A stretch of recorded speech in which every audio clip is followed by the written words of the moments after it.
I think this season will definitely be the toughest among all the other previous seasons, like maybe season 3, season 4, and season 5. Because back then, season 5, I think there were only maximum 2 teams playing import. So I think this season there are more teams playing import. So I think this season will be more interesting.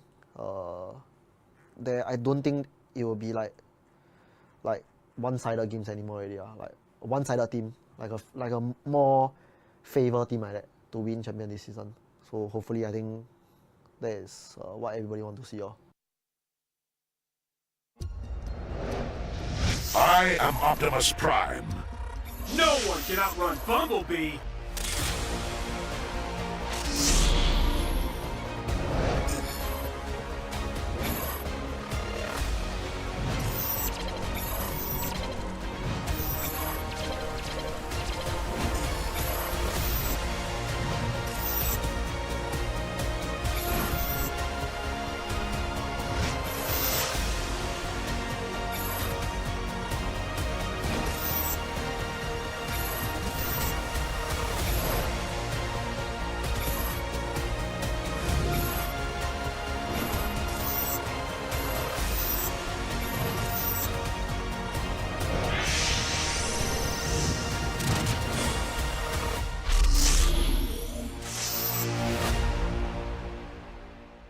OSIM.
A crispier chicken McCrispy? So much crispier. Bite into an even crispier crunch with the improved Chicken McCrispy. Now, wouldn't that be nice?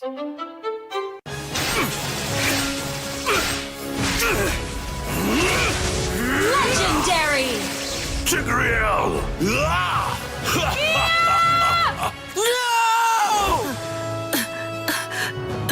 Tigreal, you are our only hope. We're not going to lose. Not today!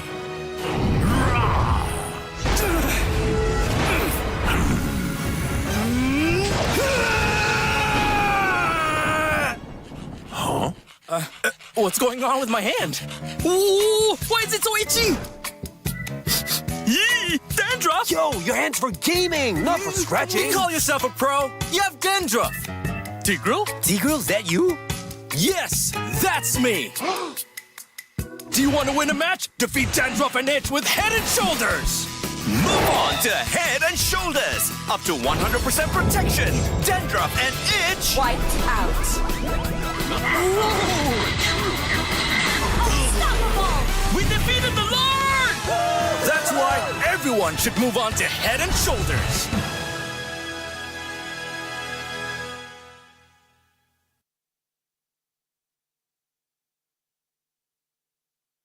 Mute.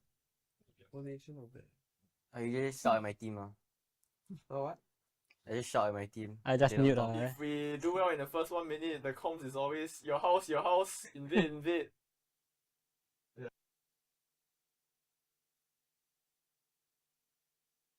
If our main player don't throw in the first 2 minutes of the game, we'll we will do high well, chance sleep. There's really nothing that we do. I mean, we just, as a team, we bonded for quite long. So going into games, we are comfortable with each other. As long as we don't mess up. No fumble. We have a ritual after we lose. What's the ritual? I don't even know the ritual.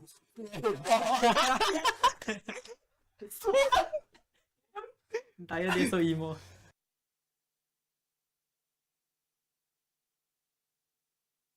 It basically started from none of us. It's actually Yeah, Alchemy was created 6 years ago, I think.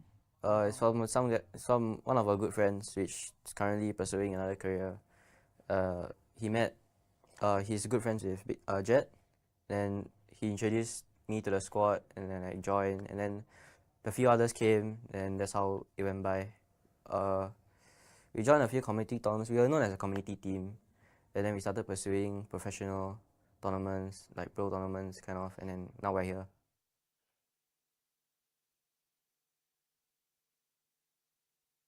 Better to go our own pace. You know, we might not be as strong as them, but we'll get there eventually. Yeah. We don't have expectations of ourselves to like mirror or like follow in others' footsteps. We just wanna do our own thing, go at our own pace. Hello guys, my name is Enya. I'll be playing the goal lane for HomeBois SG. My name is Devi. I'll be playing the roam for HomeBois SG. My name is Jox. I'll be playing the jungler for HomeBois SG. My name is Pick. I'm playing in mid lane for HomeBois SG. Hello guys, my name is Firnokur. My role is XP lane. I play for HomeBois SG.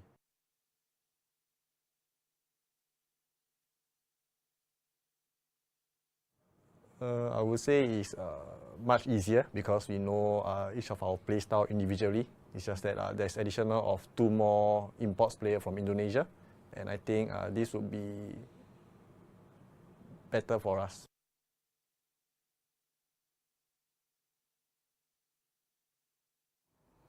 Nick Stain for me. For me it's Nick from Vanguard. Cause we are close friends. Then he was also my ex-teammate. And then like he didn't really like play in MPL scene before. So like this is first time, so like we're quite excited to go against him. FMM from Bleed because he's a better goal laner than me, and hopefully one day I could win him in the goal lane. Fight Oki or Lucian? Oh, I think Oki. Oki. And Lucian, my friend. Maybe just Oki. Oki, my friend, and we best friend. I think. I can. I won't fight Oki. Bantai Oki. Yeah, bantai Oki. Bantai Oki, siap-siap Oki.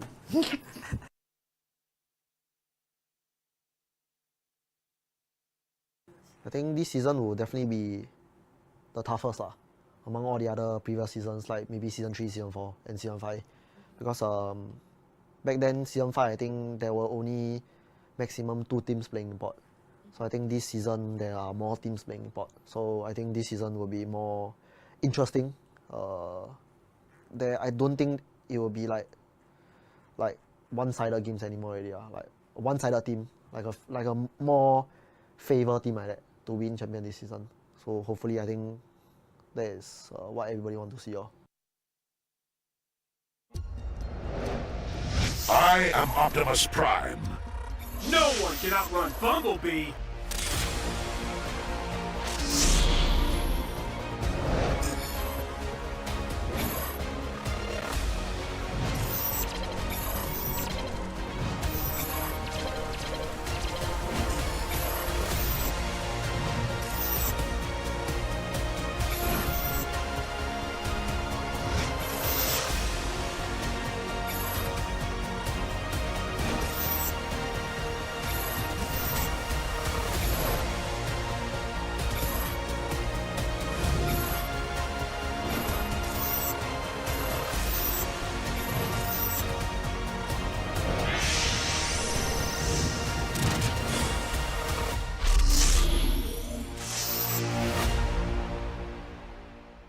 OSIM.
crispier chicken McCrispy? So much crispier. Bite into an even crispier crunch with the improved Chicken McCrispy. Now, wouldn't that be nice?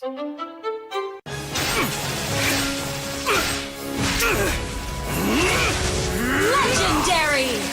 Tigreal!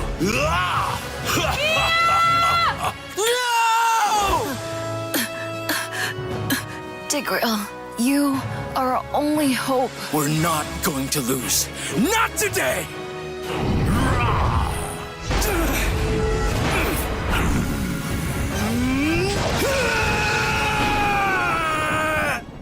Huh?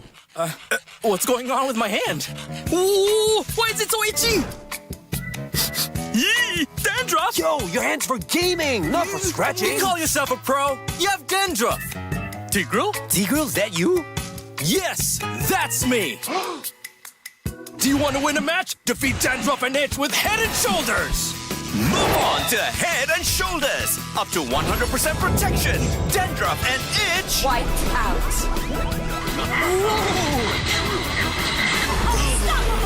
We defeated the Lord! That's why everyone should move on to Head and Shoulders.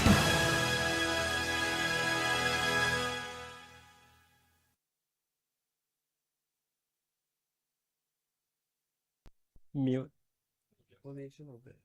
I usually just shout at my team. So what? I just shout at my team. I just They don't mute talk. If we do well in the first 1 minute, the comms is always your house, invade, invade. Yeah.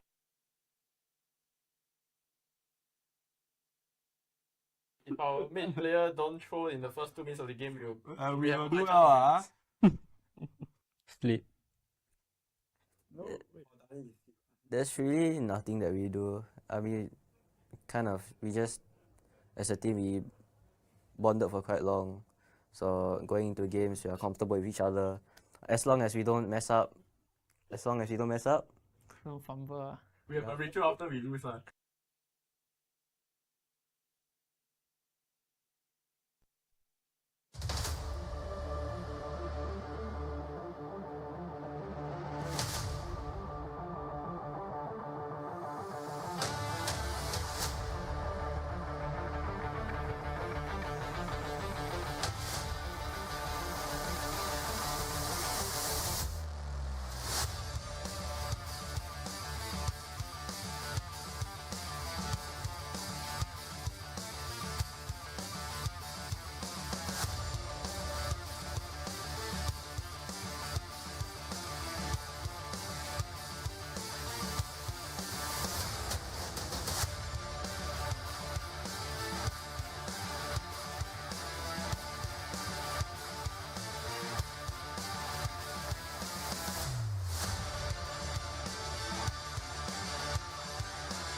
and gentlemen, we are coming down. That's it, ladies and gentlemen, welcome to MPL Singapore once again. We are back here.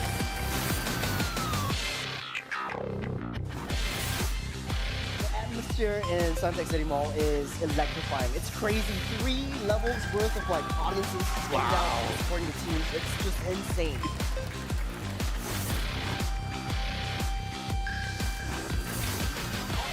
Everything to lose, right? You have to pull out every single strat right now. You can't hold back.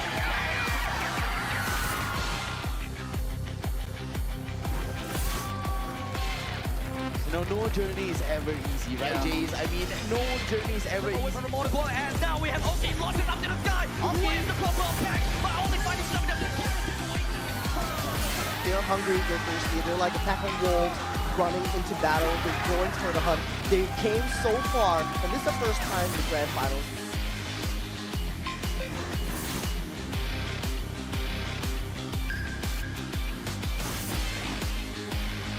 RSG, not back-to-back champions anymore, but back to back to back.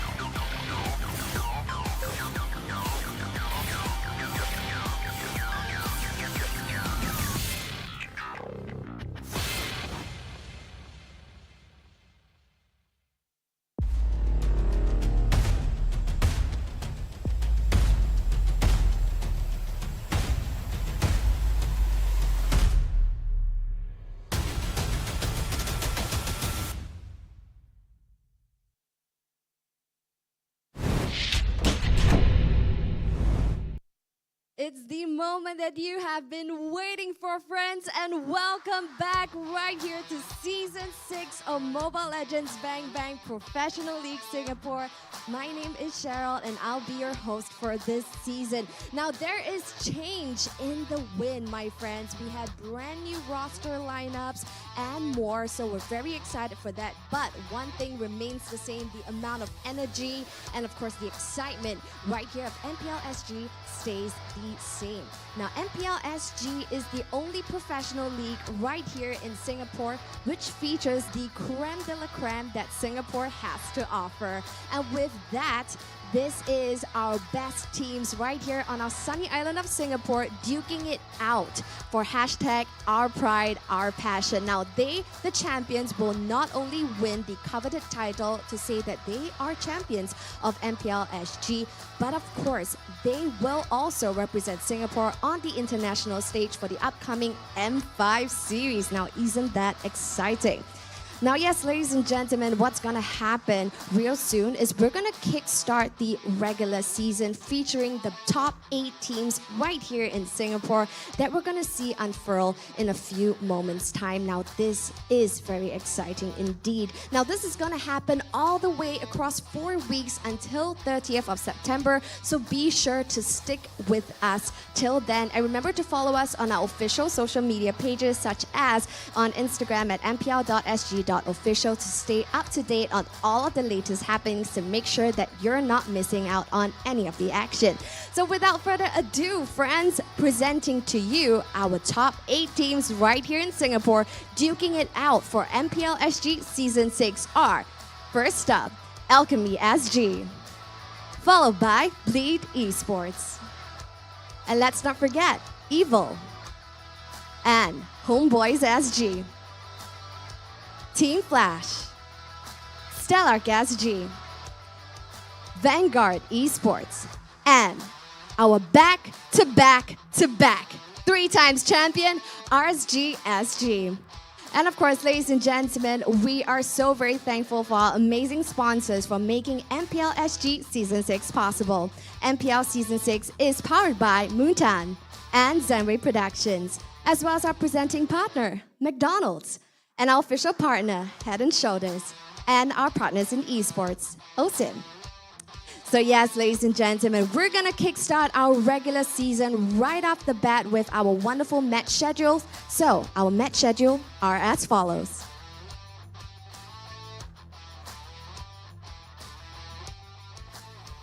So as you see here on your displays, these are our match schedule. Kicking off the first match of the regular season, we have Alchemy SG going head-to-head against HomeBois SG. And next up, we're going to be seeing for match 2, Bleed Esports, duking it out with Vanguard Esports at 12:30 p.m. And thereafter, we're going to be seeing somewhat a match previously what we have seen in the grand finals of Season 5 itself. And this is RSG SG going head-to-head against Team Flash, happening at 3 p.m. even for the very first day. So this is going to be really exciting. And closing off the show today for match 4, we're going to be seeing Evil going head-to-head against Stellark for 5:30 p.m. Wow, what an exciting lineup. And ladies and gentlemen, I've taken a look at the roster and I'm very, very excited this season. We're going to be anticipating some crazy plays and all hell is going to break loose over at the Land of Dawn. And without further ado, let's kickstart the first match of the day. Are you guys ready? So yes, introducing our first match, we're going to be seeing the Alchemy SG going head-to-head against HomeBois. So without further ado, let's meet the teams. Let's meet, first of all, Alchemy SG.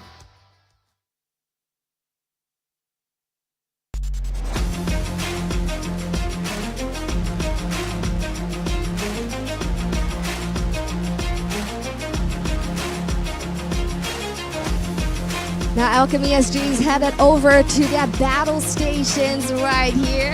Now there has been a little bit of role changes right here in the team, but of course familiar faces as well as brand new ones, and we're really excited to see our wonderful Alchemy SG showing us what they've got right here at the Land of Dawn. Wonderful. So now they're all settled. Ladies and gentlemen, the next team that's gonna go up against Alchemy SG is quite interesting. They're kind of new to the whole MPLSG scene, but yet they're not new to us at all. So presenting to you the all-new HomeBois SG.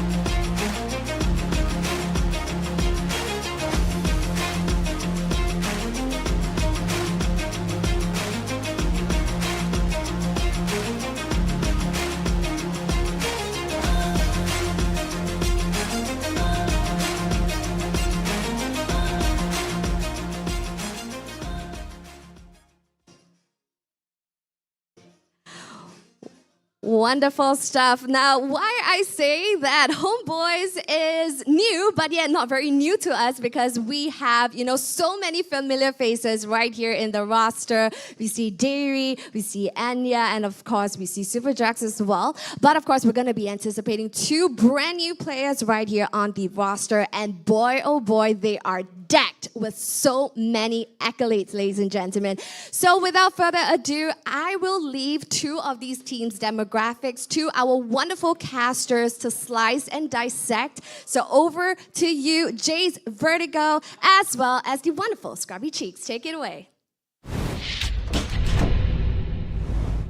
Thank you very much, Cheryl. And ladies and gentlemen, we are finally back. MPL Singapore season number 6, as what Cheryl was talking about. My name is Jay. Joining me right here on the desk is the wonderful Scrubber Chicks coming back for this season, and Vertigo. How do I say? You've been on this desk for quite some time. I still haven't, Day 1, look alive. Let's go. Yeah, boy, we are back, let's go.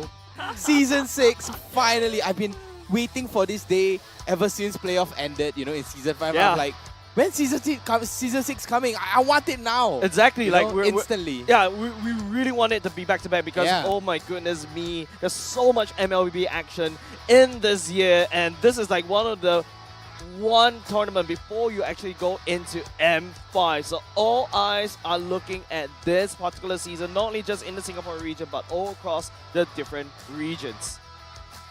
Yeah, I mean, it's absolutely insane. And the That's thing right. about this season is it's crazy. Like, Again. I don't even have a word for it. The players, we kind of know them, but the teams, do we actually know them? There's like a massive shakeup. And you guys are really in for such a spicy spicy treat. That's right. With that said, ladies and gentlemen, we're going to go and take a look about each of these individual players, right? I know we kind of flashed through about what they are, the players, but we need more information, right? So let's take a look at the HomeBois lineup, and there you go on screen. Derry Superjocks, Vinocure, Pex, and Enya.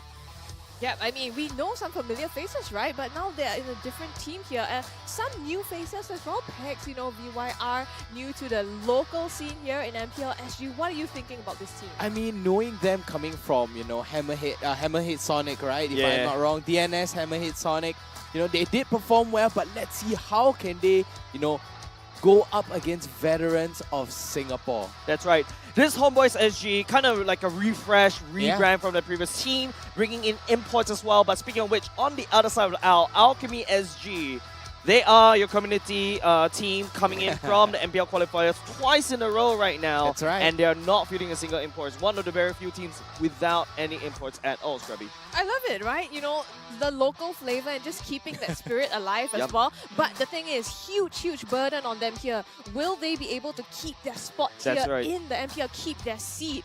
You know, it's kind of a redemption story. Will they be able to prove themselves? I mean, honestly, to me, Alchemy SG, it's like they're trying to prove a point, right? They're like, you know, we may get into the qualifier. Everyone might say, you know, Alchemy just got lucky, right? But this time, they qualified yet again to show everyone, like, hey, that wasn't luck in the first game. That wasn't a fluke at the first season, right? Yeah, like this is a community team that really earned their spot in MPL Singapore season number 6. Well, season 5, we can technically argue about that. Remember the first appearance? It was really rocky, but same could be said over to some of the teams that we'll be seeing later on. Now, HomeBois SG, another thing that we also have to point out, if you guys follow them on Instagram, the players, they have been traveling, they have been working really hard to make sure that the first day goes as smoothly, and of course, you know, hopefully they'll be able to do so. You mentioned two sides of the coin to this, right? On one hand, they're training for this synergy, building up the chemistry to work together, but then is all this traveling going to get to their head? Are they going to be tired, the fatigue? As you know, half of this game is a mental battle. It's about how much energy you have to keep it up. So, thoughts? I mean, it's all about it's all about resetting, right? You know, as a player, that's why you know, we may hear in the comms too, guys reset, you know, constantly resetting. And you know what is not going to reset? The talent prediction. That's right. That's going to be coming out on the screen. That's right. Let's take a look at what the talents on the desk are feeling about this particular series. Yeah, I think it's mostly just HomeBois going all out. Of course, you know, Vertigo. It's the Vertigo factor. It's every day, man. It's every day. You know, I love to have that, you know, a bit of hopium, you know, giving to them. You know, I feel it's a different Alchemy SG this time, right? It's a second season, second redemption. They have been training from the day they got kicked out of MPL. Ooh, sounds a bit harsh, but okay. So since you're the dissenting vote here, why did you vote for Alchemy? Honestly, I feel that, you know, as a coach, Pacifist as a coach, you know, he sees it from a bird's eye view, right? He sees it from a bird's eye view, and maybe he can't get his players to do what he wants to, and then he's like, you know what? I'm just gonna get my hands dirty. I'm gonna go down into the most important role of all time, and that's the goal lane. That's right. We'll be going into a head-to-head video just to see what kind of spice does both these two teams have with each other. With that said, ladies and gentlemen, let's take a look at the video. Roll it out.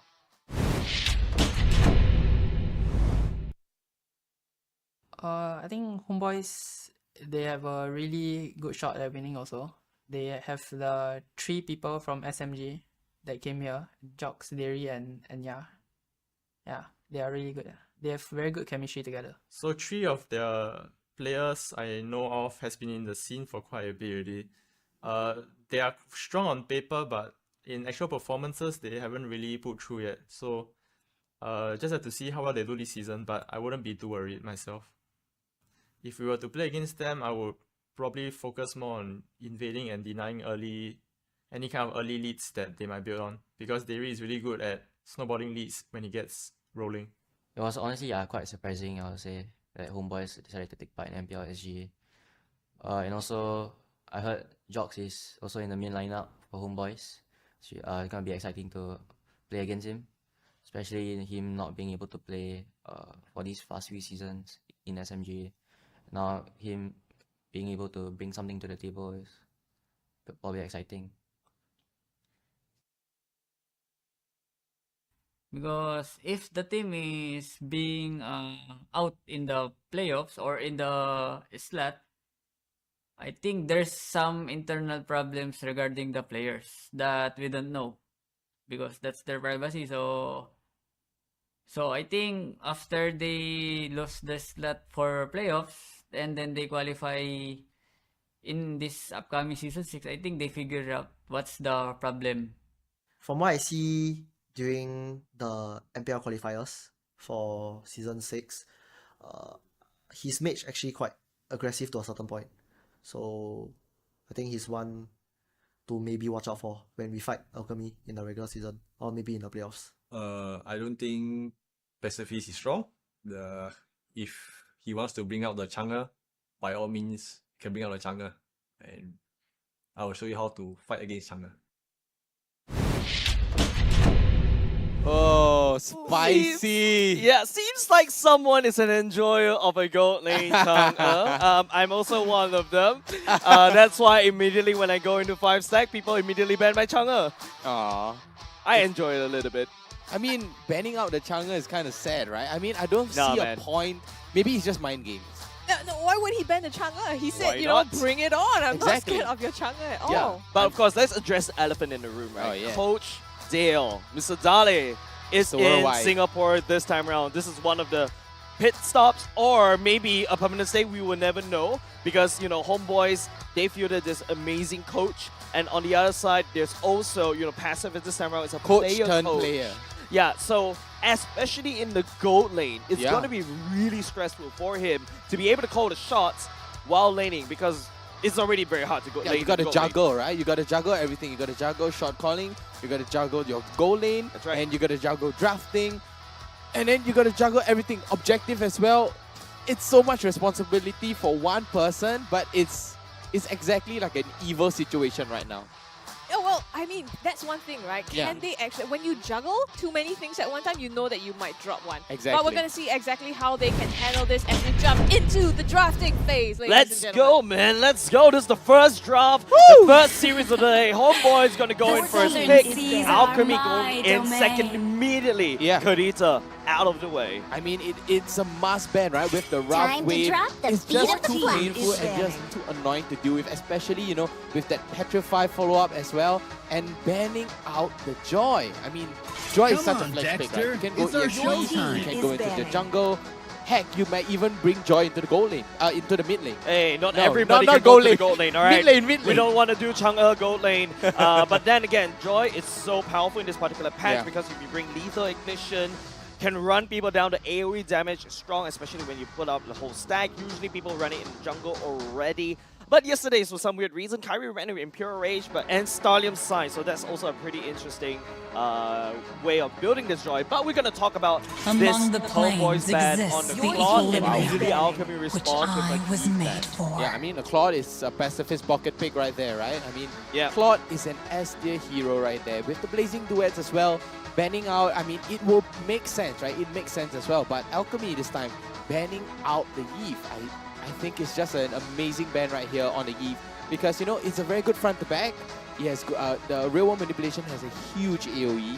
The slow is, although nerfed, still insane.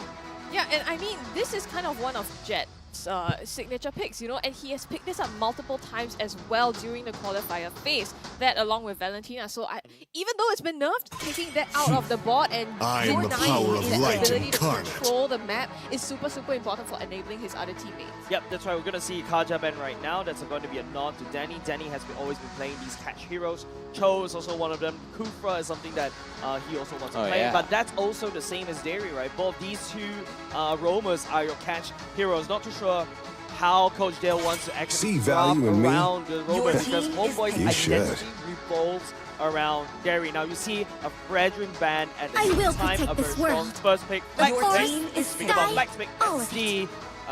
Edith. That's Edith going That's to right. the first pick. I mean, Swivel. with the Edith, Swing. it's so strong, but look at that Oh, instant wow. pick up. What's this, a Fanny? Oh, No. I don't know what wait. this is, Vertigo. This sounds like Icon is saying, yes, this is a different Icon as compared to Season Yeah. 5. He's improved tremendously in between the seasons, especially in these kind of assassins, the Lings, the Fannies. Yeah. But then, I am not expecting this on the first day. It's a little bit too early. It's too early, man. It's too early for. I think we need some McDonald's breakfast, you know, to fuel us up. Yeah, but we got that ready already. honestly, from from the bottom of my heart, you know, I understand. I kind of relate to Icon as well. Maybe he's just not ready yet, right? Maybe in the first season, maybe he can play Fanny, but he's not as confident as, you know, the second season that they're coming in. The art Yeah, it could of be, but miracle. you know, they've had a lot of practice since then as Yeah, well, so they you did. never know what he can pull out. I think this is a surprise pick. You know, we're used to Assassins, but I'm not sure about the Fanny. Let's see how that plays out. In the meantime, HomeBois picking up for themselves the Brody as well as the Novaria. So Exactly. huge zone for them to, you know, get that big hitbox, and the range. AoE, the range, the vision as well. Exactly. They got the vision, they have the range. You know, basically what they're trying to do is keep Alchemy at arm's length, right? Because of the Fanny, and take a look at that, especially with that Kufra right there, they have to pick up, you know, something that keeps them away, you know, so that the Kufra may not be able to use the Tyrant's Revenge onto themselves as well. And using the Brody and the Novaria is a great pick right there. But take a look at Alchemy, picking up the Cho. Banning out the Cho. Yeah, banning yeah. out the Cho, sorry. Well, I guess they don't want, you know, they want to give space for their members not to be caught out, not to set up for any more engagers. And I think also picking up the Kufra along with that helps Icon get a better game. Yeah, right? I mean, Kufra is the hard counter to Fanny. Exactly. So I think immediately picking that and preventing HomeBois from getting that in the second phase. So it feels like, you know, this draft is already Magic getting is pretty my exciting. life. I feel It is. like Alchemy Is has some banning. sort of game plan in mind here. Banning away the Harif. I think they might try for a Harif goalie. Yeah, they could be because, you know, I think they're just generally scared I about love these kind the of smell of AoE gunpowder in the morning. fights, especially when you've already got a Fanny that can fly around in the choke points. You also got Jet on the Valentina, which is a very short range burst mage, mind you. And then after that, you still have to face a Kufra right in the face. What I'm more worried about is Alchemy feels like they are a lot more easy to have access to the backline to jump all the way back there, and then, you know, they have a lot of ways to engage. HomeBois, on the other hand, the only way I'm seeing HomeBois engage is this Edith. It relies on the jungler right now, or even perhaps a secondary roam, or even an EXP laner for HomeBois to engage. You are Wow, the facing Bruno a ban, question. you have the Claude ban. Wow, and the Harif ban. I mean, you could play Irithel right here, right? It gives you a nice little range, but you do get outranged by the Novara, and Puski is going to be picking up onto the glue. Puski has been insane on the glue, especially in the last season, right? We've seen how he used the glue. He has carried, you know, quote-unquote carried Alchemy with, you know, with the glue. But right now, Pacifist is going to go for the last pick, and honestly, I'm feeling an Irithel, man. Irithel is amazing. You can kite, you can keep them at arm's length, you have a good amount of crit. You know, it would be great to pick up the Irithel right now, because right now, HomeBois, they're out of bans, and they're on, you know, first pick. Yeah, and it also gives a lot of space, right? I mean, with Gives the so Q and much the space. Kufra pick up, they already have the ability to feel that you can get 3,000 frontline Whoa. damage. Now, on the side of I'm not a HomeBois, single going for that word. Martis and the Terisla pick. It's gonna be a Terisla EXP, if I'm not wrong. Yes. Yeah, Yes. it has to be a Terisla Definitely. EXP. I think HomeBois, the cat's out of the back right here. Yeah. Terisla going EXP, Martin's going jungle, and then that is Roam Edith, yeah. in the pockets of Derry. Kind of fits his style. The flicker flip or the flicker knockup makes it a lot more actually Element of unpredictable surprise, as yeah. well. And there you go. You also have another form of engage coming up from HomeBois, right? You can engage with a flicker penalty from Derry as well. Our passive is go back to a little bit of an old school meta kind of Melissa. thing. That's a Melissa coming in from the side of Alchemy. Wow. I guess it's packed with a lot of CC, right? You have the penalty zone, like you said, that Edith also packs a punch in terms of what she can do to you. So Melissa preventing them from getting close and giving herself that space to be able to dish out the damage. How are you looking at this team composition? I mean, the Melissa is a perfect pick, right? You can deny penalty zone, you can deny Super Jog from coming right into your, or you know, coming right onto your face, because he is a melee hero. And you know, right there, he can just use, you know, protect me models, go away, and nothing will be nothing will happen to him. Keep them at an arm's length as well. I was about to say Melissa or Irithel, both good ranges too. But you know, I still like Alchemy's lineup here, just because of the Valentina. Just because you voted for him, didn't you? No, it's because of the Kufra. No, I'm just kidding. It has to be the Valentina, but game battlefield. number 1. Smash them. I'm ready. That's right.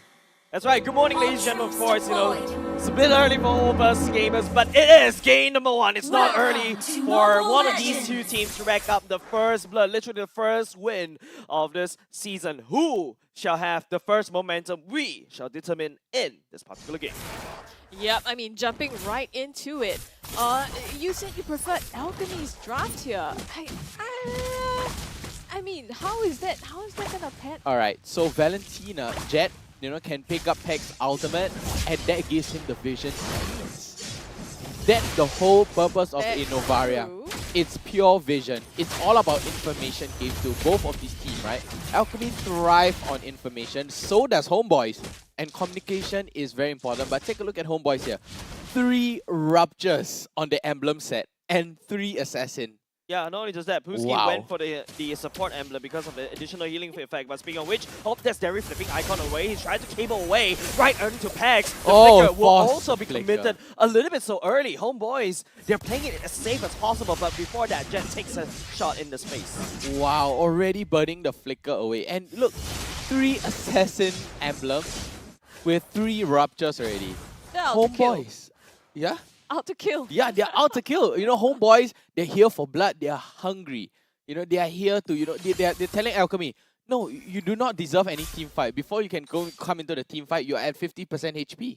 It's probably important, right? Because seeing as Icon is picking up this Fanny as well, you know that they want to, you know, kind of snowball and get him that lead. Especially so, well, I guess the best defense is offense. So build ruptures and shut him down as much as you can. Right now, it's going to be the battle of level 4. I'm looking at Puski, I'm looking at Vernokura. One of these two EXP laners need to try to hit level 4 fast. They're trying to wave clear right now, but the turtle has already started. It's already getting bursted out so quickly, and that's how the Martyrs right off the bat.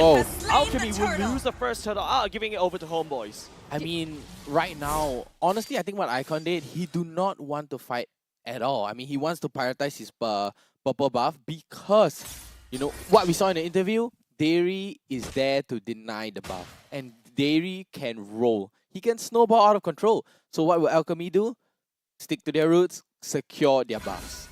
Yeah, I think that's exactly what they did. You can see that there was just no contest, right? Yeah, it's no very contest. clear that Icon is trying to focus on getting farmed up, but eventually we're going to have to see some sort of action. So when is the turning point going to be? I mean, the turning point might be the second turtle. I mean, that's where everybody start to come online a little bit more faster as well. And, you know, both teams will be like, you know what? I'm confident. You know, let's go. I have all my ultimates. I have everything I need. Come, let's go for the second turtle. No fear. Full-on team fight, bloodbath.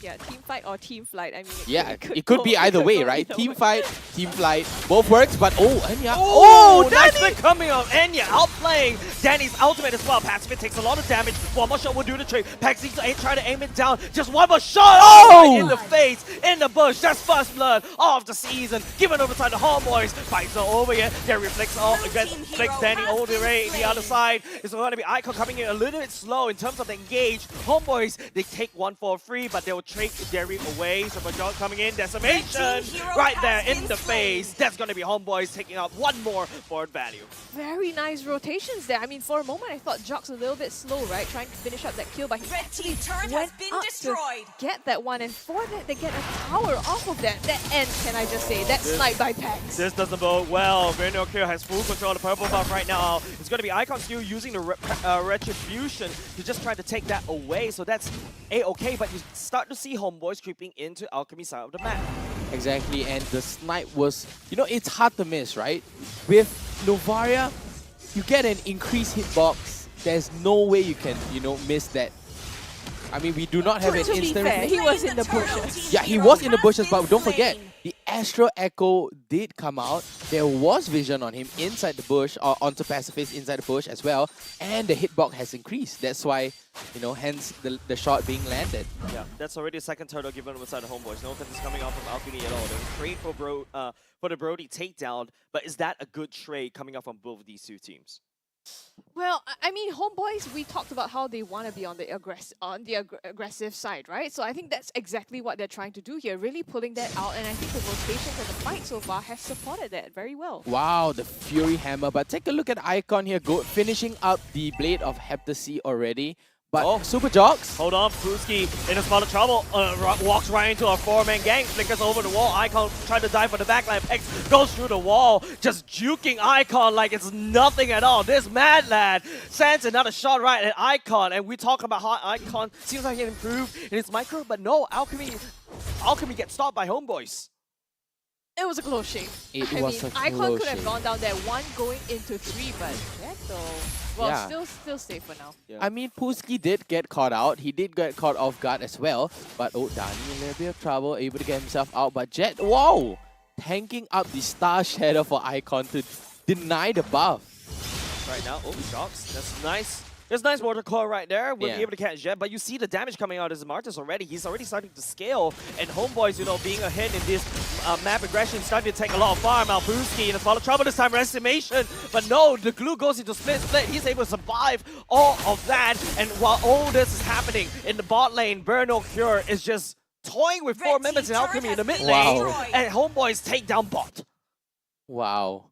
2 turrets already. Tier 1 on the top turret, Tier 1 on the bottom turret as well. Alchemy, it's kind of on a back foot here, right? They are 20k, 2k behind, right? They are 2,000 in gold behind. The 3rd turtle is up. HomeBois already secured 2 turtles. Alchemy, how can they come back from this? I mean, this is what we talked about, right? Alchemy coming up from community tournaments and now trying to prove themselves on a competitive national stage. But the thing is, they need to be able to match the plays and match the macro from HomeBois. So far, they have just been responding to the aggression and the fights that HomeBois is putting out. Yeah, HomeBois is just basically leading Alchemy in terms of all of this. Whatever HomeBois want to do, Alchemy is just following, mere following, and that's not how you want to play MLBB. You want to be the one that's upping up the aggression. You want to be on the other side of your the enemy's map to be able to put pressure. And now all of a sudden you see Icon gets denied from all of these farms, and it's gonna hurt Alchemy even more. That's a concealed play going on. Derry looking for more. Icon, the cable a little bit slow. The knockup will miss for now. Huski coming in, trying to slow down the push coming up from HomeBois. Even going to split for now. Alchemy push back HomeBois from aggression. Oh, Alchemy, they're falling apart, you know. Just 1 kill, just 1 small little, you know, skirmish. Alchemy starts to look shaky already. They are losing out on macro, they are losing out barely making it on micro as well. And we thought Alchemy is, you know, a micro strong team. Doesn't seem that way. Okay, Derry went into Fighting Storm just to save his own life for now. But I think the pressure is on Alchemy, right? This is Icon's time as a Fanny in the early game to really rack up the kills to actually snowball out of control. But HomeBois, on the other hand, they have a slightly worse late game because of the Brody and the Melissa comparison. But at the same time, there's the packs, right? The Novara 1 more shot, and then all Enya has to do, follow out torn apart memory, boom, you're dead. Yeah, I mean, it seems there are ways to compensate in terms of the late game, but both teams, they probably want to close this as soon as possible once they reach the mid stages of the game. Exactly, and taking a look at this, right? Verno Cure, he's going to go for the Fury Hammer, the Dom Ice, and the Tough Boots. Wow. He's just, he's not even going to go any damage at them apart from the Fury Hammer. Yeah, because he needs to be able to tank. Because right now, if you take a look, it is Super Jogs going in for the first Hunter Strike, then built in tanking. So you need someone to soak up some form of damage and also deal with the Melissa, especially when he goes in. The Melissa go away and attack speed. Dom Ice is perfect against this Melissa right now, right? Look at how HomeBois is just setting up shop. Alchemy, there's no way, no access to the Lord Pit because it's Icon on the other side of the map. Yeah, I mean, all the way on the other side of the map. He has to go for the push, right? But he's not going to go for the push. So right now, Alchemy, they are so far back. You know, you look at them, they're prioritizing the buff. They're not prioritizing their, objective at all. And this is going to put them further and further. And they know HomeBois can snowball. There's no way. I mean, there wasn't even space for them to contest the space lot. There was all. 5 people almost taking that 1 jungle buff there. If you look at the structures, they are already so much set back. They Extra have echo. no control over the map. Yeah, right now. Oh, nice. Teresa going penalty zone. Look at the burst damage coming out. Just this EXP laner, by the way. And Jet will need to run away for now. Alchemy, if they really want to handshake this fight, is a bad idea, by the way. Pacifists, you have to try to back off using the button to try to zone HomeBois away. But then again, the main push is already happening up top. The Lord going into Enya, even as the Brody, is a turret buster. For sure. I mean, and right now they have the opportunity to start taking some of these base turrets. Pex. Just Wow. the damage coming up from Pex earlier on. I think he was at the top, but Oh, the Tyrant's Rage! The push, Tyrant Rage. Jerry now Kid Con is in trouble, but Enya will be there to secure the kill onto Pooski for now. Pacifist step forward, catch quite a few people with the puppets, but there you go. Astral Echo will reveal the location of Alchemy for now. HomeBois will use that to take away, but also chunk Jet's life. Jet is basically just a Novaria second skill magnet. Wow, that Star Shatter is hurting, but you know what doesn't hurt? A nice chicken crispy on the screen. Now. Yeah, we need that crunch. it might hurt. It's spicy for Oh. me, but you know what? They Oh, have no. different flavors. Oh, yeah? I And mean, they even got though this- it's spicy, it hurts, but it's good. Oh, it hurts, but it's good. I have love no that. idea. I have no idea why you like being hurt, but Oh, the again, catch? The speaking of penalty? hurt, as the penalties are all the way back up. Look at how much time that he is able to buy for his own team, but he sends himself to death though. This is something that Alchemy may be able to springboard from. Wow, the first that finally, after a long time, 4.5k towards HomeBois. Now, Alchemy starting to shift the tide a little bit. You know, nothing out of the ordinary except for that Sea Halberd from Icon. And he's still going to go full on a Fanny damage right there. Right? He's going to go full Fanny damage, but take a look at Pacifist. Yeah, I mean, already knocking out the Holy Trinity, right? Yeah. So you know he's going to start dishing out that damage. This could be the comeback arc for them. It's finally If online. Pacifist- yeah, he's finally online. So if he can start getting that positioning, somehow getting in the back line, perhaps there is a way back into this for Alchemy. But that being said, Lord is coming up in 15 seconds now. They need to clear up these lanes, buy themselves some space to do that. I like the fact that we're all pointing out that HomeBois' priority is starting to slip because this is the lineup that explodes in the mid game, but kind of falls off a little bit in the late game. It all based on whether Pex actually lands the shot at all. But Alchemy, on the other hand, Pacifist just needs to throw one puppet. If he connects to 4, that's great. HomeBois Blue get team turret has been Speaking about shredded, destroyed. bottom lane, that's the turret already down. Bottom tier 1 turret going down, but the Lord itself is going down as well. And Alchemy is not going for it. No contest yet again. And look at all that objective. 3 turtles, 2 Lord, and 6 turrets.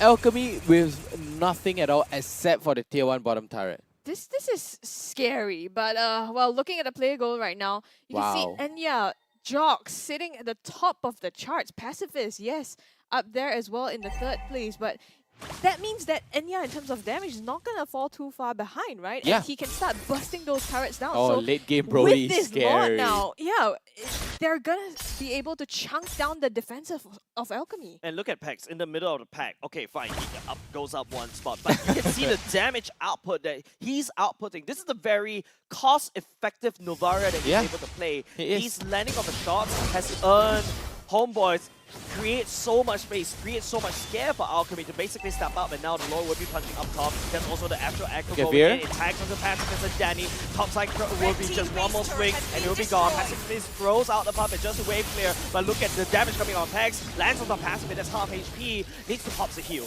Yep, and Icon just playing around with the cables there, but Alchemy, look at Penalties over. Icon is going ring around the royal. He is actually, his whole team gets engaged upon by HomeBois. Oh, look at and the back now line. not only just that, the mid lane is already gone, and Icon goes for the hunt onto Pex. And now to bin, no curve, but Icon cannot pass through the wall. Pex snipes him down, and Jogs will get dragged, but it's okay. He's just here to buy some time. But Pacifist Pacifist? landing down some damage. Rino kill looking out. Here's the go away. Oh, and nice. the outplay coming out with Pacifist is huge. And that's how Alchemy wants to try to climb The all the way back. But snipe. Jogs a little bit low. Pooski, he doesn't want to press on. 3 men go down for that side for 2. I think that's a good trade for Alchemy, but they lose 2. It's a very expensive trade. What kind of catch was that? That was so fast.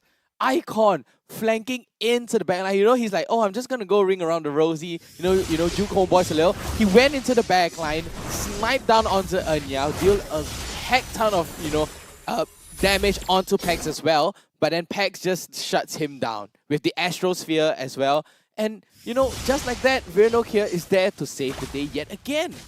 That was insane. I mean, he won that fight for them, right? That He did. penalty zone, you didn't even see it coming. It's so quick. Exactly, and then stopping Icon when that was actually Icon's moment, right? You saw the low HP, okay, let's go. But then Vernocchio and Pax just stop him in his tracks. I honestly, it's so difficult to see Alchemy coming back from it. It's burger flipping for me. I mean, the goal is not that much of a difference. You know, it's not like 5,000. I mean, winnable. yeah, it's still winnable for Alchemy, but it is tough. But HomeBois made it look tough Yes. for Alchemy to win because HomeBois has been spreading all this aggression across the enemy side of the map. Alchemy, on the other hand, have already lost 2 turrets, right? So they need to be going back into these 2 lanes to reinforce. Now, HomeBois just need to do a clear, big, massive push. But no, this time around, Alchemy, they're changing gears a little bit. This time around, they're going to contest for their first neutral objective. Are they going to really contest for this? I mean, Alchemy, the burger flipping this, they have to. They have no vision. Look at that. They have no vision. Vernocchio is in the best position he can be right now. He can be in the best right as bush. Just waiting. They know. They both They know, right? they have to know. And I feel like Alchemy's a little bit anxious as well, but Oh, that's going to be the Astro Echo as well. We'll be revealing everybody. Vernocchio goes to the backline. Pacifist gets chunked down a little bit low. He pops the go-away models, but he gets taken out by the decimation. The Lord get reset, so that's a double kill given over sides from the Jocks. And now HomeBois going to close in for the kill. Pax, Legend, one shot once again. This guy is an absolute sniper from HomeBois SG. And Pax, man, he's looking for more. He knows he has a range. He lets one more. Just one more dot from Danny. And then again, Icon comes in, but Enya can pew. The stun coming in. The Sword Upon Memory follows. Holmes in through his head. And HomeBois SG, they crack Alchemy in game number 1. Wow, I mean, Alchemy, they had it going for them, but then HomeBois just shut them down almost instantaneously. And I have to give it to Vernocchio, right? Start. The amazing catches with the penalty zone never goes wrong. And right there in the last fight,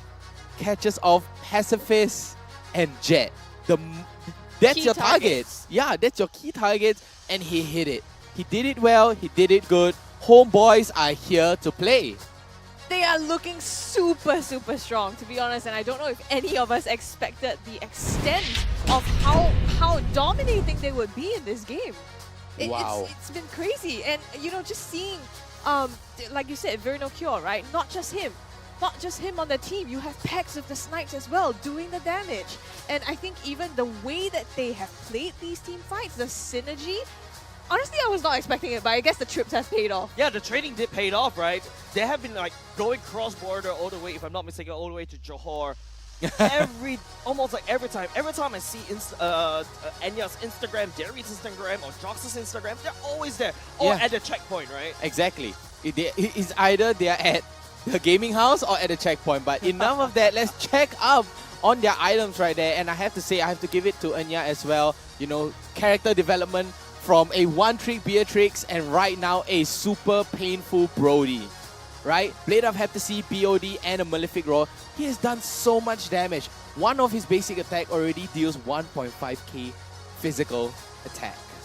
Yeah, and I mean, looking at Alchemy as well, right? Even though Pacifist eventually could build his items, Just too late. It was too late. It was too late. The way that HomeBois was able to shut down the fights, there was just no point of entry for them. Yeah, there's no respect over the Pex Novara. I feel like HomeBois SG Novara was the biggest problem. The snipes has been so accurate. It's either you ban away Novara in game number 2 or you build Athena Shield. If you notice on the other side of Alchemy, there's not a lot of Athena Shield only being built by Danny. Let's take a look at the emblems, guys. What? I mean, we talked about the 3 ruptures in Yes, the beginning, right? the 3 ruptures and we have the 3 assassin emblems. Yeah. I mean, that's very typical because the armor penetration is a lot better sometimes as compared to raw stats. But then again, I feel like the most important thing that we also have to point out is that because of this armor penetration 3 and rupture, tenacity. there is no Athena Shield on the other side for the side of Alchemy SG, but one on the side of Danny. Yeah. And he's not the one absorbing the shots. It's mostly Jet or Pacifist that's absorbing these shots. And that's what makes Pex like, you know, on top of the Weapon Master, how much more damage you need? He just needs more damage on top of Look more at that. damage. Wow. 98% team fight. 89. Oh, 89% You kill can give him 98. participation. Yeah, I don't mind 98, man. But take a look at that, 65k. 65k, that's so much already. And Enya, of course, being the goal laner with the highest goal per minute as well. And Puski with the highest damage taken as the glue. And Danny on the 6 assists. Yeah, I mean, no surprises there, right? You can tell Yeah. that Danny and Puski were there basically to absorb the damage, coupling on with the emblems that they built as well. But this disparity in the stats just shows how much HomeBois were so confident to be able to take these fights and take these kills, and it really paid off for them. Yeah, let's take a look at MVP very, very soon, ladies and gentlemen, because in my books, Pex has been landing those shots like crazily. It made HomeBois' job so easy. Sometimes the problem about Novara is that, you know, you can burst somebody down, but you don't have to follow up. There you go. Definitely There we is Pex, go. presented by McDonald's, of course. And of course, it's items full glory. Yeah, I mean, this is a very scary Novara. You have to ban it in game number 2. I mean, it's either you ban it away or you pick it up for yourself, right? The Rupture, Weapon Master, and the Impure Rage with the Assassin emblem. Wow, and take a look at that. He doesn't even go for full damage. He went for the Ice Queen one. He went extra slow on that. You know, it's kind of questionable to me.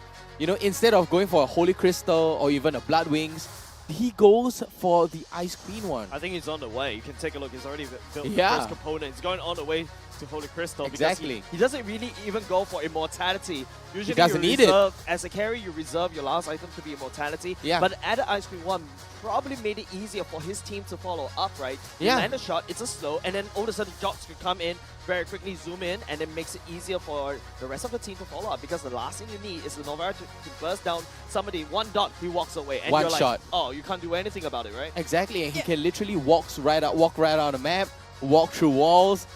Easy.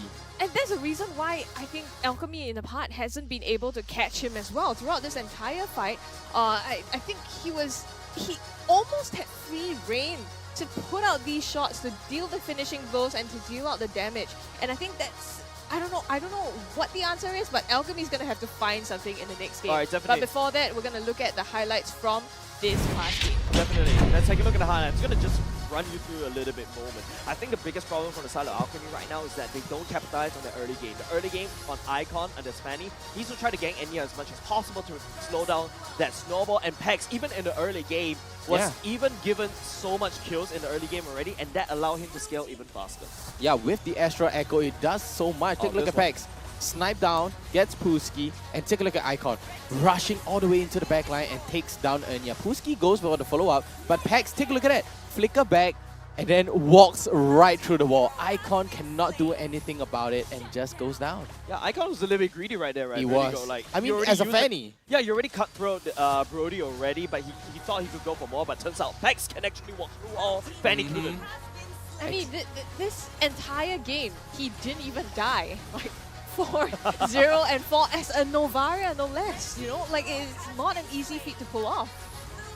Definitely. And then after that, you know, if you notice this particular last fight, HomeBois realize that, hey, they've already got that winning fight already.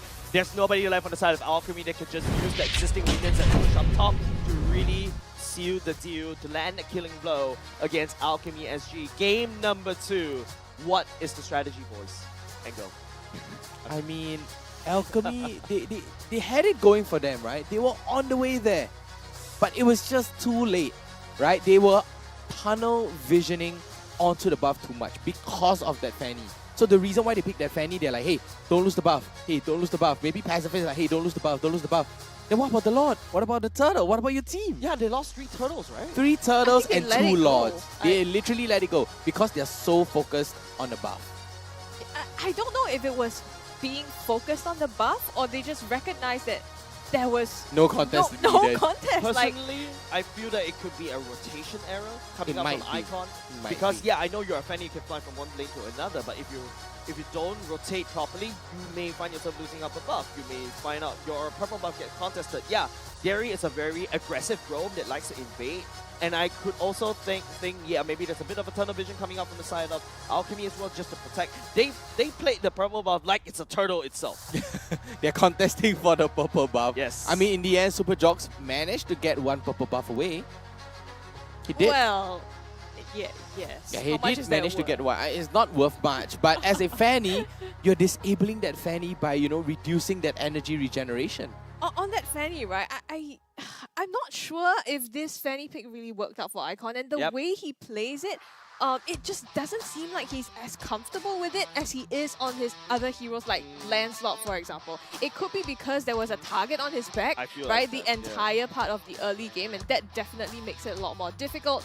But then maybe if he picks something else like a more stable and not something with so much conditions for him to win, it might be easier. I think that's why HomeBois, if you notice in the game number 1, they banned away the Fredrin. It's a very easy jungle to pick up and also to execute. Got everything you need in one nice package, right? So exactly how, you know, you want your memes coming in at the same time. But of course, you know, the most important thing from Alchemy and also HomeBois SG, I feel like Alchemy right now, they really hit the ground running a little bit too hard. They trip a little bit. Hopefully they're able to solve these issues going to game number 2. But HomeBois SG, this is a very solid team. I'm very impressed by the improvement coming out from Jox already this time round. We're also talking about this during our past few talks, right? Our chats, right?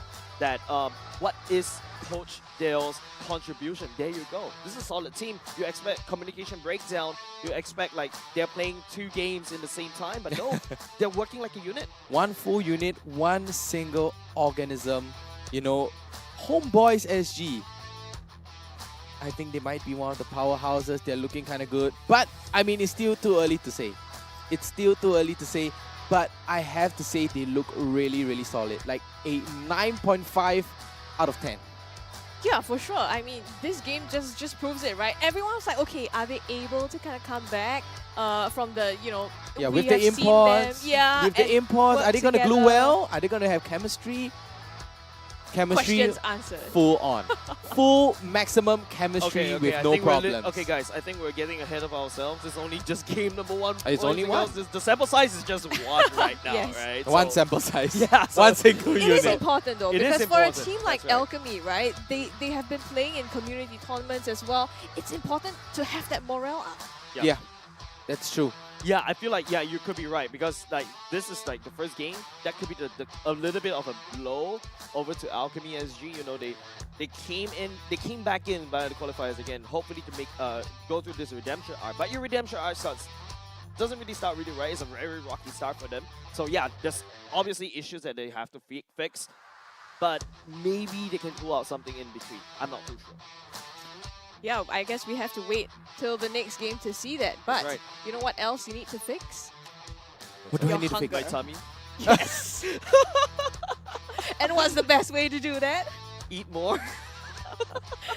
Exactly. Well, Eat yes. more. Yes, and that's it, ladies and gentlemen. If you notice on Instagram as well, we've been actually really happy about this sponsor, because if you take a look on our desks as well, thank you very much, McDonald's. And by the way, you also realize that the graphics coming up is the spicy chicken McCrispy as well. So don't forget, it is also going to be a little bit tastier. You know, the win is already tasty, plus the food makes it even tastier with our McDonald's as well. McDonald's. So catch all the MPL Singapore Season 6 and enjoy your food at hand. And of course, watch the show. Thank you very much, McDonald's, for supporting us this very season. We welcome you to MPL Singapore. Speaking of which, we also welcome you to game number 2. Wow, Come on, yum. Dexter, Game number it's 2, our and showtime. instantly banned out is the Novaria.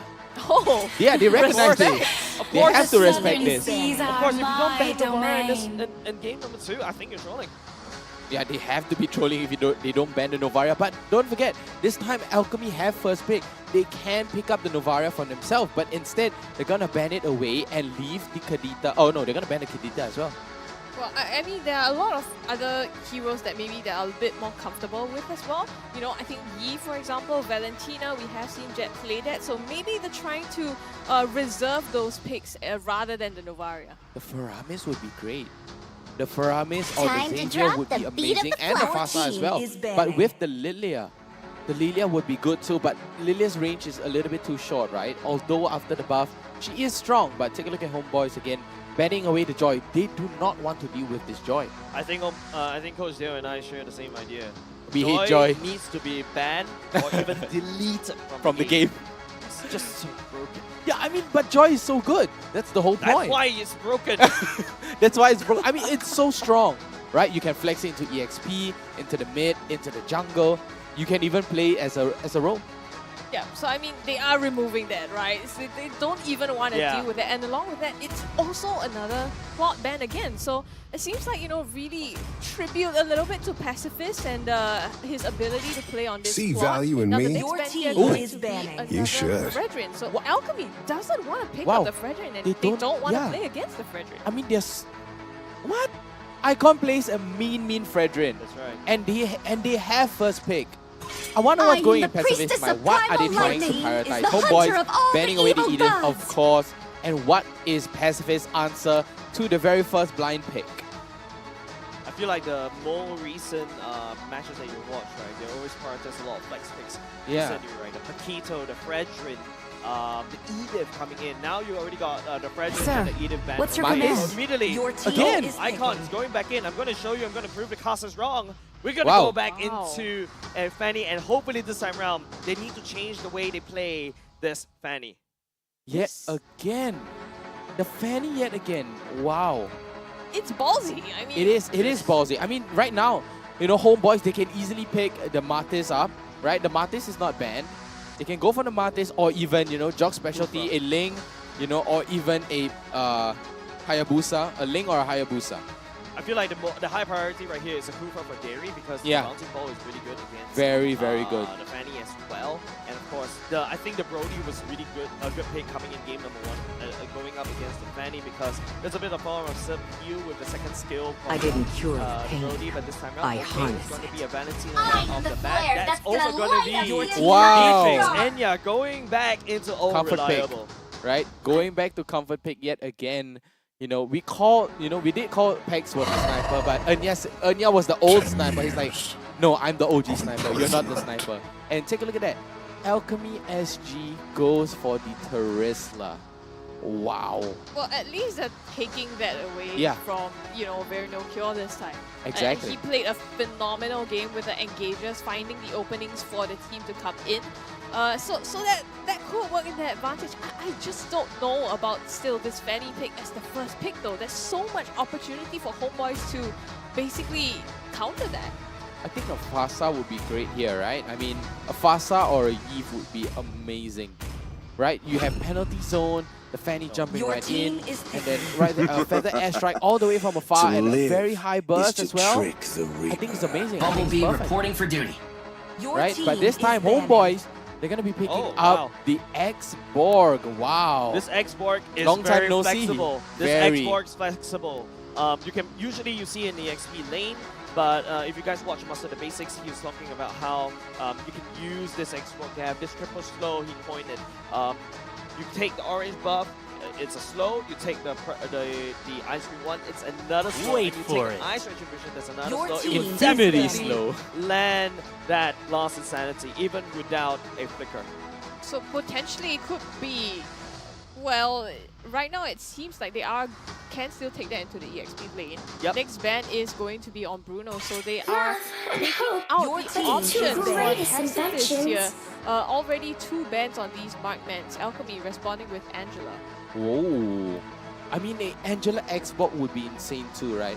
Yeah, that's why Alchemy doesn't want to Right. face it, right? But Exactly. now the banning goes, the banning baton goes back into Need some HomeBois. It's going to be the stitches? I Melissa can once help. again. That Is monster banning. pool is trimmed down. There's Iritho, there's some potential Ooh. carry if you want to go for that. A Clin as well, that's also potentially open for the side of Alchemy to pick that up. Alchemy right here, I feel like they really need to ban away the Kufra because that's not even contested at all in this draft. You don't want to give that over the side of Dairy. Yeah, I mean, Thorns oh look, I remain. talked about the Faramis Your just now, and the team is Faramis full. gets picked up, and the Lancelot ban. So they're trying to deny Jox here on the Lancelot. Right now, going to second phase pick, Oh. HomeBois right here. Yep, that's the sound. Is picking. Enough said. Yep, that's the sound of the Kufra, and Kufra's gonna get picked up. That's a direct counter, you know, towards Terisla's penalty zone, as well as, you know, Jet on the fanny. Oh, sorry, Icon on the fanny. It's interesting that they didn't even ban that out in the second phase. Yeah, they chose exactly. to ban out the Angela instead of the Kufra, but I would be more afraid because in the previous game, one of the reasons they lost is because they shut down Icon. Maybe they have another idea. They're gonna fight fire with fire. They're gonna bring the Literally Valere fire. onto day number 1, game number 2 this time round. This is a very good pick in my opinion because there's so much from the side of HomeBois. It's just so much time towards you.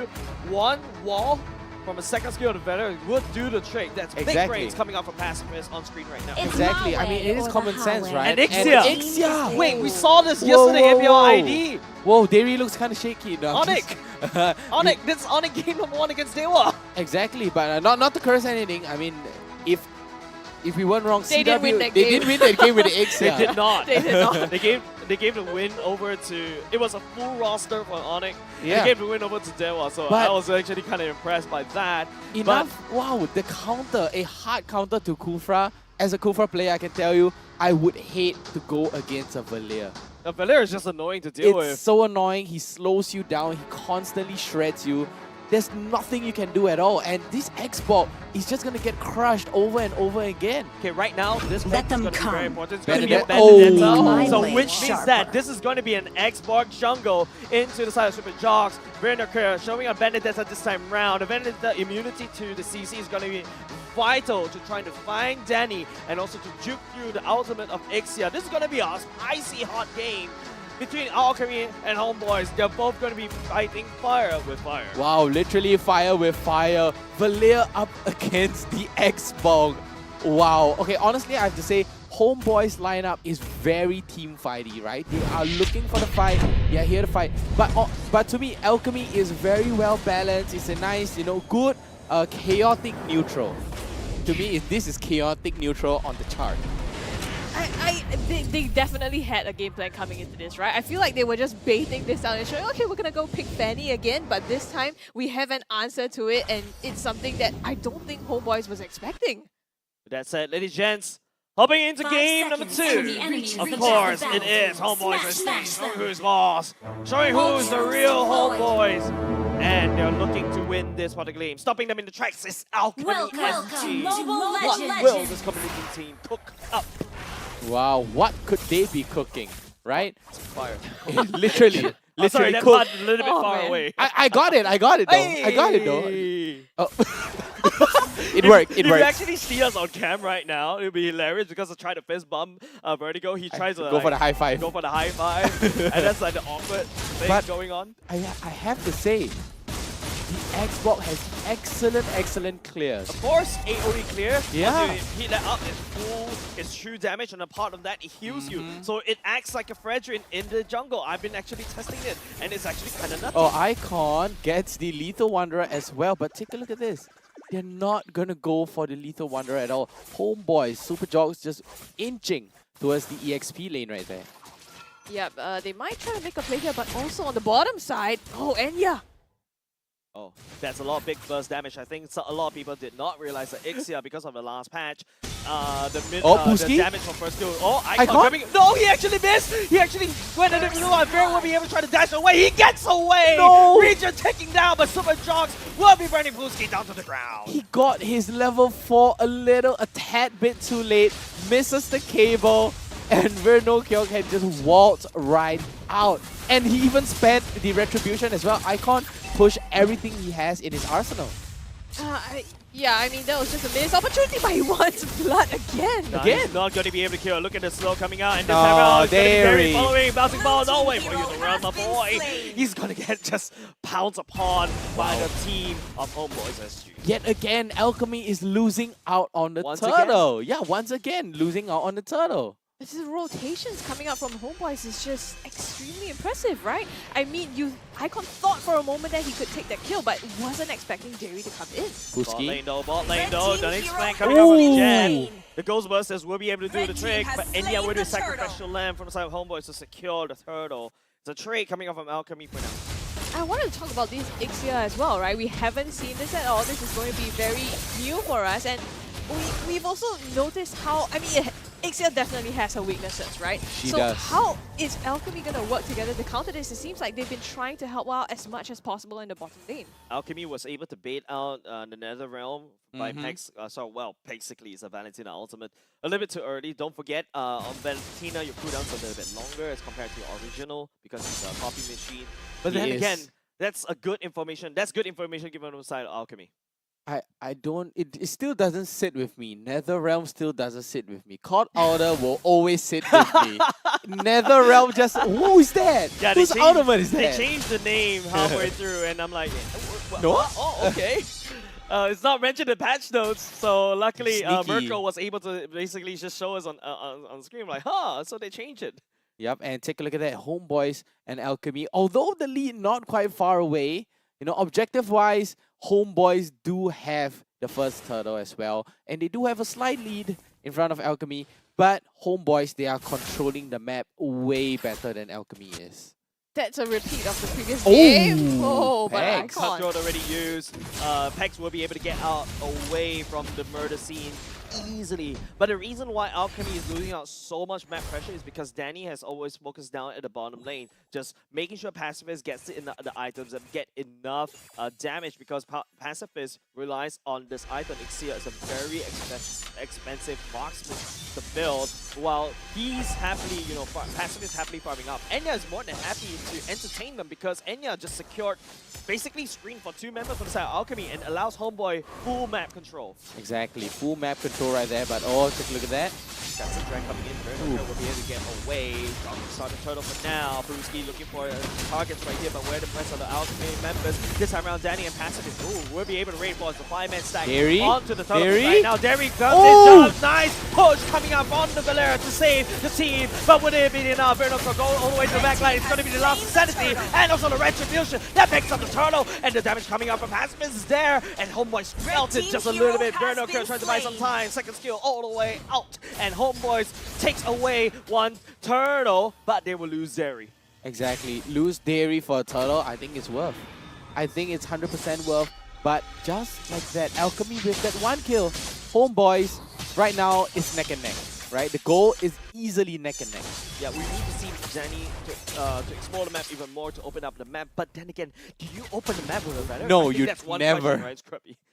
No, and he hasn't been doing that as well, right? He's been babysitting. He's been babysitting the whole time. Just him and Pacifist sitting in the bottom lane. And I don't know if that's worked out for them so far, right? That gives so much vulnerability to Icon if he tries to do anything on the map. I feel like Alchemy right here, the strategy is to let HomeBois engage in, and then they react. Yeah. The only way that Alchemy can force and engage is to use Puski penalty zone ultimate. HomeBois, on the other hand, they're the one that needs to amp up the pressure, because in the late game, the Faramis, well, I almost said Cult Altar, but the NetherRealm cooldown gets even lower. Pacifist and late game, and the Ixion also does quite a load of damage. But HomeBois, I feel like they also have the match, but if they execute the team fight incorrectly, Alchemy is more than happy to sustain even longer with the NetherRealm and win in these late game fights. Exactly, and it's a very good catch as well. Last Insanity. Insanity off, Pacifist will be the victim. Danny will bounce away, getting away with murder down in the bottom lane.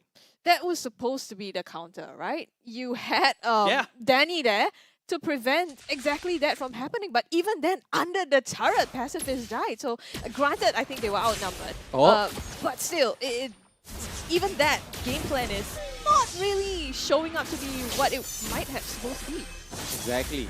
And right there, I mean, they had the right idea. Alchemy had the right... Wow, Icon just can't take any of it. The battle with assassins up top lane. It's an EXP going up against jungler. Usually the jungler should have more Libra farm special? because of the innate, farming. You have access to the jungle, right? But no, Yeah. Icon couldn't even hold its candle against Cure in the EXP lane. And take a look at that big level deficit. Look at the EXP deficit.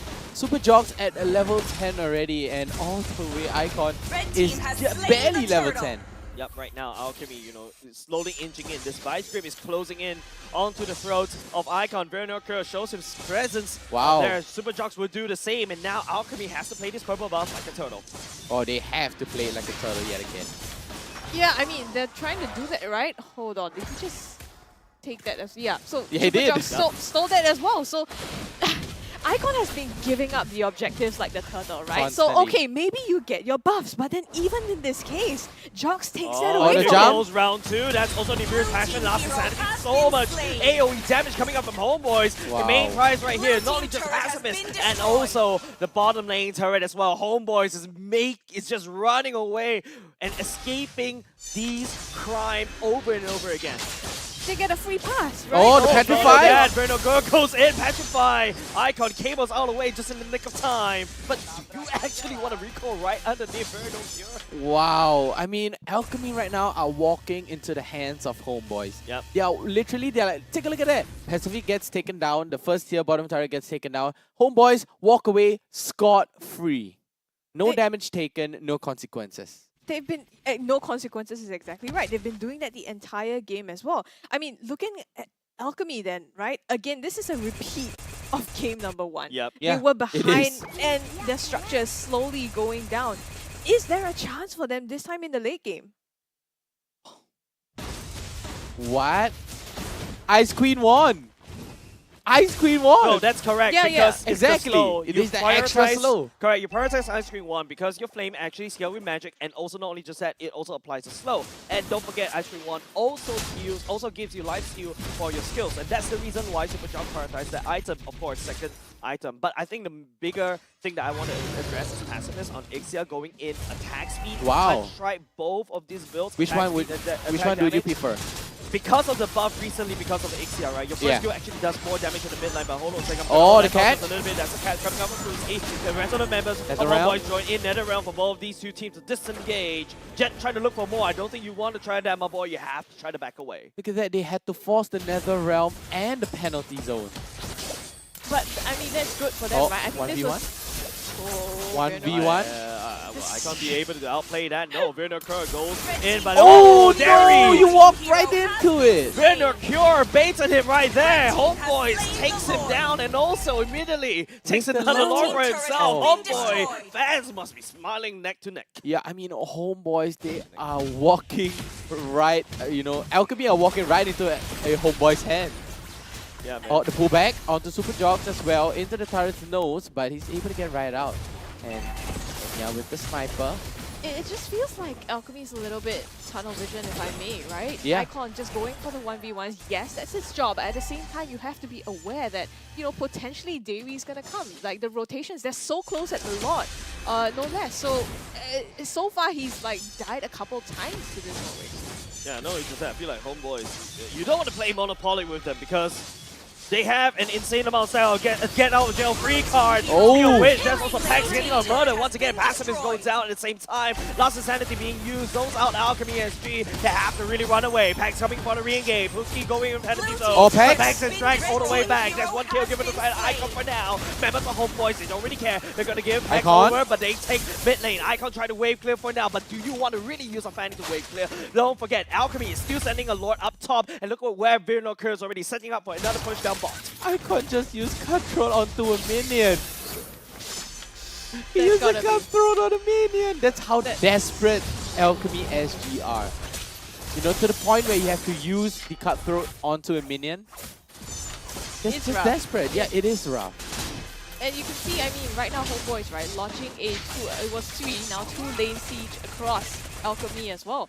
They're already at the base turret, so it's so difficult. Icon, this is again a repeat, right? There's no way he can come out of it and then have 5 men go onto the buff. I really don't think Icon really want to play he's combat against it. confident. He's actually going down. Last Insanity will play, gets burns down to the ground right underneath the turret. And now Derry just managed to zone out the rest of the Alchemy. No one from the side of Alchemy SG wants to even save Icon for now. Just leave him for dead. Let him try like salted fish. It seems like there's some sort of miscommunication Yeah. even, right? It's like Icon's gonna go in and just die, but the rest of his team, I don't know, like you said, if they don't want to support him No. or they haven't been there in time. It's like he's playing alone. No, I think it's just Derry just coming in, jumping in the right spot to just zone away the rest of the members of Alchemy. They forced Alchemy away. They managed to separate Icon, isolate himself.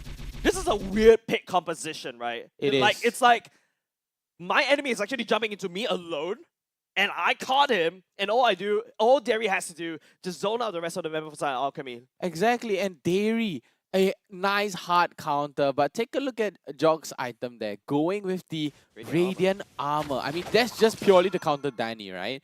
That's just purely to counter the Valier, as well as a little bit of Jet, you know, on the Faramis. But, you know, that was insane.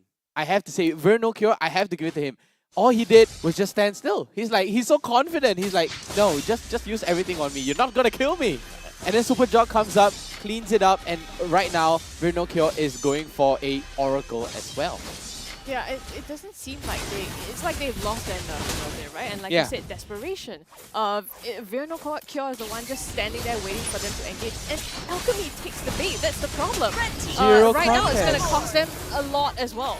Zero contest at all the way. And Pacifist right now, is he online, Jace? Marksman, Mr. Marksman. Is he online? Sorry, Mr. Marksman? Yeah, you are the Mr. Marksman. Jungle gold lane, bro. Jungle gold lane. Jungle gold lane, bro. Okay, if you take a look at items earlier just now, Pacifist went on full attack speed. Yeah. This is an Ixia that only chips away slowly, bit by bit. Yeah. In my opinion, that's not enough. Pacifist, I feel like the damage really relies on your first skill, that middle line. That's the one where you do burst damage, and that's why you really should go full damage. I even go for, you know, Assassin Emblem just to maximize the armor penetration. Yeah.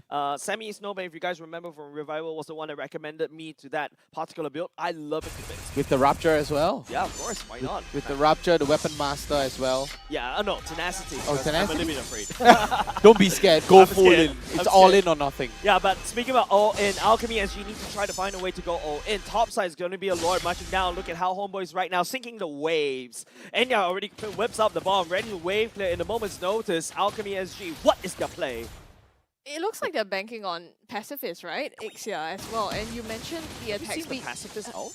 That's the thing, right? If you're building jump? attack, hold on. Derry, that's a jump right here. Okay, this time around, Pacifist will out. Last Insanity will clip. That's going to be one member going down for the count. Now the Icon going all the way to the backline, trying to wave clear the heroes for the side of HomeBois. But then again, they forgot about the Lord pillaging onto the core. But then again, luckily, Alchemy SG Puski drags some tension away. HomeBois will do damage up top and bot, and not only just that, the core half HP. I have to say, Icon, that was the clutch of the game. But, you know, right now it's back to 4v4 again. I mean, Jet is right up because of the passive. Okay, so that was a glimmer of hope, I guess. Right? There was a little bit of glimmer of hope, but we did saw that in the previous game as well. A slight glimmer of hope for Alchemy, and it just all goes right into the trash. But take a look at Puski, right up there with Vernal Cure. Pacifist sitting in the middle as well, right? Exactly.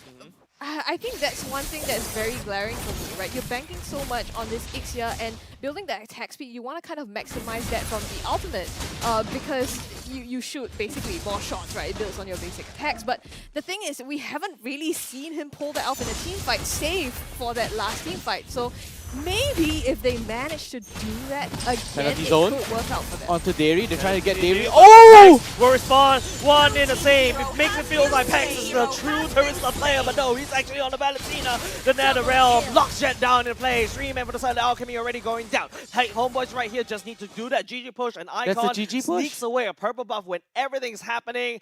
HomeBois right here will go for the home run, ladies and gentlemen. Super Jogs already activated on Flame. What can Icon do but just rotate around, trying to use the energy to wave clear. Jogs will press on the issue though. Last Insanity will be able to clip. Danny gets pushed all the way back. HomeBois right here just go for the kill, and they take the series. Wow. Wow. I have to give it to Pax. 3-man penalty zone with the IMU. He's a Terizla player, I swear. And he looks ice cold. Look at the face cam. Ice cold, zero reaction. They're like, no, this is everyday, man. This is what I do for a living. Yeah, it's what we do. Wow, and Enya all smiles as well as, you know, wearing their shoes because, you know, they have to take out their shoes when they're playing. It's comfortable that way. Congratulations to HomeBois with a big 2-0. And Alchemy, they have to go back to the drawing board yet again. Yeah, but what can we take home from this particular series, Grubby? Especially Alchemy SG. What can we take home? Don't play the Fanny twice. Don't play the Fanny. I mean, they managed to clutch it, right? The first time, don't do it. Okay, look, they had a clear game plan this time, right? You could see that on paper, it was meant to play out in a certain way. Pacifist had that in mind and he knew what the game plan was, but just the execution of it, they just couldn't seem to nail it. Vertigo, what do you think Alchemy SG can take away from this particular series?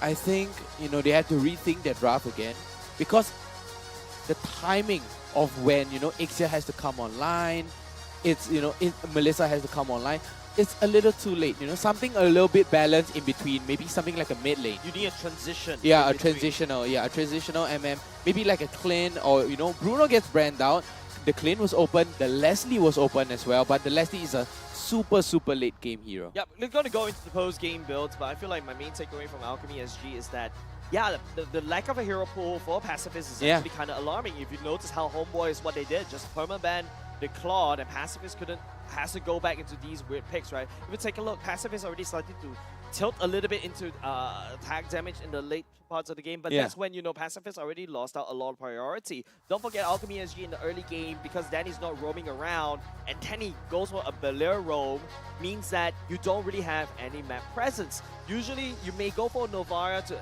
you know, have this non-committal map opening as well. Kadita can do the same, but no, Alchemy, they couldn't do it. The only way they can open up the map is basically nobody, right? So nobody. They have no map presence at all, and HomeBois, because of that, especially on Dairy, on this Koopa, was able to, you know, take advantage for Alchemy SG. Doesn't really have all this map control, hide in every bush, and all of a sudden, you know, every bush from the Alchemy side is a very dangerous bush. Exactly, and constantly opening up the map for HomeBois. They gave information over information and over information as well, and HomeBois just takes advantage of it. If you take a look at the emblems, what do you see, Scrubby? 3 Ruptures again? Triple Ruptures trying to do what HomeBois did? Maybe Triple Rupture as well, but I have to say Alchemy seemed kind of shaky on, you know, week 1 and day number 1. Yeah, not a really good start, right? Yeah. But at the very least, you can see Assassin emblem being selected by Pacifist side. Yeah, he has, I feel like, but this is the kind of emblem that doesn't really scale well into attack speed. Usually, Assassin emblem, you go for pure armor or armor pen or pure damage, right? But I feel like, all in all, it's also kind of really glad to see Benedetta being played by Bruno Kill, because I don't believe any of the regions actually start fielding the Benedetta. It's like, it feels like a meta that belongs 2 seasons ago. But let's take a look at the kill participation chart. Take us through this, Grubby Cheeks. I mean, just looking at, you know, Alchemy, even though they were trying to, they had high kill participations, right? Yeah. You can see that on their side of the team, but even then they weren't able to take the fights in the first place, Sample because the kill size. count 4 to 13. Sample size is 4. Yeah, exactly. So even though they worked together as much as possible, maybe slightly than the better previous game even, it just wasn't enough. And I think the amount of rotation and the timely rotations coming in from HomeBois as well was just, I don't know if Alchemy didn't see it coming or they just weren't prepared to do that. And also because of, like you said, right, Valier not being able to open up the map enough, maybe that was the big detriment to them. Yeah, there's no peel, right? I mean, there's no peel coming out. Peel. Yeah, there's no peel. So basically, there's banana no one peel. there to tank the damage for you to open up for Pacifist, right? Minotaur was open. Why not Minotaur? Right? That's Alchemy's pocket pick. The Minotaur. But that belongs to Pacifist, right? Exactly. Pacifist now relegated to gold lane. I But feel like Danny can also go Danny in for can the go. troll as well, because you really want to try to kick away the Xbox that's really flying in your face, right? But then again, Alchemy this time around, they will take this defeat for now. But there's a lot of learnings that they could have done. But let's take a look at the MVP coming out of HomeBois. I don't know who is the MVP this time around, but this time it's going to be Werner Kerr. His ability to outplay Icon in a 1v1 up top is just crazy. Not just up top, right? And he's the Everywhere. multiple times that Icon tried to engage on him, even in the late game when he had enough damage, but it, you know, just wasn't enough to take Bruno Kill down. And like you said, he just stood still. He just stood still and then it's like, yeah, sure, hit me. Use your cutthroat, everything. Use as much thing as you want. Finish your energy. And then he's like, okay, I'm just going to walk back. And then Super Jogs just deletes him. Yeah, he'll be back up. Look at the emblem. Find the emblem, Festival of Blood. Then, of course, on top of the Bloodlust X as well. Wow. This emblem build allows you to build Hunter Strike for damage first. And then the Bloodlust X is like Spellvamp. cherry on the topping, right? Just additional blood survivability for you. And then with the Oracle as well, additional healing. You know, that's even more healing. So that's triple healing. Of course. We And always love the healing. That's why you don't need to be afraid. Yeah. You just heal it Just back heal, up. and then look, he did use the ultimate, went for the petrify, easily demolishes Icon right under his own turret as well. That's right. We'll be going into a very quick mic check. I love this mic check. Let's go. Right. Especially the MPL Malaysian one. It's really entertaining. It's With that so said, good. hopefully MPL Singapore will also do the same. Let's take a look at the mic checks of both these two teams. It's okay, it's okay. Pressure top, pressure top. Pressure top, Pressure top, pressure top. Fanny no blue, yeah, Fanny, yeah. Yeah, Fanny no blue. The who them low. Play him. Guys, Kufra. Nice! Tahu. Oh. Hey, they only me. Melissa with me. Can Melissa? Melissa, nice! One. Can watch me? No flick, Nice! Hey! Go! Ulti-nya. Santai.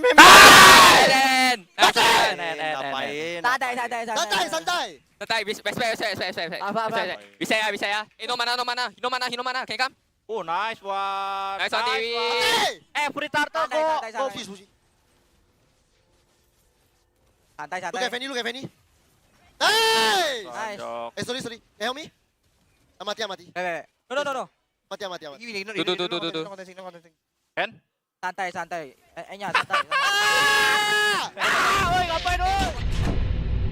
Of the fact that HomeBois all of a sudden use like complete silence. Yeah, Oh, just and it's a full contrast. focus. You had the more noise when they were fighting 1v1 against somebody, and then suddenly on a full-on team fight, it goes quiet. Yeah, and this goes to show the amount of communication, the amount of training they have to go through to the point that they literally can read each other's movements. Yeah. This is the telling sign that HomeBois SG is actually starting to grow, become a very strong team going up into the ranks of MPL Singapore. Yeah, definitely Alchemy needs to kind of reset, right? And I think they've chosen for themselves a very difficult draft to execute. That's It right. has a lot of conditions. Maybe come back, think about it, go for something they're comfortable with and a lot easier. Yep, with that said, ladies and gentlemen, we're going to throw it back to Cheryl Yao for a quick player interview. Take it away, Cheryl Yao. All right, thank you so much, guys, for that intro right there. Now, yes, I have right beside me Jerry right here with us. Very, very excited to have you here. Now, we do have so many questions for you. Namely, you are back again, but here with a brand new team. So right here, HomeBois does have, a little bit of, traction with the Malaysia side. So, there's a lot of overwhelming support right here from the Malaysia side over to Singapore as well, showing you guys support. So do you have anything to say to all of the supporters for HomeBois SG?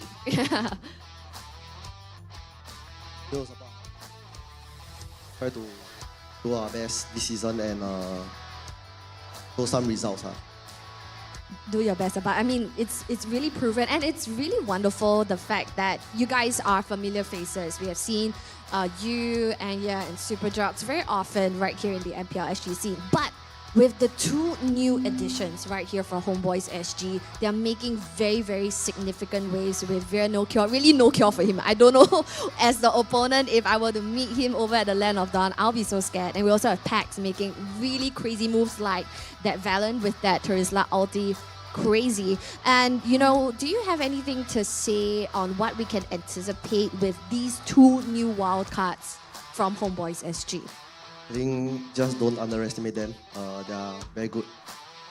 Right. And the fact that, we do have all these import players, how does communication go about for your team? I think usually there will be a lot of language barrier, but we usually just try to speak on the most basic English terms to tell them stuff. But usually they will know because they're quite smart lah. Right, and of course pro players to say the least, right? So when it comes to your games itself, from what I've seen in the match, the whole follow-up was absolutely phenomenal. Like how does this go about? Like that team synergy we have seen even right here at day one. Is this something that we can continue to anticipate throughout the entire regular season? I think can anticipate lah, cause we really train a lot. And we're very excited for that as well. And starting here off day one, and especially match one with a 2-0 clean sweep, what do you have to say, you know, to your fans as well as your other competitors that you're going to go up against? Good luck, have fun. Good luck, have fun. Can I have anything more than that? Just good luck, have fun. Like some tea lah, like stir a bit lah. Can't wait next week to fight RSG because I can smack Bray. Next week for RSG. Yeah, to smack Bray. To smack Bray. All right. So who else? Which other team you feel that you know you have got your eyes on for this season? I think Bleed. You're looking out for Bleed as well. Looking out. Okay, so we're very excited for that. So thank you so much, Derry, for that wonderful interview. Thank you. Thank you very much. So yes, ladies and gentlemen, that was Derry right here from the all-new HomeBois SG. Now, they had definitely made their mark, especially right here for day one, match one itself. So we're very, very excited about that. Now, next up, coming up at 12:30 p.m., ladies and gentlemen, that is going to be Bleed Esports going head-to-head against Vanguard SG. Now, this is going to be an exciting match that you don't want to miss, so stick around and we'll see you at 12:30 p.m. for match 2.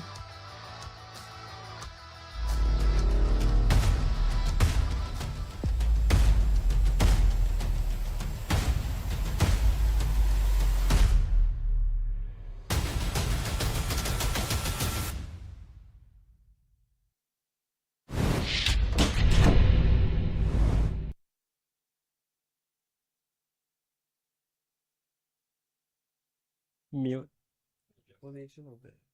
I usually shout at my team. So what? I just shout at my team. I just mute. If we do well in the first 1 minute, the comms is always your house, invade. Yeah.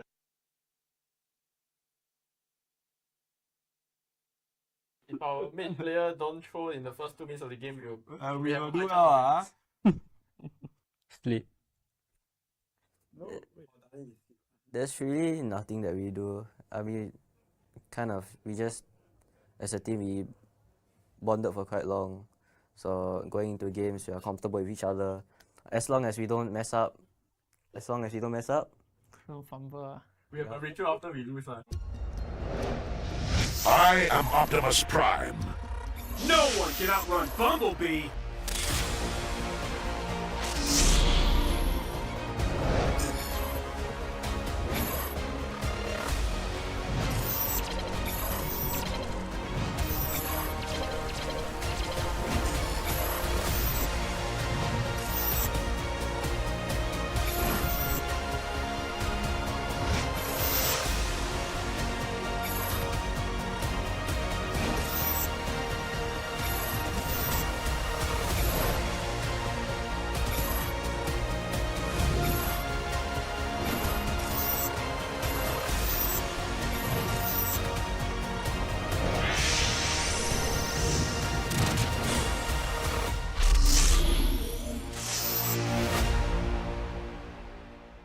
OSIM.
A crispier chicken McCrispy?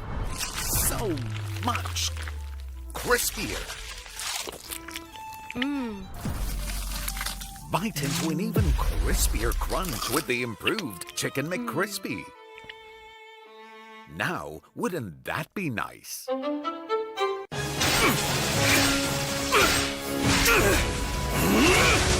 Legendary! Tigreal!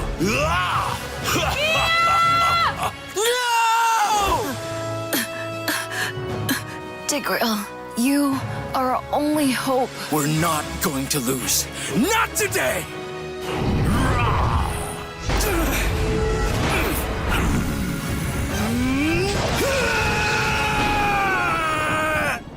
Huh?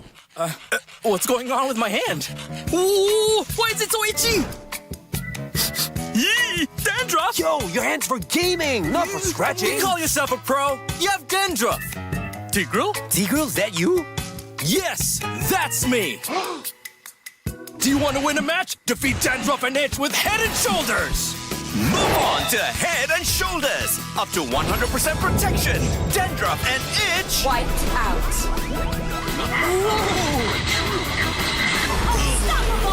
We defeated the Lord! That's why everyone should move on to Head and Shoulders.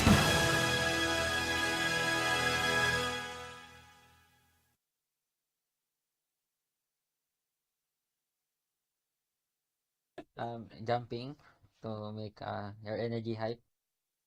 Me, I'm just eating chocolate first to get hype. Yeah. Yeah. No, bro, don't eat chocolate in game, bro. I am hype if I eat chocolate, bro.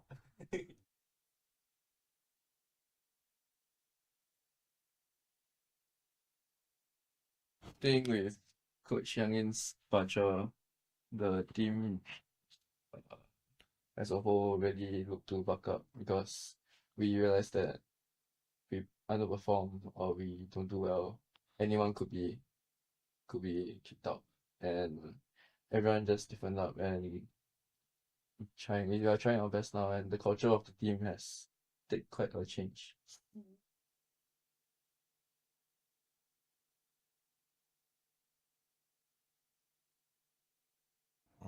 I think for me, my playstyle, I adjust my playstyle to fit on them.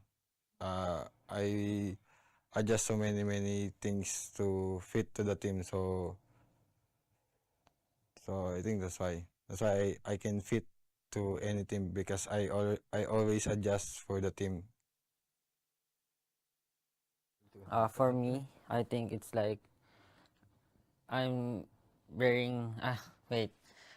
It's like for me, it's I cannot still give my 200% as when I'm playing in Philippines because I'm really comfortable speaking Tagalog. That's why when my experience is like I cannot explain in better English, right?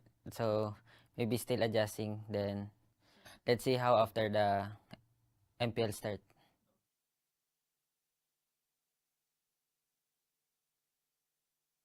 As FMM wants to be Suns and I want to be CW.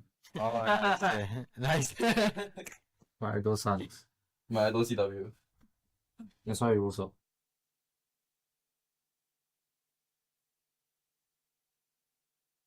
Last season I couldn't get my blue buff, but this season I don't even need blue buff.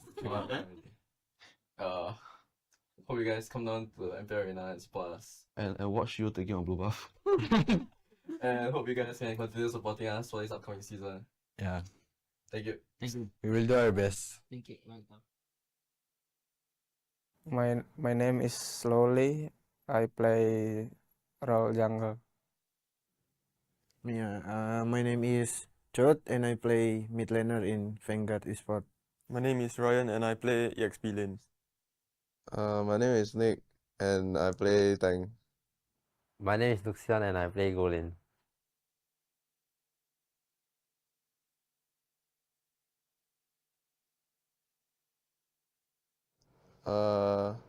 I believe this is just the process of us going into MPL lah. As our aspirations isn't just to enter MPL, we want to have a mark in MPL. Yeah. I think the new meta are so good because it become more flexible and the game not become monotone? I feel like because I'm a roamer ma, so I feel like no much changes so like it doesn't benefit me much at all. So like maybe they should put like more changes to the roam, because roam only use support and tank ma for the emblem, so like quite shag I would say the emblem is much better now because now more fighters are more viable and there are many options to choose from because the emblems make some older, not so used heroes slightly better, like Xbox.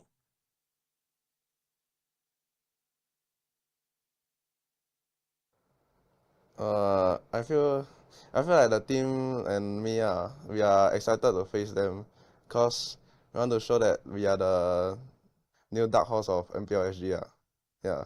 And besides that, I can't wait to face Bleed vs JPL cause yeah, I want to prove it to him that he is below me. Yeah.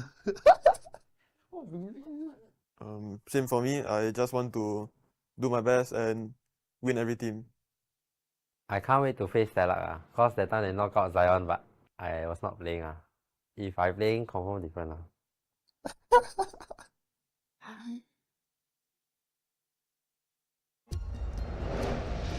I am Optimus Prime. No one can outrun Bumblebee.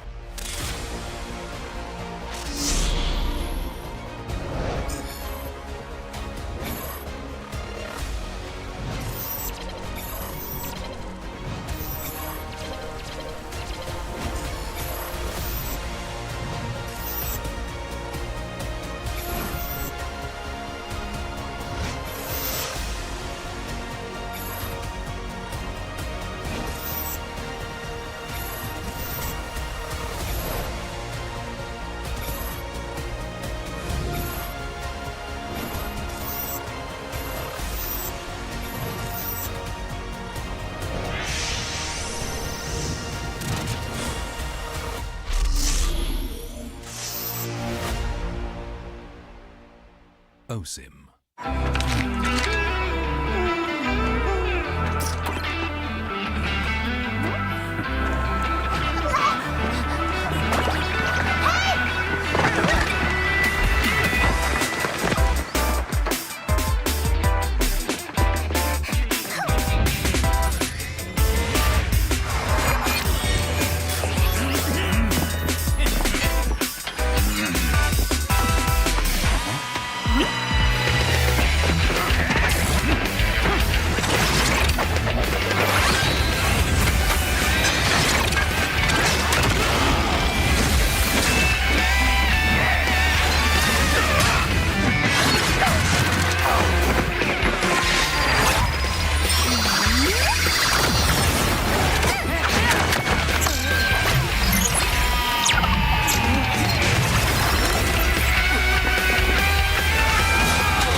A crispier chicken McCrispy?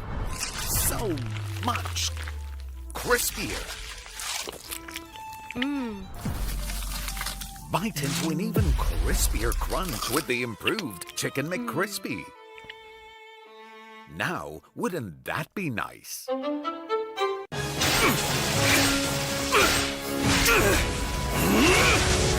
Legendary! Tigreal!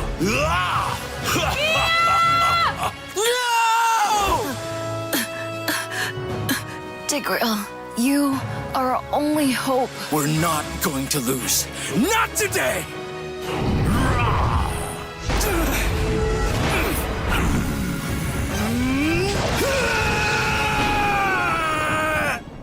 Huh? What's going on with my hand? Ooh, why is it so itchy? Yee! Dandruff! Yo, your hand's for gaming, not for scratching. You call yourself a pro? You have dandruff. Tigreal? Tigreal, is that you? Yes, that's me.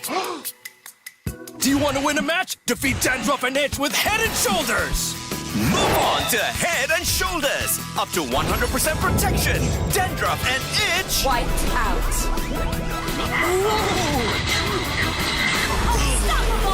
We defeated the Lord!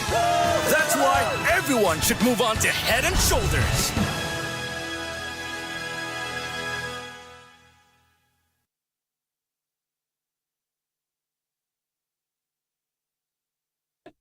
Jumping to make your energy hype. Me, I'm just eating chocolate first to get hype. Yeah. Yeah. Yeah, yeah. No, bro, don't eat chocolate again, bro. I am hype if I eat chocolate, bro.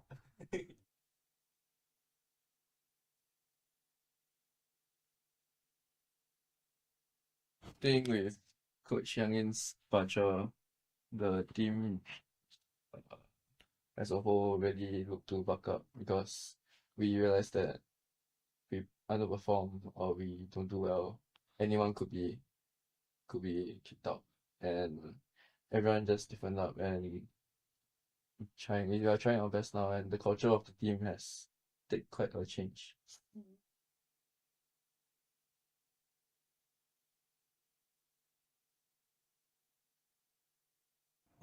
I think for me, my playstyle, I adjust my playstyle to fit on them. I adjust so many things to fit to the team, so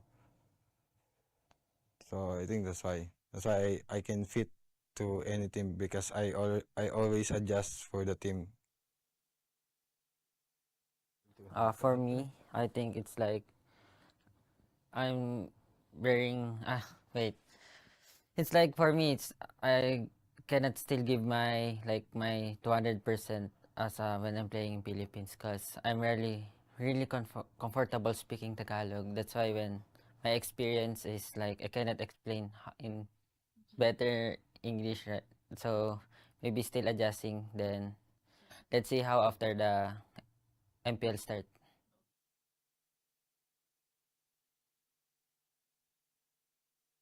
As FNM wants to be Suns and I want to be CW. Oh, nice. My idol Suns. My idol CW. That's why we also.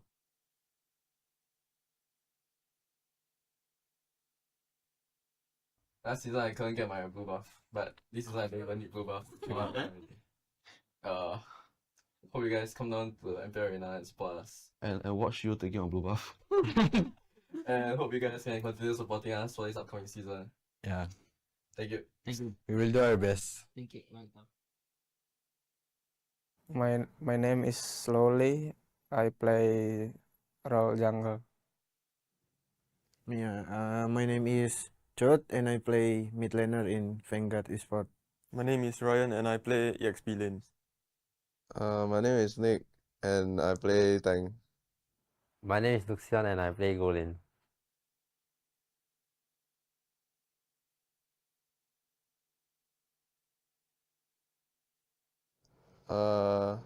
I believe right, this is just the process of us going into MPL lah. As our aspirations isn't just to enter MPL, we want to have a mark in MPL. Yeah. I think the new meta are so good because it become more flexible and the game not become monotone. I feel like because I'm a roamer ma, so I feel like no much changes so like it doesn't benefit me much at all. So like maybe they should put like more changes to the roam because roam only use support and tank for the emblem. So like quite shag I would say the emblem is much better now because now more fighters are more viable and there are many options to choose from lah. Because the emblems make some older, not so used heroes slightly better, like Xbox.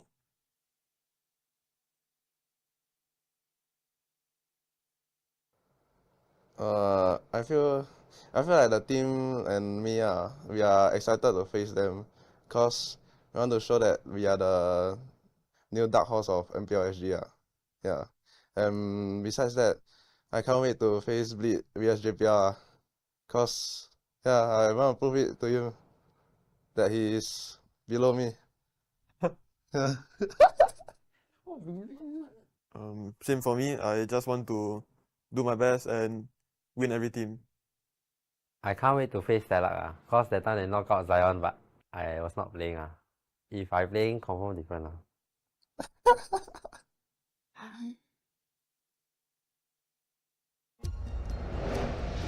I am Optimus Prime.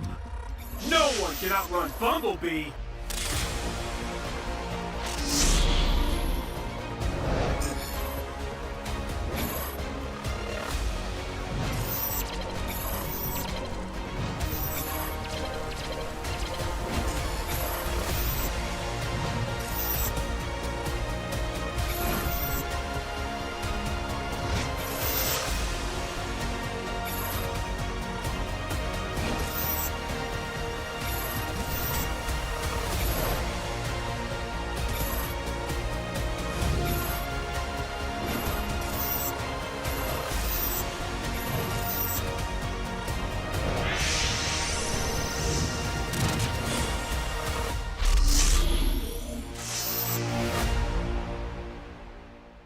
OSIM.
A crispier chicken McCrispy?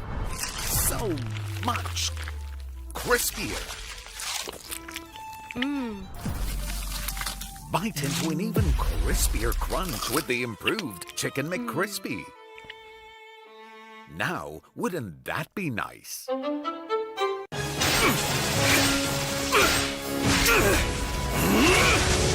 Legendary! Tigreal!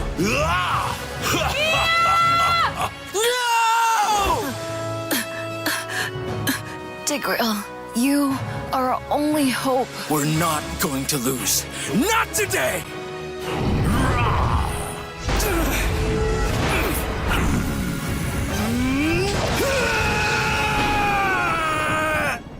Huh?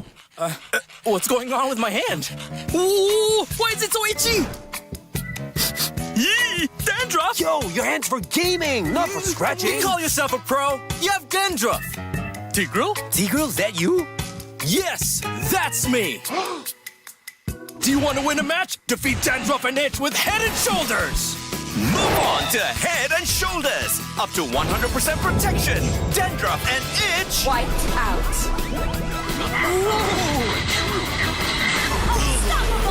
We defeated the Lord! That's why everyone should move on to Head and Shoulders.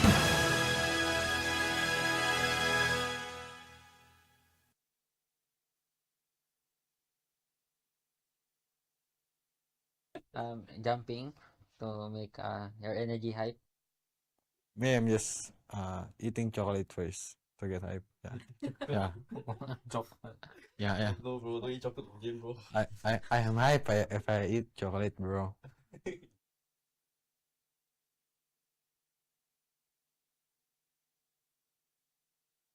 Think with Coach Yang Yin's departure, the team as a whole really look to buck up because we realized that we underperform or we don't do well, anyone could be kicked out.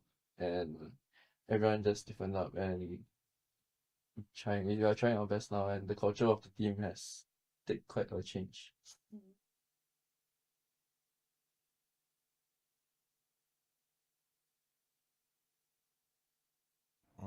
I think for me, my playstyle, I adjust my playstyle to fit on them. I adjust so many things to fit to the team, so I think that's why I can fit to any team because I always adjust for the team. For me, I think it's like I'm wearing wait.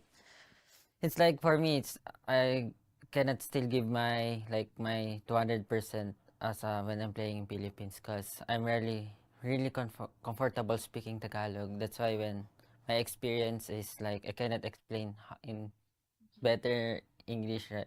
So maybe still adjusting. Then let's see how after the MPL start.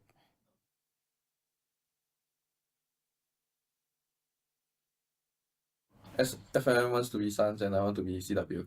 Oh, nice. My idol Suns. My idol CW. That's why we also.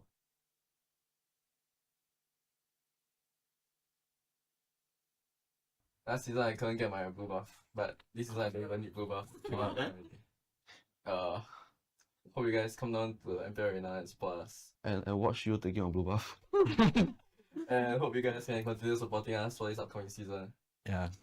Thank you. We will do our best. Thank you. My name is Slowly. I play role jungle. Yeah, my name is Chot and I play mid laner in Vanguard Esport. My name is Ryan and I play EXP lane. My name is Nick and I play tank. My name is Luxian and I play Go lane.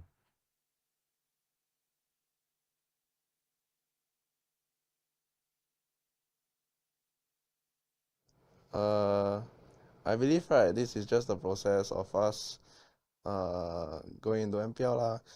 As our aspirations isn't just to enter MPL, we want to have a mark in MPL. Yeah. I think the new meta are so good because it become more flexible and the game not become monotone. I feel like because I'm a roamer ma, so I feel like no much changes so like it doesn't benefit me much at all. So like maybe they should put like more changes to the roam because roam only use support and tank for the emblem, so like quite shag I would say the emblem is much better now because now more fighters are more viable and there are many options to choose from because the emblems make some older, not so used heroes slightly better, like Xbox.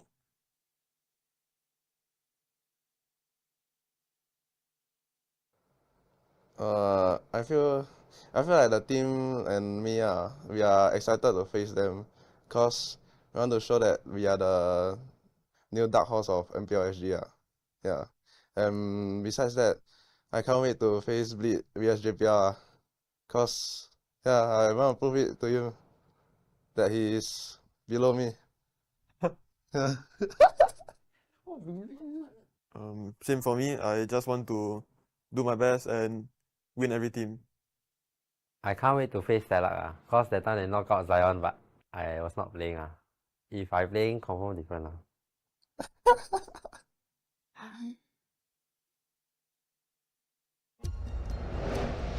I am Optimus Prime. No one can outrun Bumblebee.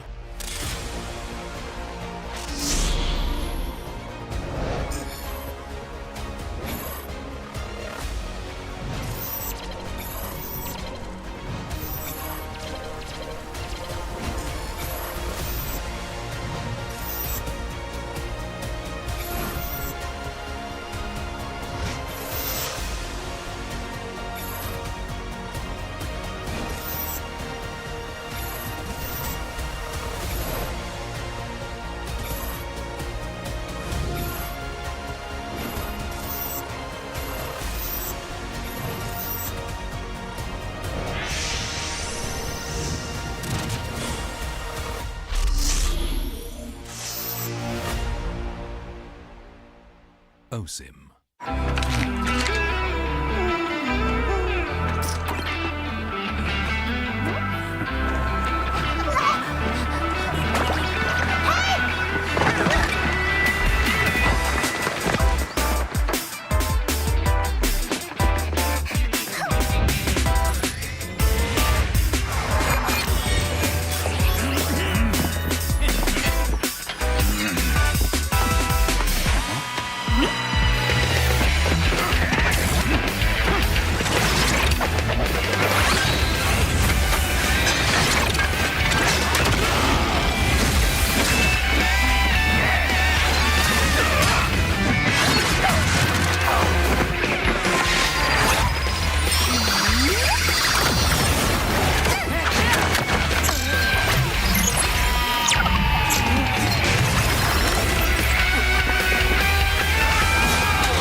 A crispier chicken McCrispy?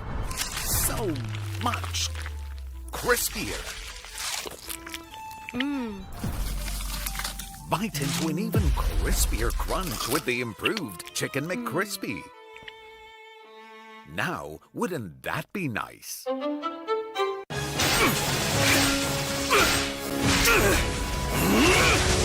Legendary! Tigreal!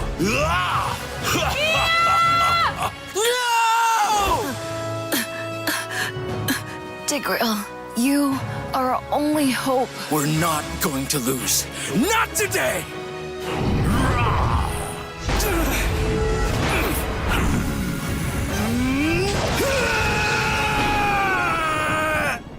Huh? What's going on with my hand? Ooh, why is it so itchy? Yee! Dandruff! Yo, your hand's for gaming, not for scratching. You call yourself a pro? You have dandruff. Tigreal? Tigreal, is that you? Yes, that's me. Do you want to win a match? Defeat Dandruff and Itch with Head and Shoulders. Move on to Head and Shoulders. Up to 100% protection. Dandruff and Itch. Wiped out.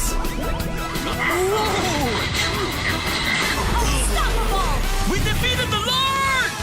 That's why everyone should move on to Head and Shoulders.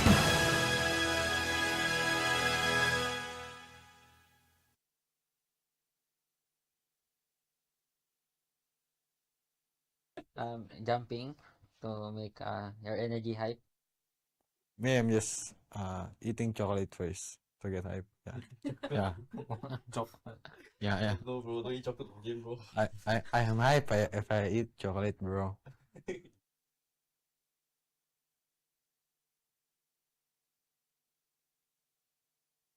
Playing with Coach Youngin's Bacha, the team as a whole really looked to buck up because we realized that we underperform or we don't do well.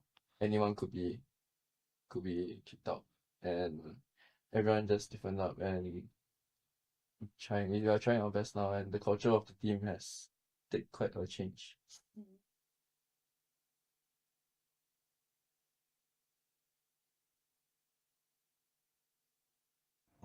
I think for me, my playstyle, I adjust my playstyle to fit on them.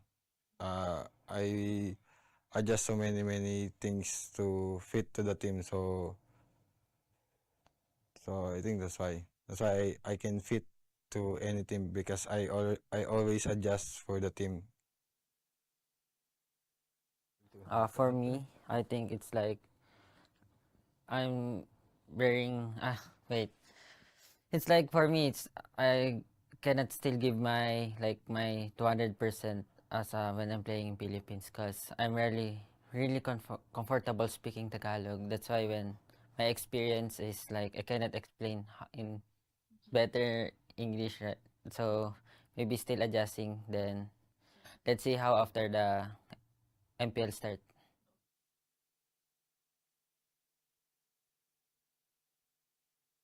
FNM wants to be Suns and I want to be CW. Oh, nice. My idol Suns. My idol CW. That's why we also.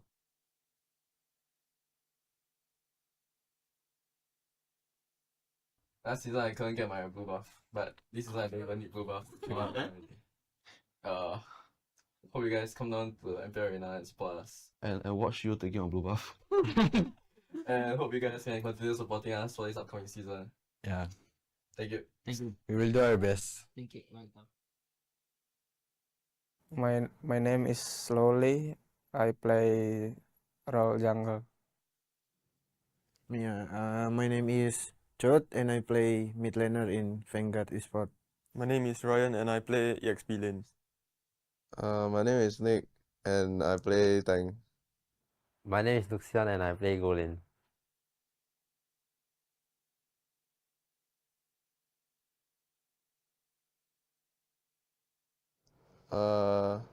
I believe right, this is just the process of us going into MPL lah.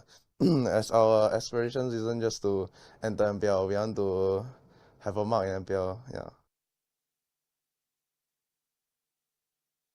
I think the new meta are so good because it become more flexible and the game not become monotone.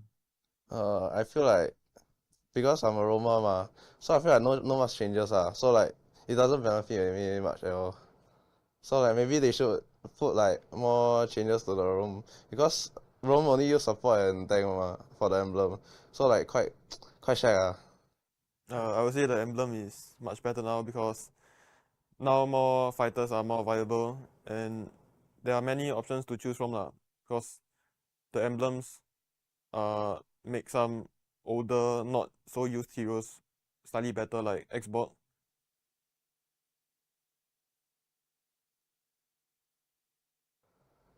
I feel like the team and me we are excited to face them because we want to show that we are the new dark horse of MPLSG yeah. And besides that, I can't wait to face Bleed vs JPL because I want to prove it to him that he is below me. Same for me. I just want to do my best and win every team. I can't wait to face Telak cause that time they knock out Zion but I was not playing If I playing, confirm different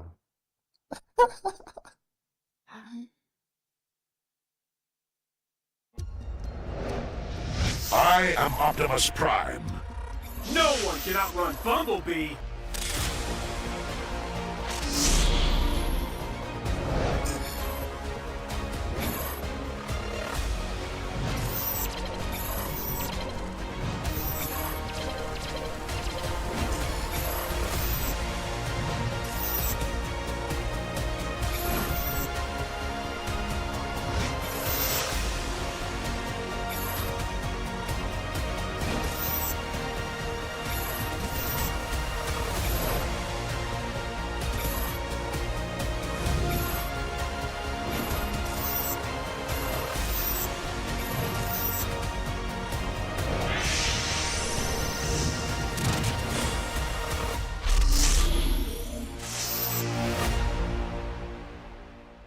OSIM.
crispier chicken McCrispy? So much crispier.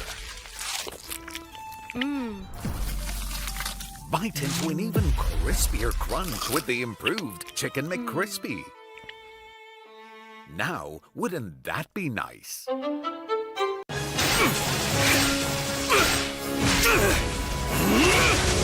Legendary! Tigreal!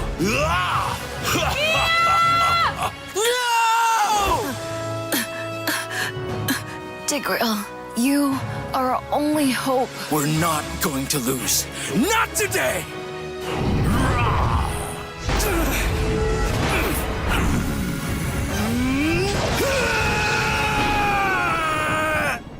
Huh? What's going on with my hand? Ooh, why is it so itchy? Yee! Dandruff! Yo, your hand's for gaming, not for scratching. You call yourself a pro? You have dandruff. Tigreal? Tigreal, is that you? Yes, that's me. Do you want to win a match? Defeat Dandruff and Itch with Head and Shoulders. Move on to Head and Shoulders. Up to 100% protection. Dandruff and Itch. Wiped out.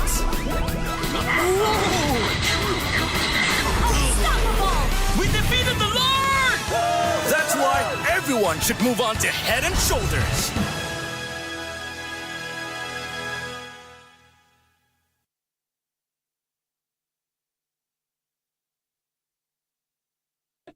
Jumping to make your energy hype. Me, I'm just eating chocolate first to get hype. Yeah.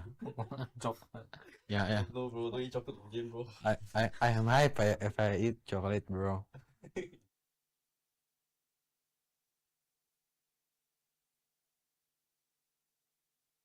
Think with Coach Yang Yin's departure, the team as a whole really looked to buck up because we realized that we underperform or we don't do well.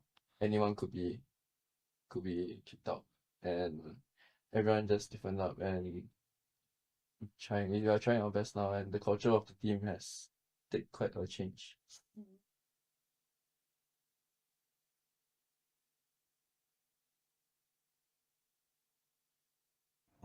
I think for me, my playstyle, I adjust my playstyle to fit on them. I adjust so many things to fit to the team, so I think that's why I can fit to any team because I always adjust for the team. For me, I think it's like I'm wearing wait.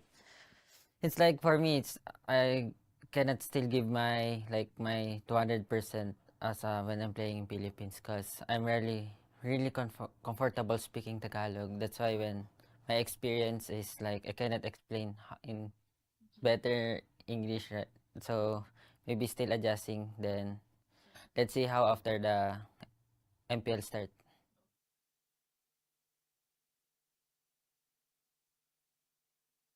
As FMM wants to be Suns and I want to be CW.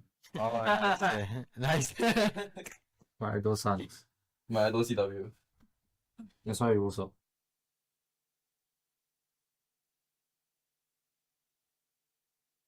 Last season I couldn't get my blue buff, but this season I don't even need blue buff. Hope you guys come down to the MPL Arena and support us. And watch you taking on blue buff. And hope you guys can continue supporting us for this upcoming season. Yeah. Thank you. Thank you. We will do our best. Thank you. Welcome. My name is Slowly. I play role jungle. Yeah, my name is Chot and I play mid laner in Vanguard Esport. My name is Ryan and I play EXP lane. My name is Nick and I play tank. My name is Luxian and I play Gold lane.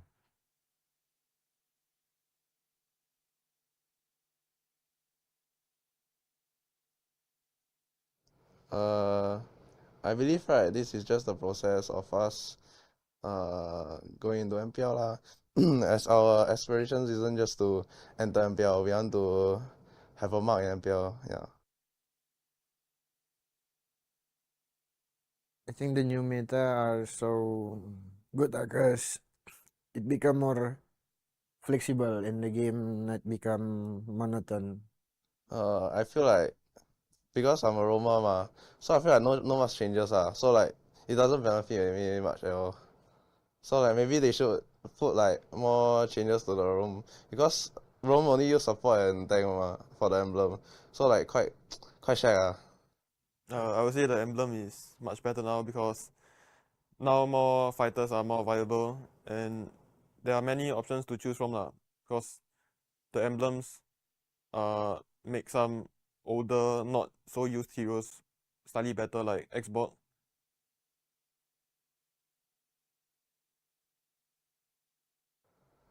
I feel like the team and me we are excited to face them because we want to show that we are the new dark horse of MPLSG yeah.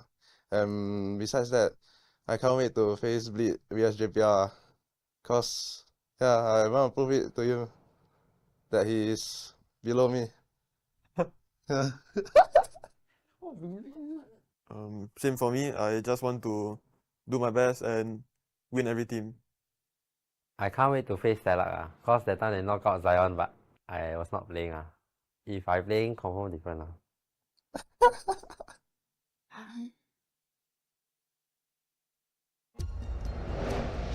I am Optimus Prime. No one can outrun Bumblebee.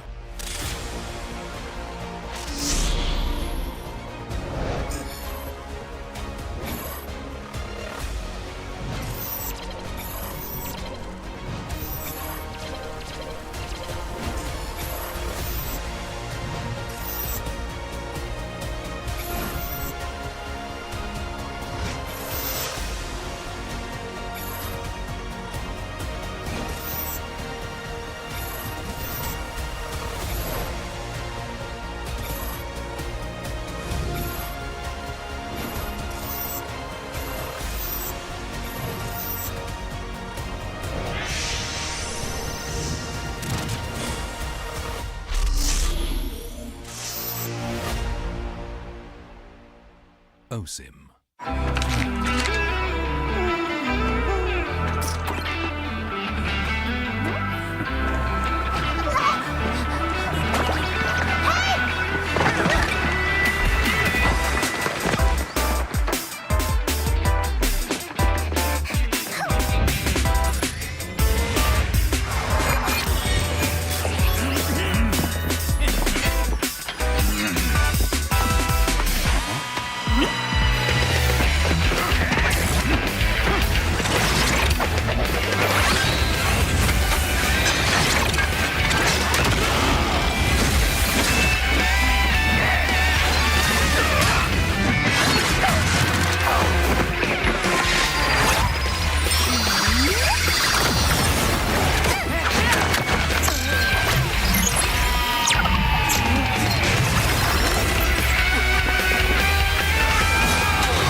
A crispier Chicken McCrispy? So much crispier. Bite into an even crispier crunch with the improved Chicken McCrispy. Now, wouldn't that be nice?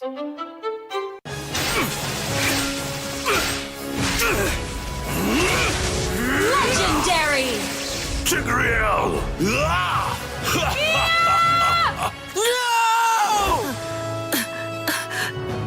Tigreal, you are our only hope. We're not going to lose. Not today!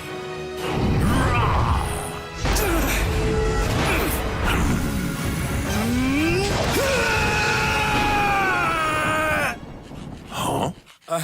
What's going on with my hand? Ooh, why is it so itchy? Yee! Dandruff! Yo, your hand's for gaming, not for scratching. You call yourself a pro? You have dandruff. Tigreal? Tigreal, is that you? Yes, that's me! Do you want to win a match? Defeat Dandruff and Itch with Head and Shoulders! Move on to Head and Shoulders. Up to 100% protection. Dandruff and Itch. Wiped out.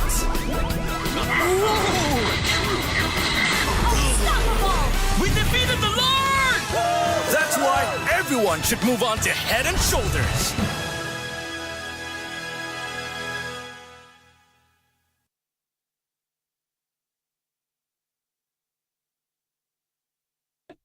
Jumping to make your energy hype. Me, I'm just eating chocolate first to get hype. Yeah. Yeah. No, bro, don't eat chocolate in game, bro. I am hype if I eat chocolate, bro.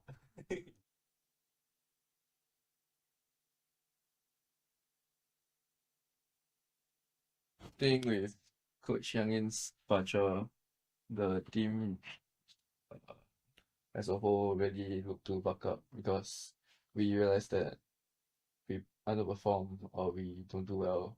Anyone could be kicked out, and everyone just stiffened up and we are trying our best now, and the culture of the team has taken quite a change.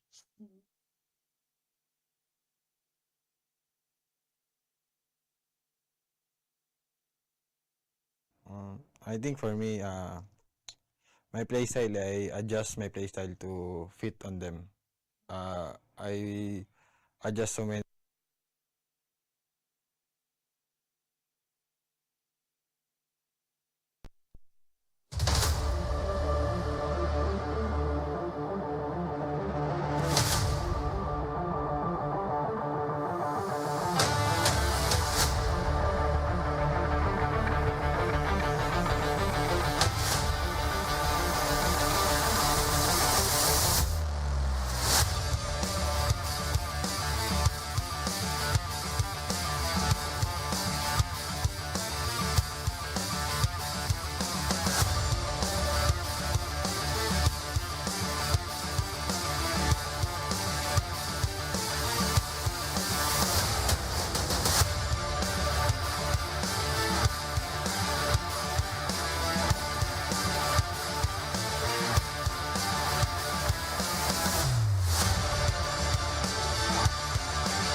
Alrighty, so friends, earlier on in match 1 itself, even for day 1, we have seen a clean sweep earlier on for HomeBois SG against Alchemy SG, and boy oh boy, things are heating up. And right here, we're gonna move on very quickly into match 2 already. We're gonna be seeing 2 teams, one namely the veterans of Bleed Esports, and they will be going up against Vanguard Esports. Now, Vanguard has newly qualified right here for the MPLSG scene, and we are very, very excited to see them as well. And this is going to unfurl next right here over at the Land of Dawn. So without further ado, let's meet the teams right here for match 2 itself, presenting to you our veteran teams right here, Bleed Esports.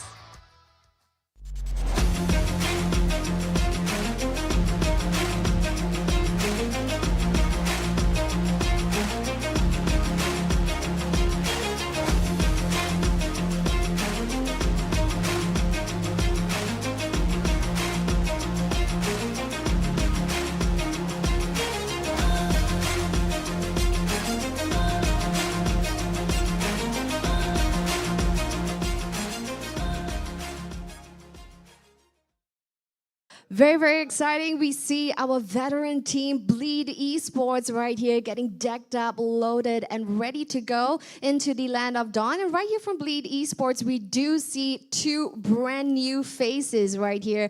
But I'll not go into it. I'll leave it over to the casters later. So yes, going head-to-head against Bleed Esports right here from this round, presenting to you our next team. Ladies and gentlemen, Vanguard Esports.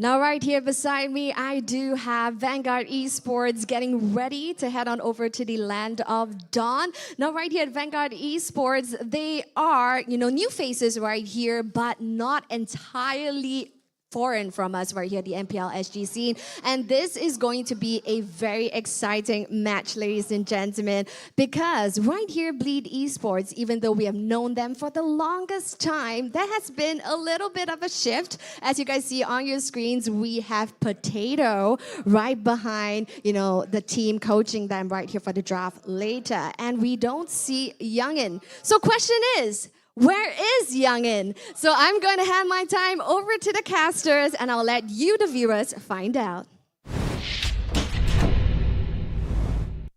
Thank you so much, Cheryl. And the question to where is Youngin will be answered right now as you see the man on the screen. Welcome back to the desk, ladies and gentlemen. This is MPLSG Season 6. My name is Scrubby. Here with me is Vertigo and Youngin. Yeah, finally. I mean, we've seen him on the ground, on the stage, constantly, over and over. And, we just don't get to talk to him. We don't get to see him as much. We usually see him on the camera and not much. And now, he's right here with us. I mean, how do you feel, being on the caster table with us? Yeah, so hi everyone, very happy to be here. Finally, taking on a different role. Got tired of coaching a little bit. Looking for a new challenge.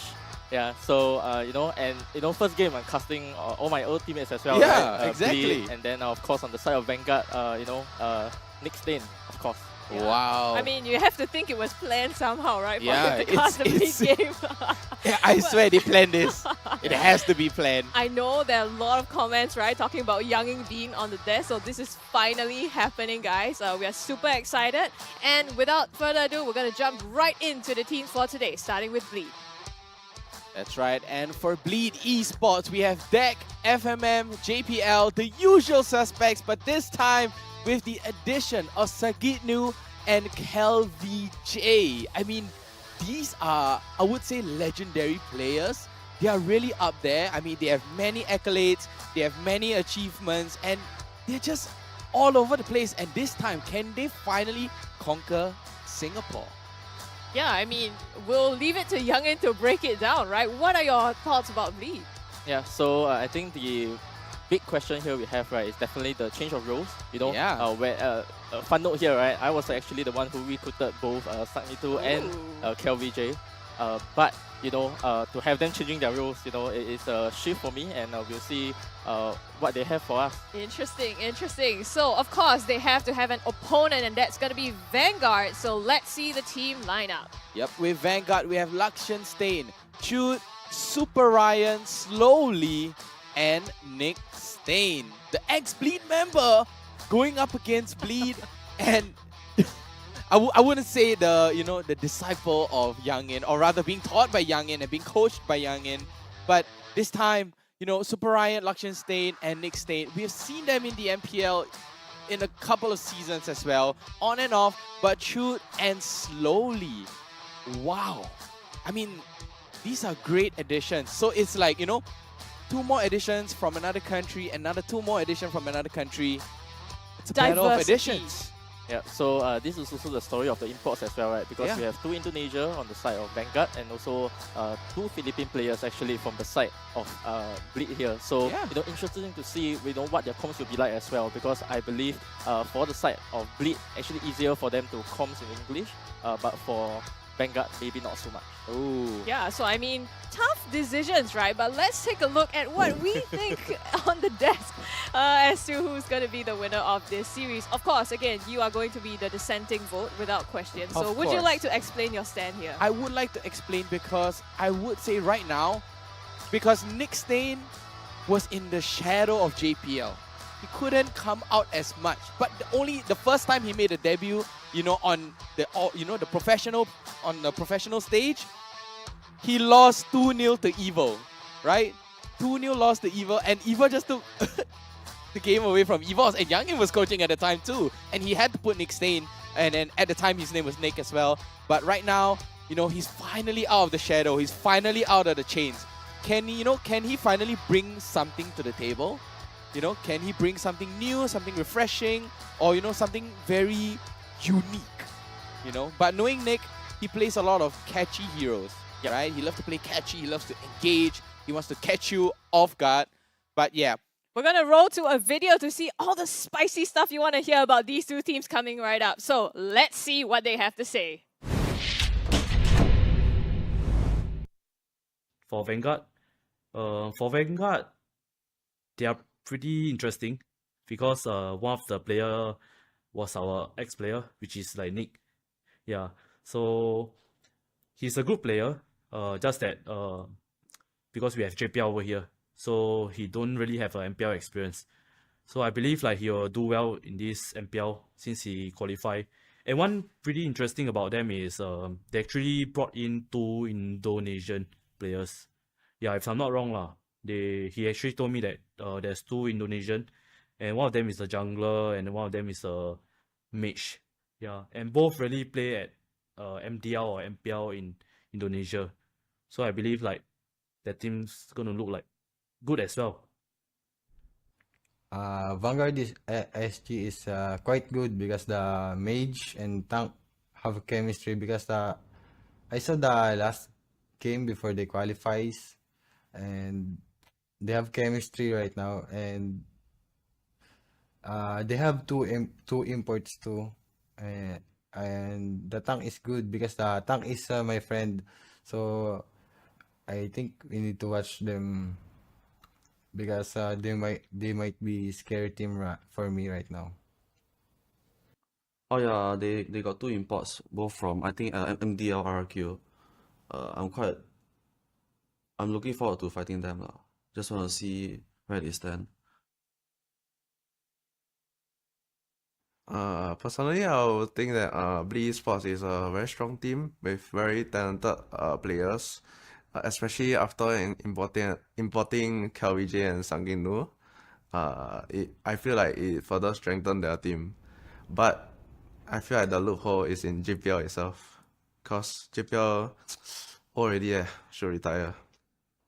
I would hope that it will be 2-0 lah, Mainly because I just want to prove to everybody that thinks that JPL is better wrong. Personally, I feel that Bleed is gonna be the champion for this season. I feel Bleed is gonna win RSG. Yeah, but against us, I think it's a 50-50.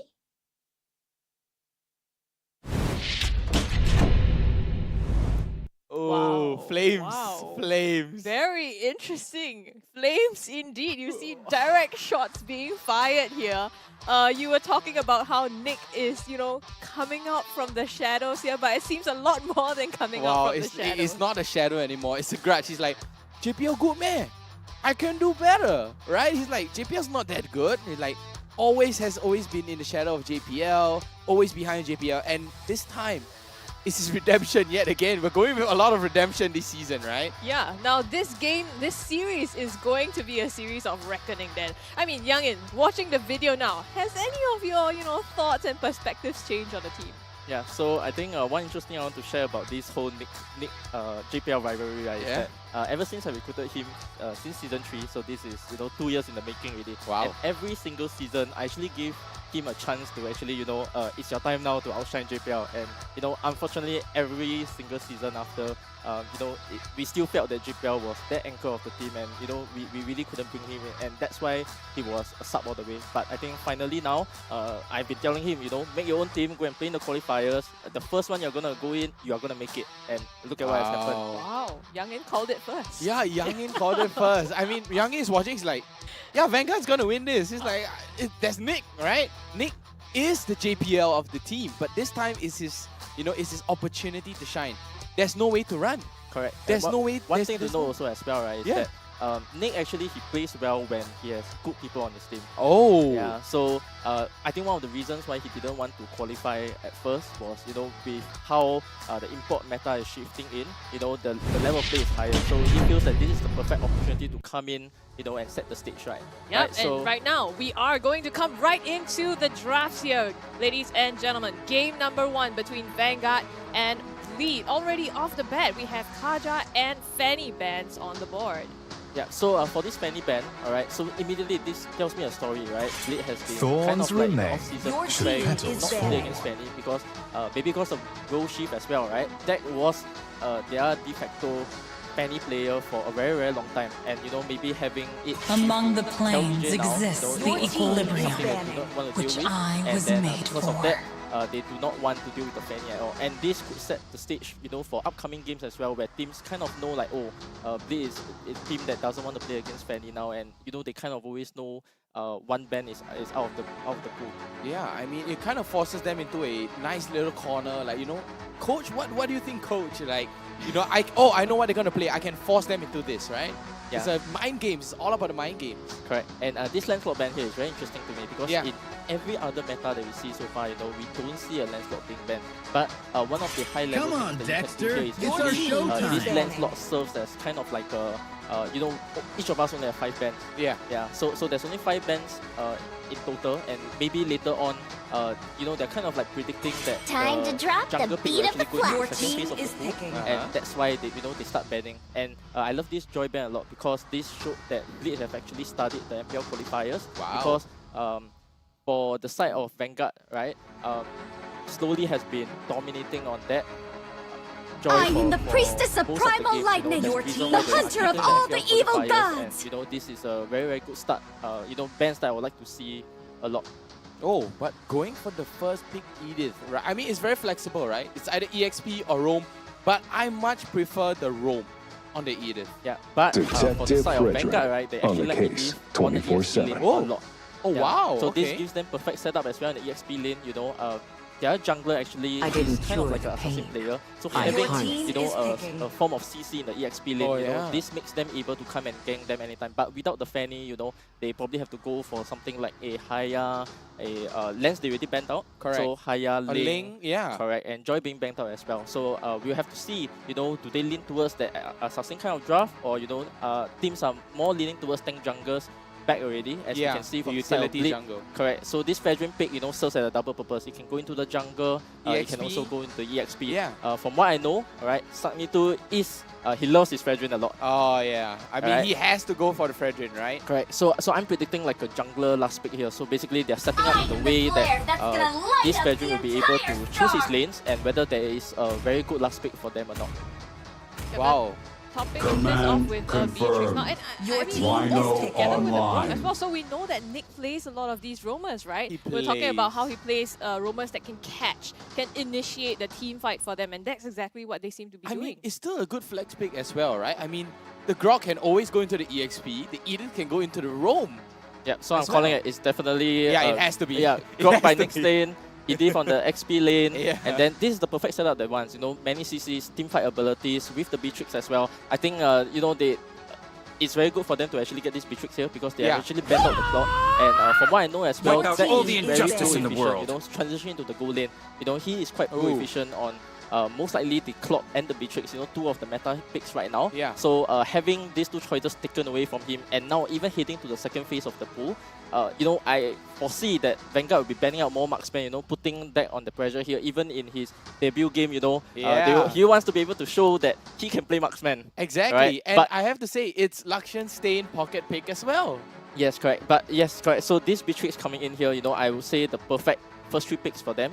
We get to see JPL on his signature throw now. Yeah. So one thing to know as well, right, is that Vanguard doesn't actually have a coach, right? Yeah, here no on the coach. screen we It's see Nick. It's Nick just Nick yelling is into the dictating mic. everything, right? Okay, he's a new player, a guy who played MPL 3 seasons ago, right? This is season 6 now, and to see him finally step up, this shows our next generation, our next talent of players, stepping up and doing what is needed. And I have high hopes for them this game. Yeah, and I mean, you don't mention, right, that we talked about Nick was kind of Young's disciple here, so you can expect that he has inherited some of, your ideas. It's the proud daddy smile right here. He has the proud daddy smile on, guys. But the bans, they ban out the Mades as well as the Paquito, right? So this Paquito is really strong in the EXP. How does the Paquito fare in the jungle, though? Right, so now I think Paquito is mostly played in the XP. I think they kind of are just taking out options here. I disagree with these choices. I think you should go out for more bans for deck so that you have an easier win condition. Personally, I would maybe take out heroes like the carry because carry and Cho goes very well. And carry takes Purify as well, right? So this actually gives them that single target pick off and easier for Vanguard to actually execute their composition. Right, but so my problem with this is that they decided to go the other way here and decided to take out more junglers, even though the Fedrin can be flexed. So personally, a mistake on his part, I feel. Take out more marksmen, I do believe a carry is coming out right here. Oh yeah, I mean a carry would be good here. I mean, Vanguard don't even need to pick the carry. So Bleed can always pick the carry for the last pick, right? But I think they should pick the carry here and then leave the last pick open as well because Vanguard, for the Fedrin, first pick. correct. Yeah, for the Fedrin as well. It's a very, very good pick coming out from Bleed. Amazing, amazing pick. Exactly like you mentioned, right? They have the potential now still to save the jungle for the last pick, and then Vanguard wouldn't have an answer to that in time. Let's go. So let's see, it's actually Irisdale here. Oh, what is Youngin thinking here? What is Youngin thinking?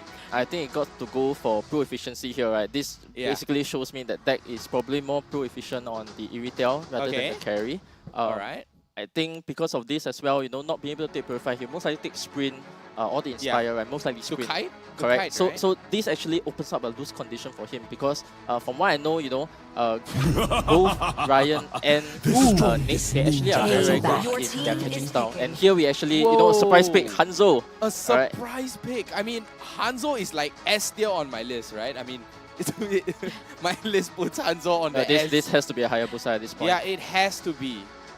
Right, you have a Fasa as well as a Beatrix. The Hayabusa with the OEG Shadow Kill will rush all the way into the back lines, just constantly kiting, and we know it will be great as a Hayabusa. So I like the angle here, first game, they kind of like testing the waters, straight away taking out surprise pick. This was actually something that I thought Nick and even, to a certain extent, the whole of Bleed as well, in your first game, if you are the weaker team, right, try to surprise your opponents because you can have a chance at giving them the mental advantage. All right, and then from there, game 2 might be slightly easier. This was one of the reasons why sometimes when we were 1-0 down, things did not go as well. But instead, Alpha players jungle opted for the alpha here. So as you can see now, very clear differences in how me and Potato thinks, right? Even though we have both been coaching the same team, all right, and to see different kind of lineups coming out, we'll see whether execution-wise, will they be able to pull it off? Because right now,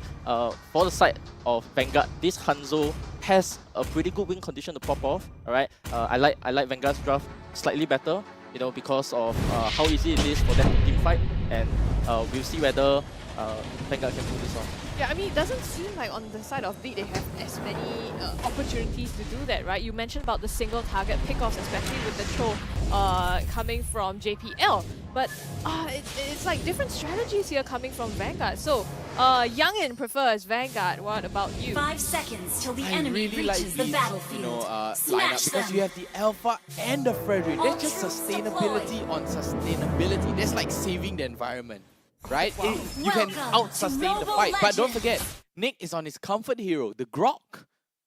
And so is JPL on the Cho. So, I mean, it's a battle of roamers here, right? It has to be. Exactly the rivalry that we talked about, right? So let's see how this pans out. We are already into game number 1. Ladies and gentlemen, if you've just joined us, again, this is Vanguard against Bleed. The first game, we're going to see whether Vanguard can actually come back against them with this surprise Hanzo pick. Yeah, so in the first 2 minutes, right, I think we should be putting our eyes on this anticipated roam matchup, right? Nick Stain and of course JPL duking it out, right? Because from what I know, right, JPL has always been the one better at holding bushes compared to Nick. Nick probably has to walk into the bushes a lot and take a bit of poke damage here and there, just to contest. And unfortunately for them, they, playing a Hanzo like this, they cannot afford to, give up an early lead, because this will result in your buffs being invaded later on if you lose the first total fight. Wow, I mean, the Hanzo has a really great clear, right? Like, if you're doing well in the early game, you can snowball with Hanzo, very good. But if you start falling off, if this Hanzo starts falling off, your whole team will fall off as well, right? It's a whole liability, but oh, there we go. The ultimate comes in, Deck takes a lot of damage, jumps right in, and take a look slowly. JPL coming to the rescue, and they get out just fine. And JPL doing a really, really good job. Yeah, decent poke coming through, right? Now he just needs to go back to his jungle, because of the Hanzo's advantage, right? He's able to get both of his buff faster than the Fedrin. So because of that, faster than the Alpha, sorry. And because of that, he'll be able to reach the total slightly earlier. JPL here, harassing and keeping vision on the Hanzo is very, very important here, and gives them that slight advantage to contest the total as well. It looks like they do want to contest the turtle, right? FMM already picking up the wild charge here, and they are actually taking control of this river beat, zoning them out.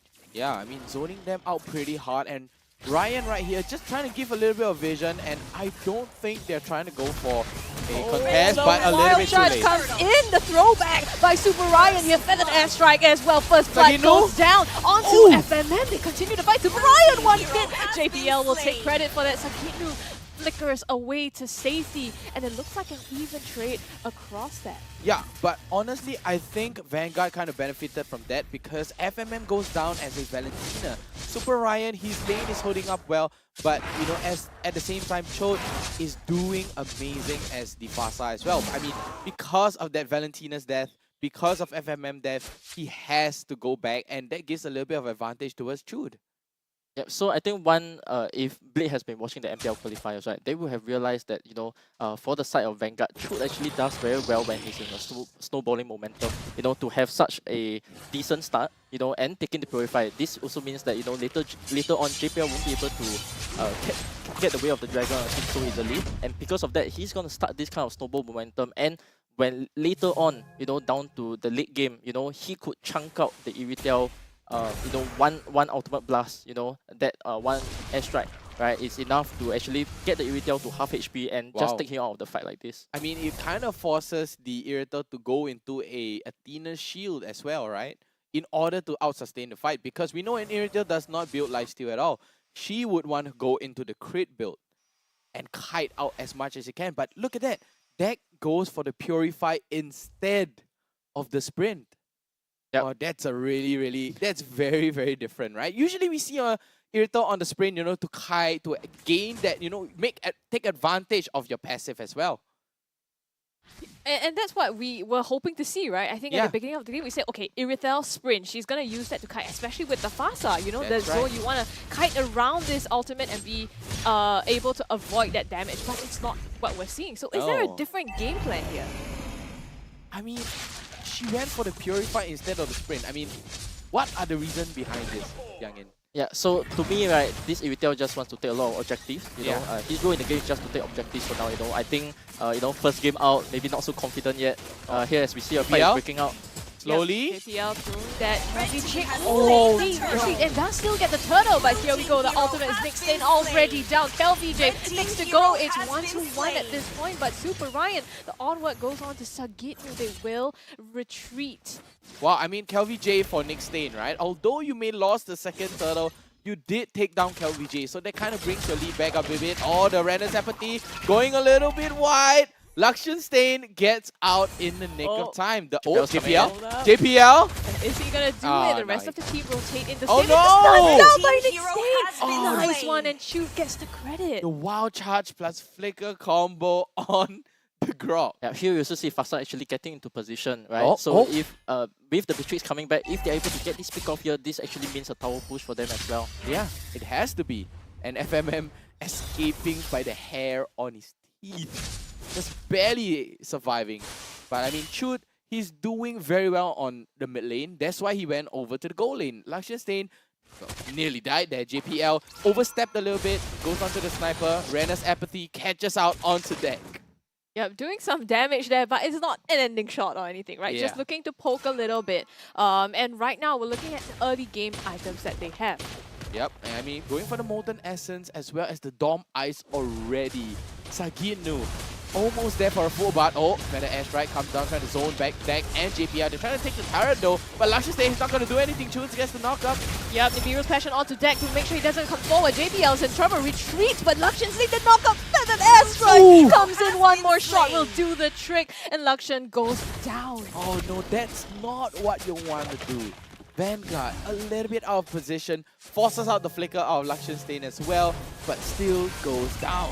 Oh, it looks like he still want to fight. Okay, not just so yet. he knows like, the Guardian Spirit just to stop him. The patience on JPL earlier on to just wait out the ultimates, right? They wasted 2 ultimates there before he finally engaged. And right now, Bleed taking their advantage at the turtle pit. Yeah, going for the third turtle here, but even with this lead, actually if you take a look at the goal lead here, it's actually not that much, right? Both teams are just neck to neck with one another. I think the saving grace for Vanguard here is definitely that the Hanzo is still having like a decent game, constantly taking his buffs. He's not getting invaded yet, so that always, it's a sign of a chance for them to actually play back into the game. As long as this Hanzo continues to level up, where his level is actually, he's going to hit level 12 soon. Yeah, compared to Kel here, he's actually only level 10 despite taking 3 turtles. Yeah, I mean, it's supposed to grant you that EXP, that gold, but it's not enough. I mean, he's still 2 levels away.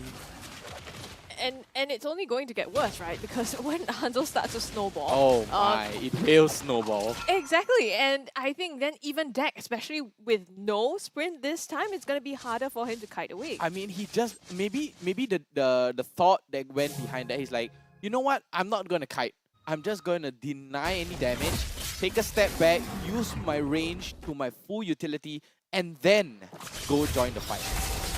Yeah, so the damage chart showing, FMM, constantly being in the fight. And here in the top lane, we actually can see them starting to pressure the goal lane because one of their win conditions here, right, is to make sure that the Beatrix does not have a good game so that they can handle on the Hanzo later. You cannot have like a the wild charge! Oh, the wild charge! The wild charge! Lakshan just disappears completely. KelVJ goes to the backline. Oh my goodness, already down, slowly down on health here. But he will be able to survive just when Sagitnu goes in the backline, Bleed stomping all over Vanguard in this top lane. The 4 members take down there. I have to give it to KelVJ. Spear of Alpha taking 3 members of Vanguard. And just right under the turret's nose as well.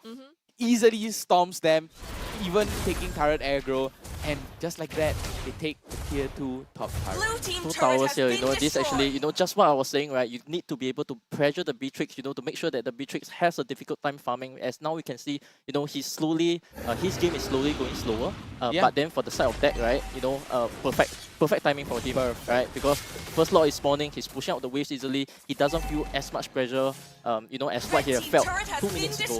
Exactly, and you see, look, he doesn't even need the sprint.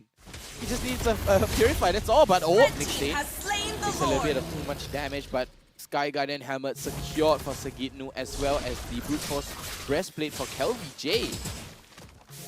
Yep, so Bleed has this advantage right now, right? I mean, they've already taken the Lord as well, and like you said, they've shut down the Beatrix. He's like a full level behind deck at this moment. So what are we looking at for Vanguard to start doing? Yeah, so I think right here, because with the first lot coming in, this is actually in Hanzo's advantage because, he can just hide in base. There is definitely no lose conditions for him at this point, right? And, hopefully they're able to catch either the Valentina or the Iritel here, to give them that possible comeback. Yep, as well. And take a look at his Bleed. Oh, the Conceal comes out. Take a look at JPL, just establishing his dominance. Taking so much space and vision. So much space created, so much map control here coming out from JPL. All he had to do is just use the Conceal and walk right in. And just like that, he covers. Entire team just like, oh no, JPL's coming. What am I supposed to do? Yeah, and you can see they were trying to cover so much for Lakshan's Dane as well. He went all the way back into the safety of the turret. Because of that Bleed, they have this opportunity to, just pressure so much onto Vanguard, and they're turtling up. That being said, Bleed looks like they might be setting up for something. They might be setting up, and take a look at Nick. 50% HP down, forced to go back, and right now, I don't think he can stay in the fight. I mean, look at Bleed. One catch and it's all over. And whoa, was that Spear of the Alpha? The ultimate from KelVJ was used. I think it was a misclick. Yeah, so I think they're trying to find a bit of momentum here because JPL has both the Way of the Dragon and his Flicker. So he's trying to make something happen here so that they can start taking down the mid lane, tier 1 and tier 2, which actually opens up the game for them to take on the second lot later on. Exactly, and JPL is just like that friend you do not want, but all the two-man's on. Oh yeah, already Vanguard backing out, but they can't go anywhere, and the full-on onslaught by Bleed here. Super Ryan goes in, but he's just gonna lose his life here. Slowly, as well as Nick's lane already down. Bleed gotten what they wanted, and sieging down the mid turret. Yeah, all they wanted to do was just siege the turret, and that's all they had to do. Lakshan Sane pops the Nibiru's Passion, but down goes Slowly, and down goes Nick Stain. Oh, that was insane from Bleed, and they all escaped by a hair on their HP, right? And take a look at that. On the Alpha, on KelVJ, you have the Hunter Strike, the War Axe, the Brute Force Breastplate, and going into an Immortality for the next item. Yep, so here for the side of Vanguard, right, okay, I would say that their items, not doing too bad. Right? The Hanzo's scaling, the Beatrix is scaling. What they actually need now is that team fight. And unfortunately here, again, use the Conceal, use the Wild Charge, and then even with all of this, it is not enough to do anything. And because of that, most likely we can really see Bleed setting out for the lot perfectly already. They're going to take a free lot here, and what happens next is how is Vanguard going to defend this? Because we have already seen the power of the 5-man coming from Bleed, right? Immense team fight damage. Yep, and take a look at Nick here, trying to gain some coverage, and look at JPL. JPL, Way of the Dragon, onto Nick Stain though, but not going to do much. He's just creating space. Look at Sagitnu as well. FMM, they're just creating space slowly. There's no way he can cover up this gap to take or even try to contest the Lord. They had both of these entry points into the Lord covered. One by JPL and one by Sagitnu. There's just no way that Vanguard could even get close to the Lord. That's right, and there's so much space created, so much map control. JPL is just asserting his dominance all over the map. He's just walking right in. He's the friend that you do not want to invite to your house. He just self-invite himself right into your doorstep and just walks right in. Yeah, so I also like how Bleed has adapted to this Hanzo pick here because you see them actually fine-manning a lot and to make sure that both their mage and the Iritel is not taking any damage. And with the Valentina having the Divine Glyph being purchased here, it is much easier for him to defend for himself against the Hanzo, and now group up, move with the Lord. It is a potential end here for the side of Bleed. I mean, Yeah, with this lot especially coming down the top side, right? That surprise pick from Vanguard isn't then quite working out now because there's no way that they can reach into the back lines as they would have wanted to. Exactly, and I have to say, it's either Super Ryan or Nick Stain. They have to make the play here. Take a look at JPL. JPL! Oh, the three-man knockup here, already engaging, and now the play in with such a big hole. It's going to cost Sakino his life here. And Vanguard, they managed to send them off, but is it going to be enough? The Lord coming down, they have to defend from this, and JPL at the still moment, staying. they live to see another day. JPL still wants to stay. He's like, I got no healing factor.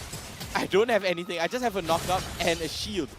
And he makes it look so He makes it look so easy. To bleed, this is another day in the office, right? 10-4 with a big lead. 6.7k right now. Vanguard, on the other hand, Nick Stain as well as Super Ryan, they have to make something happen, right? Slowly snowballing up. He's doing very good right now, but Chud as well as Lakshan Stain, they just have to pop the knee burst passion as well as the Renus Apathy on the right time, as well as the feather airstrike and the wild charge. Yeah, so I think the biggest gripe for me this game, right, is actually we don't see Ryan on the ET popping up so much here. Oh, the knockup here. JPL, actually no, they even use the feathered airstrike and the Bandit's race just to clear the camps here, but it's so obnoxious. Exactly. Yeah, just a series of misengages here and there. You know, every single time that Nyx tries to go in, you know, something is being stopped there and then, right? And because of this, you know, you actually need the EDIF to provide that flicker follow-up so that they can actually go in for an all-in team fight. But because, you know, Bleed is doing so well, right? They are constantly coming from each other. They are 5-manning up. Hanzo doesn't have a game. EDIF doesn't have a game. And these two factors here are the biggest gripe to why this Hanzo composition is not working out for the side of Vanguard. And even Lakshan Stain as well, right? They shut him down so much that he's a little bit behind. I mean, he's getting his items now. Look at Sakino, he's so bored. He's like, oh man, what's this? He has one hand on his face and one hand on the phone. Oh, JPL providing the vision Oh, here. He JPL? knows that fast house inside. Yeah, the kick onto him, way of the Dragon Lance. Oh, shoot! explodes! Explodes right at the blink of an eye. And now Vanguard, they are one man down. Bleed has free reign over this Lord here. This is super critical now. This is where new experience beats out new talent, because you can see the experience from JPL there, you know, taking the right bush, you know, getting vision of the Fasa, and because of that, them getting it picked off and another lot for them. A solo kill coming out from FMM onto Chud. Yeah, FMM solo kills out Chud and just easily eliminating him. Oh, slowly, sorry. FMM takes out slowly in a 1v1 fight. And just as easily, and look at that, the conceal. JPL kind of misses over the wall. He tried to go for Lakshan Stain, he gets the knockup. All the way back, yeah, knockup, but it's not going to be enough. They're just going to go for the base turret here. So Bleed always so much space created while the backline just sieges down. The throwback by Super Ryan here on the second. But FMM goes all the way in. Shoot again goes down immediately, and looks like they want to go for the end here with the truncheon used by Kel VJ to stall them out. They don't have the creeps to be able to siege this down. No creeps at all, and Deck even securing an immortality right now. Take a look at that. Deck immortality, Sagino immortality, as well as JPL. Immortalities all over the place. I mean, apart from J, but look at this. We go for the GG push. No way, the Lord's coming down already. Slowly is down. JPL, low on health, but still has the immortality. Sabino goes in as well. Here comes the Nibiru by Lakshan Stain, trying his best to fend them off, but it's not going to be enough, as Bleed is just hits away from ending this game and will do so. Wow, I mean, they were playing by the skin of their teeth, right? Bleed knows their limit. They push their limit to the maximum, and they just get away with 1 bar, 1 dot of HP, 1 little pixel of HP, and they're like, oh no, it's normal, I still got so much health.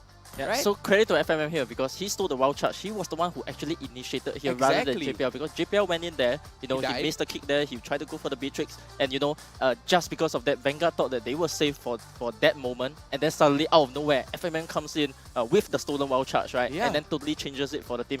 I was having a little bit of doubts whether they can end it there, because FMM was on such a low HP. They still ended it. Correct. Yeah, I mean, they just still ended it, and that was such an amazing gameplay, picking up that wild charge. Yeah, I mean, super strong showing coming from Bleed, right? And we talked about the role changes earlier on, right? Between, you know, Deck, FMM, they're all playing, well, not quite the same roles as we saw last season. So in this first game, we have seen how exactly they perform. What are your thoughts? I mean, are they living up to your expectations? Yeah, so I think this rule change, definitely show that they have been practicing it for a while. This was not a last-minute adjustment that they needed to do because you can clearly see, mastery coming out from FMM, right? For the start of that, I'm still a little bit in doubt here, because he didn't really have a good game. He still had to take the Purify, right? Yeah, so, he still had to take yeah, the so to me, the confidence not really there yet. Coming up against teams like potentially RSG and Flash, it could be there could be a weakness that could be exposed here, right? And here, take a look at the post-game stats here. For the side of Vanguard, right? What I liked about their lineup is, they were willing to try out this Hanzo composition, trying to catch Blade off guard, right? And then for the better part of the game, he was actually skilling pretty well, as we can see here, end game, he actually have his full items. Yeah. Yes, correct. And even on the side of Lakshan here, he at the end, he still managed to build up his items, but unfortunately for the team fights, it was clearly an outclass of pure mechanics here. It was I would say Lakshan did had a little bit of a tough laning phase. He did kind of win deck, but then Bleed just controls the fight all over the place. And then Vanguard just couldn't catch up to Bleed, kept walking into Bleed, and then JPL just kept making the plays happen over and over again constantly. And just like that, Bleed can take the game away. And let's take a look at the emblem that is right now. I mean, he even went for the Rupture and the Master Assassin. I mean, speaking about slowly, he went for the Assassin emblem, the Rupture, as well as the Master Assassin and the Quantum Charge. Yep, so for the side of Vanguard here, right, you gotta look back, and think about what happened at top lane there, because that was the start of their downfall, right? Yeah. They didn't take a good fight, they were separated throughout the tier 1 and the tier 2, and because of that, the fight, Bleed just came in with their AoE spells, took them all out one by one, and then from there, kind of, your Beatrix didn't have a game from there, because he has to start to farm in dangerous places, and then for the side of Deck, alright, he basically he had free win, and then at the same time, first Lord was about to spawn, and then from there it was just Lord after Lord after Lord, and trying to end the game, and that even though Hanzo was having a decent game, but ultimately it was not enough because his items were not at a much bigger advantage than where Bleed was at. And usually when you pick the Hanzo, you want to make sure that you maintain a lead over your opponent so that you can feel the damage actually coming out from the Hanzo. Exactly, and right now, take a look on the side of Vanguard. Although the sample size is 5, look at that. Chut on 80%. Lakshan Stain, Nick Stain, slowly, and Super Ryan, a nice consistent 60%. Right? But on the side of Bleed, take a look at this. JPL 31%. Why was he 31%? Because he was busy covering the map. He was busy setting up the plays, giving the map control and giving vision for Bleed. And they used that information wisely. And we did see Nick trying to do the same thing. Nick was trying to open up the map, try and give a little bit of info towards Vanguard. But JPL was always there one step before him. Yeah, so for JPL, right, him on the troll, right? The moment you see him having this kind of games where he can just open the map for free, once he can run into 5 people, right? This is where I know it's game over because I've been seeing this for way too long now, right? JPL in this kind of scenario, that's kind of like no way to lose. Yeah, there's no way to lose. And KelVJ on the 44%, Circuit Nu and FMM on 69%, and Deck on the 75%. And he did have a decent goal per minute, right? 814. I mean, with that being said, you can see, obviously, Bleed did super well, right? Super but well. who is going to be the MVP of the game? Wow, it has to be. Well deserved. The stolen wild charge at the end, the constant catch. The only thing he can take, wild charge over wild charge, yet again, over and over again. And that's all he needs to do, especially with the flicker as well. Constant catch. So you don't have to depend on JPL all the time. And that keeps Vanguard on edge. Wait, is FMM going to jump in with my wild charge, or is JPL going to jump in with Jikundo? Who knows what's going to happen? It keeps Vanguard on their toes, and it gives Bleed the element of surprise. Bleed can like, oh, JPL you catch. Oh no, you know what? FMM you catch. you know, it could be either ways. Yeah, so I think definitely you got to put some respect on this Valentina now, or even to a certain extent, put that respect on FMM's mage. You know, this was a role that he only transitioned to a month ago. Wow. This was actually something that I tinkered with back in the days, right? When I actually thought, you know, Sela maybe had to go to NS. Right, and then I had to think, oh, how do I actually evolve this lineup? And one of the things that why FMM is in this mage role is also because he has very good game sense and his comms is actually very good. So putting him in the mid lane gives him that kind of different synergy with JPL a little bit, in the sense that now both of them can rub off on good communication, you know, matching the rotations. And because of this, you can see in the early game, they actually did very, very well in noting where the Grok is at all the time, you know, and because of that, Edith also couldn't really take a play on this game. Yeah, we're gonna see exactly how all of that went down. Here is the highlights video showing all of these fights. Exactly. Take a look at the AoE here. The Priestess Rare comes down, the big AoE. Super Ryan tries to catch on onto Sagitnu, no problem. But okay, this is where it all ends. Look, FMM, wild charge yet again. Takes out Lakshanstein, and that's all they need. 3-man Spear of Alpha. KelVJ takes them down, and JPL deck and KelVJ gets away. Sagitnu went for the follow-up yet again. Takes down he even Chu. rotated faster. You can see Edith there actually, not rotating in time. No, not even in time, and JPL with a 3-man knockup. Still holding on to Way of the Dragon as well. Libra's Passion comes down. Way of the Dragon finally comes down onto Nick, and JPL still escaping yet again. And the Super Ryan goes down. And go for the second charge again. I do not know why the last fight wasn't captured, right? That was amazing wild charge from FMM. Just ram-balling into everyone, and just a big knockup. Because we already knew it. Yeah. We already knew it, so you don't have It's to game see over. it again. Like, I don't see game over. Yeah, but I mean, props to how they also played out all the team fights, right? You can see they were super targeted. Even like JPL went in the front, and KelVJ with that 3-man Spear of Alpha all the way at the back. It's Mamma Mia pasta. It's amazing. But you know, I'm not a big fan of pasta or spaghetti or even rice. You know, although I'm Asian, yes, I love rice as much as I do. But what are you a big fan of? I'm a big fan of McDonald's. I eat it for breakfast, I eat it for lunch, I eat it for dinner. I drink it for breakfast, lunch, I and drink dinner. it for breakfast. Every single thing is all about McDonald's. And you know what? I love their chicken McCrispy, especially the spicy one. I mean, May can't take the spicy one. I mean, Youngie, can you take the spicy one? Yeah, definitely. Actually, the McCrispy is one of my favorites. You see? Take a look at that. We have a stand for the chicken McCrispy as well. And the road to glory has never been tastier with McDonald's. Catch all of the MPL SG Season 6 action and complete the experience with a crispier crunch of the new and improved Chicken McCrispy with McDelivery. And that's not all. You know, you have in-game diamonds that are up for grabs, and you know, go on. Take your hunger away. You know, watching the games may be tiring to you. Terms and conditions apply. Feel your glory, feel the crunch. I almost thought you were gonna do like an ASMR thing over there, you know, with the crispy. There we go. That's what happens when you eat McCrispy. Yeah, the crunch is good, it's tender and juicy. That's not the only juicy thing. What is the juicy thing right now is Vanguard against Bleed.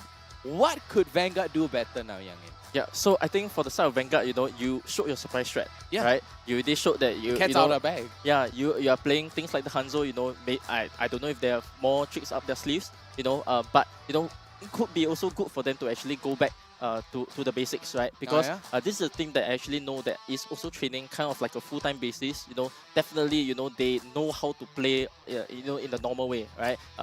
Not having to rely on certain strats like the Hanzo, you know, maybe this is just time for them to go back to the basics, you know, because even though you show your strat one time, right, it doesn't work, but it's okay. You have about more than a month to refine it, you know, maybe for playoffs down in the future. Yeah, right? and you mentioned, right, that this is the very first game. It could just be that platform where they want to test out these strategies first. Yeah, like Youngin said, test water.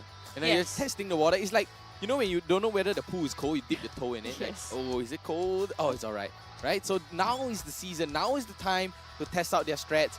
Maybe the Hanzo pick is not their surprise pick. Maybe they're like, you know what? Let's just try for fun. You know, if it works, it works. If it doesn't, we'll go to plan B, which is the solid, good old playing style, good old draft, like what Youngin said. The usual stuff, the usual suspect. I mean, you can go for the Lance, the Maris, the Fredrin, as well as the Ling or the Hayabusa, or even back to the Baxia yet again. Yeah, so I think they definitely proved their point here, right? They picked out the Hanzo, and for the fact that the Hanzo didn't get invaded, they didn't have like a complete disaster of a game. Exactly. That's good enough for me because you've shown that you can play this strat, and just let other people know, right?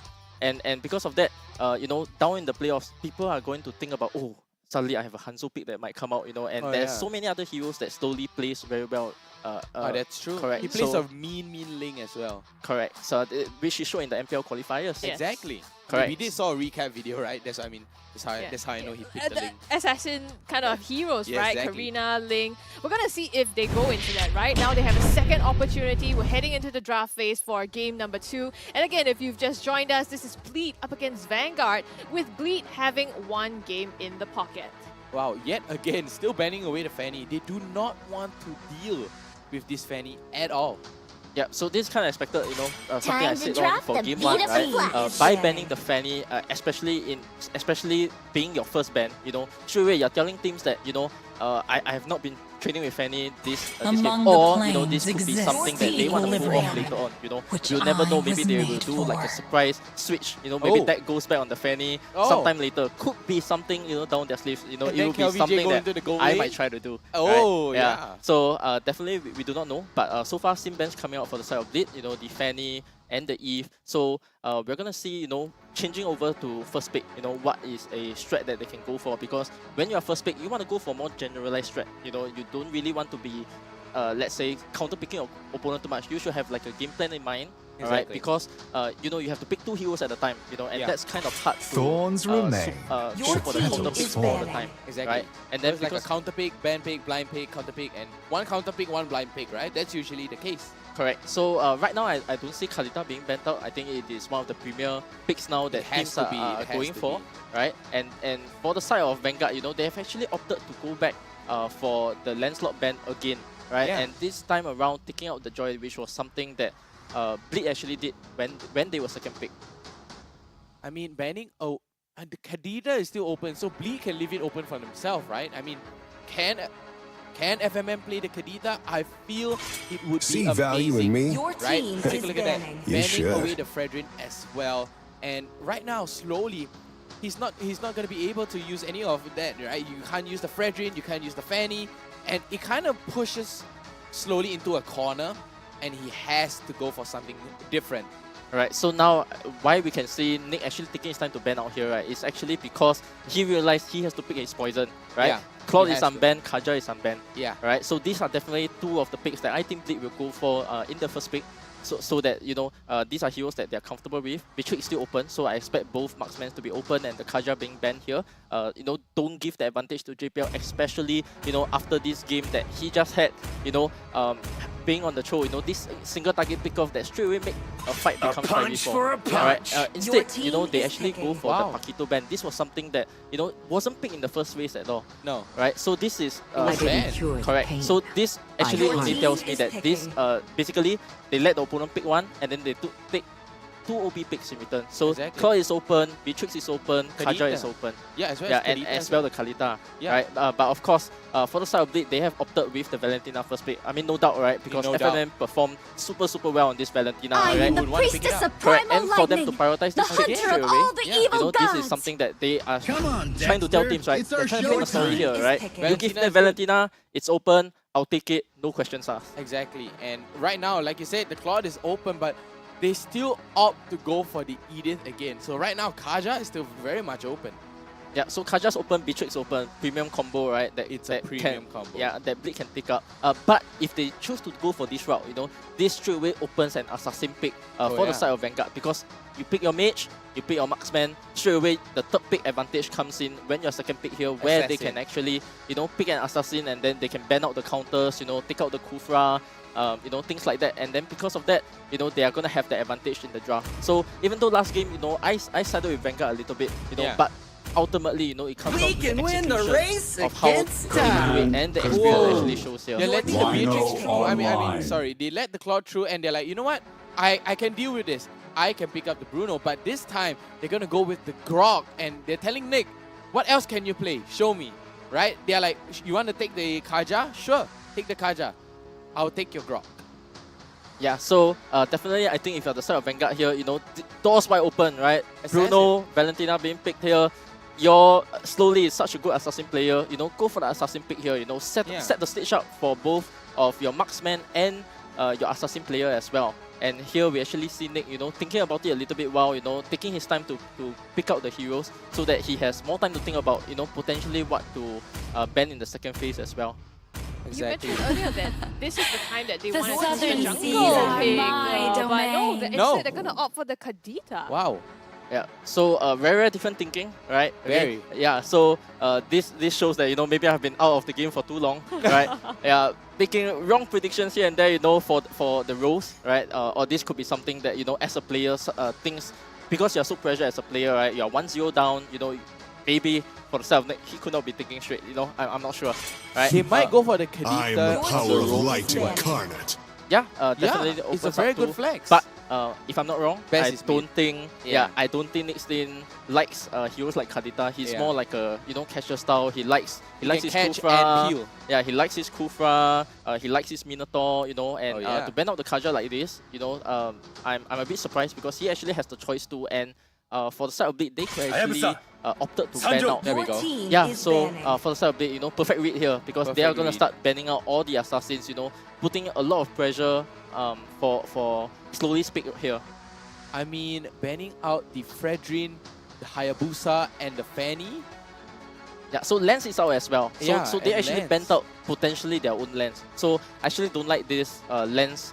You know, both games they actually bent out the Lens, and you know, when they go back to the drawing board, you know, they will realize this might not be something that they have done. Wow. And, yeah, very surprising here to me is that even though with the Grog in the picture, you know, a Grog that can be flexed, they actually opted to go for 2 single target roam bans here, right? Even though, you know, if I see this happen, straight away, I put the Grog to the roam, and then, you know, I have still a multitude of choices. Exactly, for your EXP. Oh, the Hellcat ban as well. Wow. I mean, he has to go for the Martis, right? Yeah, Martis, Link still open. Yeah, Link so is still don't count out the open. Link. Right, maybe he wants to wait for it. Last pick. All right. I don't think they will go for the Hanzo again. You know, especially No. after they failed it one time. Yeah. I mean, they didn't really fail, but it just didn't work. And here we go. Like you said, the Kufra is The going to classic get picked up. Kufra, right? The This classic is Kufra. by far Nick's best hero, I would say. You know, you put Not it on the the Kufra. Grog? Both. Right. So it's about Kufra and Grog is both of his specialty heroes. Right. Even back then in season 3, you know, he basically told me, give me the Kufra. I gave him the Kufra, we lost 2-0. Oh no, the Kufra cost the 2-0. Okay, maybe this time, redemption arc again, We're milking this story. Let's redeem him, right? Yeah. Can Nick redeem himself with the Kufra this time on top of a Kadita and a Edith? Yeah, so what I like about the Kufra pick here is actually that Valentina is not able to get not as a good steal, right? Because last game he actually sold the wild charge and had very good impact. But this time around, Not right, a single with the worthy Kufra's foe. ultimate, even if he steals it, you know, he might not be able to have such a big impact. This comes down to a very high mechanical skill ceiling that I hope that FMM will be able to pull off. Yeah, I mean, FMM should be able to pull off, right? I mean, Tyrant's Rage with the Flicker as well. Flicker back into the wall. And look at them. Vanguard just chuckling. They're like, who should we play for jungle? Ling? And then they start chuckling to themselves. It might be the Ling, it might be the Alpha, right? But they have to play on the tankier side a little bit, right? You have a Kadita You have to put it on a win condition at this Yeah, point. they have to put on I a win feel. con. Yeah, because Stoli has time and time again proved that There he we go. can actually play very, very well on win conditions. Opting for the Xbox here could... I can see the vision here. Yeah. All right. You know, but then here comes the problem. Oh, right? what is the problem? If later on Blade decides to 5-man up again, like they did in Game 1, because they have shown this style of, you know, playing 5-man together where they kite for each other. And Bruno is a hero that actually does very well when his team kites for him, where he is always in range to kick at the opponent. Exactly. But you know, the opponent cannot do anything back to him. And not having this assassin here is basically you are putting pressure on your mage here. You know, I think Truth now has his game planned out for him, right? Yeah. Game is on him. Whether he gets the pickers or not will dictate whether how good of a game that Vanguard can do here. I honestly side more towards Alchemy's lineup. Oh, sorry, Bleed. Because of the Grog, you have the Valentina. Way easier to execute. Yeah, it's so much easier to execute, right? But whereas for Vanguard, it has to be multitude of layers. I mean, Scrubby, what do you think of this lineup? Well, I mean, it remains to be seen, right? Earlier on, Vanguard had a great lineup as well, but somehow the execution, it just fell a little bit off. So this time, can they do this? It's going to be game number 2 between Vanguard and Bleed. Now, you said you prefer Bleed's draft over here. I mean, they do have that entire wombo combo working for them as well, right? Final sweep, you have the wild charge. I mean, you can use the IMU to use the Tyrant's range. That can just start shredding them. LVJ go right into the thick of it and feel for the team. And just like what Youngin said, that can just continuously kite. And Bruno thrives in a 5-man fight. Yeah, so one thing to note here as well is that this is the second team today they actually see Xbox jungle. Yeah. Right? So usually, you usually see it being picked up in the EXP lane, just for, potentially more, the items would come slightly slower a little bit, and putting this jungle here, with the red buff and potentially the blue buff, this kind of like gives him that ability to stand his ground, at the total, you're baiting your opponent in, and then you want your Kalita to actually, get the conceal, roam around to the back, and your Kufa being able to jump on the Xbox. And, once they're able to wombo combo, Edith, Kufa, all of them jump onto the back line, onto the Bruno together, and then, get a team fight from there, because that is how your win condition pans out for you. And, to me, it is a little bit tough, because there are a multitude of factors here. And, putting Ryan again on the Edith, I'm not sure, because from the last game, he didn't pop off. Correct, right? No big flicker catches, and because of that, I do think that he has to show up here as well for the side of Vanguard to actually stand a chance against this big lineup. Exactly, and right now Vanguard is going to be slowly taking the turtle away with that true damage. Mind you guys, true damage here in the jungle on the Xbox, and he's just going to be slowly taking the turtle away. It's not that fast, but okay, some nice damage. This here and actually ruling them out. The stun Sagino? onto Ryan, the knockup comes through as well. He's in trouble. Flickers out, manages to get away so far. Last insanity already used there by slowly, and still the turn on stand. Yeah, I mean, Sagino escaping by the skin of his teeth there. Did not even use their final sweep, and take a look at that. Vanguard has used 4 ultimates just for that small little fight. 4 ultimates, and he still got away, and the first turtle will go right into Bleed's pocket. Yeah, even with Xbox starting with the turtle pool, and Xbox is a hero that actually does well, pulling the turtle and then just seeing what happens. But because his team wasn't ready, and also due to the technical factor that alert, right, for Sang-Yitu here, right, one good point I would like to share as well was that one of the things that that was very good for Sang-Yitu was that I actually, when he tried for us, right, he actually impressed me so much on this alert that, his mastery was way above the substitute gear at this point. Oh, right? wow. And to me, that was one of the factors of why we decided to take him on. And, finally seeing him being able to pick this hero here, I'm excited for the viewers to see, what this technical difference can look like for the side of Bleed. Wow, I mean, that's the pocket Sagino pick there, the alert. Let's see how well he fares. I mean, right? high praise, right? Coming from Youngin himself. Wow, exactly. Slowly. Oh, yeah, in some trouble here. The damage comes through. No more armor to protect him. KelVJ secures the first blood with that last hit. And now, Lakshan Singh just tearing up a bit here. Yeah, probably not going to do anything. They have to back out. Yeah, the Blazing Duet kind of tickles on the deck there. But deck manages to get out and soak all of that with like barely like 0.1% of HP.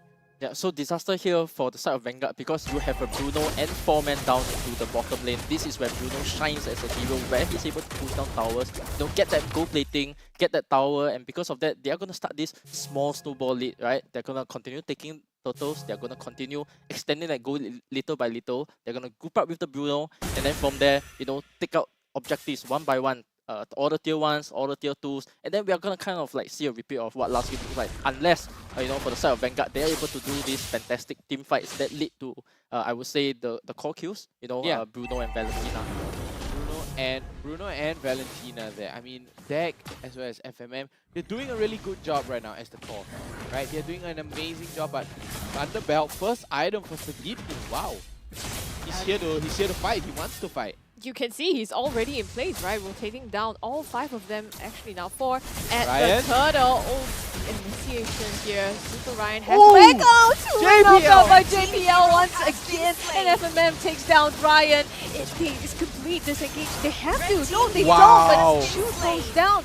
They still want more. They're forcing slowly out of his jungle. Nick goes in with the Tyrant's raid, but I think it's just to stop the fight, right? They don't want Bleed to take any more than they have, and they back out to get the objective. Yep, so free turtle here again for Bleed, right? So this is kind of like, you know, a build-up of what we saw in the first game as well. Look at that, Nick Stain charging right up, but he's just gonna cancel that. But because of that cooldown, JPL comes in with a wild charge, gets 3 members. Kelvin takes a little bit of damage, and take a look at Saginu. Perfect team play. This Arlet is really good. I can understand why Young say he's impressed. He is really on another level of micro. Yeah, so one of the win conditions that I talked about, right, Truth being on that Kadita, you know, last fight, you know, he didn't manage to actually go on FMM here, you know, Valentin's a slippery hero by nature as well, right, and because of that, you know, the moment you commit and you do not get your kill, it is an instant death for you, and because of that, you know, the snowball comes, and as here we can see, you know, Bruno going in. Oh, Nick getting knocked up here. Lucky State also already down. Oh, the Blazing Duet as a last resort, but it's not going to save him. I mean, they have 3 up against 2 here. The rest of Vanguard comes in, but there's nothing left for them to take. Exactly, 4-0 right now with a 3.9k goal lead. Thunderbell being secured, and gets tier 1 turret though. Oh, they want more. They're going to go all the way in the back line. Nick goes down first, and Vanguard, Bleed takes 2 plus a turret on the top. So wow, I think Young, in your 10-year plan, you know, seeing into the future of how they're slowly taking objectives, this is exactly how it's playing out. Yeah, so mid tower's gonna get taken here as well. You can see JPL already in position, and most importantly, you know, he's able to tell, you know, who's coming to the mid lane, and Bruno actually have free space here. You know, take down all the tier 1s, start going to the tier 2s. You know, you're also choking out your opponent here, right? Taking away all the jungle camps. You can really see Kel rotating towards the correct lanes. Bruno's following up from the mid tier 1 to the bottom tier FMM, 2, another tower. A little bit deep. Catches them at the side here. I think it was 2 men, but slowly he manages to get a kill off of that. Is it enough to stop the fight though? In the meantime, Saginu comes in with the flank here. Super Ryan backing out. They got what they want. They already stripped the rest of the defenses of the bot lane down to the base turret. All this time though, it's in the mid lane. Luxian Stain taking a consolation prize. Yeah, small wins, small wins that you are having for the side of Vanguard here, right? Taking down that mid tier 1, you know, gotta open up the map a little bit for the side of Vanguard. You know, this actually gives them a chance potentially to fight at the total, because they are not able to back down to the mid tower. Instead, they have to move towards the left side of the map, and you know, this could smell a good pick off for the side of Vanguard. They are setting up the positions here. Kufa is in position, Kalita is in position. Nick. Yeah, JPL backing out, found them in the brushes, but goes through wild charge and stops them. Here comes the Blazing Duet. Luxian doesn't do enough. That finishes him, smashes him down to the ground. FMM in the meantime though will take down slowly, and it's 3 down already. Vanguard, there's nothing they can do against this. They can't do anything. Look at KelVJ, he's running in. Decimation yet again, and KelVJ gets a triple kill, and that's 4 members on the side of Vanguard down. Yeah, 6.5k goal lead for the side of Bleed here, right? And with the first lot coming up, you know, your tier 2 is gonna be gone for each of the lanes. You know, red buff's getting invaded, blue buff's gonna get invaded probably later on. And you know, if you're the side of Bleed, right, this is looking to be a very comfortable win for them. Very comfortable, and Deck just secured onto the Malefic Roar, and FMM onto the Lightning Trunkian as well. And Vanguard, they're just trying to push off the waves, right? They got Blazing Duet, they have to use the Blazing Duet. And the Lord, level 1 Lord is going to be going into Bleed's pocket. So far, it's been comfortable to say the least. Oh, bot side though. Sagino with the final slash tries to save himself. The flicker out. Will it be enough? The rest of the team comes. Luxian Stain in some trouble. Oh, he waited, he knew. He waited to go back to the BMI, but Sagino was waiting for him as well. Easy kill for him, and that's just the awareness, right? Coming from Sagitnu, knowing that he was going to go back as well. So a full win there for Bleed, together with the top coming down in that lane. Yeah, unfortunately, creep timing coming out for the side of Vanguard as well, because now there is actually no creeps to help you defend this lot coming in. So this is going to be very, very tough for Vanguard to defend here. Nick jumps in though, but take a look at Nick. He's getting melted, but JPL gets traded back. just too much damage. FMM? But they are 1-1. Super Ryan flickers out the onward. Might save him just for now. That goes in. The burst damage will be enough. Luxion Stain, a last resort here to take down the Lord. And they try to fend it off as much as they can. They're trying to end this.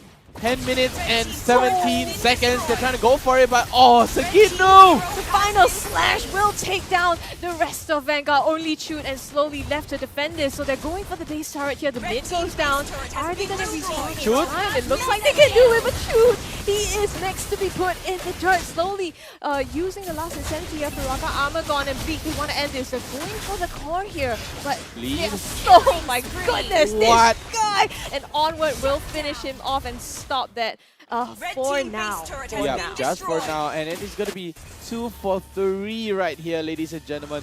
Bleed on the edge. They wanted to go, but the minion timing is a little bit off, right? They had to wait for the mid turret. They had to wait for the top turret as well as the bottom turret. And just like that, Bleed kind of lost on the last fight, but that's okay for Bleed. Take a look at the item, ladies and gentlemen.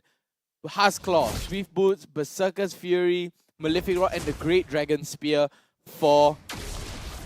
Oh, that was a close catch. I mean, for deck on the Bruno. Yeah, at this point, actually, Kalita doesn't do enough damage because we can say on the side of Blade here, actually we see 2 Athena shields and 1 Radiant armor, and because you're lacking behind, right? And with the Alert having, decent HP, right? This is going to... Luxion Stain! Oh, he's just getting run down. It's kind of sad to see, right? I mean, there's nothing he could do, the BMI, and just throwing out the ultimate because there was just, that's all he had.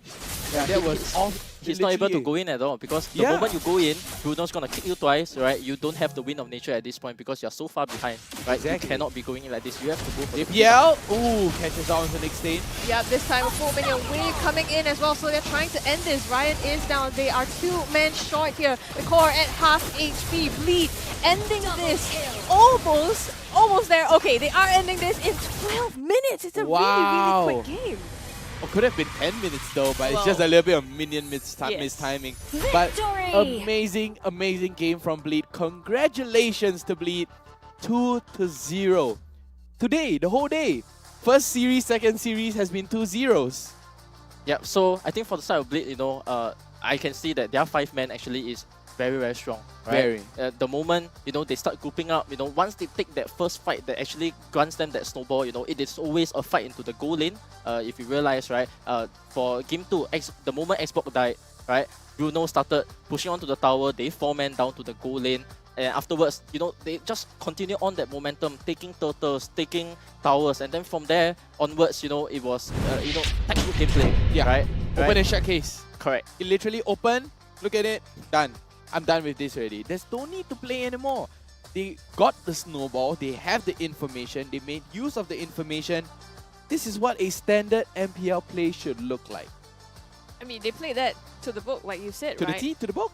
Yeah, so really props to Bleed for taking this game. Unfortunately, that is another 2-0 series. Vanguard, I think, as a kind of community team, right? Yeah. It's difficult going up against such a stacked, known team as well in the tournament. So I guess they did pull some cards there and try their best. We're going to see how this game panned out in terms of the statistics. Wow.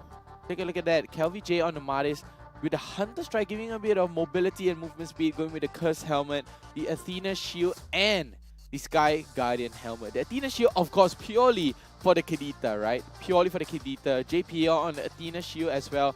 Sagitnu, however, going onto the Thunder Belt and then the Radiant Armor. He's just trying to fight it out with slowly. Correct, and especially the emote timing here, right, is impeccable timing because Amazing. It is right as you want to end the game, you get the emote, you're going all in on the opponent anyway, right? You have double the full lives. value on the immortality there, and because of that, super item choice making from Sagitnu here, and because of that, they are going to snowball this lead, hopefully for tomorrow as well, getting such a comfortable 2-0, on day 1 itself, is going to be very good and advantageous for them on the mental side. Exactly, and taking a look at the emblems right now, deck going with the Assassin emblem, with the Crit and the Weapon Master, as well as the Quantum Charge. Wow, I mean, nothing seems out of the ordinary, except for Sagitnu. Sagitnu went for the thrill, with the tenacity and the Brave's mind. So he's going to go for a full tanky build. Tanky build. So his job in the game is very simple. He just has damage. to kite. Yeah, you know, his job is to make sure that Bruno doesn't die. Yeah. Right? Correct. Because deck here, you know, he actually took the Purify, right? Because he both games actually, you know, normally you see Bruno being on the flicker, right? You know, both games the game plan for them, right, was that they could stick together, stand together. I'm gonna cover you, you're gonna cover me. Yeah. You know, as long as we stick together, nothing's gonna go wrong. You know, and unfortunately because of that, you know, that put Ryan kind of like in an uncomfortable spot, right? Because no matter who he engages on, it is incredibly hard for him to follow up. And there was no synergy between Nick and Ryan in terms of engaging, even though for both games they were picking, you know, like this kind of teamfight style. Yeah. I mean, let's take a look at that deck with the highest goal per minute and the highest damage dealt with 69,000 right here. And Nick, of course, taking the most damage as the Kufra, and FMM on the highest assist. And take a look at that slowly, 100% kill participation. 4. Lakshan Stain 0 on a sample size of 4, of course. Yeah, I mean, Lakshan Stain was really, he really didn't have an easy time this 2 games, right? It seems like the game plan for Bleed really shut him down the entire time. Even when there was a Hanzo, no, let's shut Lakshan Stain down on the They're like, Hanzo, no. Lakshan Stain only. That's their target. Yeah, more importantly, I think, you know, if you're the side of Vanguard here, you know, most importantly, you didn't manage to get to play your game this game, right? At least in game 1, you know, when they picked up the Hanzo, it was even for quite some time before they actually, you know, it took them 3 lots to actually end the game. Yeah. But here, you know, it was just a snowball, a classic, how you expect a Bruno game to go. Right? Exactly. I mean, the snowball was great. They took advantage of it. They got the ball rolling. But, you know, instead of getting the ball rolling, let's roll into the MVP for this match. I think it is going to be Deck. Oh, yeah. 6-0 and 7. 905 on the goal per minute with a 72% on the kill participation. I think he's going to go for a BOD in the end as well. Yeah, perfect, because this is exactly how you want a Bruno draft to work out. Because if you were instead, you know, the opponent 4-man on you, you're not going to have that wave clear ability to actually defend your waves, and you'll be the one getting snowballed. So for the side of Bleed, right, this is something that they did very well, because they were playing against, you know, a team that they may think is weaker, and because of that, you know, they had that confidence to go in and say that, you know, I'm gonna take a hero that's gonna, you know, amplify that kind of I'm better than you kind of a thing. The confidence, the mental game. They're like, I'm better than you. Don't worry, I got this. Exactly, and because of that, you know, we see time and time again, you know, snowball from the first goal lane, a tower down to the mid, down to the top, and then tier 2s, turtle, lord, and then from there, you know, they end the game with no problem. Wow, I think it really adds up, right? Yeah, Be it does. Not just having experienced players in the MPLSG scene as well. Now you add 2 players from other MPLs, right? Who have been in known teams as well. So the ability to play by the book, super high. Yeah, right? super So high. now we're going to take a look. When we speak of winning teams, what actually do they talk about during the game? We're going to see the mic check. Nice. I'm dead. Okay. Let's see. I think we can fight. Wait. Yeah, we pushing it out. Hey, I reset. Hey, go first, Ken, go first. Okay. Nice. 3, 2, 1, go. Basa. Nice. Eyes on the Baya. Just in it. You sure? Yeah. Just in it. Nice one. Chill. We have a game 2. Game 2. Isa. Flick off. Nice. Fight out, T. Jumping. I'm coming over. Chill. Nice. Hey, come. I think we can go, guys. Can. Go hero. Pick a wave, ah. Then. Nice. I love it. JP was like, grow first. Wait, focus. He's like, you know, he's like the, how do I put this? The teacher that tells you, get in line. Put finger on your lips now. Yeah. So again, another thing I want to point out as well, right? If you heard there, you know, that 3-2-1 countdown, right? Was something that actually I put into place with them, and I'm very glad, you know, to hear this coming out, you know, and also not just that, you know, helping them win a big team fight. And if an audience here, you know, you are a team of 3, a team of 5, you know, wanting to improve on how to play together as a team. This is actually how you do it. Oh, the You 3, get 2, vision 1. of your opponent, 3, 2, 1 countdown, all of you jump in at the same time, Wow. Perfect team comms, and this is exactly why we have things like the mic check here, just to see how pro players do it. And, this is the perfect example to how a team should execute their team fights. Wow. It's these little things, right? Like the entire mic check, and you pick up on this 3, 2, 1 Yeah. that can like seriously just improve the way that your team plays together. I'm gonna try that now. So 3, 2, 1 to Cheryl Yao.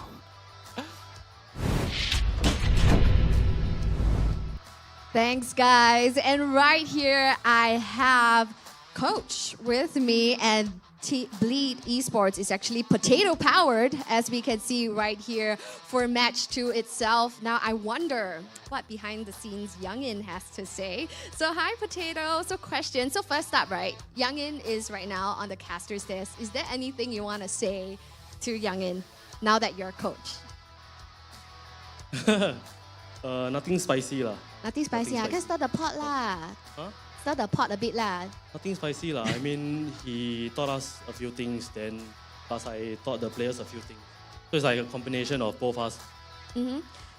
No spicy things. No spicy things. I know, so friendly. Okay. So another thing is there has been role swaps. Right here we see FMM going into the mid lane, and of course we also have Deck, going into the gold lane. So what happened that resulted in this swap? In short, after ESL, we kind of figure out that we are lacking in-game leader lah. Yeah, so that couldn't make it after a few tournaments lah. So we decided to just swap Kel into jungle role. As you can see, he was a jungler back then in the Philippines. Yeah, so we also realized that he has this leadership in him as well lah. Yeah, so we just put him on the jungle role, trial for like a week. Then we kind of start to win scrims also. Yeah, so the next figuration about mid goal lane, right, is Deck couldn't play support, the mage role. So we decided to just try Deck on the goal lane since he's a high mechanical player like Penny. Right, but it's very interesting and a completely different playstyle from someone that is so aggressive, like, a jungler like Fanny, and then to someone that's a little bit more passive as an MM. There's a little bit more changes. But what I am absolutely floored by was FMM on that crazy Valentina. Usually when it comes to mage, this totally changes what I think about mages. Usually you think mage like support, But then a Valentina with a Grok ultimate, that wild charge, a mage that plays like a roam that engages is just absolutely mind-blowing. Is there anything that you want to say about, this? Is this something that we are anticipating? Or we should just advise all the teams to ban Valentina right now from Honest FNM? opinion, I didn't expect that as well lah. It was kind of shocking to me as well because he don't do it in scrims. So I'm not sure why is he doing in the tournaments. So it's kind of shocked me as well lah. Shock the coach, But that's absolutely crazy, and I believe that a lot of us are very flawed. A mage that performs like a Roman, engages is just crazy, and we're so excited. As a viewer, I'm pretty sure everyone, and me by extension, is very excited to see what's in line. Now, we also have 2 new additions on the team. Can you tell us a little bit more about them? Nothing much about them lah. I think we needed high basics players, foundations. Basically the game knowledge, game foundations. It's a benefit for us lah, because some of the players are not experienced enough to be in the international level lah. Right. So adding in the 2 international players will definitely be a benefit for us. Right. So when it comes to that, is there any differences when it comes to you having to breach as a coach with 2 new players and then 3 players who have been playing for the longest time plus role swaps? Is there any difficulty training pre-season? Not much lah. All of them kind of click well. Yeah. So in game stuff, the 3 Singaporeans will tend to seek advices from the 2 Filipinos players lah. Yeah, because of the experience. So most of the time we are winning in total fights or a lot of fights. I think it's really kudos to the 2 Filipinos.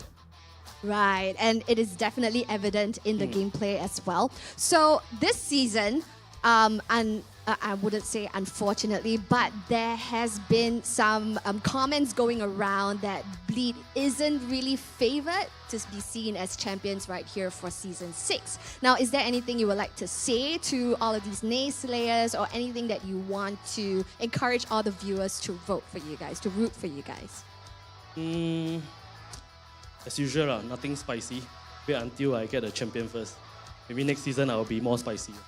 Oh, so just wait and see. You have more tricks Just up be your humble sleeve. first, win the champion, then after that I'll be toxic next season. Toxic next season. Okay, now that we're very excited for. And final question, just curious, because earlier on in the interview stages, in the videos earlier, Nick Stain actually says that he would actually supersede JPL. So I'm just stirring the pot here a little bit, yeah? So what do you think about Nick Stain's performance so far, given that he is an ex-member of Bleed Esports, right? Any comments on Nick Stain?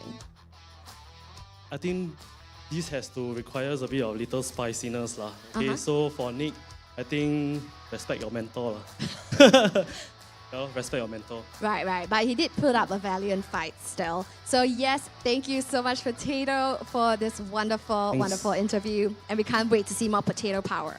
All right, thank you. So yes, ladies and gentlemen, that was Potato right here from Bleed Esports. And it has been an absolutely spicy match, just like the McSpicy that we've been talking about right here in the show. So yes, we can be anticipating more right here in the next match itself. And boy, oh boy, talking about spicy, match 3, ladies and gentlemen, is going to be a match between our back-to-back-to-back 3-time champion RSG SG going head-to-head against Team Flash. Now, if you guys are wondering why this is a match that's so exciting, is because right here on day 1 itself, we're going to be seeing a throwback of the grand finals of Season 5 playoffs. So stick around and join us, and this exciting, spicy match will be happening at 3 p.m. Stick around and we'll see you then.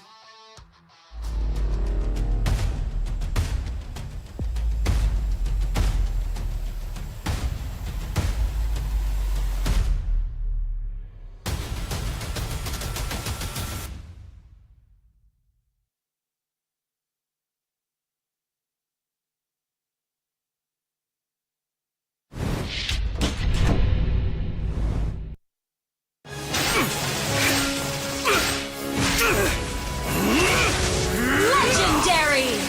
Tigreal!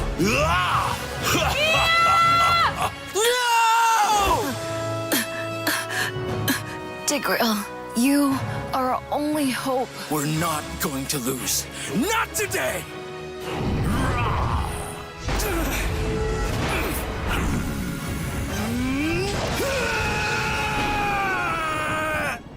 Huh? What's going on with my hand? Ooh, why is it so itchy? Yee! Dandruff! Yo, your hand's for gaming, not for scratching. You call yourself a pro? You have dandruff. Tigreal? Tigreal, is that you? Yes, that's me. Do you want to win a match? Defeat Dandruff and Itch with Head and Shoulders. Move on to Head and Shoulders. Up to 100% protection. Dandruff and Itch. Wiped out.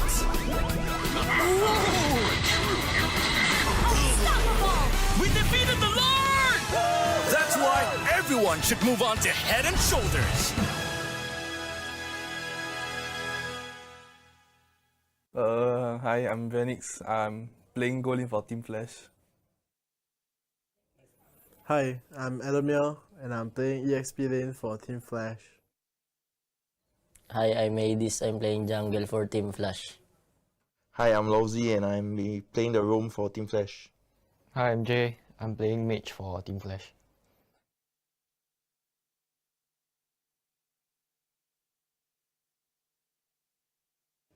Just good luck and have fun. We'll see why I've been going to the M series. So hopefully it will be continuing with this team. I think Adamir got some thoughts about Bleed. I think their lineup is very strong. Yeah, without you lah. It's very strong.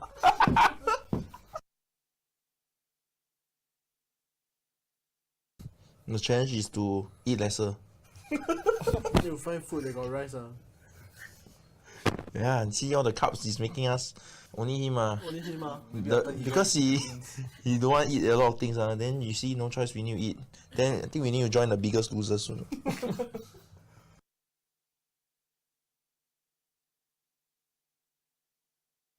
You do anything before you play? I think he will play before playing. Oh, Lozzy will slap his face lah.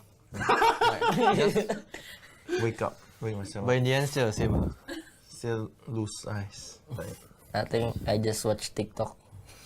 Watch what kind of TikTok? Girls, I just swipe. Swipe. Any. Animals.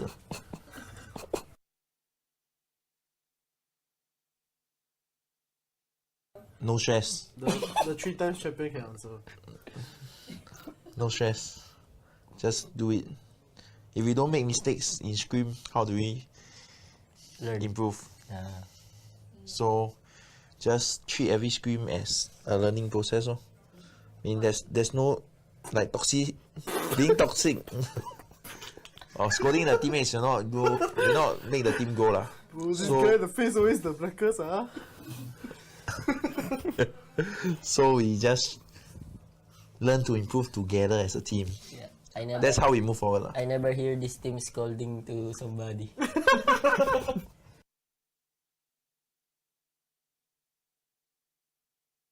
Okay, Venix has been quite quiet so ask Venix. Always me.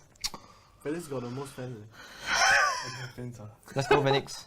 I don't have any fans. Faster lah. Continue supporting Flash. Thank you for the support. And join us in making gamers heroes. Oh, you say already? Yeah, can already. No always I say. You keep hearing my voice, boy, man. Your voice sexy. Faster lah. Just say the whole line. Thank you for supporting Flash and watch us make gamers heroes. And get champions.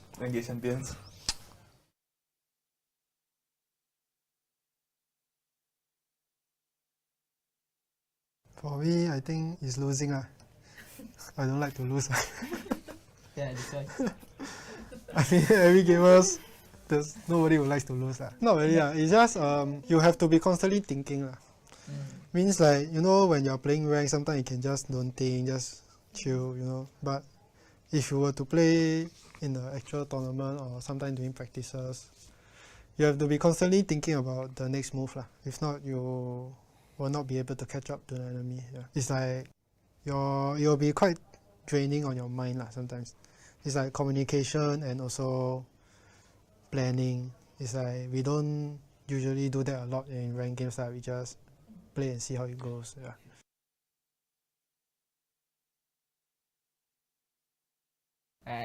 You guys can try lah. You guys can try lah. Yeah. You can beat me, just try lah. Okay.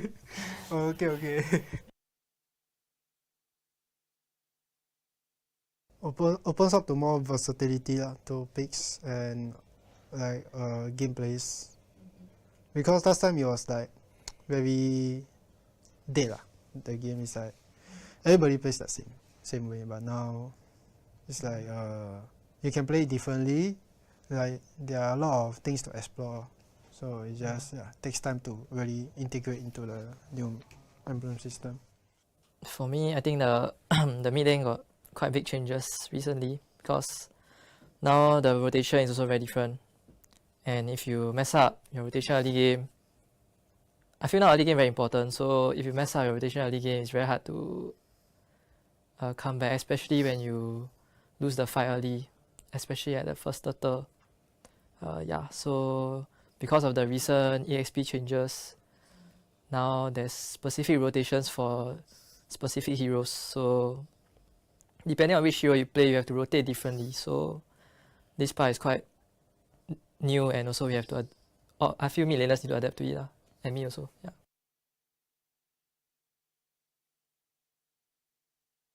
To all the fans out there, thank you for your continuous support. Okay. I mean, we tried to make you guys well on MSC but unfortunately before short of getting our dream place. So hopefully if this time we ever make it to M5, I wish to see more of you guys support, because it really helps us with our international tournaments. Like I see like how much the Cambodian fans support Next Flash and how much it actually helps them. I mean, you all can see how much the crowd buff actually helped them. If the Singaporeans actually give us as much support as them, I believe we will not disappoint you guys. Yeah. I am Optimus Prime. No one can outrun Bumblebee!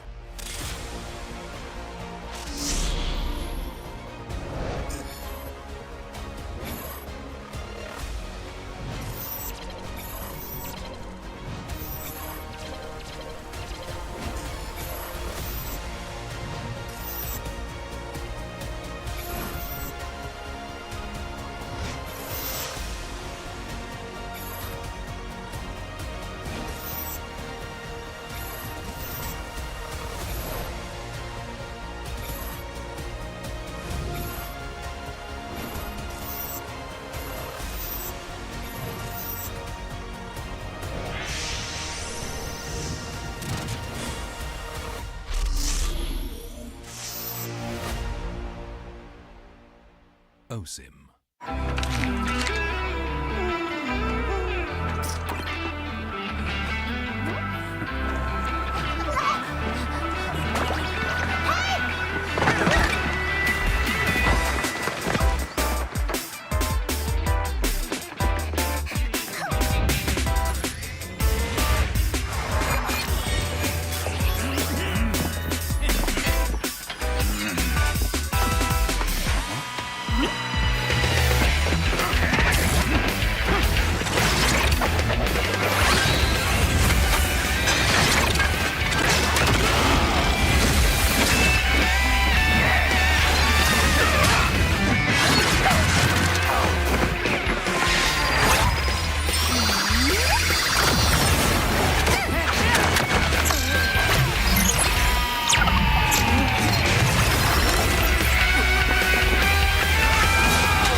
A crispier chicken McCrispy?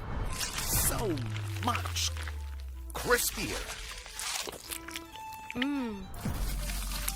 Bite into an even crispier crunch with the improved Chicken McCrispy.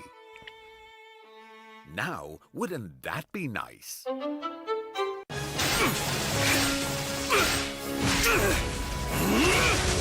Legendary!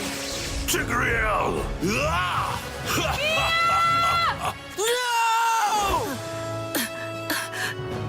Tigreal, you are our only hope. We're not going to lose. Not today!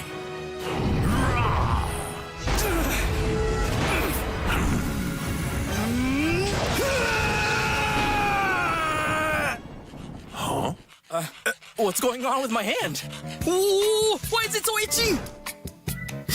Yee! Dandruff! Yo, your hand's for gaming, not for scratching. You call yourself a pro? You have dandruff. Tigreal? Tigreal, is that you? Yes, that's me. Do you want to win a match? Defeat Dandruff and Itch with Head and Shoulders. Move on to Head and Shoulders. Up to 100% protection. Dandruff and Itch. Wiped out.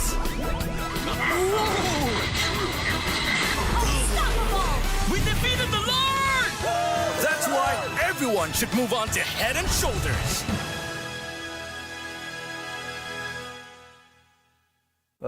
Hi, I'm Venix. I'm playing goalie for Team Flash.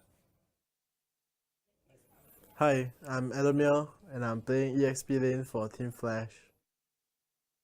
Hi, I'm Adis. I'm playing jungle for Team Flash. Hi, I'm Lowzy and I'm playing the roam for Team Flash. Hi, I'm Jay. I'm playing mage for Team Flash.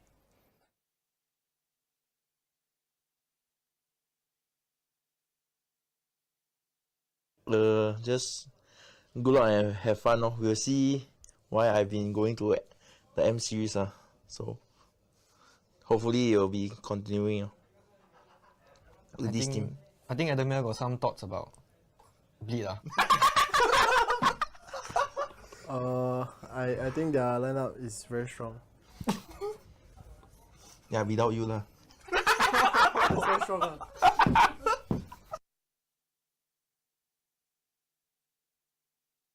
The challenge is to eat lesser. You find food that got rice. Yeah, and see all the carbs he's making us.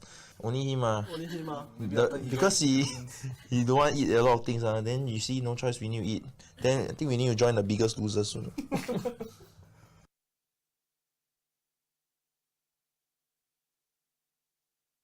You do anything before you play? I think he will play before playing. Oh, Lozzy will slap his face lah.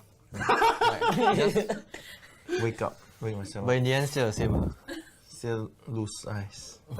I think I just watch TikTok. Watch what kind of TikTok? Girls, I just swipe. Any. Any. Animals.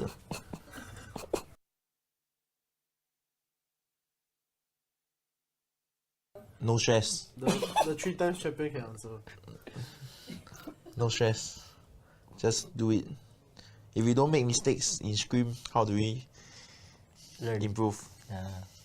So just treat every Scream as a learning process. I mean, there's no like being toxic or scolding the teammates will not make the team go lah. This guy, the face always the blackest. So we just learn to improve together as a team. That's how we move forward. I never hear this team scolding to somebody.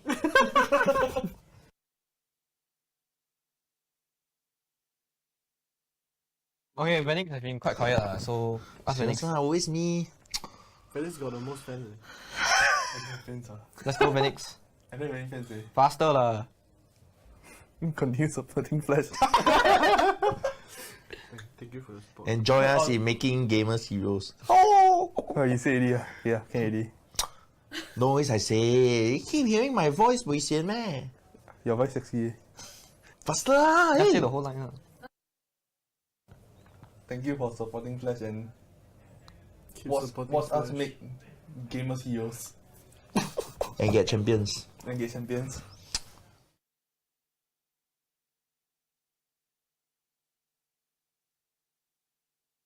For me, I think it's losing. I don't like to lose.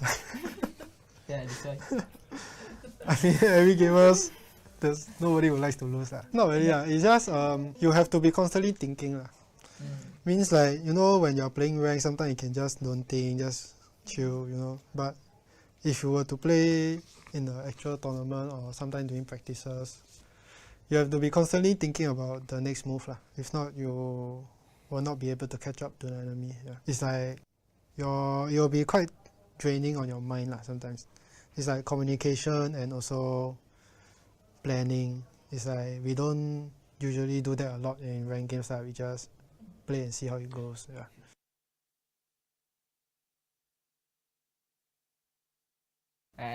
You guys can try lah. You guys can try lah.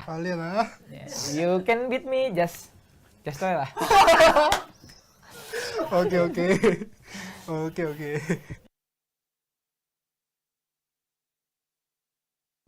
Opens up to more versatility to picks and like gameplays. Because last time it was like very dead. The game is like everybody plays the same way, but now it's like you can play differently. Like there are a lot of things to explore, so it just takes time to really integrate into the new emblem system. For me, I think the mid lane got quite big changes recently because now the rotation is also very different. And if you mess up your rotation early game, I feel now early game very important. So if you mess up your rotation early game, it's very hard to come back, especially when you lose the fight early, especially at the first turtle. So because of the recent EXP changes, now there's specific rotations for specific heroes. So depending on which hero you play, you have to rotate differently. So this part is quite new, and also we have to. I feel mid laners need to adapt to it, and me also. Yeah.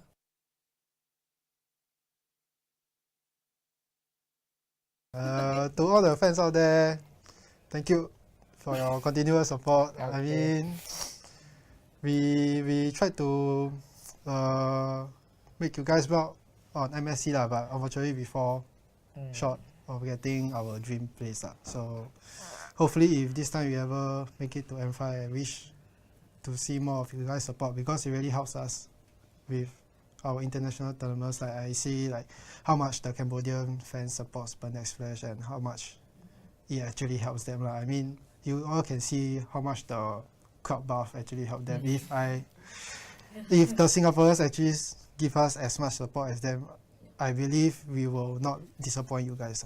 Yeah. I am Optimus Prime.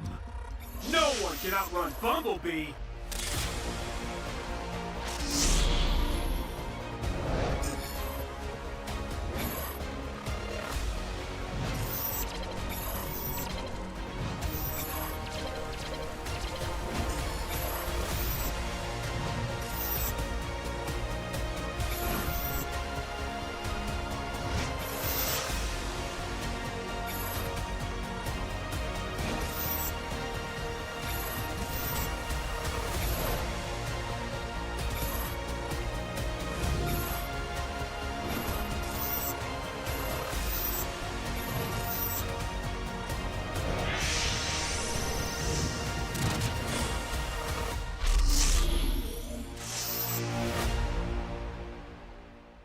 OSIM.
A crispier chicken McCrispy? So much crispier.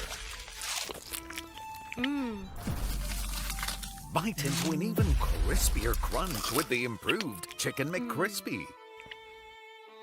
Now, wouldn't that be nice?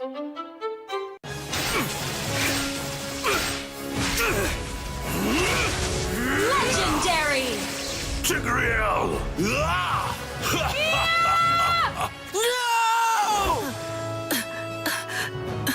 Tigreal, you are our only hope. We're not going to lose. Not today!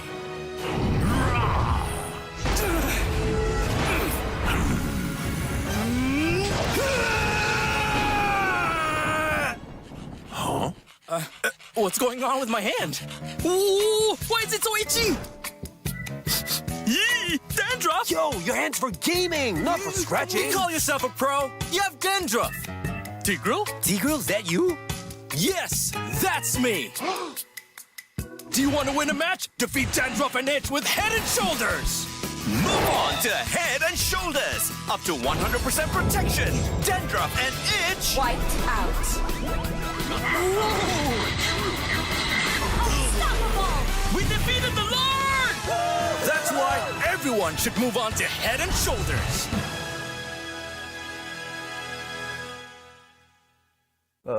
Hi, I'm Venix. I'm playing goalie for Team Flash. Hi, I'm Alchemy and I'm playing EXP lane for Team Flash. Hi, I'm Adis. I'm playing jungle for Team Flash. Hi, I'm Lowzy and I'm playing the roam for Team Flash. Hi, I'm Jay. I'm playing mage for Team Flash.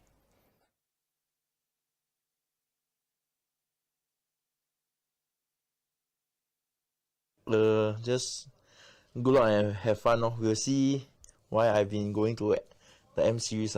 So hopefully it will be continuing with this team. I think Adamir got some thoughts about Bleed. I think their lineup is very strong. Yeah, without you lah. It's very strong.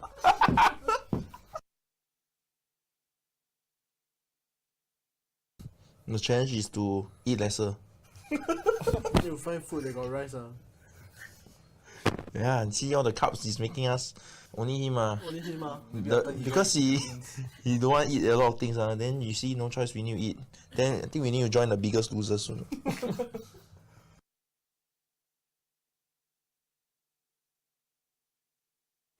You do anything before you play? I think he will play before playing. Oh, Lozzy will slap his face lah. Wake myself. But in the end, still the same. Still lose eyes. I think I just watch TikTok. Watch what kind of TikTok? Girls, I just swipe. Swipe. Any. Animals.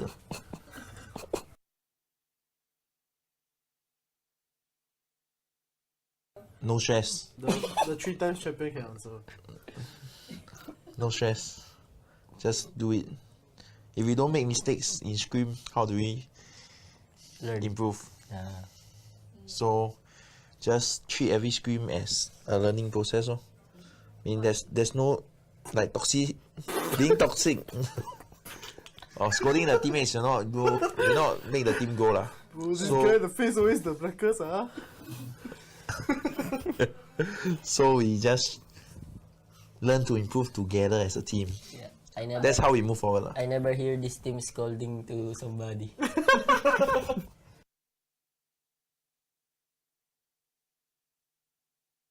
Okay, Venix has been quite quiet, so ask Venix. Always me. Venix got the most fans. Let's go, Venix. I don't have any fans. Faster lah. Continue supporting Flash. Thank you for the support. And join us in making gamers heroes. Oh, you say already. Yeah, can already. No always I say. You keep hearing my voice, boy, man. Your voice sexy. Faster lah. Just say the whole line. Thank you for supporting Flash and watch us make gamers heroes. And get champions.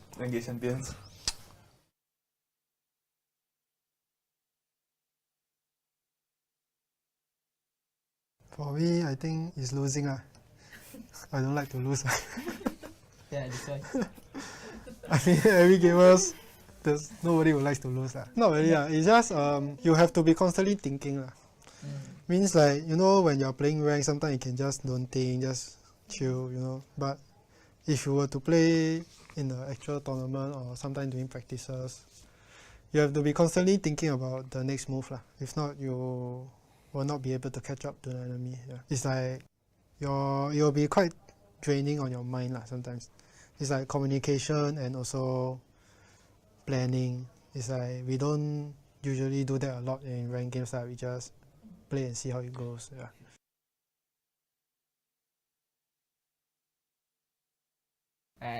You guys can try lah. You guys can try lah. Yeah. You can beat me, just try lah. Okay.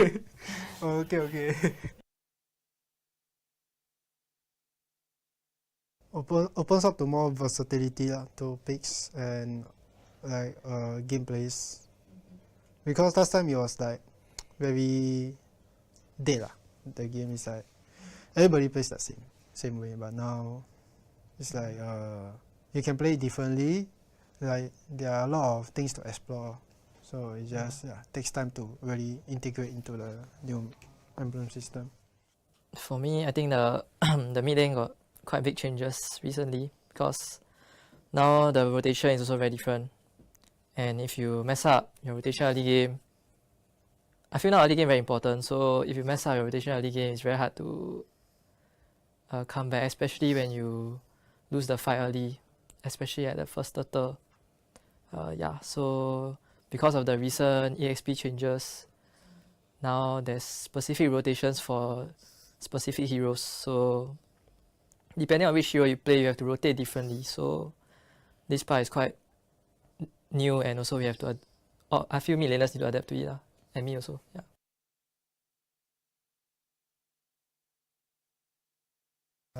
To all the fans out there, thank you for your continuous support. I mean, we tried to make you guys proud on MSC lah, but unfortunately we fall short of getting our dream place lah. So hopefully if this time we ever make it to M5, I wish to see more of you guys support, because it really helps us with our international tournaments. Like I see like how much the Cambodian fans support Next Flash and how much it actually helps them lah. I mean, you all can see how much the crowd buff actually helped them. If the Singaporeans actually give us as much support as them, I believe we will not disappoint you guys. Yeah. I am Optimus Prime. No one can outrun Bumblebee.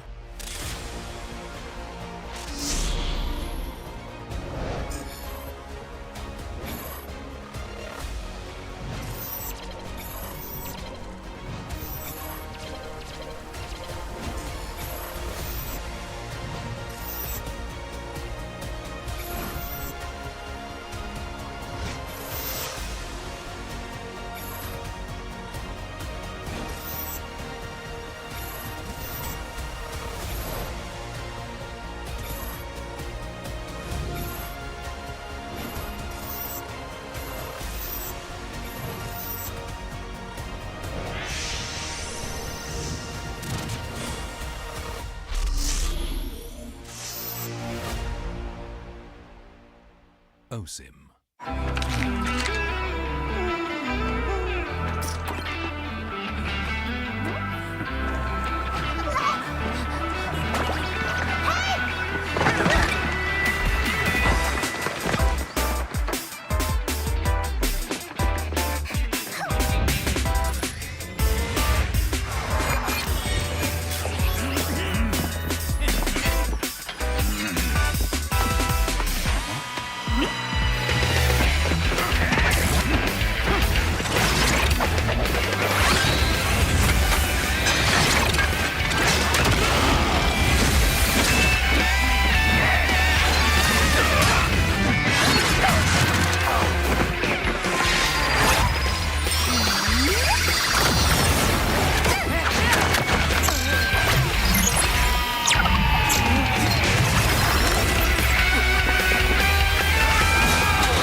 A crispier chicken McCrispy? So much crispier. Bite into an even crispier crunch with the improved Chicken McCrispy. Now, wouldn't that be nice?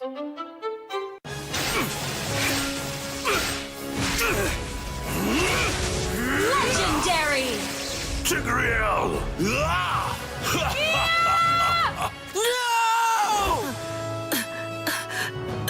Tigreal, you are our only hope. We're not going to lose. Not today!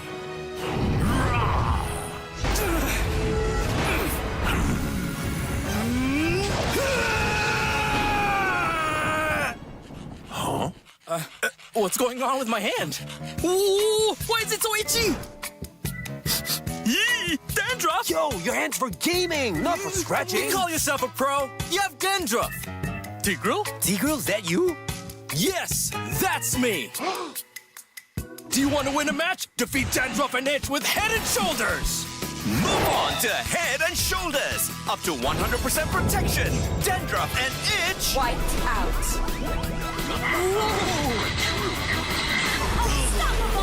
We defeated the Lord! That's why everyone should move on to Head and Shoulders.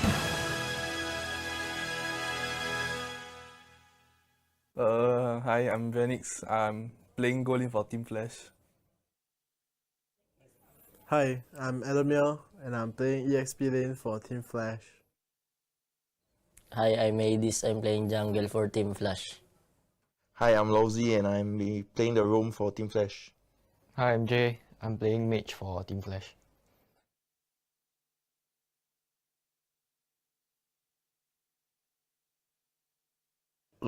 Just good luck and have fun. We'll see why I've been going to the M series. So hopefully it will be continuing with this team. I think Adamir got some thoughts about Bleed. I think their lineup is very strong. Yeah, without you lah. It's very strong.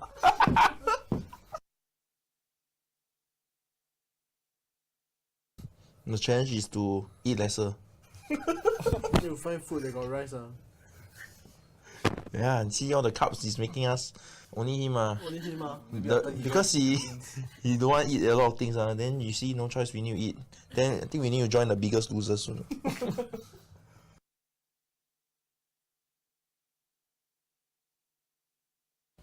You do anything before you play? I think he will play before playing. Oh, Lozzy will slap his face lah. Wake myself. But in the end, still the same. Still lose eyes. I think I just watch TikTok. Watch what kind of TikTok? Girls, I just swipe. Swipe. Any. Animals.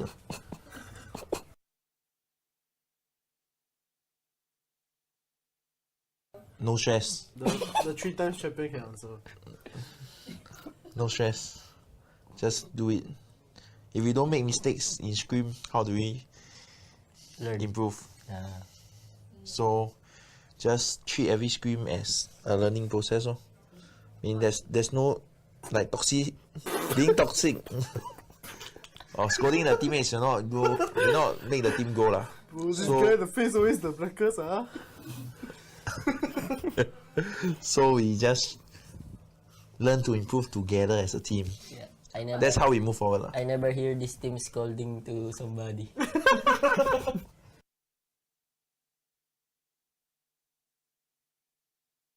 Okay, Venix has been quite quiet, so ask Venix. Always me. Venix got the most fans. Let's go, Venix. I don't have any fans. Faster lah. Continue supporting Flash. Thank you for the support. And join us in making gamers heroes. Oh, you say already. Yeah, can already. No always I say. You keep hearing my voice, boy, man. Your voice sexy. Faster lah. Just say the whole line. Thank you for supporting Flash and watch us make gamers heroes. And get champions.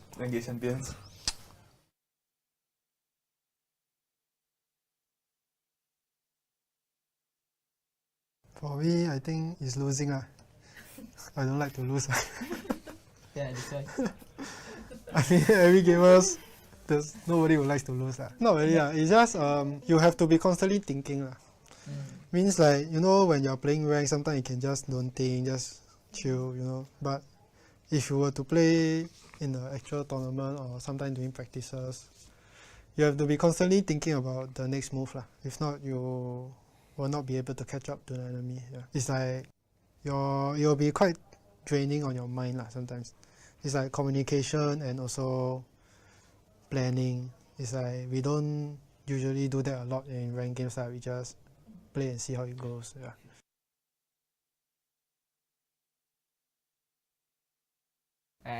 You guys can try lah. You guys can try lah. You can beat me, just try lah. Okay.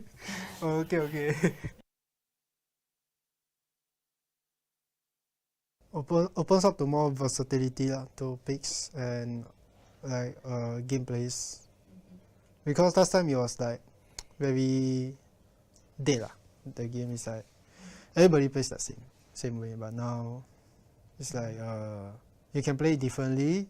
Like there are a lot of things to explore, so it just takes time to really integrate into the new emblem system. For me, I think the the mid lane got quite big changes recently because now the rotation is also very different.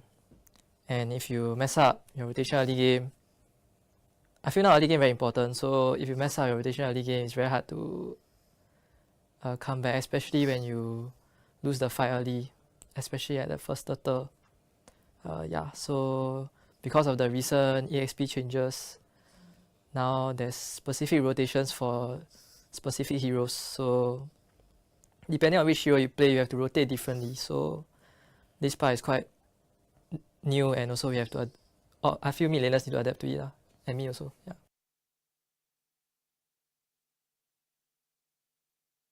To all the fans out there, thank you for your continuous support. I mean, we tried to make you guys proud on MSC but unfortunately we fall short of getting our dream place So hopefully if this time we ever make it to M5, I wish to see more of you guys support, because it really helps us with our international tournaments. Like I see like how much the Cambodian fans supports Next Flash and how much it actually helps them. I mean, you all can see how much the crowd buff actually helped them. If the Singaporeans actually give us as much support as them, I believe we will not disappoint you guys.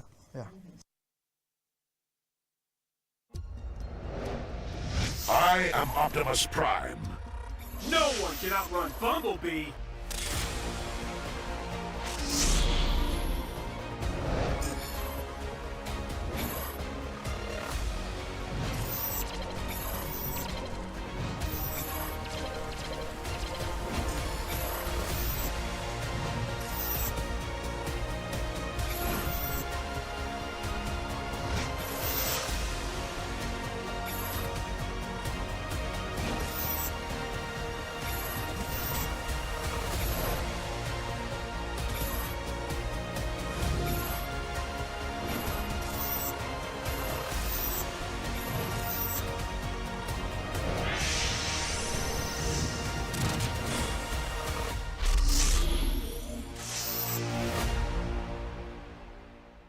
OSIM.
A crispier chicken McCrispy?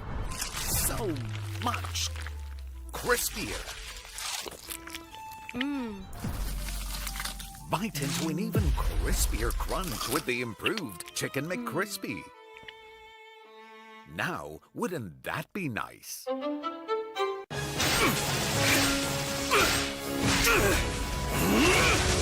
Legendary!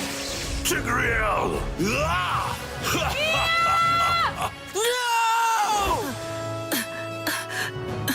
Tigreal, You are our only hope. We're not going to lose.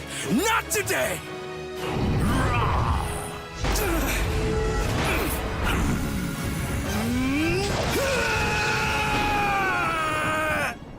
Huh? What's going on with my hand? Ooh, why is it so itchy? Yee! Dandruff! Yo, your hand's for gaming, not for scratching. You call yourself a pro? You have dandruff. Tigreal? Tigreal, is that you? Yes, that's me. Do you want to win a match? Defeat Dandruff and Itch with Head and Shoulders.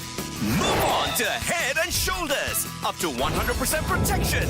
Dandruff and Itch. Wiped out. Unstoppable!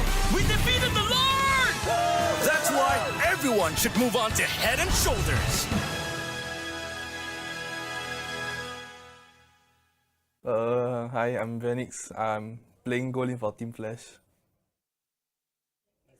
Hi, I'm Alchemy and I'm playing EXP lane for Team Flash. Hi, I'm Adis. I'm playing jungle for Team Flash.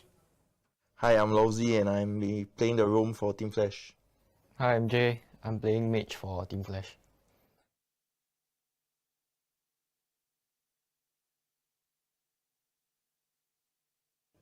Just good luck and have fun. We'll see why I've been going to the M series. So hopefully it will be continuing with this team. I think Adamir got some thoughts about Bleed. I think their lineup is very strong. Yeah, without you lah. It's very strong.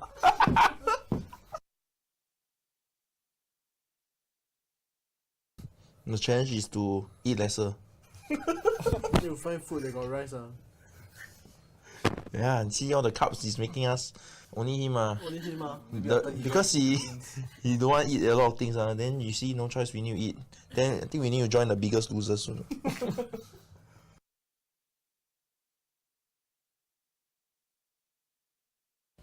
You do anything before you play? I think he will play before playing. Oh, Lozzy will slap his face lah. Wake myself. But in the end, still the same. Still lose eyes. I think I just watch TikTok. Watch what kind of TikTok? Girls, I just swipe. Swipe. Any.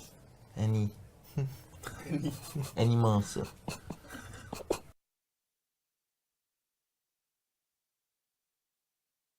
No stress. The 3 times champion can answer. No stress. Just do it.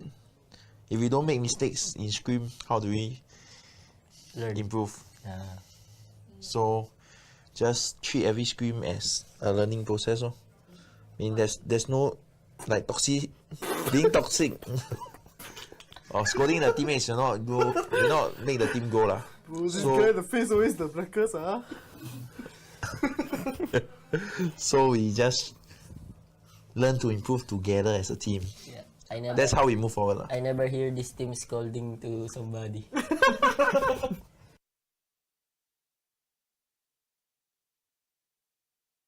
Okay, Venix has been quite quiet, so ask Venix. Always me.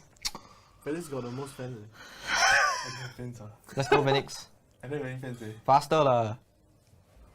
Continue supporting Flash. Thank you for the support. And join us in making gamers heroes. Oh, you say already? Yeah, can already. No always I say. You keep hearing my voice, Wei Xian meh? Your voice sexy.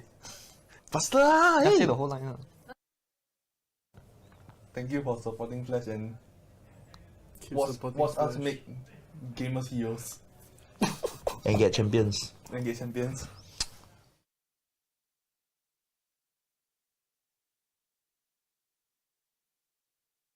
For me, I think it's losing. I don't like to lose. Yeah, that's why. I mean, every gamers, nobody would like to lose. Not really. It's just you have to be constantly thinking. Means like, when you're playing rank, sometimes you can just don't think, just chill, But if you were to play in the actual tournament or sometimes doing practices, you have to be constantly thinking about the next move. If not, you will not be able to catch up to the enemy. It's like you'll be quite draining on your mind lah. Sometimes it's like communication and also planning. It's like we don't usually do that a lot in ranked games. Like we just play and see how it goes. Yeah.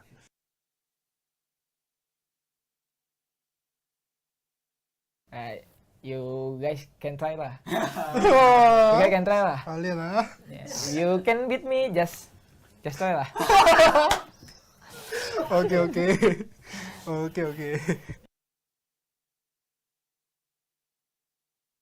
Opens up to more versatility to picks and like gameplays.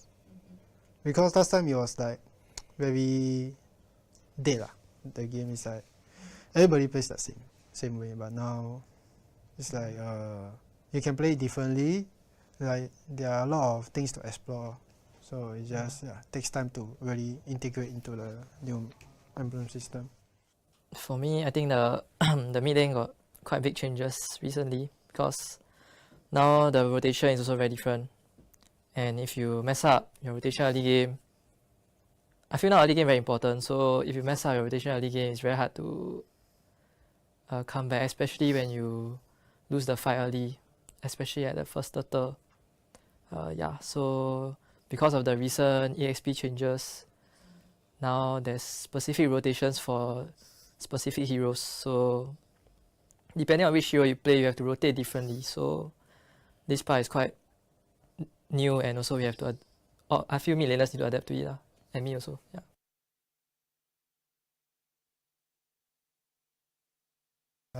To all the fans out there, thank you for your continuous support. Okay. I mean, we tried to make you guys proud on MSC but unfortunately we fall short of getting our dream place So hopefully if this time we ever make it to M5, I wish to see more of you guys support, because it really helps us with our international tournaments. Like I see like how much the Cambodian fans support Next Flash and how much it actually helps them. I mean, you all can see how much the crowd buff actually helped them. If the Singaporeans actually give us as much support as them, I believe we will not disappoint you guys.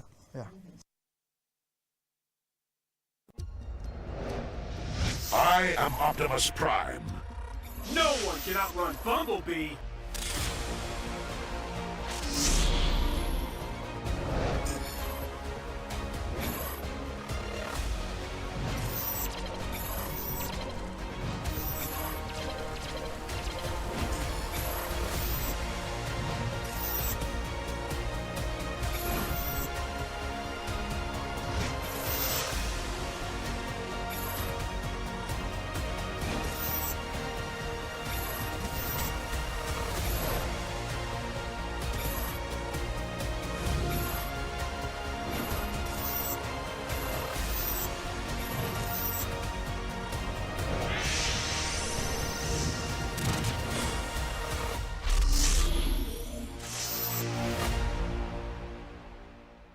OSIM.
A crispier chicken McCrispy?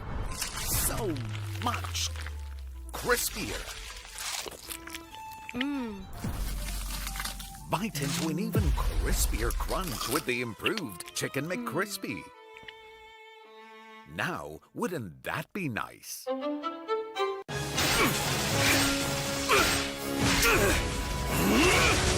Legendary! Tigreal!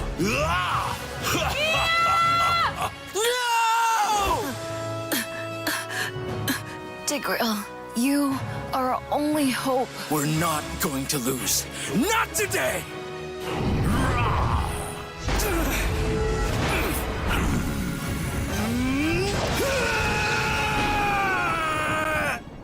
Huh? What's going on with my hand? Ooh, why is it so itchy? Yee! Dandruff! Yo, your hand's for gaming, not for scratching. You call yourself a pro? You have dandruff. Tigreal? Tigreal, is that you? Yes, that's me. Do you want to win a match? Defeat Dandruff and Itch with Head and Shoulders. Move on to Head and Shoulders. Up to 100% protection. Dandruff and Itch. Wiped out. Unstoppable! We defeated the Lord! That's why everyone should move on to Head and Shoulders.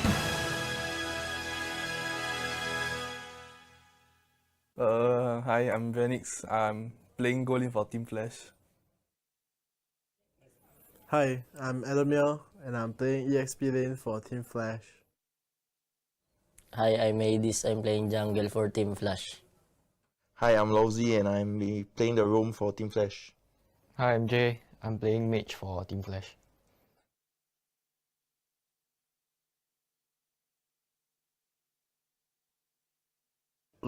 Just good luck and have fun. We'll see why I've been going to the M series.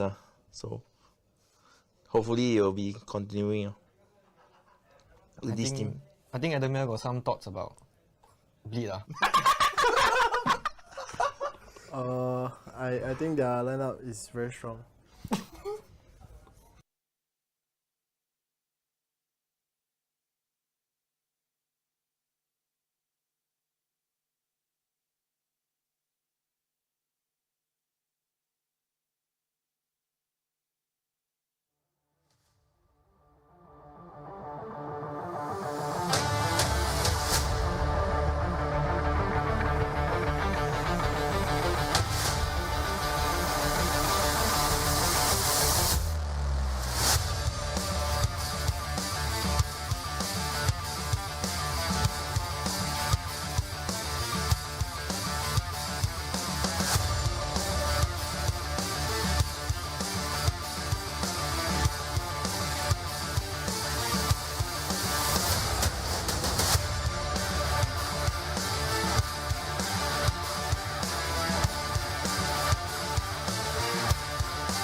And we're back, ladies and gentlemen, right here from match 3 of MPLSG Season 6. Earlier on in match 2, we have seen Bleed Esports cleaning Vanguard Esports over at the Land of Dawn with a 2-0 sweep. Next up is a match that you definitely don't want to miss. I'm getting a little bit of flashbacks because this is our grand finals match that we have seen earlier in Season 5 playoff season, where we have seen RSG SG getting back-to-back champions. Yes, that is a 3-time win streak for RSG SG, and we're going to see them in a bit later on, and they'll be going against none other than Team Flash. Now, this is going to be a very exciting lineup because it's kind of like same but different. I don't know how to put it, because we're going to be seeing familiar faces and brand new ones right here for this team matchup. So are you guys ready? If you are, let's meet the team, shall we? First up, your back-to-back 3-time champion, RSG SG.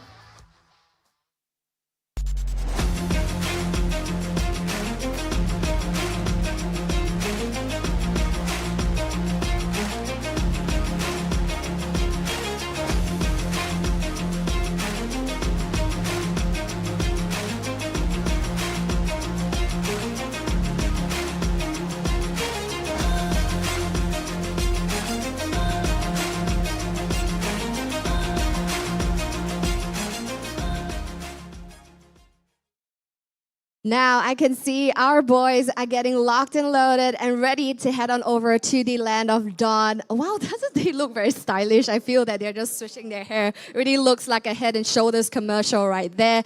So yes, without further ado, the next team that's going to go head-to-head against our defending champions.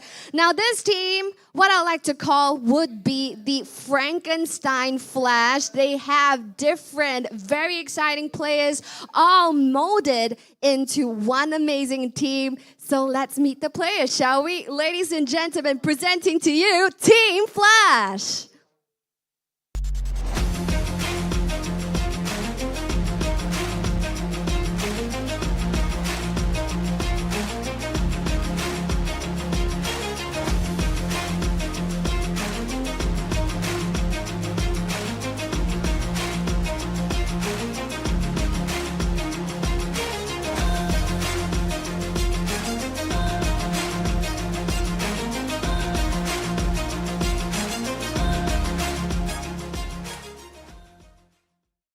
Now, boys are currently getting ready over at their battle stations, and it is very, very refreshing. Just taking a look right here to my side, I see all these familiar faces, but here, donned in the Flash jersey, just gives me a little bit of a confusion, which truly makes them the Frankenstein Flash right here, with all these very notable players right here on one single team.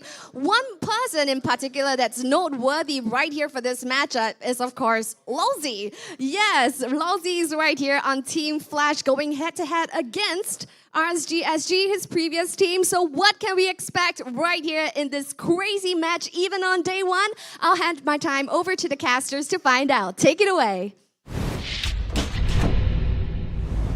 Thank you very much, Cheryl. Yes, this is a Frankenstein team, but Frankenstein is a beast. They are a monster. My name is Jay. Joining me right here on the desk is Scrubby Cheeks and Youngin, and it's kind of interesting to see on this side of the table, yeah? Yeah, definitely, for sure. You know, being here, you know, and straight away, you know, I get to cast Vanguard versus Bleed, and then now, you know, the two finalists, Flash and RSG, you know, definitely something that I'm looking forward to. You know, happy to break down what's gonna happen, you know, between these two top-tier teams, right? And with the new players coming in, for both of these teams, you know, it'd be interesting to see how things pan out. Yeah, that's right. No worries on that, man, bro. We're gonna tap onto your expertise on this, but I'm gonna hand it over to Scrubby, man. This is a team back-to-back champions, right? This tyranny has to be stopped. Is Team Flash going to be the superhero for MPL Singapore Season 6? They're hoping to, right? I mean, it's a star-studded team. I feel like this season's team should be same but different. Exactly what Cheryl said, right? Because you see, look on RSG's side, right? You have the main roster, but there's a change. Buji's now in the mid lane, right? Yep. So is that going to still help to keep the synergy together? Yeah. Or is it going to be different? Yeah, and not only just Buji, right? I think the biggest elephant in the room, no pun intended right there, is RSG lineup. Apart from the actual lineup, which you guys will be able to see later on, is their coach, is Joel H, which is a totally unknown figure, right? If you watch Detective Conan back in the good old days, mind you, you know that silhouette guy? Yeah, Joel H is exactly that guy. But let's take a look at the RSG lineup. We're going to hand it over to Scrubby Chase to actually break it down.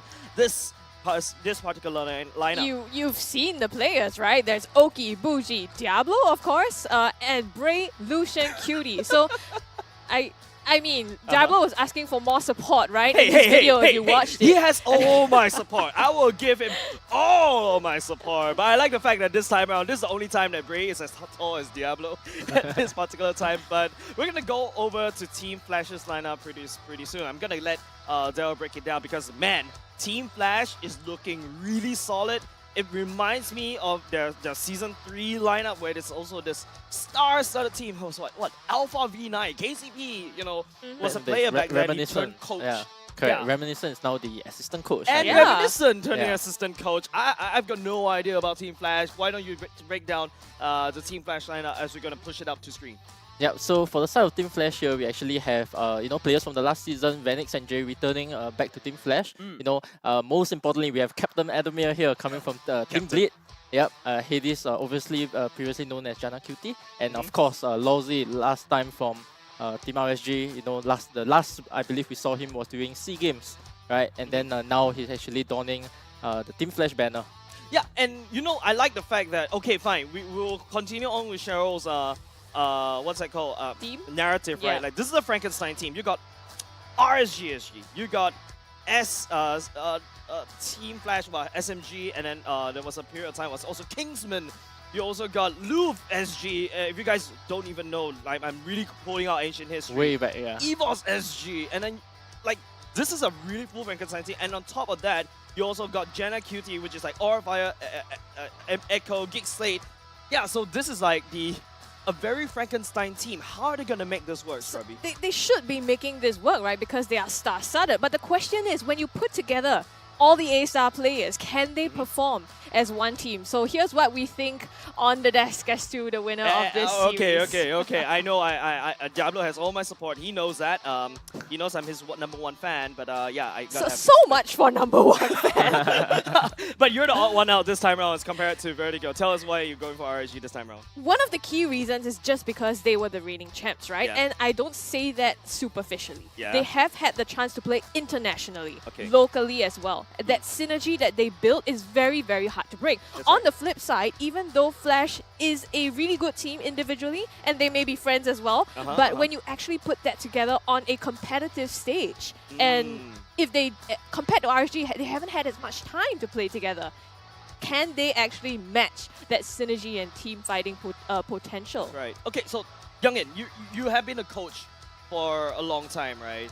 And you kind of know like the history is with Team Flash. And I saw you voting for Team Flash. Would the power of friendship reign here in this particular series? I think this also comes down to momentum as well, because straight away we have them facing on day one, right? This is where everybody wants to set the stage right, prove once and for all, right? Who is going to start out the best? Because very likely, with the exception of Bleed, of course, we do not know, whoever wins this matchup, is very likely going to take first place in the standings overall if they manage to show that they are the actual powerhouse. That's right. Momentum is very important for both these two teams, especially RSG, but we're going to go into a bit of a banter video, so take a look. In my opinion, I feel that our team fight perhaps is like more stronger than them, so we are able to resolve their surprise engage, and I think it will. All right, hold the phone just a little bit. I think we're sneak peek. A little bit time Latest journey. match, We yeah. activated the Diggy Ultimate just a little bit with time journey a little bit. So we're gonna be prepping the video, making sure it's the RSG and Team You know Flash why? lineup. Just because there's so why? much meat in I that want video. to see You want Diablo. to keep the suspense, right? There's so much history. I will hold on my suspense for Diablo. Okay, I'll chill. See Diablo. I mean, you would see him, right? Yeah, I The would video see him. should be ready now, so now you're gonna actually see Diablo on the screen. I think it will be a vice versa lah, because Logi is the analyst, right? So he analyzes us more than we analyze him lah. But Logi's playstyle is very simple lah to me, so I roughly know how he plays. So he's not gonna get what he wants lah. Yeah. Honestly, when he was in RSG, he helped me a lot lah. As a roamer, cause last time when I first time come here, I'm a bit difficult for adapting with the others. So he helped me as a roamer also. So I'm very exciting for the first match against him. I will beat him in the first match. Actually, I already talked about this with the player. Also, they play like they also talk it like, okay, Losi, like also do this, and he plays like this, coach, yeah, something like that. But for me, it won't affect our team. Yeah, maybe he knows some of the players that he used to play with in RSG, but it's not a problem for me because again, our mentality is one of the key for RSG, because in stage it's different thing. It's in stage, obviously, not a lot of problem for us. So yeah. I think our plan was to snatch the tank away, which is Lousy. I think that's all of our plans. The team bought me. That's the main plan. That's the biggest plan, right? There's no other plan that's needed, I think. Yeah, that's the most important one. I'm the key. All the junglers all SG. Then in SG, Singapore only got Bray. But now Team Flash got Hades. So that's why we don't need to be scared of RSG. I think the key lesson to take away is we cannot fear their aggressiveness in the early game, because RSG places a lot of focus on like the first turtle fight and whatever. So even if we fall behind early, we will still manage to make a comeback. But let's say if we get ahead, then I don't. To me, RSG's weakness is when they fall behind early. Lots of insights, lots of interesting storylines. You got the mentor-mentee storyline again, as per like last series when you've got Lucian QT going up against Lozi. You also got the revelation of the silhouette dude thingy, and Joe H speaking for the first time, get to finally see him properly. And then you also got Lozi, I am the plan. I love it, I love it. It was just like, I'm the key, guys. Yeah. What's the plan, boy? I am the plan. It's me. But okay, from a coach perspective, Youngin, like, how do you feel like, especially, adapting into this new team, and then, you got to go up against one of the brightest minds, be it Reminiscent or even KZP to a certain extent for the side of Team Flash. Is this a very good way to enter the scene like this? Yeah, so I think for Juhej here, right, I think the first challenge for him stepping in, straight away you got the Versus team, that's widely known to be, one of the champion contenders this season, right? Straight away, that's a challenge for you, because first up, there's a lot of things you need to do first, right? You need to have a pre-plan, alright, what you think might work, and then suddenly, even with Lozi on the other side, right, you think like you may know what might happen, you still got to plan for what you think they know about you. Alright, that's so many angles to work with. And do you go in with just a general plan, what RSG has always been doing so well, as what Reminiscent has said, right? Focus on the early game snowball, focus on the early game aggression, and then take it forward. Or, do you totally change up your playstyle because Lozi knows exactly what you are doing? That's right. It feels like, like there's a lot of things stacked against RSG. I'm looking at you, Scrubby, right? Like, I feel like, as of now, we've seen RSG so much times on stage. Everything and anything they can do is already out there. We all know SBS, MSC, everything, right? So what in the draft can they do? Can they adapt towards this new particular Frankenstein that Team Flash is bringing up? We might think we know, but as we've been talking about, Joe H, the new coach, when you have a new coach, they tend to throw something in differently, right? We saw that in the previous series. Youngin would have picked a different draft, but here we go, Potato picking something else. So this could also happen in the game between Flash and RSG. Right now, there's three bans already on the side of Flash. Paquito, Kadita, and RSG taking out the Claude. Yep, so the first question for me, going into a new season for RSG, right? First question here for Diablo, right? The meta picks currently, right? Consists of heroes like Paquito, Edith, Terisla, right? That's right. Is he going to go back to the Badang and Khalid? That's right. Like, I was expecting, you know, when we're doing our homework, we're expecting like, oh, you know what? You see Diablo on the other side, you just permaban the Badang, you permaban the Khalid. But no, Team Flash is literally opening it up. It feels like Lozy being the spy from the side of RSG going over to Team Flash is like, yeah, I know exactly what you want to do in the early game. They want to win in the early game. We're just going to ban meta bans for now and then target win in that week or early game or maybe The falling hunker down stars enough brought us to go here to the is banning. Oof, so straight away we see from the side of RSG, Wait. they blend out the Terisla. So straight away there is already an EXP angle leaning in straight away right. so early into the game. And one thing to know as well is that with the last ban being the exception, Fanny is nowhere to be seen, right? Both teams, you know, they could consider picking up the Fanny as well. You know, I don't know if during the off-season, you know, maybe during the off-season, Bray has been training his assassins a little bit, you know, even though usually he falls back on the tank junglers, right? Even with tank junglers making kind of like a comeback in this meta, right? Which kind of direction he chooses? Because as we've seen from the previous series as well, right? Even for today, earlier on in the series of Alchemy, right? That's right. Icon, when the Fanny is available, he goes for it. Among right? the planes so, exists it leaves the equilibrium, you know, with the Fanny being which wide open I here, was you know, will made any for. of the teams go for the Fanny here? Yeah, but no, Team Flash immediately Your goes on. That was a hunt very is quick picking. pickup. That's a Valentina right off the bat, reminiscent of value right there, in me? reminiscent a little bit to You should. lead FMM, but now RSG is immediately like what you mentioned. Instead of going for the Fanny, you're gonna go straight back to Frederick. But I've never seen Diablo play Frederick. Rest assured, this Frederick I am the priestess of primal and that lightning, is gonna the be hunter a of all the evil either, gods. Diablo or Lucian Q. Oh, yeah, so picking up the Fredry and the Edith here actually gives you very little choices because most likely, you know, you take a first look like this, you probably think to yourself, oh, Fredrin's jungle here and then Edith's going to the XP. And that will also mean that Diablo is actually taking up the Edith. Yeah.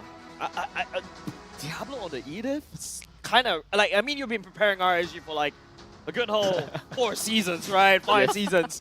Yeah, so tell me, do you think it's Diablo's playstyle to really go for this Edith? I think it's okay because Diablo usually takes a hero that does good damage, right? One of the reasons why Edith is making a comeback, you know, why is it so strong in this meta, right? Because it deals damage in single form as well, right? These are the kind of heroes that Diablo usually like, you know, some form of CC and then being able to dish out damage for the team as well. And then Bray being on that, you know, that control, you know, he wants to be able to stand at the objectives on your lock, on your turtle, stand there without taking too much damage and then let the team engage for him. That's right. Okay, we're gonna see Team Flash already locking in the carry, locking in the Kaja, taking away Lucian QT's Chuma Bisa Kaja, right? That's why so I love this. So I love this a lot, right? You go back for your classic Lozy type of heroes, you know, pure catch style, and then at the same time you have the carry, right? That's right. Two heroes that goes well in unison together, and most importantly, they can pick off not only the Edith and the Fedrin. Alright, this also opens up a lot of options for them to how they want to play. They can team fight with the Valentina, they can go for a pick off, they can go front to back, they can go for a conceal, you know, a conceal to the back line. And immediately you see RSG respond, right? There's a Pharamir. Just in case someone gets picked off, I need some form of support, some form of like utility to just rush up and then just activate my Nether Realm to save somebody. That's where Bougie on this Pharamir comes into play, especially when you got set me on fire and I'll blaze through the battle. Already, but there's a carry on the other side, so RSG SG's positioning needs to be a little bit careful. We're seeing RSG SG bans away the X-Work now. Wow, I mean X-Work pretty flexible. EXP, you can play in the XP. Moreno plays as well. You can also bring it to the jungle as we seen earlier this day. Yeah, two Xbox pick, but more importantly here, right, you know, having the first pick Valentina here also opens up that you have a good ultimate to take, right, the Nether Realm, right? Because of this now, you know, I slightly favor Flash's draft a little bit more, just because, you know, they can choose how they want to play the game, and the draft, most importantly, can be adapted to that style once they see another hero pick coming out from RSG here. So you're saying that Team Flash is a little bit more of a, there's a lot of flexibility as of now. They can either go for a pick-off, they already have a pick-off way, pick-off right? ability, Like, yes. But unfortunately, Terisla is already banned away from the side of the EXP lane, so the next best option for a EXP that could deal AoE stun, AoE lockdown to dive to the backline is probably the next best thing is a Lapu, right? But we shall see whether RSG SG wants to take that away from Adamir. But Team Flash bans away the Bruno, cutting down the marksman for now. I feel like Beach should be the next protection from Flash because Oki is crazy on the Beatrix. RSG did right now, bans away. Yeah, you definitely need something to, because of the Valentina's IMU, right, taking the Nether Realm, so you definitely need a marksman that can counter the Nether Realm. So you actually have to take, maybe you can lean back on the Melissa. With the Beatrix still open, I think you just snap the Beatrix right up, right? I think that's a good pick. And for the side of Adam, right, because you see the Beatrix, right, heroes that might be open for you, the Lapu, the Yuzhong, things that can also do decently well against the Nether Realm as well. So that's going to be a name of the game for me, because both majors here, high impact ultimates, that's going to be the name of the game. Yep. As of now, Team Flash is a little bit more on the squishier side, because Kaja not really a very solid tank, right? You need some items can get him going into that tanky frontliner as a Kaja, but mostly use him for the utility to pick, right? RSG right here, if you take a look, they've already got 2 frontliners already. That's going to be an Irithel. I hear the let's go. Oh. Oki going in and picking up something. Iritel's fine as well. Yeah, Iritel's fine as well, because you're still able to run around, you're still able to kite around. But my worry is a little bit is that because of him running around, if he takes the sprint, right? Yep. He might be out of range of the Nether Realm. Small problem here, but still fixable. This depends, on the mechanical proneness that these teams might have, and of course we are expecting something from RSG, right? The back-to-back champions. Right now, pressure on Team Flash. If I were you, they need someone of more of a front line to be able to hold down the fight, or maybe try to go to the back line, try to lock down, especially this Irithel, right? Somebody that can hold the total. Okay, very good. Yes, yeah, the Martis, somebody that can hold the total well, doesn't get CC by the ED, right? I think that's important. Fedrin. The only small disadvantage that you might have, alright, the Khalid pick.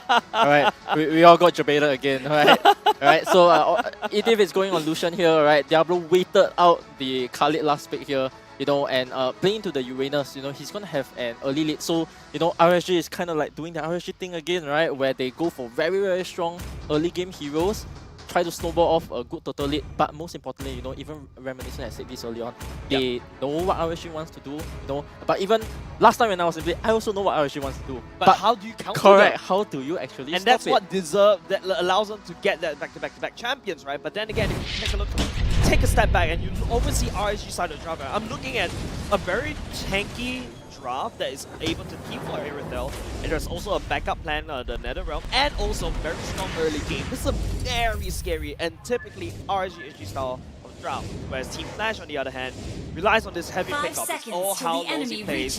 Jigs take it away. I mean, this is going to be exciting, right? We're going into game number 1. This is RSG Flash, 2 star-studded teams. Now, they are all experienced players, so we're going to see a very, very different game here. While Adamir already in the early part getting harassed by Diablo. Yeah, Adamir as a Uranus doesn't bode very well against Diablo. Going into this Khalid, this early game burst is going to hurt him like a truck. He is forced to pop that region early on, but he does have Brave Smite, so he knows what he's going to get himself into. But if you take a look, it's going to be Lucian, QC, and MPL in the mid lane. Hades already started at orange, going to go, and both these two teams, in fact, looking to gank EXP lane. Yeah, so I'm going to give a fun trivia here. Right? Oh yeah? The last time Adam faced against Diablo, right? This exact same thing happened. Alright, Diablo got the first blood on Adam. Back then when they faced against each other in the Season 4 Grand Finals, right? One of the advantages that Diablo managed to put up for his team was him, doing very, very well against Adam. But here we right now, see here's the revenge. There you go, Jay taking down Diablo. I guess they recognize, exactly what you were saying, that EXP potentially is going to go down, so they want to compensate for that and not give RSG that early lead. Yeah, shut down Diablo early, right? That's going to be something that's going very well for you. But more importantly, actually, I see the Marquis puffing towards the bot lane instead of puffing towards the EXP lane. Bray is still doing his usual puffing, usually going towards the EXP lane more, chipping away at Adam to make sure that Adam doesn't have such a good game. This is to ensure that later on in the total fight, Adam is under pressure to engage for his team because he's always at this low HP. It's surprising that usually we see the EXP kind of stale and stagnant in the beginning, right? But right now, it's so much pressure. You see Diablo and actually 3-on-3 in the top EXP lane here. Going in, the knockup onto Lalzi, pulls him in, damage coming through. Diablo won't choose to dive this for now, so they back out. Yeah, but that's okay because they are able to now take the advantage in the total. And in a 50-50 total fight, Fedrin against Martis, right? Because Martis does not have a real burst, Fedrin usually has the advantage in a 50-50 total fight. But because of them controlling the total here, you know, classic RSG style, right? They're gonna get the total lead with that EXP lead, with that small jungle lead. You know, they are gonna look to start to snowball this game. That's right, that's a win con for RSG, right? Early game snowball, they've already got the turtle right now, and now they're looking at the gang and down bottom lane. Alki a little bit terrified for now, but still some pressure. Lots of action happening up top. This is the first time I see some action down bot. It's super important, right? Because now that the EXP, kind of the changes around the EXP now, it's a super crucial role for them. And I think that places more emphasis on Adamir and Diablo. Yeah. Yep. So look at mid here, right? Your trio sticking together, fast clearing mid, alright? They are gonna get the catch on Lozzy here. Alright, he's gonna go for the Flicker and Divine Judgment. Alright, to get into the goal lane, and then they are looking to start their classic RSG snowball in the goal lane. Down the bottom lane though, feels like Team Flash, you know, setting up a slow to the gang. They want to have this. They're a little bit early for the party, if you ask me. The turtle will be coming up, but that's a clutch. The Divine Judgment pulls Bougie in, but he flickers out to safety. And now the Nether Realm activated. They're trying to treat those here, waiting to expire. Lucian guilty with the flicker in, and the CCJ flickers out. And no, Oki lands that last shot, so he does not manage to escape. Man, there's so many things that's happening right here, but okay, that's going to be Hades trying to live steal just a little bit more. We'll be able to walk away for now. You notice Jay's positioning right there, right? Right there at the turtle bit. Force RSG to burn the flicker. Yeah, the knockup. Oh, two-man knockup here onto Lousy and Hades as well. Bougie flanking from the side. Not going to commit to this. And they're actually recalling right around their faces. Lousy! I think that was a little bit showy. Yeah, so this snowball here, right, actually attributed to Jay actually taking, with his IMU, right, he actually took Idris ultimate instead of the Nether Realm, which actually led to his death. So, you know, in another possible situation, he should have taken the Nether Realm, and then they could have went for a team fight right there. Yeah, that's right. If you take a look, Oki going for the Hearth Claws first. Yeah, this is a new updated way of building the items as well. Adamir, you know, doing a little bit of a greedy poke, but he's actually taking too much damage. Yeah, way too much. Princess Wrath lands as well to seal the deal, so Bougie actually is the one to get the credit for it. I mean, right now, it looks like RSG's game plan is playing out exactly like it was meant to. We saw the interview as well, right? Flash's plan here is to wait out to the late game. They expected this to happen. Yeah, however, Fedrin actually we see here, you know, delaying the total a little bit. Edith is currently controlling the total, right? Yep. And then because of that, this actually gives a small window for Lozzy with his Flicker and Divine Judgment to actually get a pick off. You can see them changing their game plan a little bit, giving up the total. Instead, they are rotating up. They actually swap their lanes. They're rotating up to find Diablo instead. You know, I think overall a decent game plan right here. Yeah, okay, fine. I mean, RSG will be able to secure the turtle, but Team Flash wasn't able to find Diablo. That's why Bougie already come up here, ready to land some any form of support over the side of Diablo up top. So that was the foul gang up Team Flash. But is this the way you want to try to fight against RSG? You give them an early game lead, especially in this particular patch. Early game is more important because you gain bonus EXP from these turtles. Lozzy flickers. Oh my goodness, he missed. Yeah, didn't quite catch it there, but Bray comes in for the counter engage as well. Chura's Wrath gonna stop them in their tracks. RSG looks like they still want to press this situation, but I don't think they would get anything out of it. Bray just taking some damage. Yeah, very early 5-man, you know, they gathered 5-man so early here for the side of Flash, right? And then straight away you see on the bottom lane, Iritel taking a tower, even Kali at the top lane, Diablo, right? Almost taking down the top tower as well. So overall, very, very good macro movement from the side of RSG. Definitely, RSG definitely loves this. Adamir is basically a punching bag right now. Yeah, he is getting punched. I mean, actually activated the Nether Realm to save him there, so that's one ultimate down on the side of Jay. That's power of friendship right there. Jay just activated the Nether Realm just in case if Adamir actually falls right there in the mid lane. And right now, if you take a look at the player gold right here in terms of the farm, Oki and Diablo on the top of the charts, because like what the young is talking about, like both of these lanes on the side lanes are already pushed down. Team Flash is slowly losing a bit of map pressure. Yeah, so we go back on the inside on the draft a little bit, right? Because your Uranus was actually a 4th pick, right? Yes. So generally, with only 1 pick left in the draft, you want to make sure that your XP laner actually have a decent game, right? But so far, as we can see, Adamir is really starting to stick with his teammates a little bit more. They are 5-manning up a lot. You know, they are waiting for the Lozzy catch. But without the flicker here, you know, he has you know, not as effective, right, as with the flicker. So not really sure what the game plan here is, because you know, the 5-man up, and then your Irritail's just split pushing. Diablo's going to the other lane, applying so much pressure on the other side. You see, as we see here, right? So much pressure on Adam, and because of that, they get not only the total, but look at top lane as well, right? Irritail, you know, doing decently well. Alright, Lucian just went down here, but because, you know, in exchange, they actually get the total. Yeah, so a trade between two teams, right? Clearly, I think they chose to give up the objective here, but in the mid lane, they might roll it out. Oh, the flicker again with the Dimension praises Rev just misses, but Diablo comes in for the kill, spinning and trying to catch Hades there. Oh, okay, decides to stop there, so they're okay for now, but they rip off the mid structure. Yeah, the Frankenstein is actually starting to fall apart. You can imagine totally this zombie guy, right, walking around, the gut spilling on the floor, the limb starts to fall on the floor, the eyeballs start to pull out, just connected by the bare nerve socket. This is actually looking very disconcerting for Team Flash. Yeah, so I have to imagine here that things, you know, for the side of Flash did not go as well as you wanted to, because 7 minutes in, you know, suddenly every single lane's getting pressured. You know, Lozy's not getting the catches that he need to, you know, to really let the game come back. You know, Adamir is making some cuts here, but you know, the moment he shows for way too long, and then once there are no more objectives, they are gonna come back for Adamir, because at this moment his farm is not enough to actually be sustainable enough that RSG can still turn back and then get a free kill on him. Yeah, you can see Adamir, speaking about Adamir, he's actually starting to cut the waves. Look at how RSG, it's basically just, you know, you left a clump of sugar in the middle of an anthill and all the ants just swarm against it. Yeah, you talk about the lack of gold. Look at Team Flash's item, right? Yeah, we're gonna see Adamir getting picked off right there. It's a last-ditch effort coming off from Team Flash. There's not enough items to support what Team Flash wants to do in the draft.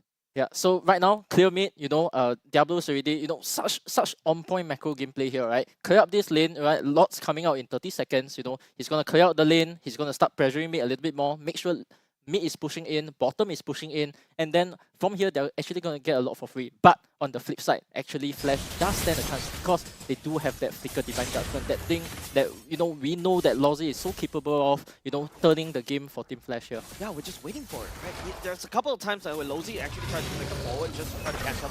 He doesn't really land, and not only is this just that, RSG, if you take a look, they're not only just the roster fit their playstyle, their emblems, their key talents also fit their playstyle, right? Oh, hold on a second. 5-man conceal play, try to rush down to Diablo. Diablo walks away, scuffing it off, just baiting and pulling attention away as Ray starts the Lord.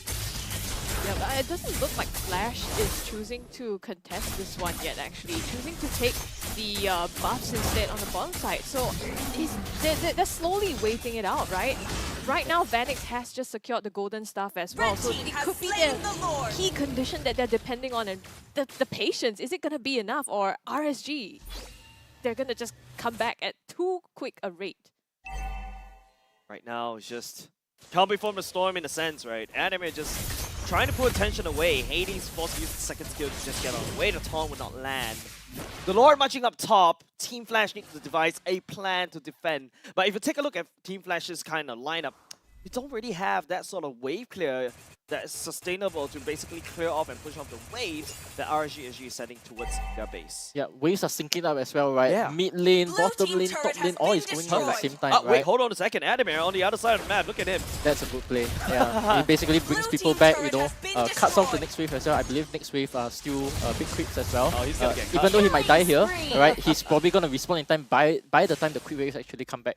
And now it's actually a 4v4. Yeah, actually, it is actually quite a smart play coming out from Adamir, but hold on a second, that's catch. Yep, the Nether Realm already coming up from both sides, actually. So the sustain is there, but is it going to be enough is the question. Loose and Cutie having to back out here. Bougie going in, not being able to get anyone. It's Hades down on the side of Flash, but they do manage to take down the Lord, albeit sacrificing the top and potentially this mid-base turret.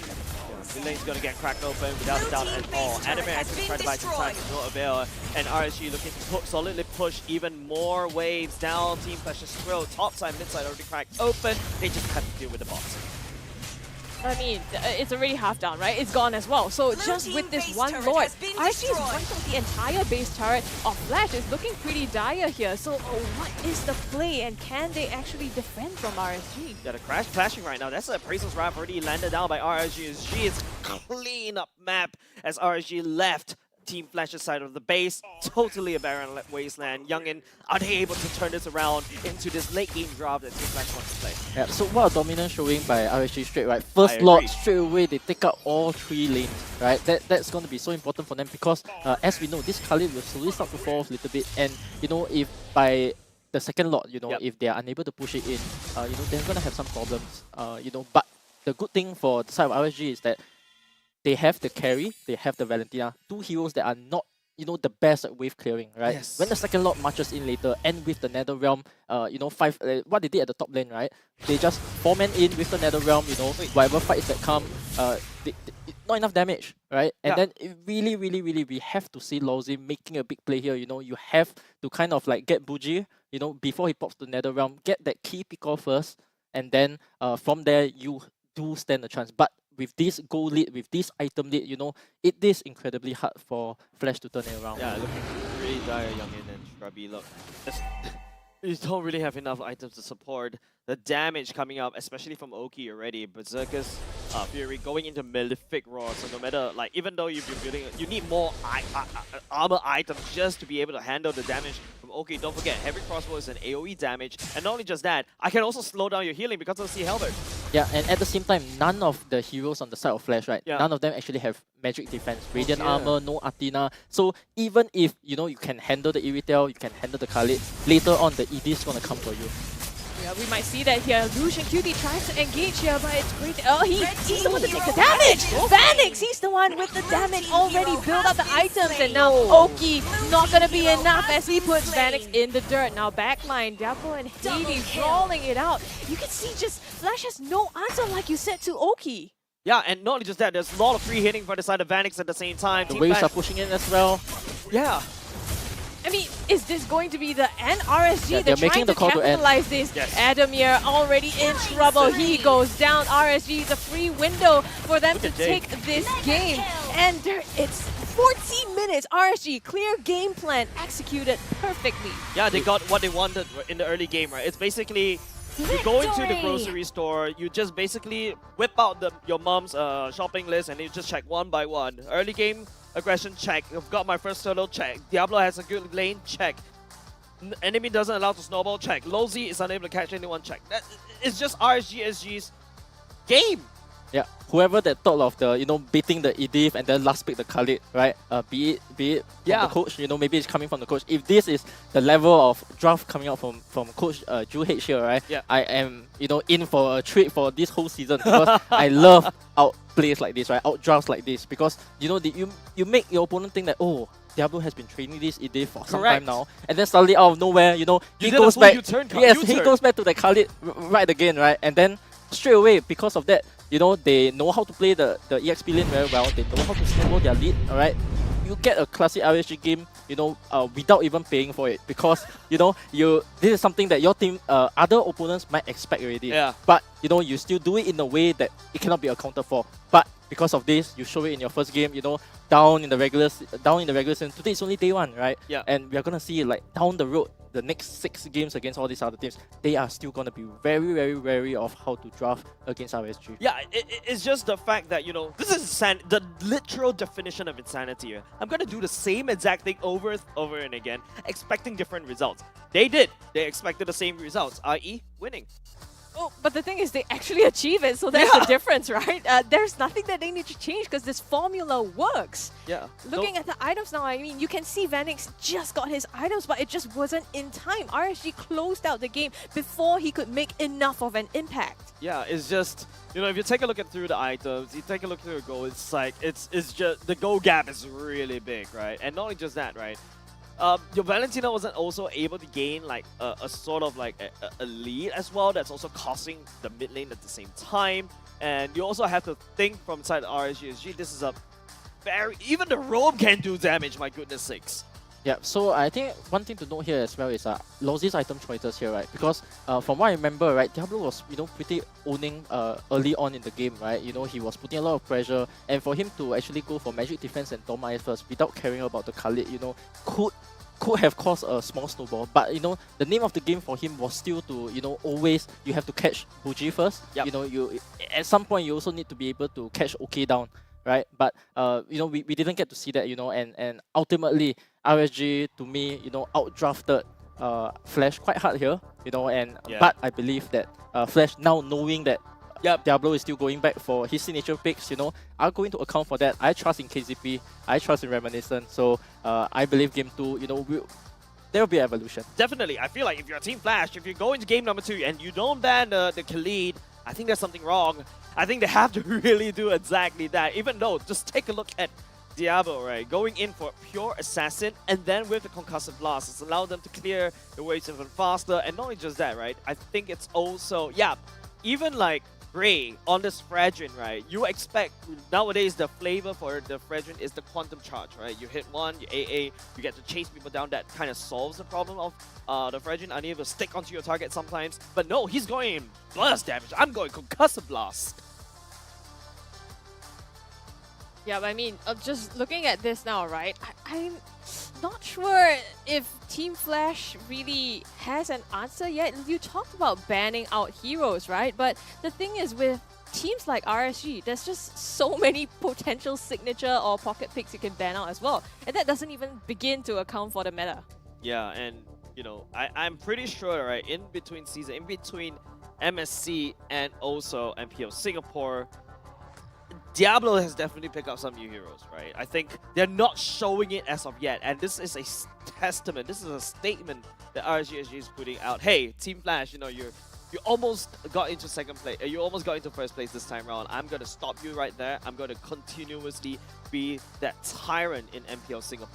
Yeah, we also gotta go back and look at the power rankings again, right? Because you know, some of us, most of us actually put Flash as, you know, being besting out this series, right? But then such a dominant display by RSG instead, you know, go back to the drawing board, you know, think now you have to account for Diablo's hero, so definitely, you know, Flash will make some adjustments as well. Yeah, if you take a look at the screen right here, Diablo is actually the main carry. He's dealing the most amount of damage, 52k, but that's definitely coming out from the slicing and dicing of anime as well. His catches are really good at the same time, especially was able to find Vanix. Yeah, I like the fact that sometimes, you know, Vanix was able to position himself quite well, but suddenly RSG just remembered the existence of Vanix and closed in on him like a homing missile. But let's take a look at the MVP. It should go into Bray. That is, you know, working his hardest, making sure that he lands the red done his job. Yep. Yeah, exactly. I mean, you see him in the front lines, right? Taking the damage, initiating the fights as well. And despite that, he still does output damage, especially using the Praise's Wrath. So, I mean, looking at this, 3-0 and 9, again, we expect no less of Bray, right? Yeah, he's been frontlining, right? He's been taking a lot of attention from Team Flash away. Even in the face of a carry, which is known to shred through the Edis, shred through the Fragments, right? Now he has the emote, so he has the emote for that, basically just to make sure that in case he's the one who get caught, you know, he can leave it through, right? When the second phase of spells come, when the Netherrealm comes, you know, he's able to survive. So very smart item choice here, because he also understands that when the second lock comes, that is his window to end the game. And having an emote during that period, you know, grants him the most effective way to go in for your team, you know, make sure that nobody can damage the Lord, nobody can damage your team, and then you just go in from the end as what we have seen. Yep, we're going to go into the highlights very soon, ladies and gentlemen, and you get to be able to see, I really agree. You did point out a very good point there, Young, in that the immortality as the first item, knowing that he's basically a main target of Lozy, and you know, I was joking with Ray, there's this one time Lozy was commenting on the comments that, hey, that's the face that Lozy will do when he kajas your face. Nah, he's ready for it. Take a look. One of Praise's Wrath, and then you see how Diablo just angling in. This is a point of time where RSG has already hit that critical mass, just overwhelms Team Flash in the dominant fashion.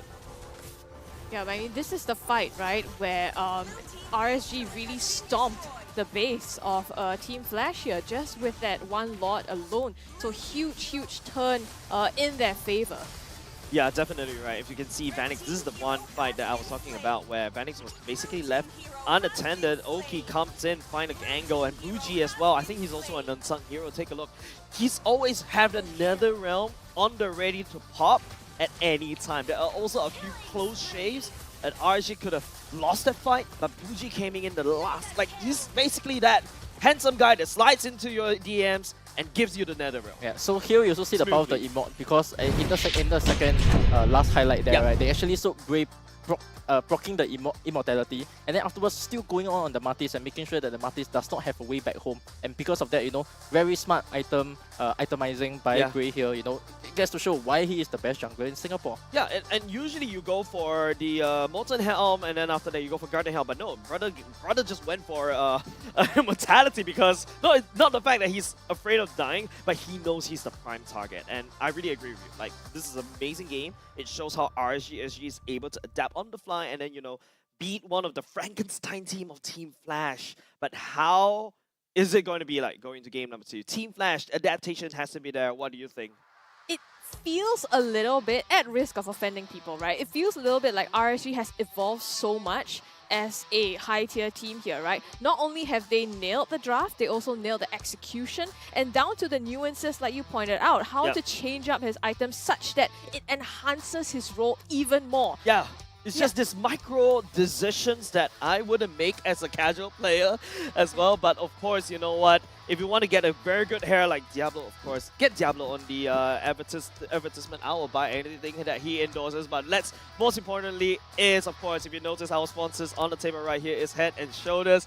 I'm looking at you, Arashi. I know if you remember the story I tell you, this is a snippet for you. But of course, Head and Shoulders is our one of our sponsors for this season, and with the very good hair, it will help you to remove all this dandruff. And not only just that, there's also 2 new limited edition of anti-dandruff shampoo featuring Tigreal and Eudora as well. And of course, with the different scents respectively, we got a cool menthol. I love my menthol all the time, and apple fresh scents respectively. Level you up game, wipe out everything, the dandruff like your enemy's base, with the new Head & Shoulders XML BB Anti-Dandruff Shampoo. It's now available in fair price. In fact, it's already available right now. You guys already have a sneak peek. It was even released even before MPL Singapore is here. Of course, what you're waiting for, go get yours right now and look fab like Diablo. I'm such a Diablo fan. You are. I mean, everything just goes back to him, right? Of course. I bet you can even link McDonald's back to Diablo. Yeah, be Go happy for like him, like a happy meal. Okay, nice try. All right, moving on. So we talked about, RSG being that high-level team, right? But I think the thing that Flash has to answer now is, can they match up to that level? Because yes, they are experienced and they have played at big stages like this before, but down to these details. Yeah, I think it's what you mentioned, right? Evolution of them going through these world stages has molded them. Don't forget, Fuji, his first official debut was literally SPS. Yes, correct. Straight away, going to international tournament here, you don't just get to versus, your Singapore standard level players. Straight away, you are against the best, right? For it to be a LAN event as well, right? Straight away, you are going up against the best in the world, and that kind of exposure, that kind of ceiling that you have to immediately get to, is going to result in so much growth. That was also one of the reasons why, back then in Bleed, why Nick is now being able to play MPL, right? One of the first few tournaments I put him in was MSC directly, because straight away, you need somebody to, you definitely just want to, put them at this ceiling, because straight away they versus the best, they will know what it takes to reach the top, right? And to be honest, for the side of Flash, I'm not worried about them, right? Because this is a trick. Most likely, RSG, because it's the first game of the season, they get to pull out this trick once, right? No team's gonna underestimate that again, alright? Nobody's gonna think Diablo is not going back to the Badang, not going back to the Khalid. People know, now that you have the information, how do you continue to plan ahead? Yeah, that's right. Definitely in between the breaks, right? The teams will be going back into their respective player rooms. The analysts are there, of course. The analysts from the side of Team Flash, KZP, Big Brain. And unfortunately, if what we are discussing earlier just now is right, Joe H just big brain the big brain, and now the big brain is going to get big brain.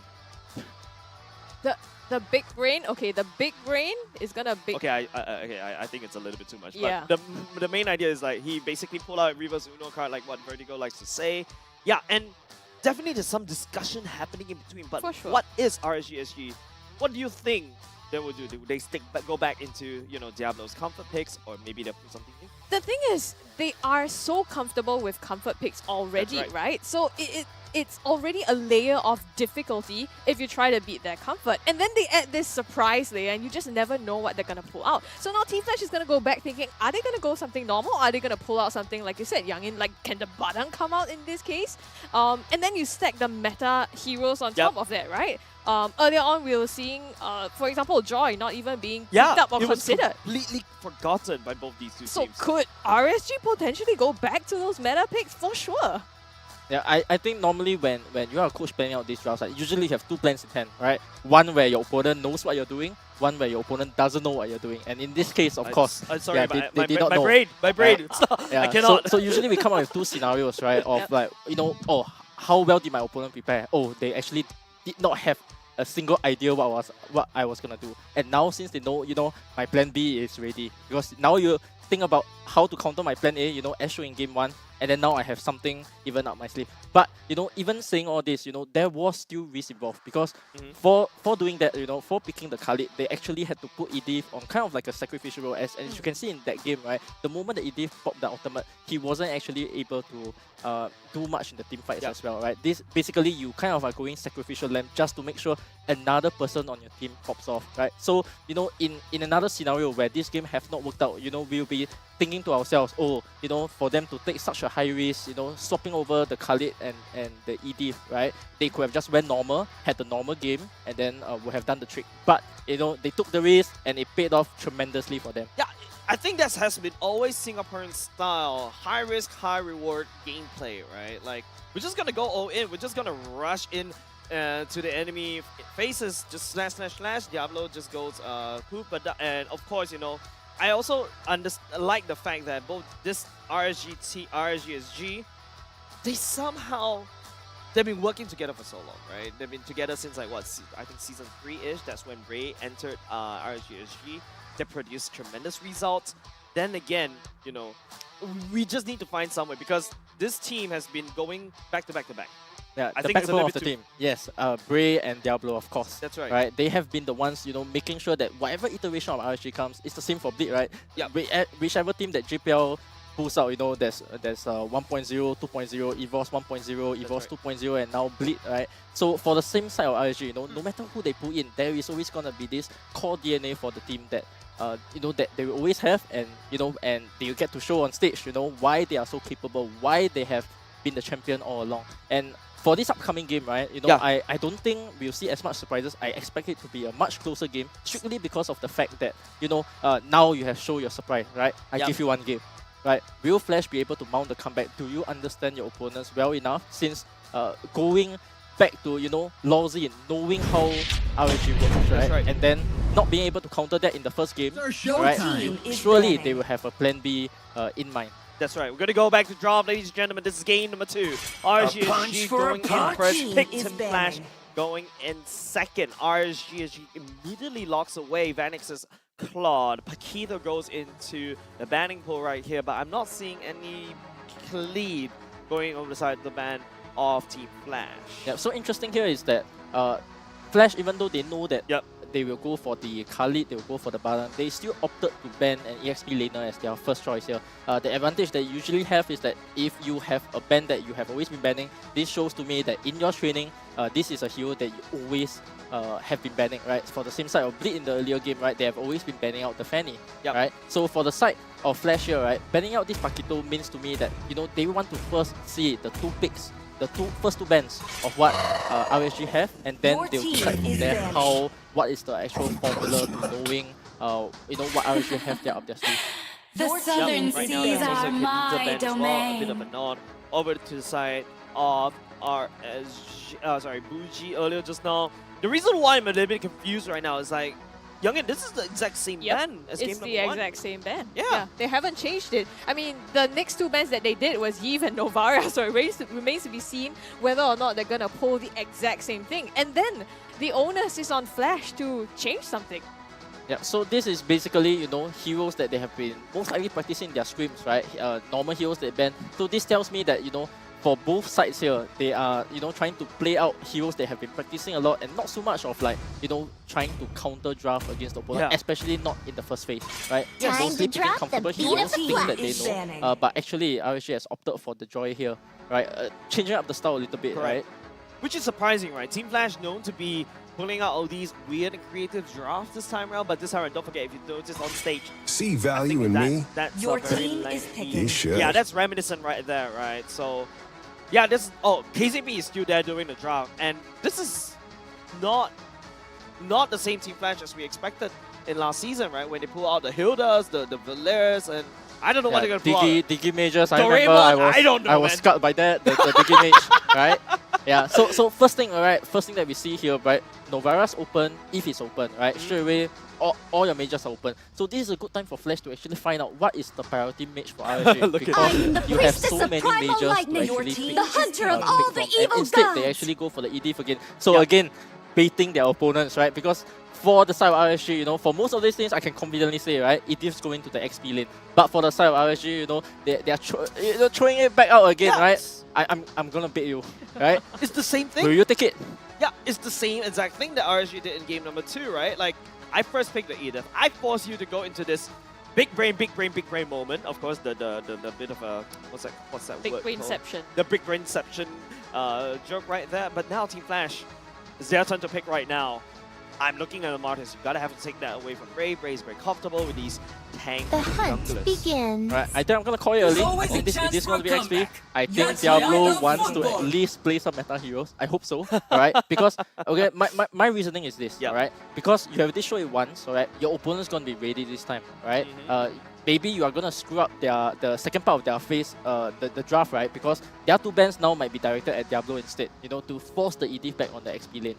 Right, and because of this, now you are basically playing 5 picks without any bans in the second phase. So this kind of like opens up the strategies that you want to use. You know, something that you may have been planning for earlier before this series has even started. So basically, in summary, RSG SG shouldn't. Oh, the alert!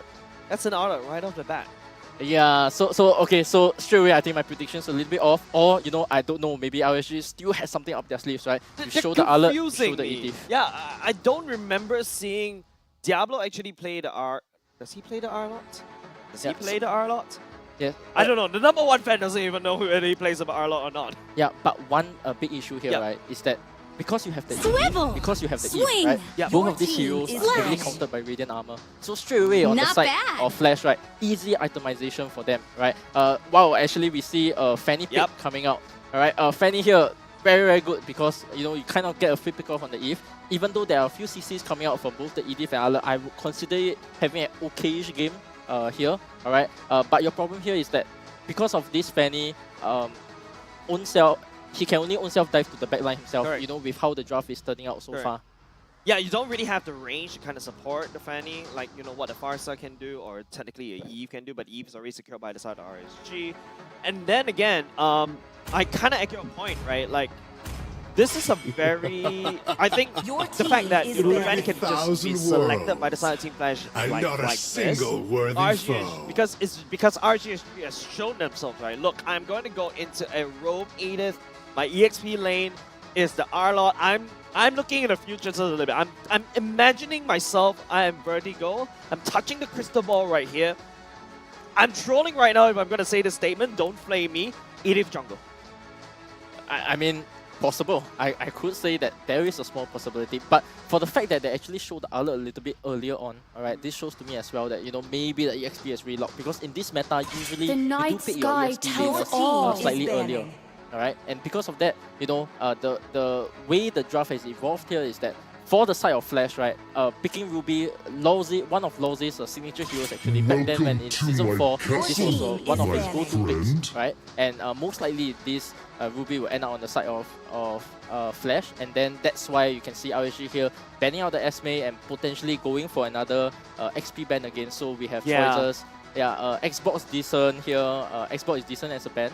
Alright, for someone like Adamir, I think for the fact that they have shown just now that they want to play Uranus, I think Adam to me as well is somebody who likes to play a more slow hero. Yes. You know, not so much on the team fighting proneness of, you know, they want to rely on Lawzy for that, right? And then Adamir wants to control the pace of the game. Yes. Like he's a kind of I always like to go back to the Vice Grip, right? Like the Vice Grip story, like it slowly clamps on you. The it falling takes stars you, I don't know, here. 10 million years, and then you'll feel the pain. And when you feel that pain, it's literally a lot of pain. But RSG, ooh, that's a Navarra back. Yeah, so I think upon looking, alright, I think that Yu Zhong is actually quite a good pick for the side of Flash, mainly for two reasons, right? You are going to answer the marksman later on, you're going to answer the Eve, right? Most importantly here, right? One thing that people do not know, right, about how to play with Fanny is that you need, if you want to gain the XP lane, right, you actually need somebody with CC. So having this Yu Zhong jump petrify is actually going to help this Fanny snowball. Instead of going for the Yu Zhong, they went for the glue instead. Yeah, so they went the sustaining route instead, right? Correct. What Adam wants to play. It's Last game he played the Uranus, this game he played the glue. Exactly you how can still, Adam likes to you can play. still do the flicker combo on the glue. I mean, of course, it's not as good as the jump petrify, right? But then, you know, maybe in some way you can get the job done. Oh, there. That's a Badang right off the bat. And I remember Diablo literally said that Badang works really well against the Fanny, but then again, who's going to go to the jungle for the side of RSG? Yeah, you may be right here. I think it's a Edith jungle. Oki marksman? Yeah, it could be Edith jungle. Yeah, it could be Alert jungle. I don't think so. Alright, to me it has to be Alert tank and then Edith jungle. Yes. Wait, Arlot jungle. The clear is going to take you 10 million years. Yeah, I don't think so. So it has to be a Edith jungle to me, right? But I'm blaming you for this, Vertigo. I'm blaming you for this. RSG SG, who is the jungler? Yeah, so very interesting drafts here by RSG, right? So they've opted to go for the same type of, you know, kind of bait and switch strategy for both first pick and also second pick. So this is something that you don't see a lot because usually teams want to do this when they are second pick where, you know, your opponent cannot respond to you. But giving Flash a last pick here to potentially deal with the Badang, you know, could spell some disaster for them down the road if they actually find the good pick here. Okay, right? Lilia being the last pick of Team Flash.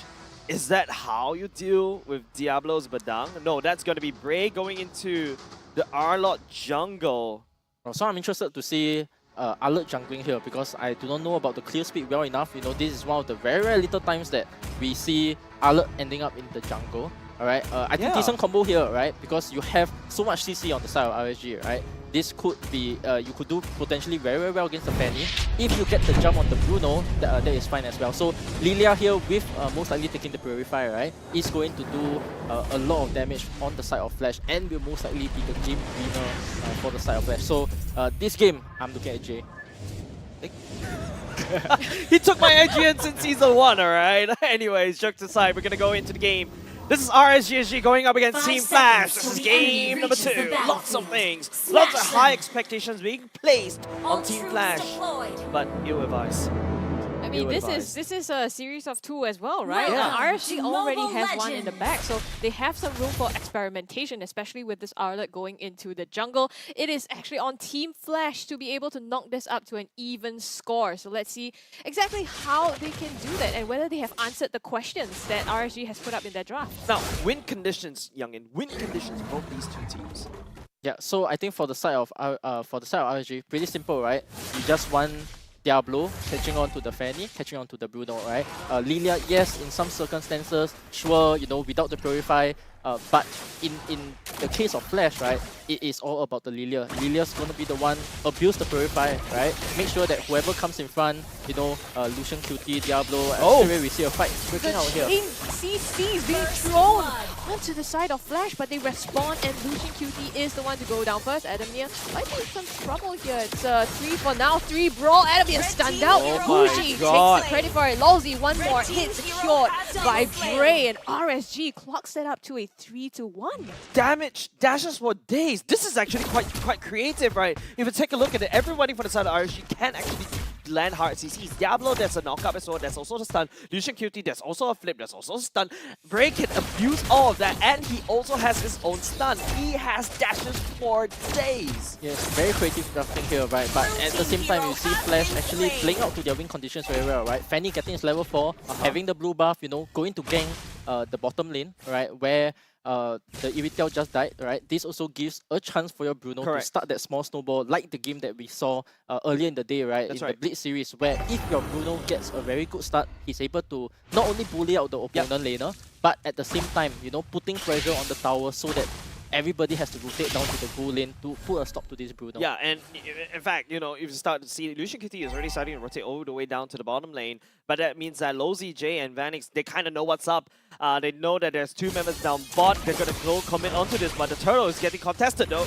Yeah, he's real. That was close. Where did he come from? Yeah, Hades, right? Way Coming too in close. hot, but still secured by Brave. Now Flash choosing to go on the bottom side. It's kind of a trade here, and I think realizing that Oki, right, they don't want him to be able to get up online as fast as the last game. Especially now with the chain CCs, it's just going to be blows after blows. Yeah, so for the side of Flasher, we actually see Lozy still on level 3 compared to Lucian's, who's already level 4. So he has to go to mid lane, quickly clear out the waves, get his level 4, and then quickly rotate to the goal lane because you will need this Bruno to start his snowball. And you actually down in the bottom lane, we can already see Lucian making his way down to the bottom lane, hopefully to get a pick off on this Bruno, At the same time, they do have to worry about this Fanny because he has the blue buff, the second blue buff, and right now at top lane, we actually see Fanny going on to the bottom here. But, Diablo outskilled the Fanny once again. Man, it's gonna be going very bad for Flash right here.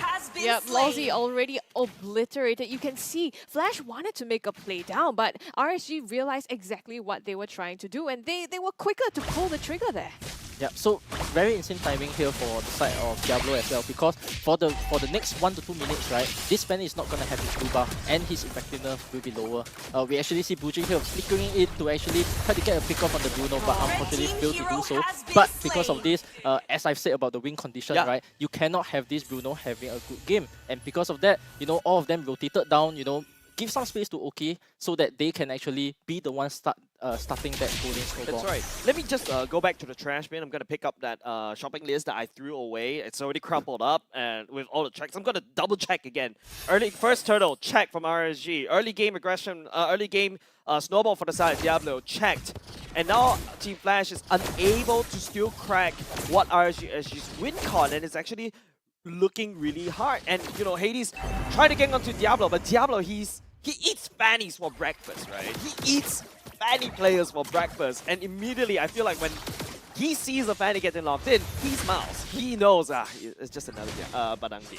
Yeah, so here we see actually Lozy scouting out that the turtle is being taken here. Bray goes for it. Fanny is actually preparing to fly in here. Once he sees the HP is low enough, Lozy is going to go in and try to take a disable onto Bray, but unfortunately the turtle has resetted here, and then they'll be doing the dance once again, and we'll see Hades actually trying to go for a pick off here. If I were him, I'll be looking out for the Eve a little bit, because I remember that earlier on in the fight he actually flickered to try to go for the Bruno, but did not do so. So Eve does not have the flicker for this fight. Yeah, 30 seconds on the clock right here. The Fanny goes in. I think, oh, hold on a second. Yeah, just 4 members crashing onto Lucian QZ here. Now they have the opening to take this objective or even more. Adam here getting stunned out though. It's a Constellation tries 1-for-1, traded out across RSG and Flash. They don't really have the burst rate. Decided to make them forward just a little bit. Still Flash going to take a turtle though. Lozy. Yeah, flickers backwards, but it's not going to make his way out. Bougie with the Void Crystal slows him down and manages to seal the deal. Yeah, so I'm going to play Devil's Advocate here a little bit, right? Be the Devil, Diablo, yeah. Yeah, so the problem I have currently with RSG's lineup, right, is that with the EDIF, right, just now, even in game 1, even though, this is still a bait and switch kind of a composition, I do not see Lucian doing so well on this EDIF, right? There are times when he go in, he gets picked off, and this is kind of a bit detrimental for the side of RSG because without realizing the momentum is slowly changing a little bit because of, having no frontliners. Yeah, but now game plan right here, well, top side of the crack open, now just RSG focusing down the bot instead.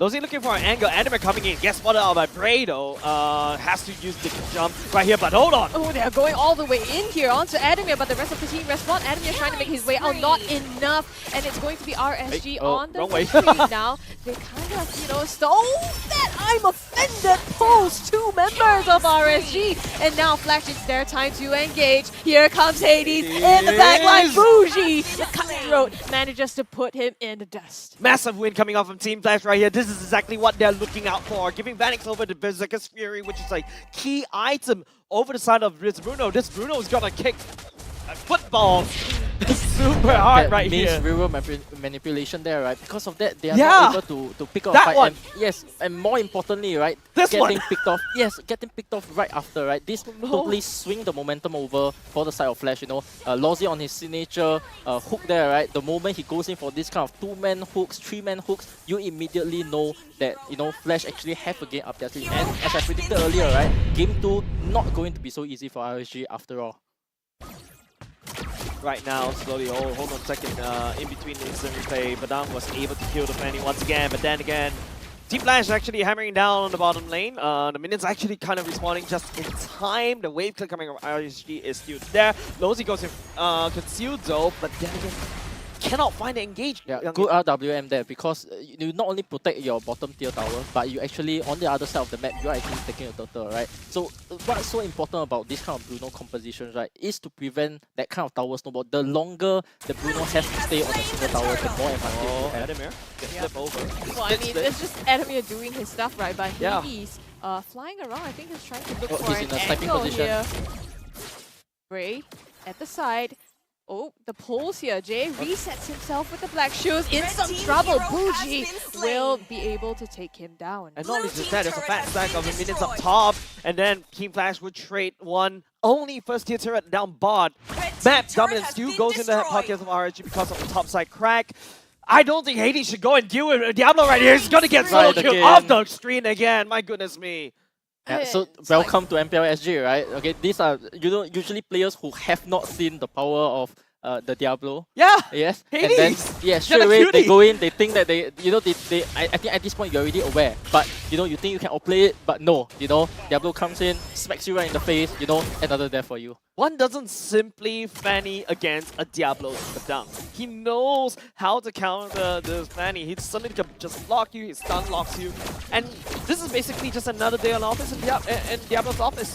Yeah, such a swing, you know, back in the favor of RSG, right? Yep. So they have been, they did well in the early game, you know, towards the mid game a little bit, not so well, and then now towards the first lot, they are making their comeback again. That's a hook right here, bring it in the middle though. Yeah, caught out. Whoa, the 3-man knock up here. The CCs are coming through. It's enough to put Lozzy down first, but the rest of Flash are here in the backline. Bray in some trouble. The Void Crystal, real world manipulation to help him out as well. But will it be enough? They trade out 1-for-1. Here comes Lucian Cutie. The steal with the 2-man knock up is enough for RSG to re-engage here. Vanix hit the final slash, but it's not enough. Bray goes down. Vanix will not run away as Oki joins the fight and finishes that off with a 2-for-2. Youngin, that flicker knock-up from Lucian Cutie was the impact. That was the impact I was looking for. It was really slow. Like, you could have seen it coming. But Team Flash, you know, they thought they actually had the upper hand because, hold on a second, Lozzy. Oh my goodness, Oki vaporized! That's the exact target that they need, especially with this Lord coming up now. And again, it swings back. Flash has a man advantage. Yeah, this is what is so good about Lozzy, right? Yeah. The moment he sees the marksman, you know, in the moment he's in the vision, I'm scared of Lozzy. Is that why I'm afraid of Lozzy? Like, I'm a marksman player myself, but let's take a look at the items. Hold on a second. We see it, another one off screen. Hades gets solo killed by Diablo once again. Normal jungle for the side of Team Flash. RSG right now, they are looking at the Lord will try to burst that down. Team Flash need to try to play something else in the mid, try to hope to clear. But look at the clear speed from Bougie. All of a sudden, RSG has map dominance once again. This is the game we're looking for, right? Yeah. Like Youngin has said, this is not going to be easy, and he's flipping around again and again, but it looks like RSG is going to put the Lord in their pocket safely. Now, question is, what are they going to do with this? Yeah, so if you're Hades now, right, you really got to make sure that you do not run into the feast of the Badang again, right? Time and time again, he keeps thinking that he is safe, you know, going for his buff, going for the side lane clears without the Badang showing, and then out of nowhere, he just dies again. Bougie, trigonometry, I don't know what kind of math he's going for. Swings the real world manipulation to the other side, but that's okay. This time around, he's not being punished for that particular mistake. Team Flash still needs to defend against that has this to be an instant tap, right? I think, you know, slowly press your skills. No, right? okay. Before we talk about that, Bray is already halfway through. That's a final slash. Adamir right here in the middle of the big of the problem right here, showing who's boss. Adamir saying hi, but Adamir slowly gets chipped away. I mean, they're not gonna be able to kill each other, right? But it's just strange that he would exhaust that on him as well. The rest of the team don't look like they are going for a full-on engage, just making use of that Lord coming up top as they look to clear out this mid. Okay, Bray starting to flank coming in. Will be thought by Adamir and Jay. Just try to protect and screen for Vanek so that he can basically try to burst down the Lord. But look at how RSG is starting to close, making it not very safe. Vanek is just slowly closing in mid. There's another fat stack down bot at the same time. Once again, courtesy by Diablo, real world manipulation goes in. Yeah, finally it hits the mark and throwback onto Lolzy. He disappears. Bougie will get the kill in the backline though. Adamir in some trouble. The split gonna save him for now, but the flicker. Bray is gonna be taken down by Adamir. Here comes Hades. The cleanup crew. Will he do it? Oh, the cables. Oh the no! cables didn't hit the mark. Oki and Bougie is at 99.99%. That every single hand sanitizer that promises you to kill, Hades is unable to do the cleanup, allowing Bougie and Oki to sneak away. Oh, that was such a wasted opportunity. Yeah, bottom lane as well, right? Actually, we saw while the fight was happening, right? You know, Badang, you know, was doing that 1v1 thing with the Fanny, right? Fanny was flying in and out, you know, trying to catch, you know, to see if Diablo used his skill. But unfortunately for him, you know, it came to a stalemate, right? And that's where the Fanny actually came in to try to clean up, you know, just a little bit missing the mark on Oki right there. Okay. Let's talk about damage dealt right here. Bray, I think he went for kind of mostly tank items, if I'm not mistaken. Let's pull out the items when the production is ready. Jay also outputting quite a lot of damage, but still not enough against a lineup against RSG SG. Now, I want to point back to Bougie earlier just now. If you see it, it's mostly the real world manipulation pointed upwards on the left hand side. That, I would say, is the same problem I do. You know when you try to cancel your skill? Yeah, that's exactly what happens to me all the time. I feel you, Bougie. I feel you. Yeah, so right now, you know, with lots spawning 10 seconds, we actually see, you know, lanes are being pushed out now, you know, bottoms getting pushed out, tops getting pushed out, you know. Make sure your lanes are pushed out first, you know, before you actually go and contest a lot. Clear out mid, alright, that's important. Whoever has the mid control is going to be the one who has the advantage because the opposing team has to, you know, go back to the towers and clear the lane safely. Bray though will be able to jump onto Jay for now. Burns the shoes by Lucia Cutie. Oh, now the real manipulation is out. Bray knows there's an opening. He's chunking him down. He gets stunned down instead. Adamir comes in. The flank of the rest of the team will be able to actually put him down. And Bray going down is huge for Team Flash. Yes, especially when the Lord is up. Usually, Youngin, you're talking about, okay, this is the time you clear the wave, but no, Bray decides to go for the kill and now ultimately gets punished. Team Flash has clear crosshairs onto this Luminous Lord. They knew it. I mean, the entire team of Team Flash was camping in the sidelines, and they took that opportunity. Lucian Cutie with the throwback onto Adamir. They're trying to strike first, but it's Diablo getting caught by Lolzy, the flicker out to safety. Adamir bursts it down. Jay trying to flank, pops the black shoes to reset. And now it looks like the Flash is... They kind of lost the control there. Lolzy basically predicted that actually that Oki would be standing in the bush. That's why he went for the flicker. I am offended there, but unfortunately Oki was aware and he actually straight away backed off from there. And because of this, they actually overextended a little bit, which actually resulted in Adamir's death. So very, very good awareness here by Oki because just now he died once, right? Immediately he thinks to himself, yes, Lolzy is gonna look for me all the time. Alright, this time I'm gonna be a little bit more careful. Alright, the moment he looks like he wanna go for me, you know, I'm one bush away. Yeah, and not only just that, Team Flash literally squandered away that small window opportunity of Bray overextended, right? And now with Bray back onto the map, Team Flash right here falls into the stalemate. They can't show any form of information. If not, RSG is going to beeline straight to the Lord. Same people say over to RSG as well. They show presence. Team Flash beeline straight to the Lord. So this is a very awkward stalemate by both of these two teams. But Team Flash definitely on the backside, on the disadvantage because bottom side. Yeah, so the problem with this, right, Iritel just actually showed on the bottom lane with the Fanny actually, you know, waiting it out. So this kind of, if you have that very good map awareness, you actually know that Diablo is actually camping top because he always wants that Fanny pick off first. So that's why you see this kind of high level positioning by both Vanix and Lolzy. You know, they're actually thinking that, you know, there could be people in the bushes, you know, they are currently splitting, you know, RSG is going to do what RSG always does, you know, pull the lot out, you know, make sure the lanes are going in, get that key pick-off first before you actually commit to the fight. Yeah, the longer this game goes, RSG is definitely in the favor. These are very hard scaling heroes, but hold on, Lozy, he's here, but find a slash! Yep, it triggers the fight entirely, knocked out Adamir. It's Buji already exhausted the real manipulation here. Lozy in some trouble. On to 3, but Hades comes to the rescue. Okay. Will he be able to help? Lozy flickers out. RSG have the lead. They're chasing them down now, and it looks like it's completely in their favor. Adamir on the run, carving a path out for himself with the infinite slow. With the slow final flash.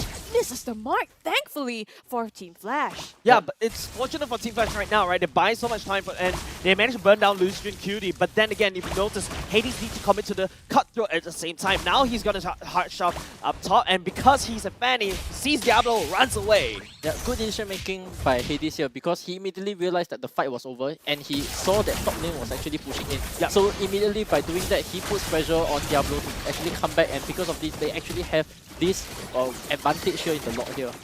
Yeah, they're making full use of that. You can see they're zoning them out. Jay in the backline trying to zone them. It's going to be the Lord going in favor of Flash. Now they have to run. Bougie clocks one up onto Adamir. So one down, that's not too bad. They have the Lord in their hands. Bougie, like I said in game number 1, he's the silent carry. This time around, he's not silent at all. He's loud and proud. No pun intended right there, Echo, I'm sorry. But then again, I know, like, if you notice, he's actually picking up all the kills. The infinite slow is hurting Adamir tremendously to try to escape. But at the very least, Team Flash still managed to buy some time with the sacrifice of Adamir to get a Luminous Lord out. Question is, what value can Team Flash get out of this Lord? Yeah, fortunately for RSG here, they actually made a very good decision here to actually come out and hit the Lord instantly. And you already see Lucian taking on the position so that the moment he sees Lozy, they know that the opponent's coming down. Yeah, it's just one man Bray fighting against 4 members of Team Flash. Not going to be able to survive, but the thing is, all this time, RSG has been fending off the Lord at the top lane. So, your question, what can Flash do with this Lord? Nothing. Yep. Bray just threw himself into the wolves of Team Flash, bought enough time for RSG to kind of, damage control just a little bit to try to wave clear. But now, if Team Flash was able to crack open, at the very least, bottom top side, I think that's good value for Team Flash. Don't forget, this is a Luminous Lord that RSG managed to defend! Oh, Oki just blown up there by Hades. Great pick off for Team Flash, and now they're using this opportunity to siege down this mid turret. Already gone. Yeah, Lozy has the flicker. We just have to wait for him to activate. He needs to see somebody, anybody. He's going to use the Diablo. Yep, he gets it, and Diablo pops the immortality. Real manipulation coming down. Vanix flickers out, and now Lucian QB trying to help out his team and Q here. Bougie in some trouble. Adamir deep down in the base, chasing that out. And it's now RSG in an uncomfortable spot, trying to defend from Team Flash. Team Flash is I'm offended again by Lozy. Gets 2 men, and now Team Flash, they're trying to crack them open. RSG, it's still going to be Hades as well as Lozy taken down. It's traded out for 2. Bougie flickers forward, Vanix 2 kicking on for the ball at the same time. Bray has to go on. There's going to be a shutdown given over side Vanix. The killing spree given all to him. He's actually healing. He goes into double kill. Oki chasing down. He's only one left. Heavy crossbow deals so much damage just to clean up. Oki successfully defended for dear life. You thought you took down Oki in the beginning, but that entire fight lasted long enough for him to come back and shred through the team. Yeah, incredible solo play by Oki here, because if not for him making that play, actually this would have been an endgame scenario for the side of Flasher. So, big props to Oki here for extending the game, but it all comes down to what actually happens in the next slot. That's right. Vanix made a huge play right there. Oki was the one that saved RSG, because if Oki goes down, that's it. The hopes of RSG 2-0 is over. Now Team Flash right here doesn't evolve on respawning within the next 4 seconds. Hey, let's do a very quick item check earlier just now. If you pop on screen, Jay already picked up a Holy Crystal. More damage going in for the side of Jay already. And there you go. The Lord is right here waiting. RSG is shoving up top, but Super Minions marching against normal Minions. Disadvantage goes over to RSG. It's up to Team Flash. How they set it up. Hades in a sneaky, bleaky positioning. Yeah, so in late game scenarios like this, games that go past, your 80 minutes or 20 minutes, one important thing that we always need to be looking out for here are your flickers, right? Right now, Flash is currently waiting for all their flicker cooldowns to be ready, so that Lozy can go in for the flicker unoffended.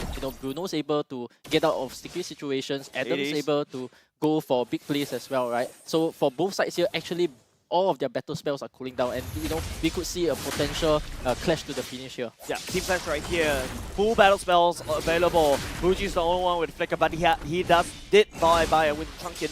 Should be able to, outlast Hades just a little bit more. Bray has already started the Lord right here, already going in half HP. Lucian QD on standby, ready to pounce, but don't forget, Team Flash does have super minions marching up against RSG as well. It's up to how Team Flash get into positioning there for going the push up top and mid. They didn't really shove it in. They're gonna go and try to contest for this Lord. Yeah, Bray, is he gonna take it or not? Everyone is here. They are prepared to take this team fight and fight to the death here. The question is, when will the trigger be pulled? The tension is just building at this moment. Oh! Hades! Stealing the Lord away from RSG, and now the fight breaks out. Bray in some trouble, split onto him. He pops the immortality, and the Hades goes down. Yeah. It's Flash getting the Lord as well as one member off of RSG. Massive control at the Lord pit right there. RSG was able to whittle down the Lord all to half HP. Team Flash comes in, yoinks it away. Hades! Why? How? Yeah, so right now, this situation we have here is a 5v4 with an involved 80-minute Lord marching in, right? How is RSG going to defend this? Definitely. The RWA has to come out early, prevent the Lord from coming in. Fortunately for them, it start coming out at this moment, right? We are going to see how, they are going to engage in this manner. Okay, nice play coming in. Lozy looking for a pickup right here. Yeah, but he gets knocked up here, and it's chunked down. He pumps the immortality as well. He goes down. Diablo traded out as well. The Lord is leaving on the base, and it's going to be Team Flash taking game number 2. Did we sign up for a game number 3 in just day number 1 of MPL Singapore?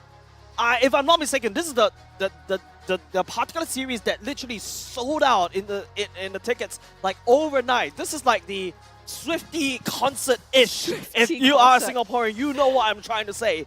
And unfortunately, we can't create a different night because there's only one series between these two titans, right? The Frankenstein managed to somehow stitch back their limbs back to their bodies, push their eyes back into our eye sockets, and they're back. They're the beast right now. That's a very graphic image right there, but graphics is exactly what this game is about, right? Graphical. So much intensity, and you expect none less from two Titan teams like this. Yep, so definitely for Team Flash here, right, they have mounted the comeback, right? Starting, I was thinking a little bit at the start, right? Maybe because of that 1-0, they were so early on, right? They already went down, right? And then I was a little bit worried for them going to game 2 because they, at the start, they also didn't show that, they were ready to put a fight back, right? And then suddenly now, mounting a comeback, initially, they lost the first lot, right? Fortunately for them, none of the lanes went down, and because of that, they actually continued to snowball into the game, play into the late game a little bit more, and then from there, take up good fights. So last fight, actually, we see Adam making a very important call that he actually, for the side of RSG, alert actually for the side of Bray, he wanted to reset the lot because Diablo was still clearing the lanes. But correct. Adam straight away saw the 5v4 opportunity, made the call to contest it to be a 50-50, and because of that, they actually got the lot, not only the lot, but also resulting in this GG push. Yeah, let's take a look at the items real quick right here, right? But I feel like items don't really tell you the full story of this particular game number 2. It was an overwhelming of dominance in RSG SG in the early game. Team Flash, something ticked. And I put that blame on Vanix, right? That football, that one fight where he greeted and he was rewarded. Yes, Oki was the one that put him down to the ground, but the damage has been done. It allowed Team Flash to snowball and allow Hades to really shine. He stole 2 lords away from RSG SG. Yeah, I think partly of why they are able to come as well, if you recall earlier on, just when RSG, when they were clearing the lot at top side, right, Bray actually died for nothing, right? Even though Lucian was giving out vision to everybody, right, Bray died, and because of that, they started to get cycled. Lozy, understanding the timing, go in. He go in for the flicker iron offender, and then that start kind of like a chain effect that ultimately led to this snowball a little bit for me. Yeah, we're gonna take a look at the emblems for just a little bit. I just wanna make sure that my hair is a-okay so that I don't look like a Rashi. But then again, the most important thing is if you take a look at through the emblems right here, yes, that's a very greedy emblem coming from Vanix. Whenever I see a marksman player go for the weapon master, yeah, you agreed. But if you take a look as his counterpart goes for tenacity, it's a very safe Oki kind of playstyle. Yeah, because he has to deal with the Fanny, right? That's right. Yeah, because of dealing with the Fanny, you know, he has to be able to get away from the Fanny. And actually, if you think about it, this tenacity actually saved him from just not dying at the top lane, right? That slither of HP left, you know, make him being able to escape and then continue on a little bit more. But, you know, ultimately wasn't enough to actually win the game. Yeah, we're going to take a look at the post-game stats right now. The damage dealt neck and neck. 4,000 is nothing in the grand scheme of things. Of course, the kills-wise, RSG was the one with 23 kills in the favor, but Team Flash won it with a kill deficit. The carry, Jay, has been outputting so much damage in the back of the hand. We didn't really realize it because it's all that small little landmines that just pop off.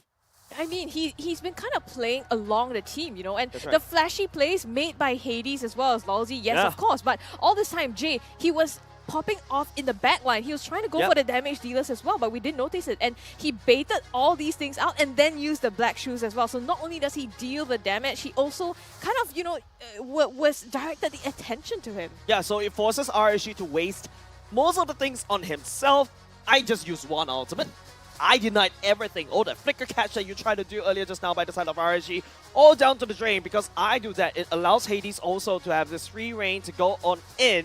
And don't forget, Adamir's also at this point throwing bodies just to make sure that Hades, one, gets a cleanup, two, gets the Lord Steal as well. We're gonna take a look at the MVP in the next screen.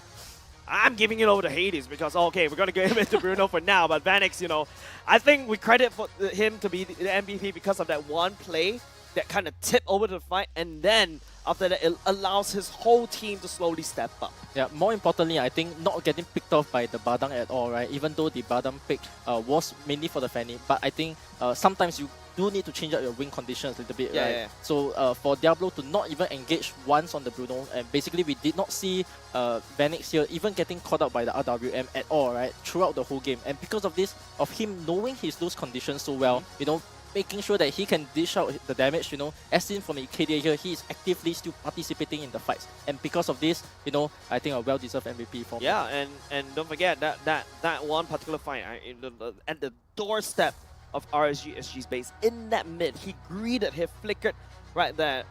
I think there's a lot of shutdown gold from that one at the very least, because don't forget, it was a kill deficit that Team Flash was experiencing through, and because of that, it allows them the assist to go on. We're gonna go into the highlights just a little bit more to kind of see how did this story unfold. How did it tilt from RSG into Team Flash game? Let's take a look at the replays right now, and I'm gonna get Young into just kind of go through, kind of break down the highlights just a little bit. Right, so right at the start, you see here, earlier in the game, straight away going for skirmishes like this, right? We see the Fanny actually doing well, getting the first blood on Lucian. You know, I was a bit worried, you know, whether he can get the momentum. Adam's doing pretty well here, right? This is where actually Bray resulted in the double kill. I think he straight away level 4 from this fight. Yeah, and I thought Bray was able to scale out of control right here, but Scrubby, this is supposed to tip in a favor, but all of a sudden, oh my god, we're already going to 12 minutes mark. And I almost forgot about this part, right? Like when the fight was actually right in front of Team Flash's and base, and they managed to defend. Yeah, and this was the fight I think that Hades tried to go in and clean up. This one. Yeah, but he didn't manage to, unfortunately. So then it was still kind of in RSG's favor here, but somewhere along here, the skill started to tip. Yeah, Vanix was just free kicking right at the backside, and if you notice, not only just that, Jay is also outputting so much damage at the same time. This is after this one, right? I believe he cracked open that. Bougie greeted just a little bit, tried to flicker around, and he just gets kicked down. Ray coming in, and Jay Adamir just goes in, making sure Vanix, the Haas claws coming in real clutch for this boy.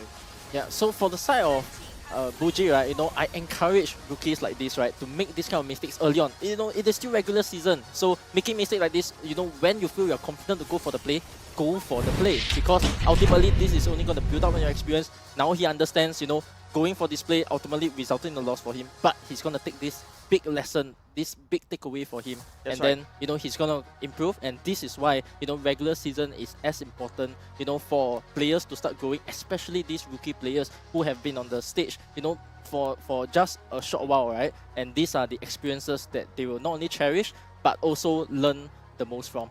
Yeah, and of course, you know, a very strong support is definitely required for anybody, right? Be it teams, you saw the support coming out from Anime, you saw the support coming out from Lozy, you saw the support coming out from Lucian, Cutie as well, right? The amount of carrying that they had to do is definitely stressful, but we got the solution for you, the OSIM U-Throne. This is a very, very helpful sponsor has been on. It's still coming back as well. Thank you very much to OSIM U-Throne. This is the U-Throne V gaming chair massage one, by the way, that we've been sitting on. It's been blessing our bags for quite some time already. So of course, get one on your own right now. Trust me, it is. You don't need to leave your gaming setup. Just enjoy the massage.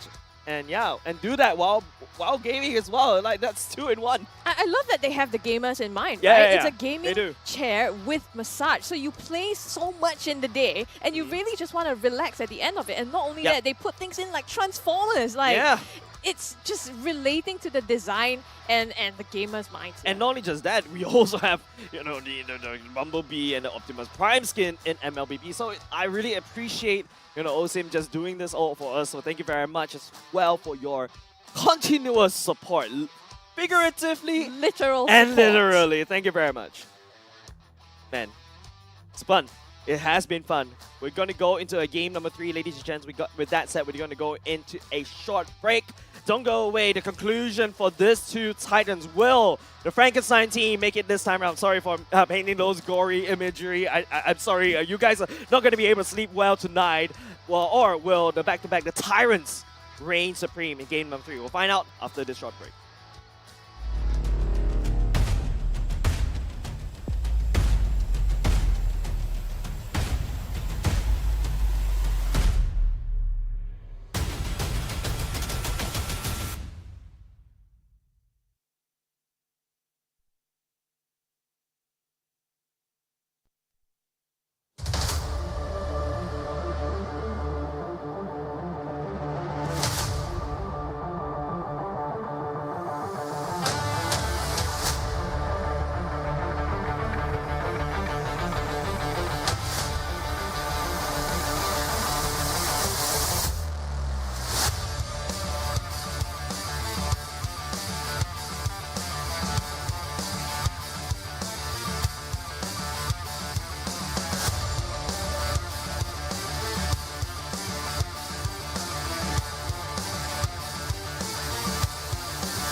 Ladies and gentlemen, the battle of Frankenstein and also the Tyrant continues. RSG SG going up against Team Flash in week number 1, day number 1. We're going already into game number 3 in the 3rd series of the day. My name is Jay, joining me right here on the desk. Coach turned caster Youngin from Lee, and also Scrubby coming back from the other season after 1 season hiatus. I'm being blessed. I'm in between both of you. I'm happy. I'm a happy boy today. We're blessed. Yeah. You're blessed. We're blessed. You're blessed. Yeah, of course. Well, okay, apart from that, I've also got to confess something, right? I'm going to put it on air right now. Just now, I remember before the MVP Flash, I was thinking about, okay, Hades, I'm sorry, I keep calling him Jenna Cutie. Hades was the one that feels deserving of the MVP. Yeah, the producer also thought so. And the producers were literally headbutting, debating among themselves. Is it Vanix or is it going to be Hades? And then, okay, producer, make sure you don't mute my mic, alright? And then Hades, and then suddenly Vanix made that 2v4 play that allowed them, Team Flash, to win that game. And therefore, the head producer, like, yeah, let's just give Vanix. He's inevitable. He is Vanix, the inevitable. Inevitable. I cannot English. Maybe we should change the name, but yes. It had to be him, right? Yeah, it had to be him. Alright, he's the one for now. But of course, you know, going to game number 3, Youngin, what's the strategy right here? Right, so I think for the side of RSG here, right, you know, they done this 2 times, this bait and switch kind of a thing, right? Put back Diablo on his Badang, put back Diablo on his Khalid, alright? So now, right, the true test comes, right? Do they go back for the same type of strategy again? Is it this kind of Edith opener into a Badang, a Khalid, or something else? Or are they going to try a completely different strat? Because right now, you know, Flash kind of feel RSG out already, right? Yeah. You know, they're still struggling a little bit on the early game, but then once it gets through, as Reminiscent has said in the pre-match interview, right? As long as they are able to get that momentum going, right? Once they find that swing of that mountain, right? Once they go downhill, right? It is downhill all the way for them. Yeah, they found it, right? You notice like Team Flash all of a sudden found that particular downhill of RSG SG. And that was Vanix 2v4 earlier just now. They delivered them the victory. Don't forget this time around, Team Flash goes in first pick, RSG going second. The potential Edith opener for the side of RSG SG could be gone because Team Flash may look to first pick that away, throwing off the drafting idea of RSG SG. Yeah, so bans wise, you know, we are seeing the same things coming out again. You know, this Paquito ban, Kalita ban, you know, Terisla ban on the side of RSG here, right? We are still looking at things like the Novaria. We are still looking at things like maybe the Marksman, right? Maybe they could switch direction a little bit, you know, maybe the Claude, maybe the Beatrix, right? And then Eve is also in the pool as well, right? So for the side of RSG, right, are they thinking about doing the same kind of bait and switch strategy again? Come on, well, they could be doing that, but right now, like you said, it's exactly the same bans going in from the first and second game. Claude being taken out by the side of RSG. So the question is, are they going to go for Novaria or the Eve that they've changed around? Oh, but it's a Badang ban! And Khalid? Question mark? Yeah, so this shows to me, right, they are letting the Khalid go, right? And if you're on the side of RSG here, right, you're looking at the Khalid third pick, right? This is where it might not get counted so early on, alright? If they want to continue going for this, you know, Diablo, Badang, Khalid kind of a strategy, you know, they have to do it on the third pick now. And because of doing this, they have to reveal that strategy pretty early on, right? So for the side of RSG now, you know, looking at the Badang ban, this is why they're taking their time a little bit to think about what are the possibilities, right? What are Flash looking for? Are they going for potentially the Edith first pick on their own? Because from what I know, right, Adam is actually a very good Edith player as well. So definitely, I think high chances of the Edith being picked up early on just to make sure that RSG doesn't pull off any surprises of primal lightning, from here, the right? hunter So of all yeah, the there you evil go, gods. Edith first pick. So I think if you're RSG here, you kind of like expected that a little bit because you're on second pick, right? Yep. So the Bruno's being bent out here, Claude's being bent out here. You know, maybe they are picking up the Beatrix very early on here. You know, just to get that marksman pick advantage a little bit, and then from there they're gonna see how the draft evolves, right? Valentina's still open, Novaria still open, Eve is still open. So majors, you know, wide open for both teams for the taking. Yeah, and I really like, you know, this is exactly what the Professor Youngin actually prescribed, right? The Edith immediately first pick right out the bat just to make sure that they don't get bamboozled for 2 games in a row. KZP just now is like, enough is enough. Let's just snatch it away from RSG. The potential Beatrix here is high, I agree with you. Don't forget RSG this see combo value in combo, me? Fuji I and hunt. okay, they're You not going to go should. for what I'm thinking. I'm thinking for a Beatrix Novaria pick, but RSG, they're going to go get Braids, Fredgen right up. Of course, the Valentina going into the side hands of Fuji. Yeah, so very stable picks here, right? You know, RSG go back to the drawing board, you know, pick out heroes that they have been performing well on, right? The Fedrin for the side of Bray, the Valentina for Buji, and then third pick, you know, they're going to see if they can pick up the Khalid, right? For the side of Flash here, you know, with no surprises being thrown here already, right? You kind of like have to show your strategy early if you're RSG here. So Flash, you know, I think this is more of a cool-off period for them, you know, don't have to think so hard in terms of, oh, are they still trying out this bait and switch kind of a tactic here? Yeah. It's RSG's literally just saying that they're going to go for all The of art this. of miracle. Obvious. Now Team Flash is coming around, they're upping the ante just a little bit instead of going for these, you know. Okay, fine, Bruno spikes really hard in the mid game, but Brody also spikes even harder than a Bruno in the mid game as well. The X-Borg as well coming into play for the side of Hades. That's could potentially go to the XP lane, that could potentially into the jungle. So it's still wide open for Team Flash to play this around the drop. But RSG, knowing Diablo, I don't think he plays a Fredgen, so rest assured, Bray will be picking up the Fredgen into the jungle. Yeah, so for the side of Flash here, right, you know, picking up, you know, quite neutral heroes, right, the Edith, the Xbox, you know, we already seen quite a number of Xbox jungle in the games, MPLSG games today, so we can definitely, you know, expect Flash to maybe also put the Xbox on the jungle. Their lanes are still flexible enough, and you know, for the side of RSG, earlier I mentioned, right, taking on the Beatrix earlier on, alright, this is to make sure that, you know, there are enough marksmen, because if you move it to the second phase, you know, you things like the Beatrix and the Irithel will be bent away, and then you are forced to go back on staples like the carry. You got to go for like a Kaja carry kind of a comp, but for the side of RSG, you know, they have opted for the Beatrix instead. So Kaja is also still open, so if I'm the side of Flash here, you know, I'll be thinking about the fourth pick, Kaja here. And then for the side of RSG here, you know, it's just really about rounding up their competition, because almost anything can go in the way of Flash, right? You just gotta think about what you want to play for the side of RSG, and then just to ban out the counters there. Exactly. What's your command? Right now, I understand that it's really hard to kind of predict what Team Flash is going to go. You're looking at the coach, or basically the analyst on screen, KZP right there, the big brain behind Team Flash. Not the one that dropped out for the Frankenstein. Sorry for the graphic image. RSG right here takes away the Fanny. Team Flash takes away the Khalid. There you go. Diablo is permanently banned for now. Well, this is the same strategy that other teams have prescribed when you deal with RSG SG. Yeah. But now, the bans right here should be from RSG SG should be targeting to Hades. But Hades can definitely bring this X-Mark into the jungle. Yeah, so still very flexible picks for the side of Flash, right? But for the side of RSG, basically now you get to see what is Diablo's third pick of choice. Yeah, right? You know, this is big information. He's always going for the Badang, he's always going for the Khalid, and then now you kind of like force him to show what is the next in line, right? What's your third pick? Yeah. Is it gonna be the Benny? Is it gonna be the Uranus? You know, Uranus was one hero that back in the days, right?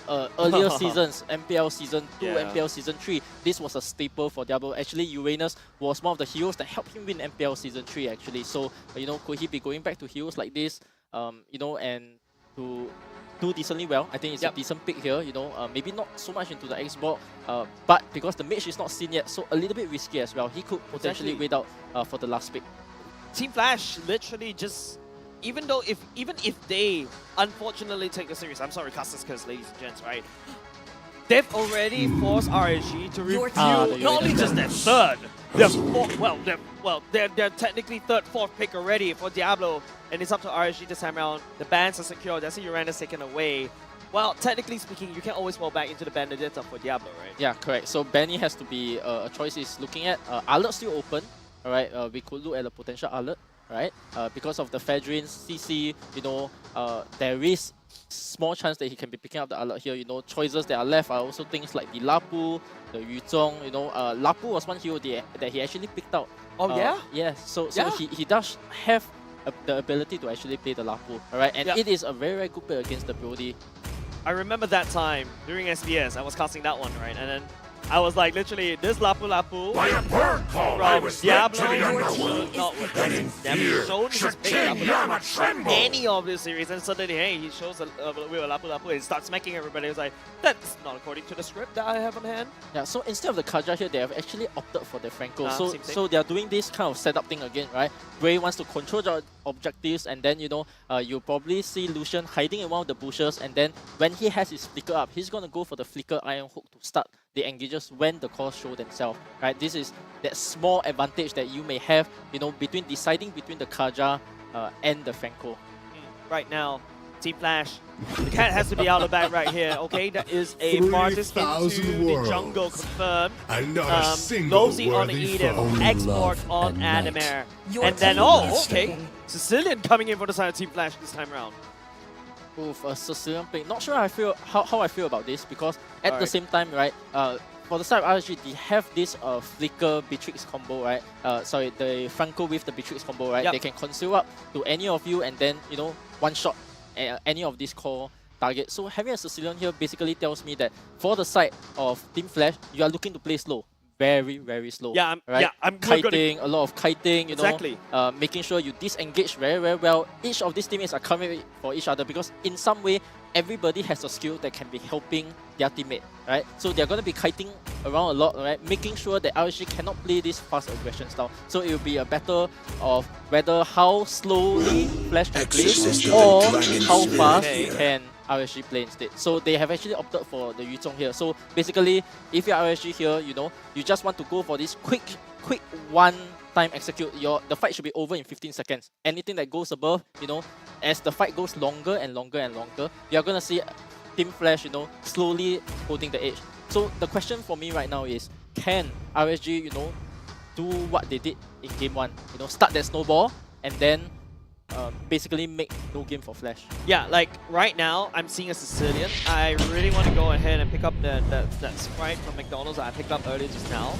And then, you know, I feel like we're going to go into a long game as well, coming up from the side of RSG, sorry, Team Flash. Your main identity, they do have at least a mid-game power spike, and then they'll have an exponentially scaling comp in the late game. But RSG SG, on the other hand, they have a very strong combo out with decent catches in the back line, and we're going to go into game number 3. This is going to be the defining match for, you know, RSG up against Flash. The awaited match, and the very, very highly anticipated one amongst these two Titan teams. Like you said, one Frankenstein up against the Tyrant. I saw a yoink. Okay, it was just a small little buff for now. Nothing to scoff at. Brave will start at purple.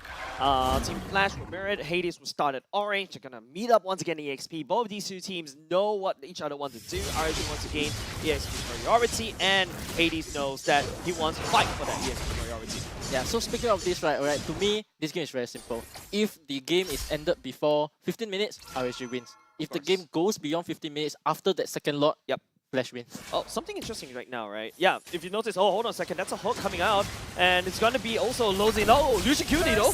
Yeah, he falls as the first blood, right? Gives that away to Team Flash now, and Bray looking to take the second one, but he gets knocked up by Lolzy. Boozy putting out enough damage to secure that for himself. So it's a 1-for-1 at the moment, but looks like a 1-for-2 as Bray also finishes off Lolzy. Yeah, definitely. RSG has the edge right there because it's early game. The Sicilian doesn't do much damage. Bray has already hit level 4, Hades 1 level behind, and immediately you see what Bray is doing. Started to clean two up extra that side camps of the as well. jungle. Yes, correct. Yeah. 2 extra camps from here, and then this, you know, most likely will actually result in him potentially getting level 5 if he chooses to hold the turtle a little bit while more, alright, while waiting for the Yuzong to get his level 4 as well. Maybe you can even wait for your Franco to get level 4 as well before you actually go in for the fight, so that you not only have your tank with the ultimate, but you also have a level 5 jungle advantage over Team Flash here. Yeah, level 5 on a jungler on your first turtle. That's a big advantage, right? Okay, now Hades at the very least has already hit level 4, but Bray slowly ticking to level 5. Look at them slowly delaying just a little bit. Diablo already down to the eye bush already, but Team Flash tries to gank down bot instead. I mean, they know that they're playing for the late, right? So like you said, a lot of kiting, a lot of patience that they have to put out. But the question is whether they can survive into the late game. Like Yannick said, 15 minutes down bot, gonna get suppressed. Lawsy, the knock-up as well. The chain stuns here, the pull in. And Loose and Cutie will actually be the one to take him down. Still early in the game for now.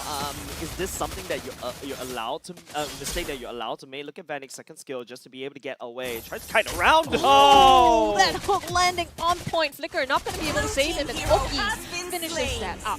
Yeah, it's an easy game for now for the side RSG SG. Team Flash will respond with a top side push at the same time. Right now, time is ticking against RSG SG. They need to end the game before 15 minutes, right, Professor Kyungin? Yeah, so for good thing for the side of Hades here, right, is that you are actually, trailing Diablo. So for a side like RSG, right, what you want to do is to make sure that Diablo does not have the game. And instead of people playing towards the goal lane, they have actually decided to play for the EXP lane instead. And then because of that, Hades actually took down the top lane so early on in the game with the extra gold plating as well. He has actually mounted a comeback for himself, even though he did not get the total.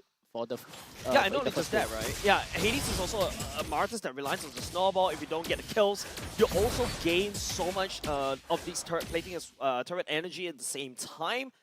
Team Flash, this allows them to get even into game. Oh, he walks into the wrong side of the bush. Yeah, he gets the bloody hunt to the face. And now Oki flickers out, but catches Lawsy with the Rena's apathy as well as Vanix. And he's going to be sealed. And Jay at the bottom with the flicker. Nibiru's passion being put out by Oki. Not quite enough to take down Lawsy yet, but they are still chasing that down onward by Lawsy. The knockup Bougie is going to be done for. And now Lucian Cutie, my goodness, this is a really messy fight, but RSG sacrificing lives for this. Another throwback as Halsey comes down with the onward, and he trades out his life for that. Bray the next to go, and Hades seals the deal. Wait, we started this whole team fight with Hades going down, and he's back to pick up a kill on the decimation.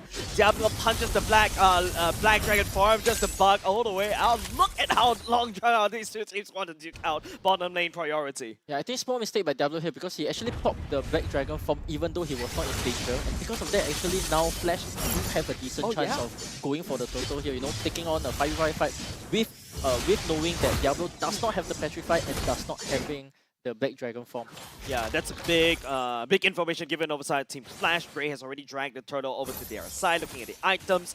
No boots for the side of Oki as of now. Relies on pure positioning to make sure that he stays safe, but greeted. So went in with the Fury Hammer and going towards the BOD. Whereas on the other side, look at Vanix. The small little components right here. Still, plays finally goes into the late hand. Sees that's a power spike given over the side of Team Flash. It's a lot more cheaper for Vanix to build out the items, whereas Oki needs to build all the way to the BOD and the Malefic Roar for him to be actually damaging. Yeah, so Lawsy has the Dominance Eye soon as well to make sure that the Yu Zhong, when he comes in, the healing that he receives from each of his skills is not as much. I think that would be important in determining some of the fights. And also at the same time, we see Adamir actually picking up the emote already. What's this stack? Bray walks into the wrong side of the bush, catches Hades and Tom though. Yeah, but Lucian Cutie flickers in as well with the CC. Hades has to run away. The Batsby is not going to do enough damage just yet to fend off RSG. They look like they're still on the hunt. Bray goes in for the minion to Retries actually, but no! Lucian Cutie gets Hades. Lawsy flickers in onto Bray as well. He's going to put him down in the dirt. Vanix takes the credit for that. Lawsy still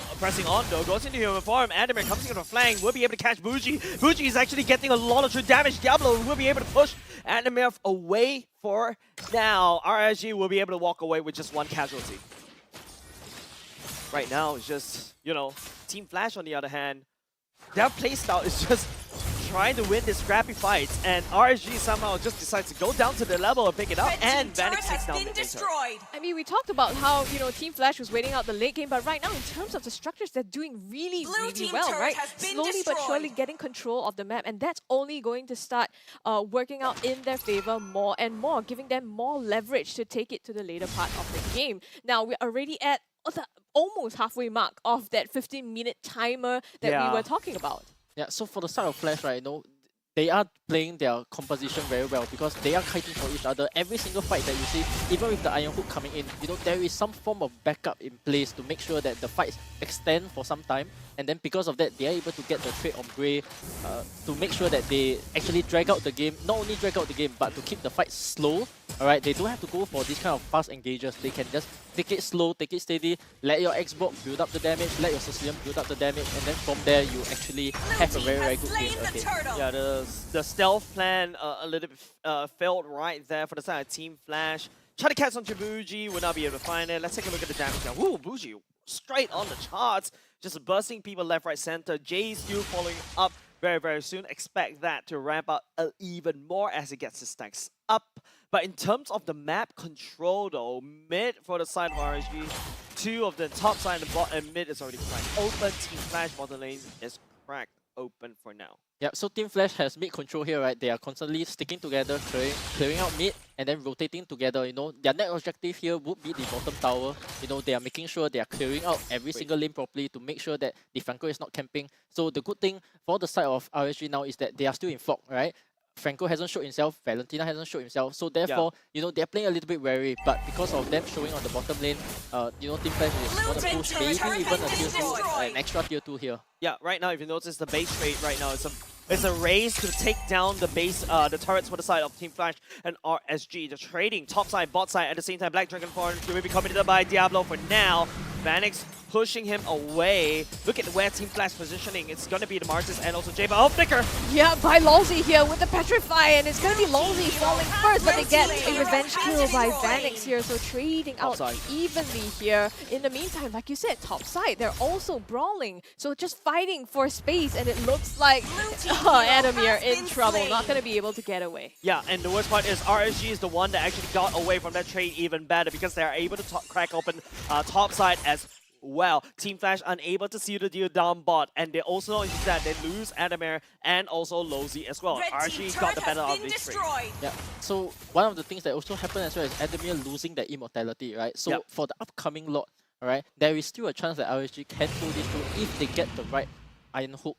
They need to start the fight, with the Beatrix and the Iron Hook coming through, something like this happening, right? You get a hook onto the Sicilian, you get a hook onto the Brody, you make sure that there is good follow-up afterwards, there has to be like a jump petrify, or Fedrin has to make sure that he covers his teammate well, and then from there, they must get that one single pick-off and then snowball into more and more. Let's see play going in. Lucian Kuti looking for a big person to pick off right now. The stun and the hook lands with the bloody hunt as well. Praises Rav by Bray to stop Vanix from engaging. Here comes Jay with the Sanguine Claws. Bat's Feast is launched. Hades joins the fight here. They're gonna brawl it out, but the hook comes in from Lucian Cutie. Hades, Adamir is here, and now it's a full-on fight between both of these teams. Adamir with the last insanity right in the backline. Diablo manages to get 3 in the knockup is enough for them to put everyone down. Oki securing those kills. Diablo jumped right into Petrified Vanix while Flicker at the same time. No, Diablo actually aimed for, I believe that was a Jay or Adamir right there, and Vanix just Flicker right into Jay. Both these two players gets petrified by Diablo and make Diablo look right, and all of a sudden RSG has full control at that Lord Pit. Yeah. Most importantly here, right, you see the weakness of the Draft of Flash here, right? Yeah. The moment they cannot back up each other, this is where the team falls apart, where each of them are running for their own dear lives. They are only looking to save themselves, and because of that, RSG just comes in, go for the jump petrify, and then one by one, all of them will slowly get picked off. I like how you say that. Everybody running for the hills, literally. Tail stuck behind between their legs, just running away as RSG continues on to plow through every single objectives on the map. Now that's also the Lord. This is the baby Lord that's coming up. Right now it's just RSG, going fishing, right? Lucian Cutie, any pick off right here will be absolutely delicious for the side of RSG. He has been putting so much pressure, right, onto Team Flash. And I think just the chain stuns, the hook, together with the bloody hunt, that combos with the onward stolen by Bougie as well. So just a lot for Flash to deal with. The pickoff is very, very strong. Now, Lord coming down the top side here, seeing how Flash is going to respond to it. Lucent Cutie comes in first with a flicker, and it's going to be Adamir in trouble. They take the Lord down and fend them off for now. Is it going to be enough, though? RSG turns their sights to the mid lane. Yeah. yeah, successful defense coming off of Team Flash. Hades, I think they overpowered just a little bit more. He has to come back to safety. Look at Oki just landing down the bombs right here. Then again, don't forget, there's a bit of a good, high ground in the form of the Sicilian as well, landing the bad impacts, and now there's another fat stack of wave coming in down ball. Look at Adamir and Jay hard at work, just cleaning up the whole minute wave, but no, that's engaged! Throwback by Lolzy here. Bougie flickers out to safety. Oki joins the fight though. Bennett's rage going to put out the damage, and Diablo again diving into 3 people, obnoxiously taking the damage, but still manages to get away. Nibiru onto Adamir, flickers out, and both teams, they have to just back off at the moment. Okay, Team Flash a little bit wounded right now. They lose Lolzy. Lolzy will be coming back in another 15 seconds. Team Flash does have the wave to defend this for now, but don't forget RSG has a massive stack, massive lead in the sense of gold, 5k, and not only just that, they also have the wave clear. But then again, RSG is just shoving wave right in, basically keeping Team Flash on lockdown. Yeah, so I think one small mistake that RSG did right there, right, was that their lanes were not synced up when they push it. And when you're playing to an Xbox and Sicilian combat, you need to make sure all waves are coming in so that, they might be a bit confused, they might be defending the wrong lane, and because of that, you might get one tower here, one tower there, maybe open up the side lanes, because that is one way that you can actually, get an advantage from there and then try to end with the next lot. So the timer now is 13, right? So even though RSG is doing well, there is still a way for Flash to turn this around. Sicilians already starting to stack up a lot, and then here we can actually see Lucian QT, just giving the vision and then making sure that he has a chance to go for somebody here, especially when he has that flicker up. That's right. Looking at the Oki already, building in House Claws, he has played a perfect game so far on depths. Also poised to the point that his positioning is attackable for now. Team Flash on the other hand, they're cleaning up the map around, but no, what RSG is looking for, it's more than ambush. They're putting there are 2 death balls rotating around the map right here, and they should clash in one particular spot. Where would it be? Lolzy will be flipping! It's a double conceal play. Lolzy is the first one to trigger, but they've caught asleep, but the Wheelbanix goes down. Their key damage dealer here already gone, and now it's Flash limping away from this fight, having lost their core member and giving RSG this free pass to the Lord. Alright, I'm gonna go into a bit of a harsh language right here. RSG and Team Flash is going Stone Age. I'm gonna pick up the nearest club, I'm gonna pick up the nearest rock, I'm gonna throw it at you, and we're both gonna die, we're both gonna lose, but Team Flash is the one on the losing end because RSG has the better items. Yeah, so for the side of Flash, right, maybe you're not too concerned because, you still have a Sicilian, you still have an Xbox, right? As long as the waves do not sync up properly for the side of RSG, as long as the Black Dragon doesn't fly in, and maybe get a 3-man Petrify, you are actually, A-okay. Because there is a chance that you can still defend this if you're on the side of Flash. That's right. RSG right now, playing it slow is the name of the game. They cannot allow... Jay has a perfect positioning right here. Like what you say, Youngin, just now. I believe that last push with the Lord was kind of botched in a sense because they are unable to sync up the waves down bot. Yes, it was a fat stack of wave coming down, but they are unable to release it, allowing Team Flash to defend top, mid, bot safely without any this time around, actually, you can see 3 lanes are actually syncing up perfectly. So we'll see whether RSG can pull this off. Yep, right now the 3 waves will be crushing in very soon. The Lord marching down bot. It's going to be 3 members all scattered all across the map, like spread out like thin kaya or butter, if depending on your region. Bottom side is already cracked open, Scrubby, and then again, it is slowly going to inch into a very big fight very soon. Defend. Oh, that's a hook! Adamir gets caught out first. Armor is gone. He has to back out. Then it's rage put out by Oki. The damage, the Black Dragon form as well, just zoning them away from this fight. The Praisers Wrath almost getting the better of Adamir. Her Diablo in some trouble. The pull hit by Lucian Cutie is enough to shut down Spanix. And now it's Ray almost getting down, but they're having to back out RSG. The Sanguine Claws, they're running out of steam. Flicker is going to be enough to save Bougie for now. RSG sync up 3 ways. The damage done against Team Flash is not a win as of yet. Team Flash still holding strong with their core. 3 turrets down. Team Flash, right now, the wave clear from Adamir, the wave clear from Jay coming in absolutely clutch. Yeah, what mechanical precision by Lucian QT, because in both of these last fight, he actually got the iron hook onto Vanix, and immediately because of that, they are able to look like they are winning, but because of the Sicilian always on the back line, dishing out the damage, making sure that there is this unsafe line that they cannot cross, they still have a game, right? Even with all 3 lanes going down, as long as they keep on defending, and maybe later on they might get one key team fight that actually might change it back for Team Flash here. Yeah, like this is exactly all. As I say that, that's going to be advantage rage. Faraga armor already procced. Adamir gets away safely, and this is literally like Team Flash, going back to the Frankenstein analogy as well. Literally unkillable right now. RG's already sent 2 lords against them.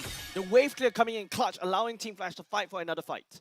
Yeah, I have to stress that immortality build up now is very, very important for the side of Flash, right? As long as you're able to delay this fight, as long as you're able to save your teammates, you are going to win out this fight just by slowly playing it out and then making sure that the Sicilian and the Xbox is able to dish out the damage. Yep, right now, Lord already being started right here. Team Flash knows it. They will be able to see it on the mini-map. Don't forget that. So, okay, Adamir. I think that's a bit of a miss iron hook as well. Hades is already on site at the same time. Adamir is already procced the Firaga armor spraying down. He's actually regaining all the way. He does have the last insanity. He got reset to Scrubby.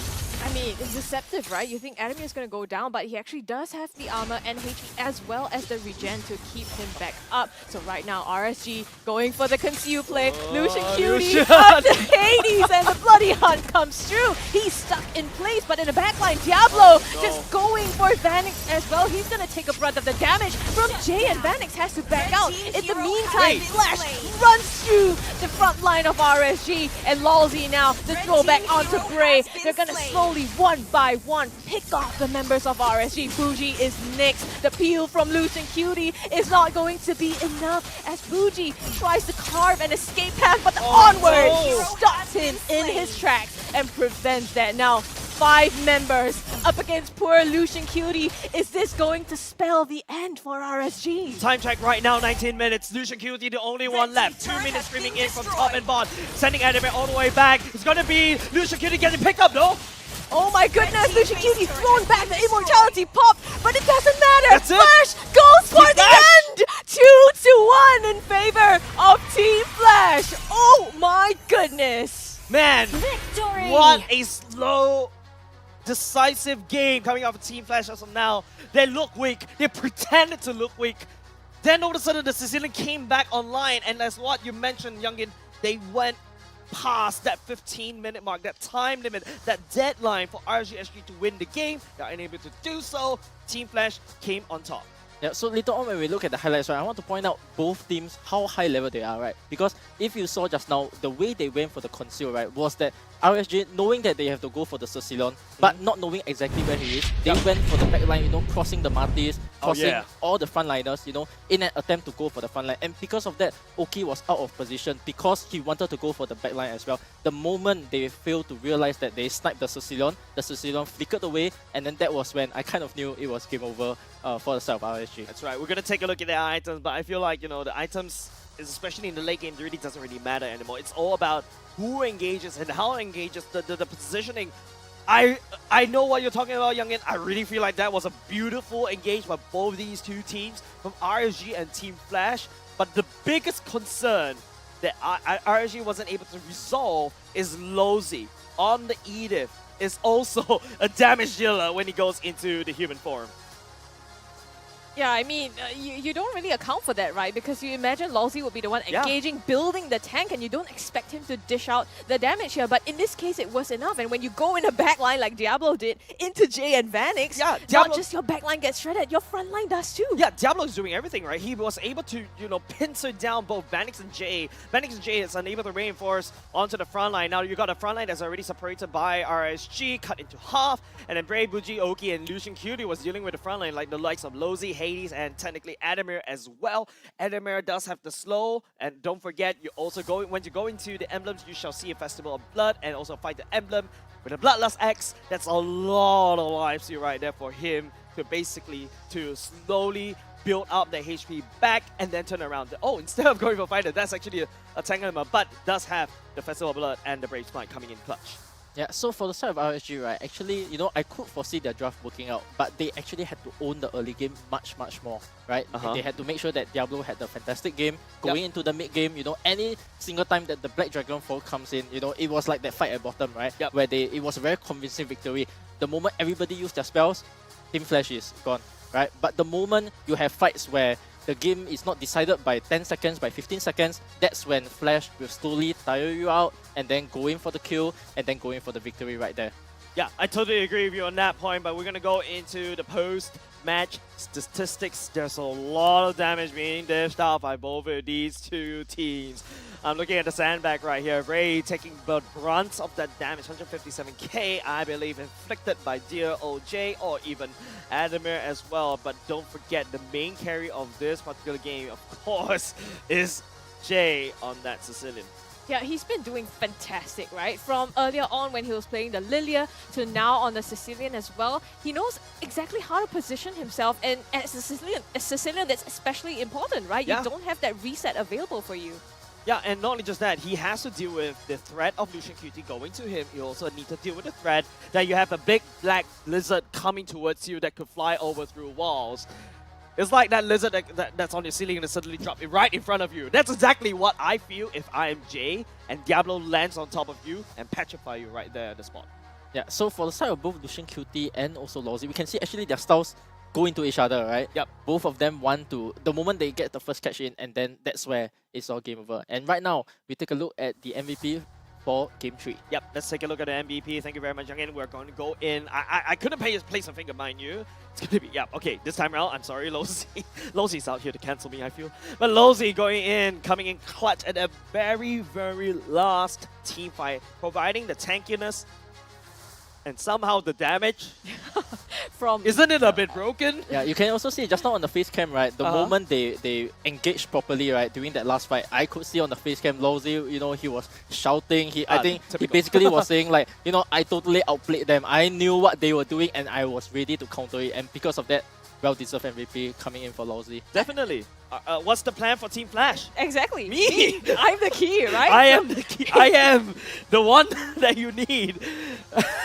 He proved exactly that. I mean, clinching the MVP and setting up, initiating for a lot of these team fights as well. I think Losey definitely key to the entire team, as they did rightly point out. Yeah, I am the tank. And I am the damage dealer as well. I am. I am. We're going to take a look at how Losey screams later on in the next mic check. Ladies and gentlemen, enjoy the mic check. Hey guys. Barang. Help me. Wow, I cannot help you. Edit, I got barang. I help you, Vanny. You're good. Okay. Edit. Nice. I'm low. Hey, guys, they rushing low. Guys. I got I cannot back, guys. Me, Dragão. No, Dragão. Immortal. Nice! Let's go. Hey, Virgin! Nice! Hey, guys, I cannot skip. Guys, play properly, guys. Hey, the Valentine. He's so fast, guys. Here you go. Hey, Tower. Nice! Nice, guys. Wow, nice, Losey. Losey 2023 goes to another team and says, play properly. The number of times that Losey's mic peaked, I mean, it is insane, right? We've had pretty quiet mic checks this entire day, but this one just tops the charts. I could imagine what the bottom stage was feeling as well when they get the brunt of the whole scream. Yeah, straight away, you see the impact of Losey on everything that he goes to, right? You know, this kind play of properly. Correct. Yes, this kind of you know, authority that he brings to the level of the team, right? Straight away is elevated, and because of that, you know, straight away becoming MVP as well, you know, and then ultimately beating out RSG for day one of the regular series. That's right. Speaking of which, we're going to go down to the bottom stage as well. Hopefully, they're not deaf as well. Cheryl Yao, take us away for the player interview. Now what we heard earlier on in a mic check, now it's the same person but just a different team. So that is very refreshing indeed. And right here, ladies and gentlemen, I have Lousy right beside me. Hello, everyone. A bit, in Singapore terms, a bit gao wei. See you wearing a different jersey. I don't know how to feel, but as I was telling him off cam earlier, he's kind of like the incognito agent right there. All right, so previously from RSG SG and now here at Team Flash, how do you feel going up against your previous teammates? I mean, it's definitely a very exciting fight. We hope to form this super team to make a new El Clasico. If not, it's always Bleed and RSG. And it's time to dethrone them. Oh, wow, the team right here already. Now, of course, you know, we're talking about not just any team, not just even your ex team. This is a 3-time back-to-back champion. And this is the largest hurdle right here, even for day one. Like, how was your headspace for the team going into this game, especially on the first day? Just do our best. Then actually, the back is here, I think. Yeah. So you say you're the win con and basically the win con left. Yeah, hopefully I can back. Yeah. Collect 4 medals, yeah. Oh, so okay. So he's flexing now that he's actually the win con. So now RSG SG, how? Don't stand a chance. No, definitely. You see, they gave us such a good fight. Although we formed such a super team, we got the MPL ID jungler and the MPL PH jungler also, and they gave us a very tough fight. It was quite tough, but Flash always, our scrims and all were always 18 minutes, so we knew that if we drag to late game, it's our game. Yeah. Right, now that's very exciting. And even on the battlefield, do you think that you really know RSG SG on the inside out already? I know, but every time we tell my jungler, the Fanny, hey, Diablo gonna be there, the Barang, he say, okay, trust me guys, then I think he died 5 times. But yeah, the rest of us, we know, but he, in the midst of the game, I think he needs some time. But maybe after today, he got more phobia already. Yeah. But honestly, even not for him, I think even for us, the phobia is real. Like we could see, like in game 2 itself, you see Diablo actually hanging out up top, and then you and Bruno actually went up to find him. So the thing is, like even for Diablo himself, it's just like, okay, do I fight? Do I not? Like, and that is a very interesting take. Like you know exactly what's going on already. But I mean, this is just regular season, and moving forward, you're gonna be facing loads of other teams. So now that you guys have defeated RSG SG in the regular season, which other team you guys are keeping your eyes out for? I think the only team that we should look out for is actually not much teams. We should just, our own enemy is actually ourselves. Like today, our first game, the coach always say we need to warm up, but today we tell him skip the warm up. But we always lose the first game of Screamer. Yeah. So same thing happened today, and I'm just glad that we resettled and we came back. Game 2 and Game 3. Yeah. Now that's very exciting. Even as a viewer, we are always at the edge of our seats with, you know, multiple points that could turn a re at any point. So that's very exciting. Now, moving forward, you know, what can we expect from this all-new Frankenstein Team Flash? I think our team will be the most diverse. As you can see, we are the team that only perform with Fanny. Hopefully, other people can show us the new assassin gameplay. If not, just ban out assassin. So yeah. So you want people to tutor you? Yeah, hopefully he can teach our jungler new like tricks and all. Cause you know, coming from MPL ID, is a bit, you know, feeling like it's easy. Yeah. It is very exciting, right? Because previously, in the previous season, we see Team Flash just hard on the Assassin jungle. But right now, in this meta, you guys can literally play anything. Nothing is stopping you. So this is very, very exciting for us to watch. Now, with the 2 new additions to the team, is there anything that you would like to share, you know, with our audiences right here today? Just Adam is not a one-trick Isla, guys. So although he today cannot ban 3 games, but he can play other heroes, guys, as you can see. So give him a chance to 表演 a bit. Oh, yeah. Okay. Now that is something we're looking forward to. And thank you so much for joining us right here for this interview. Thank you, Lalzi. Thank you, thank you. Go celebrate your win.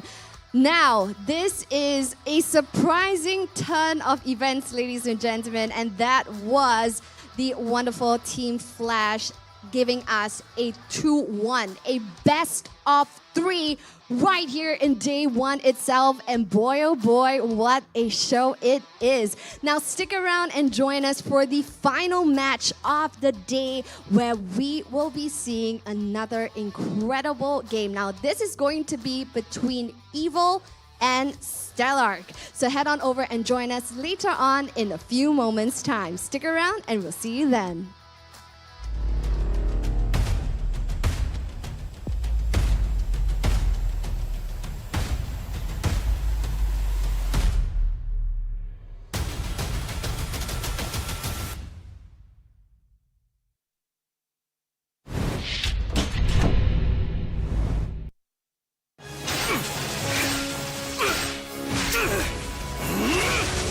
Legendary! Tigreal!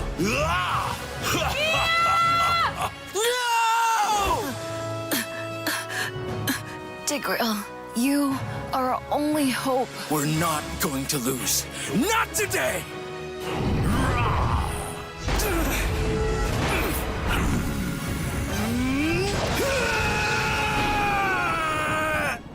Huh? What's going on with my hand? Ooh, why is it so itchy? Yee! Dandruff! Yo, your hand's for gaming, not for scratching. You call yourself a pro? You have dandruff. Tigreal? Tigreal, is that you? Yes, that's me. Do you want to win a match? Defeat Dandruff and Itch with Head and Shoulders. Move on to Head and Shoulders. Up to 100% protection. Dandruff and Itch. Wiped out.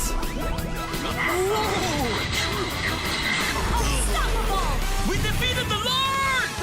That's why everyone should move on to Head and Shoulders.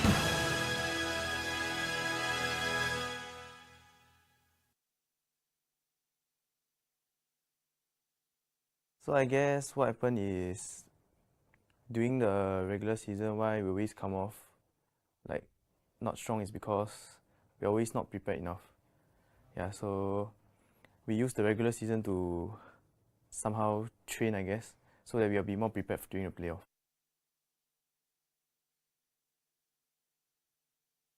You will see a different us.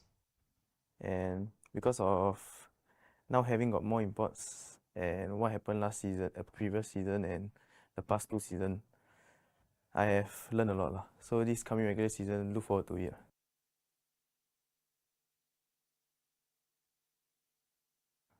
Be more prepared lah, because this time around I think we have trained with a lot of better opponents.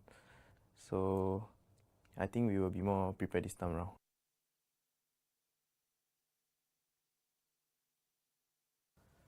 I think it's fine cause JS has always been a very good player and one of my favorite member in EVO as well. And I believe that he'll be able to dominate this season as well.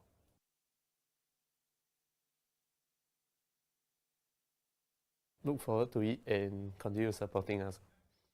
This time around, we won't disappoint you. You have a lot of fun game to watch. Hello, my name is Chu and I play ESP. My name is Blade and I play jungler.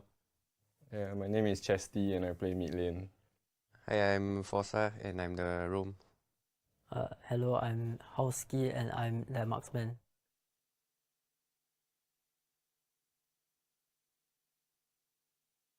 I don't think we have a particular playstyle.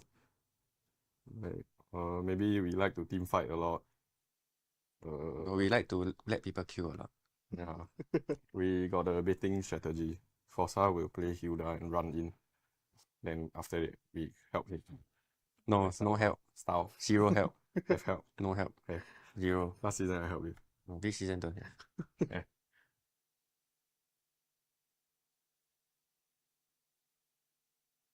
Yeah. One trick Beatrix. That means without Beatrix I cannot function. Not bad, I like.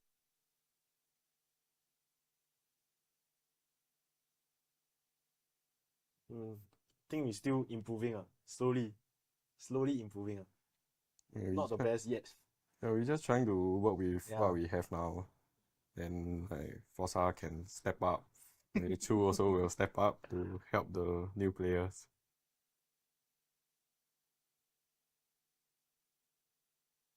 I mean, it's like new cause like I don't really scrim a lot last time, like play a lot. Then with like this new team, then I get to like, how is it, play as a team more. Cause last time, never mind. Just say Just say. Cause solo ranker. no, trio ranker every single time. Haven't experienced the team dynamic yet. Slowly adjusting. He's slowly adjusting. Very helpful. The level of play, like the people we scrim is like much harder. From my previous team, we usually scrim like Singaporean team, and now we scrim like other country.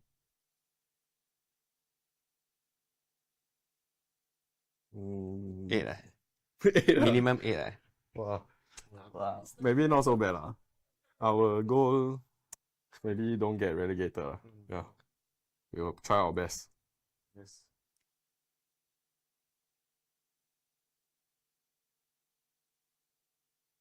So I guess what happened is during the regular season, why we always come off like not strong is because we're always not prepared enough. Yeah, so we use the regular season to somehow train, I guess, so that we'll be more prepared during the playoff.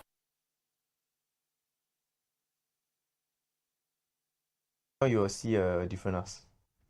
And because of now having got more imports and what happened last season, previous season and the past 2 seasons, I have learned a lot. So this coming regular season, look forward to it.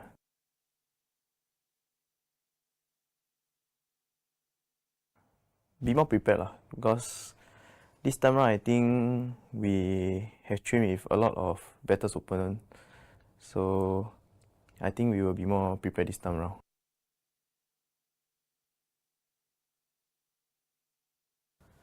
I think it's fine because JS has always been a very good player and one of my favorite members in EVA as well. And I believe that he'll be able to dominate this season as well.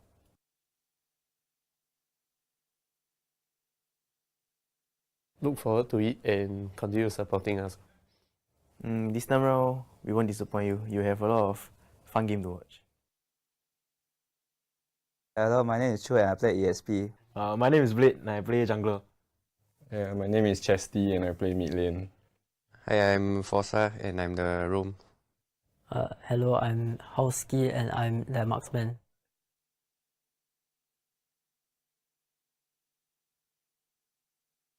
I don't think we have a particular playstyle.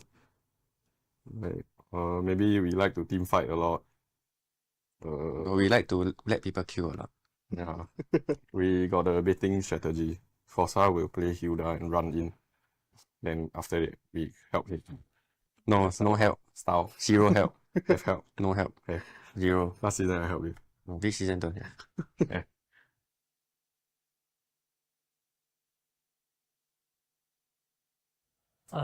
One trick be tricks. That means without Beatrix I cannot function. Not bad, I like.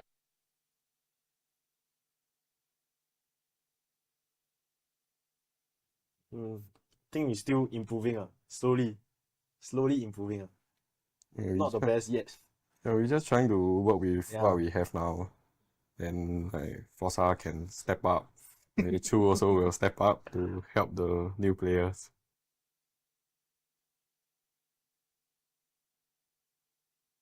I mean, it's like new cause like I don't really scrim a lot last time, like play a lot. Then with like this new team, then I get to like, how is it, play as a team more. Cause last time, never mind.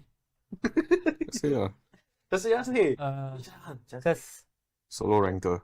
no, trio ranker every single time. Haven't experienced the team dynamic yet. Slowly adjusting. He's slowly adjusting. Very helpful. the level of play, like the people we scrim is like much harder. From my previous team, we usually scrim like Singaporean team, and now we scrim like other country. Eight, minimum 8. Wow. Wow. Maybe not so bad. Our goal, maybe don't get relegated. Yeah. We'll try our best. Yes. I am Optimus Prime. No one can outrun Bumblebee.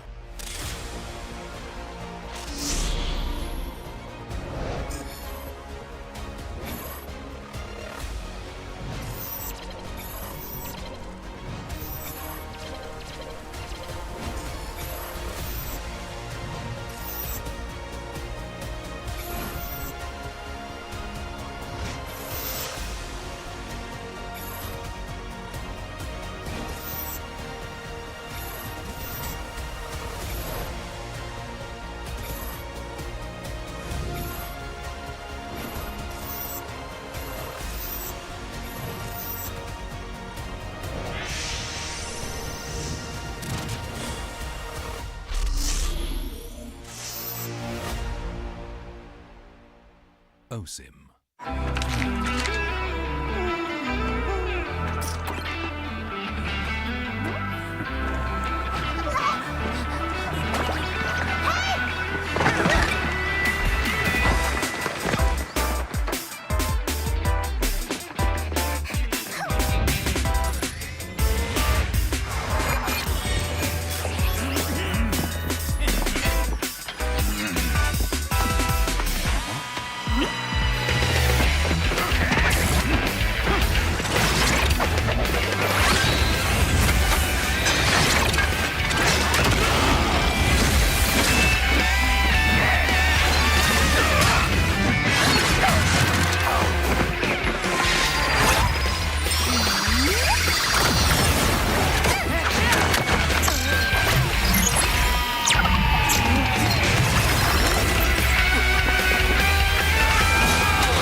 A crispier chicken McCrispy?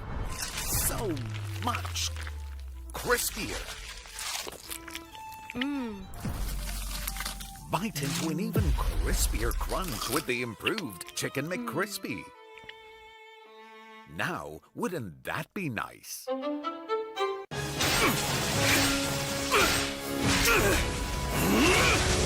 Legendary! Tigreal!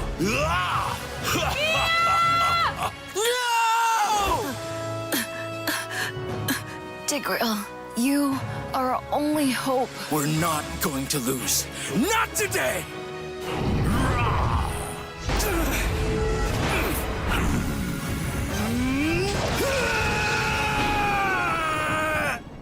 Huh? What's going on with my hand? Ooh, why is it so itchy? Yee! Dandruff! Yo, your hand's for gaming, not for scratching. You call yourself a pro? You have dandruff. Tigreal? Tigreal, is that you? Yes, that's me. Do you want to win a match? Defeat Dandruff and Itch with Head and Shoulders. Move on to Head and Shoulders. Up to 100% protection. Dandruff and Itch. Wiped out.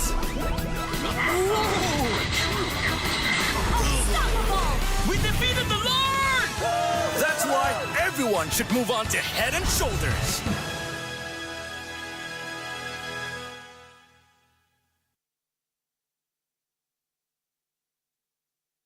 So I guess what happened is during the regular season, why we always come off like not strong is because we're always not prepared enough. Yeah, so we use the regular season to somehow train, I guess, so that we'll be more prepared during the playoff.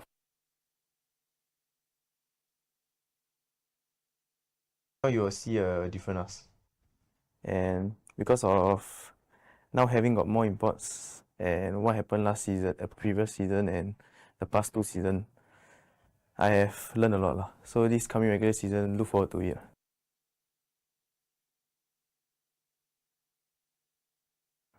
Be more prepared lah, because this time around I think we have trained with a lot of better opponents.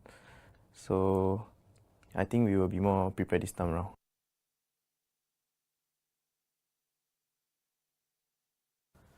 I think it's fine cause JS has always been a very good player and one of my favorite members in EVO as well.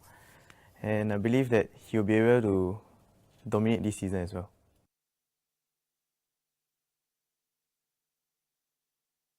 Look forward to it and continue supporting us. This time around, we won't disappoint you. You have a lot of fun game to watch. Hello, my name is Chu and I play ESP. My name is Blade and I play jungler. Yeah, my name is Chesty and I play mid lane. Hi, I'm Forza and I'm the roam. Hello, I'm Howski and I'm the marksman.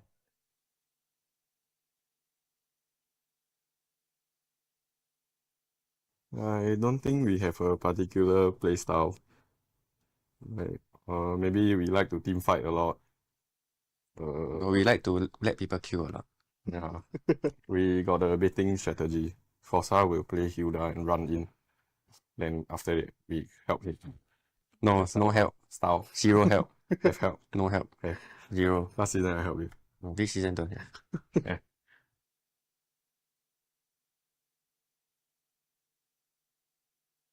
Yeah. One trick Beatrix. That means without Beatrix I cannot function. Not bad, I like.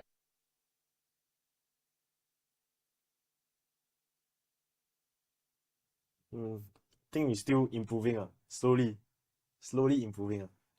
Yeah, Not the best yet. Yeah, we're just trying to work with Yeah. what we have now. Then like Forza can step up. Maybe Chu also will step up to help the new players.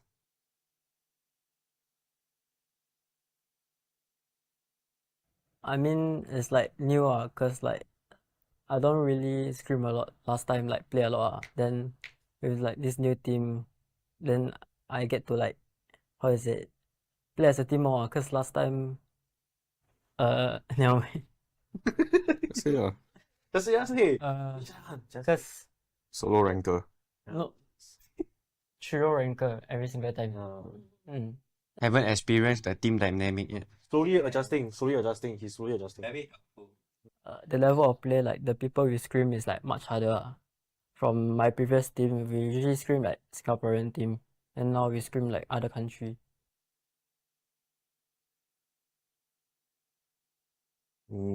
Eight. Minimum 8. Wow. Wow. Maybe not so bad. Our goal, maybe don't get relegated. Yeah. We'll try our best. Yes. I am Optimus Prime. No one can outrun Bumblebee.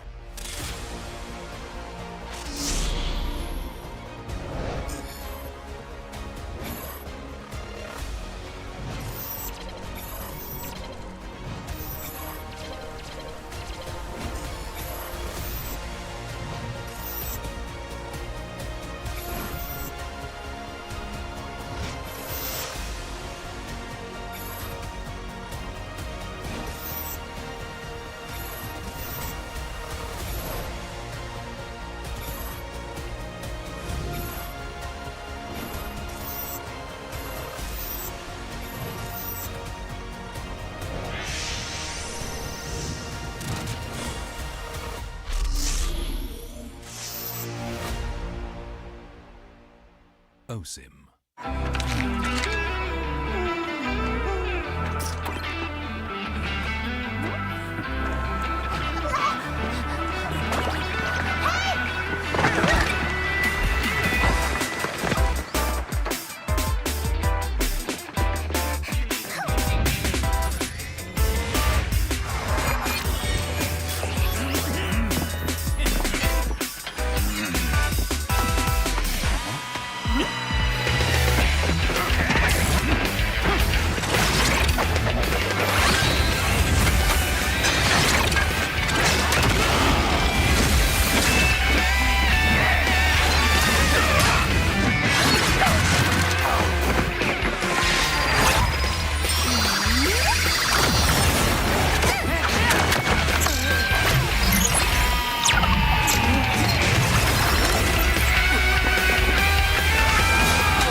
A crispier chicken McCrispy? So much crispier. Bite into an even crispier crunch with the improved Chicken McCrispy. Now, wouldn't that be nice?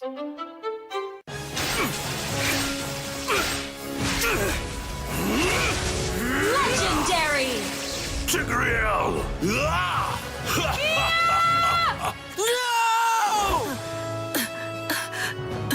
Tigreal, you are our only hope. We're not going to lose. Not today!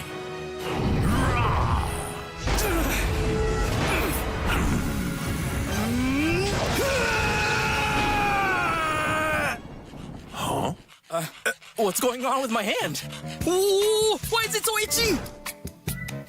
Yee! Dandruff! Yo, your hand's for gaming, not for scratching. You call yourself a pro? You have dandruff. Tigreal? Tigreal, is that you? Yes, that's me. Do you want to win a match? Defeat Dandruff and Itch with Head and Shoulders. Move on to Head and Shoulders. Up to 100% protection. Dandruff and Itch. Wiped out. Unstoppable! We defeated the Lord! That's why everyone should move on to Head and Shoulders.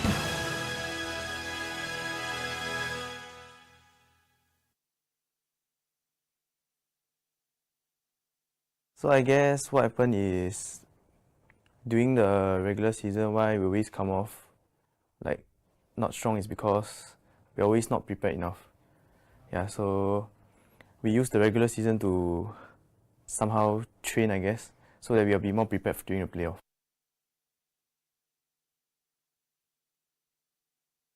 You will see a different us.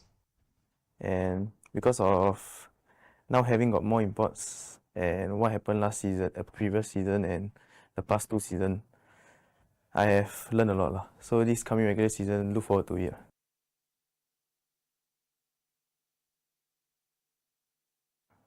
Be more prepared because this time around I think we have trained with a lot of better opponents. So I think we will be more prepared this time around.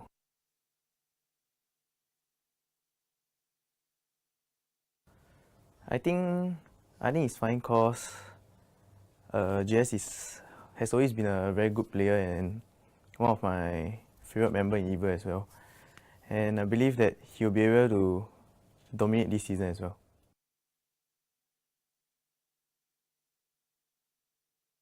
Look forward to it and continue supporting us. This time around, we won't disappoint you. You have a lot of fun games to watch. Hello, my name is Chu and I play ESP. My name is Blade and I play jungler. Yeah, my name is Chesty and I play mid lane. Hi, I'm Forza and I'm the roam. Hello, I'm Howski and I'm the marksman.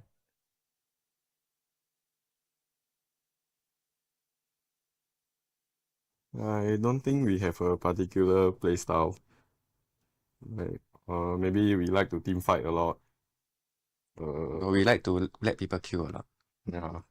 We got a baiting strategy. Forza will play Hilda and run in. Then after that, we help him. No help. Style. Zero help. Have help. No help. Have. Zero. Last season I helped you. No, this season don't have.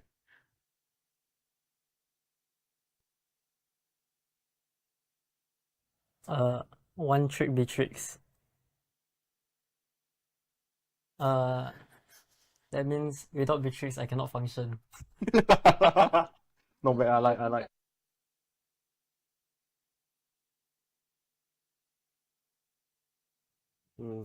Think we're still improving, slowly improving. Yeah, Not the best yet. Yeah, we're just trying to work with Yeah. what we have now. Then like Forza can step up. Maybe Chu also will step up to help the new players.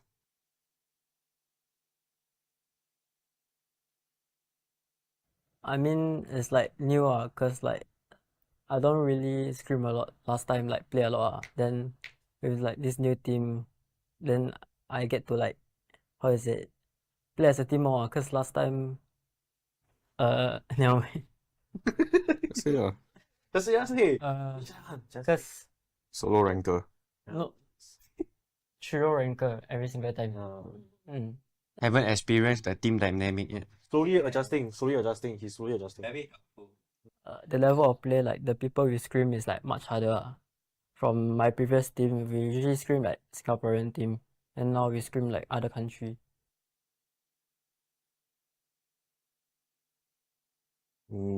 Eight. Minimum 8. Wow. Maybe not so bad. Our goal maybe don't get relegated. Yeah. We will try our best. Yes. I am Optimus Prime. No one can outrun Bumblebee.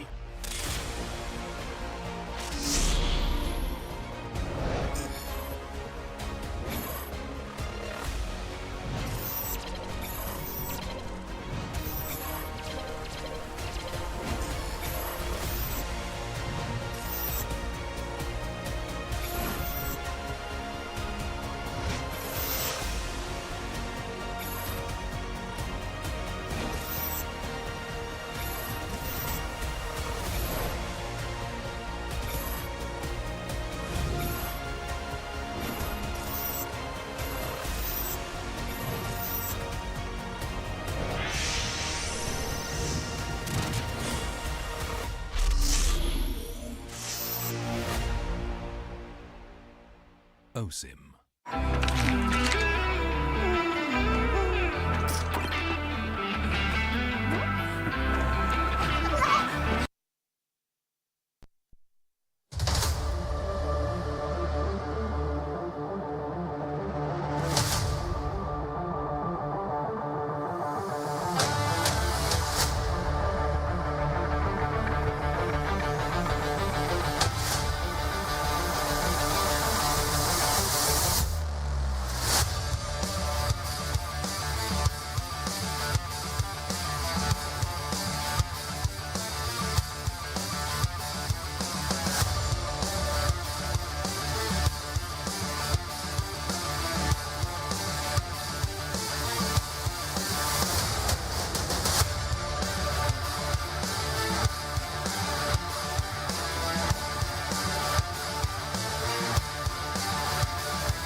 So yes, friends, earlier on in match 3, a totally unbelievable match had happened, and we have seen a defeat of our back-to-back champions of RSG SG. Even in day 1 itself, that is just mind-boggling for me, and that was a triumphant win from Team Flash, scoring 2-1 against our defending champions. So anything really can happen right here at MPLSG Season 6. Now, for the next match, is a very interesting one. What I like to call perhaps the switcheroo. The old versus the new. But previously we have been making a lot of jokes, especially when it comes to Stellar being old but gold. But this time, ladies and gentlemen, it has gotten a brand new revamp. The name Stellar we all know, but entirely new players. So without further ado, let's meet the two teams. Namely, they are Evil going head-to-head against Stellar, whereas on Team Evil's side, they are the old. All of our familiar faces that we have seen before in previous seasons, we will see in this match. So without further ado, let's meet the team, shall we? Presenting to you your community heroes, ladies and gentlemen, Evil!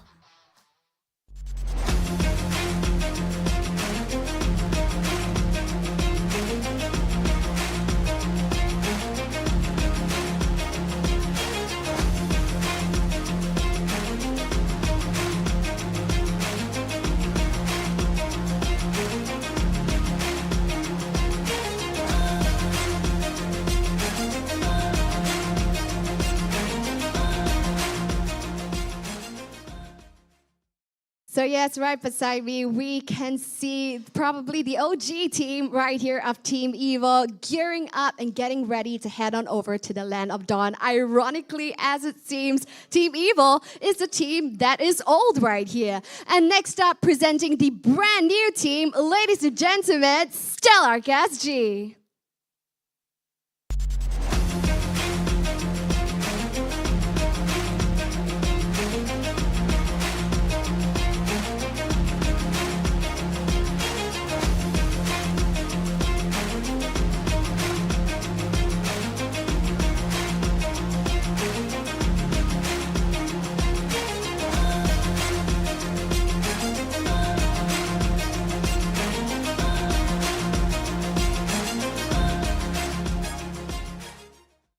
So yes, ladies and gentlemen, these are our two teams closing off the show today. On my left right here, I have Stellar SG with my familiar face being Chesty, but of course 4 brand new players who are making their mark right here over at the Land of Dawn. Whereas over on my right, I see wonderful Team Evil, familiar faces that we have seen, in previous seasons as well. So what will unfurl right here in this game of new versus old? So let's see, and I'll hand my time over to the casters. Take it away, guys. Thank you so much, Cheryl. I mean, new versus old, that's a nice little story, right? It's like this little desk that we have right here. New versus old. I mean, we have new team versus old team as well. New people and old people. Guys, welcome to MPL SG Season 6. It took me a long time to be able to catch what you say. Yeah, because Vertigo and I have been casting since like the first season, and we got a new guest coming on the casting desk. Hopefully this is not a guest, make it permanent. Youngin, the ex-coach of Bleed Evils SG. How's your first day at work, my good sir? Yeah, I think definitely nervous because I've been stumbling a little bit here, but happy to have you guys picking up my slack. Yeah, man, don't worry. We pick each other up, man. We are Singaporeans. We are united as one. Our pride and our passion. Is our pride, our passion, right? Yeah, it is. I have to say that. Yes. Yes, Singapore, yes. Hashtag that. Our pride, our passion, guys. This is Singapore, Singaporean blood right here. But we have the final game, the final series of the day, guys. That's what right. are your thoughts? We're going to go into watching Team Evil going up against Stellar, and of course, Team Evil community team going in since season number 3. They always have one change every season.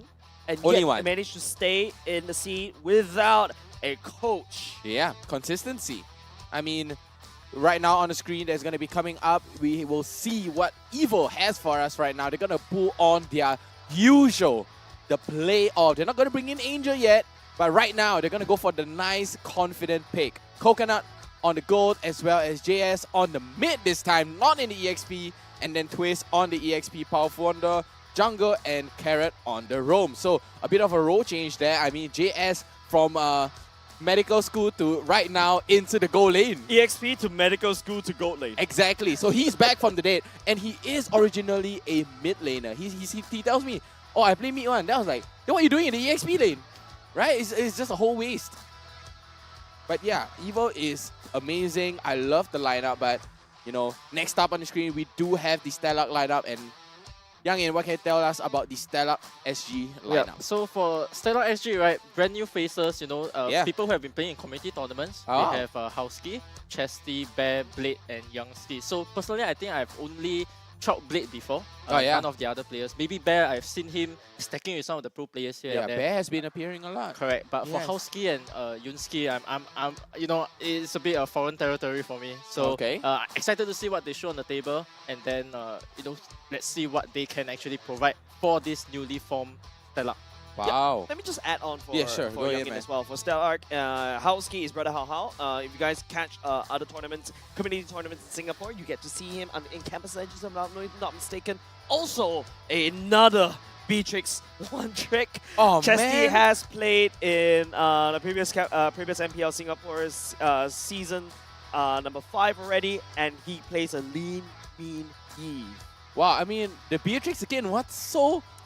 It's just Everybody. a Beatrix. Oh, okay, I get it. She's Yeah. strong. She's She has strong. Renner's Apathy, Nibra's Passion, very strong in the late game. Good sustain as well, good shred.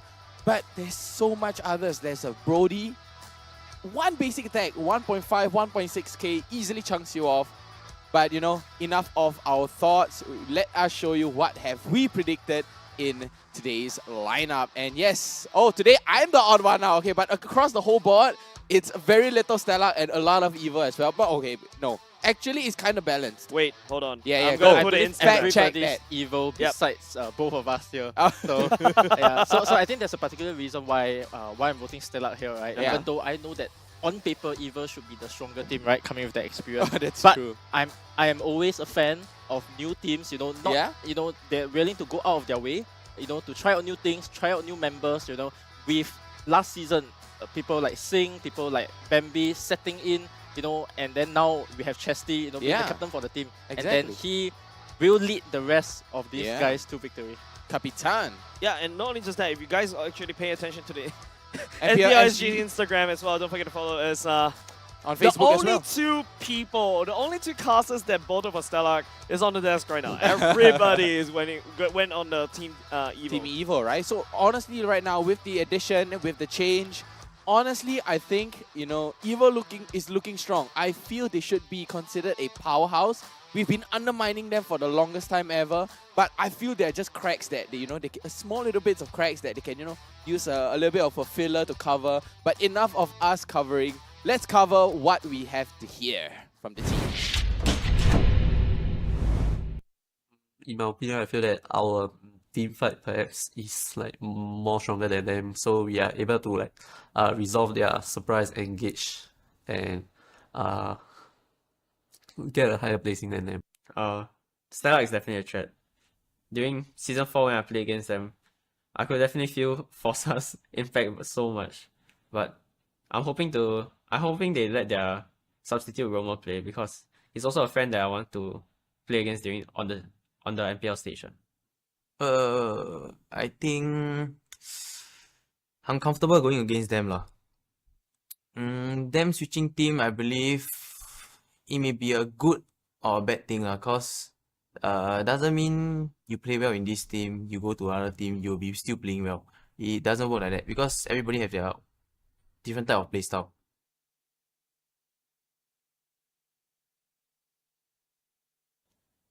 I'll definitely be pressured to go against them because of all like everyone saying that they are a very strong playoff team and everything. But I think this pressure can help us, you know, help us help motivate us to play better. Yeah. Team Evil, their team fight is very synchronized, and like it's quite hard to predict where they'll come from. So maybe try to prevent team fight as much as possible. But for Stellar, maybe the advantage is our pickoffs, like how Bleed win Evil using the pickoff method. Yeah, I feel like that's very helpful against Team Evil. Going up against them without Melon this time, I think can be easier, but I cannot say for sure because JC's is also a really strong mage. Yeah, and Team Evil, all 5 of them individually are strong and they have a mind of their own. So just have to look out for that. Okay, I will not be so confident to say like we can beat them, but we will do our best to make the same results as same as last season. Wow, no shots fired there. It's just mad respect for each other. There's no flames, no special message. No drama. Or anything. No drama. Don't Clean Netflix, and don't worry. professional.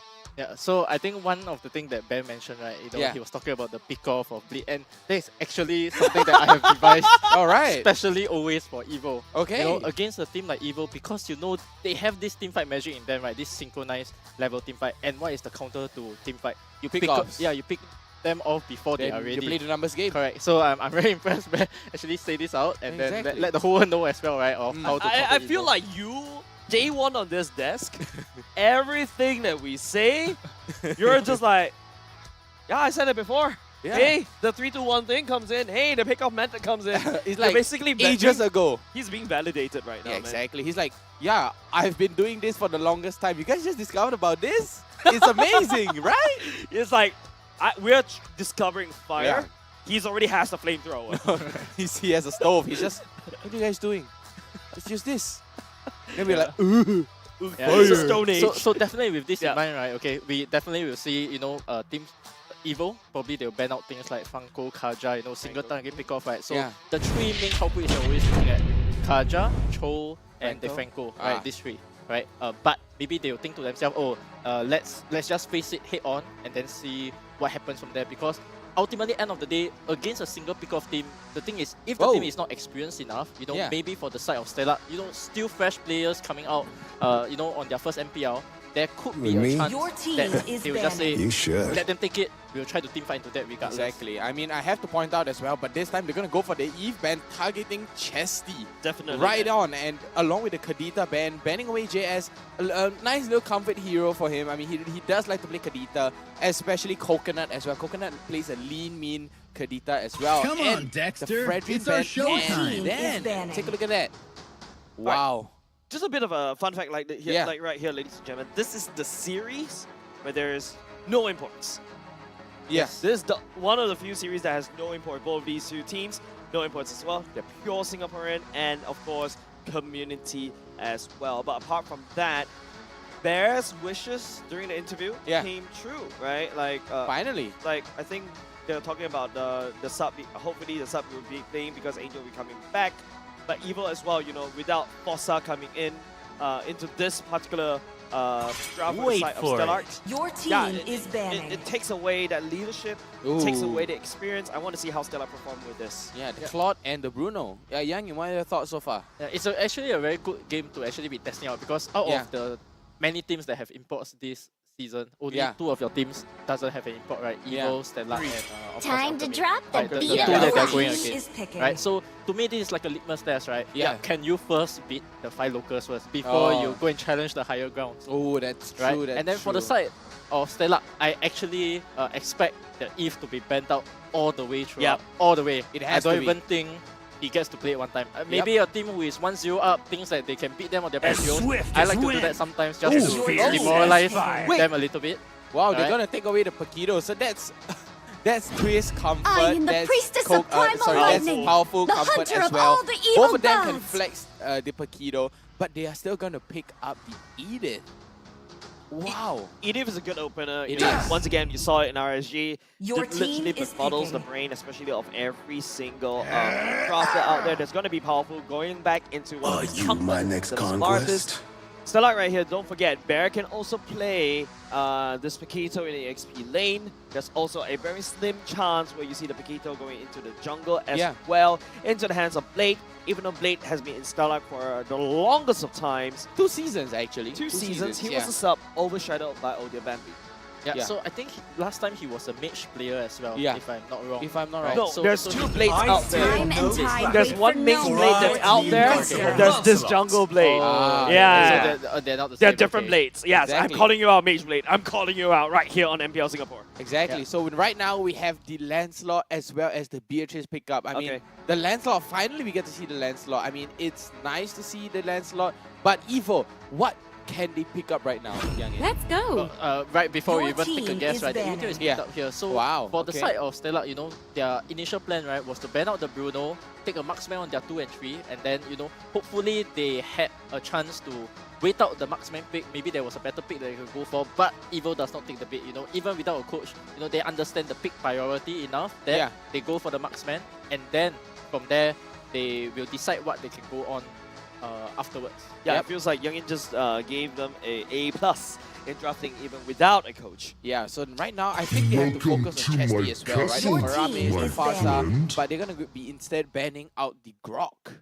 Yeah, so on both sides here, to me, this is a very equal 50-50 kind of draft, right? Yeah. No particular angle that we are looking at, alright? And because of that, normally if you are the one on first pick here, you generally have a small advantage because basically this tells me that, you know, you come in with the first pick, you kind of have a plan of what you want to do. You already have a bit of targeted bans, right? You have things like banning out the Fedrin that we know that Evo likes to do a lot of tank jungle, right? Your And team then is for the banned. side of Bruno, right, that is like a coconut specialty. Something that he want, something that Stellar wants to do in terms of wanting to clear out the marksman pool, right? Exactly. And because of that, being first pick, they are just going 1, 2, and 2. They're just going to come up with a game plan. They probably have their picks in mind already and just looking to execute the game plan that they have in mind. There we go, and banning out the Fasa as well as the Terisla. Stellar on the last ban of the phase, of the second phase as well.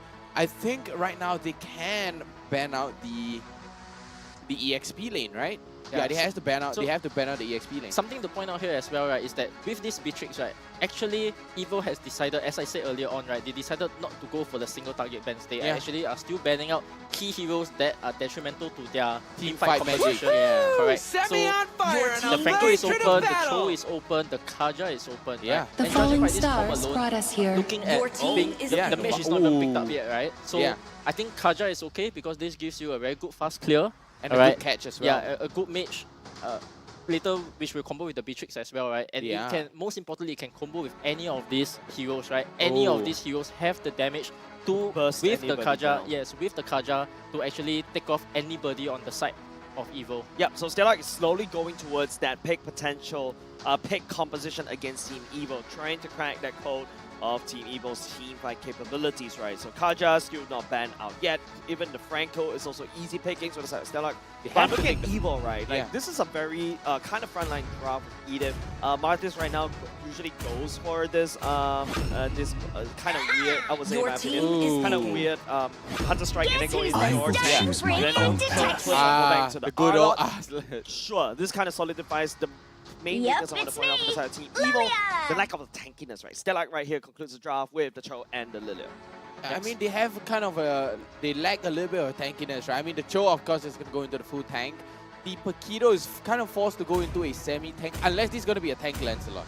Yeah, so one thing I want to point out as well, right, is that we have been seeing this trio combination all day long. The Martis, the Edith, and the Arlott. Yeah. Right? Good synergy between each other, good team fight potential, and, you know, Evo being Evo, going for that team fight draft again, right? My only grab with this composition is that when they pick up the Novaria, you know, there are things like the Lancelot, the Paquito coming in from behind you. Oh, yeah, that's true. Positioning is going to be key for GS here, you know. Yeah. First game as the mage for Evo, right? You gotta Probably be hasn't played it in MPL before. Exactly. My eyes are on him this game. Wow, eyes on 5 JS, seconds but till enough the about enemy that. reaches Game the number 1, battle. ladies and Smash gentlemen. them. Stellar up against Evo. Yep. Another thing also to point out before we actually go into the game proper, Chesty, apart from the Eve, Welcome also to plays Mobile the Legends. Lilia quite well. So we're going to go into game number 1 for now.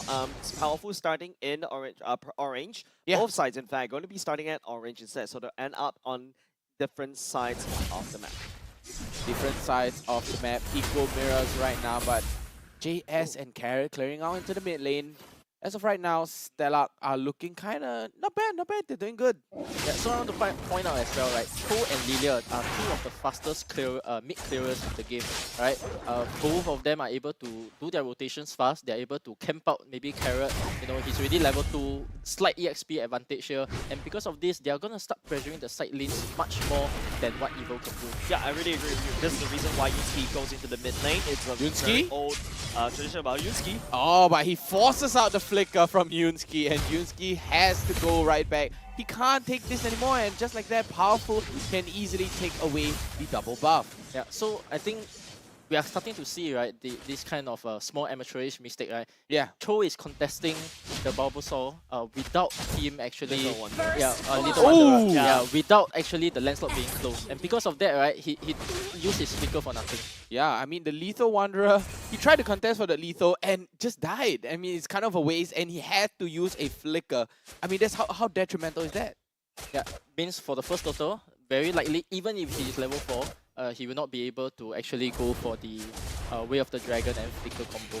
Yep, so right now we're going to go into 7 seconds left in the clock for Turtle. Chessie's struggling to get to level 4. Powerful, on the other hand, slowly ticking towards level 5. Does have a bit of an EXP advantage against Blade, but Yoonski right here shoving mid down. Chessie picking up level 4 for now. So Powerful dragging the Turtle all the way to the other side. Resets it for now. Evo needs all hands on deck. This is where they shine in these big team fights, looking for any form of flank. But Stellar, look at them, taking it very, very slow. Exactly, and right now, Evo, they do have the team fight magic. Take a look at the rotation, take a look at the minimaps, how are they positioned, and take a look at that. Yep, oh, everybody will see that. Astro Echo coming in. Star Shatter might be used up by JS here, but nothing much. They're just going to disengage. They're not having enough information. Look at it. Oh, nice flip. Star Shatter all the way onto Yoonski. Yoonski forced to go over the wall. He does not have Way of the Dragon as of yet, and Carrot is already at level 4.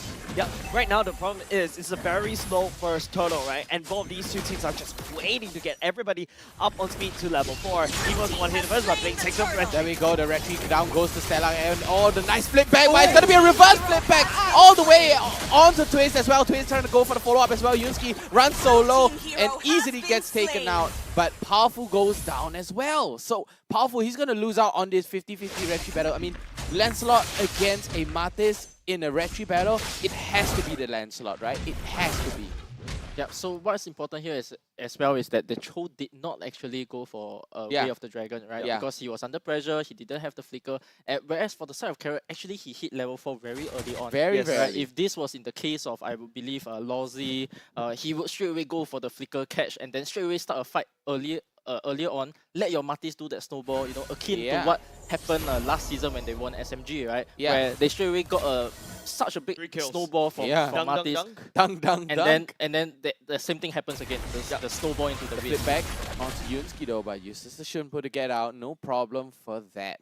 As of right now, it's neck and neck. One turtle to Stellar though, but Stellar do have a slight lead, but it's getting passed over. The knock up onto Yoonski gets away. Nibiru's Passion here to shred out, but Evo still stands neck and neck. Yeah, the only lead that Stellar does have is the EXP lead, but it's because of the one turtle, right? But now, right now, Evo, all 4 of them looking down bot right here. It's all up to Powerful. That's a nice knock up. Big catch all the way into the turret's nose right now, but look at Powerful. Powerful trying to catch out to Yoonski as well. The decimation, the double kill goes right in, and JS secures the third one on the side of Stellar, and Bear just trying to survive it out. Take a look at that team synergy. Powerful still surviving despite all of that.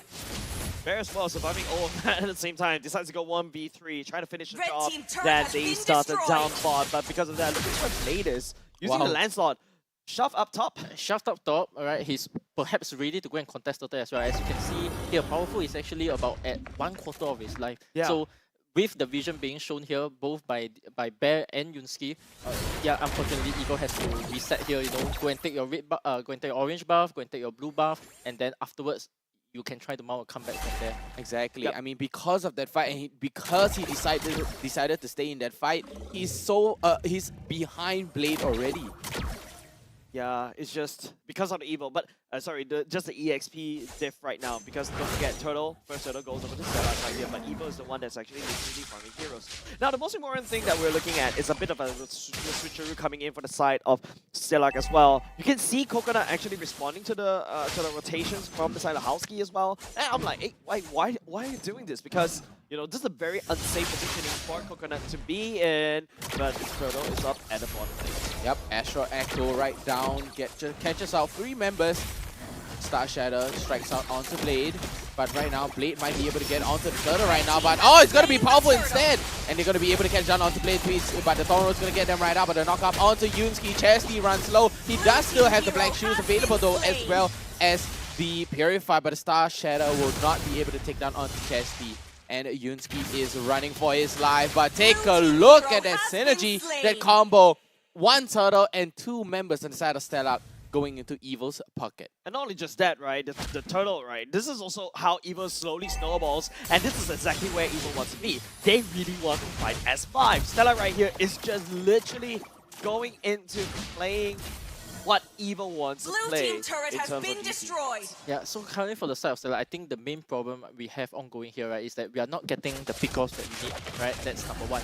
Number 2, for playing Lilia, right, for having such a fast clear in the mid lane, he is not dealing enough damage to put them low enough to actually start the fight. We don't see Paquito harassing the opponent enough. We don't see the Lilia putting, you know, enough pressure. Correct, into a range where they can actually commit for. So that to me is the big problem of why they are unable to execute their composition, even though they are better at clearing the mid lane. Exactly. So Chesty has to step it up with the Lilia. He has to give that information. He has to start chunking down the members of Evil right now to give them space and give them the pressure that they need, right? Lilia as well as Housekeep.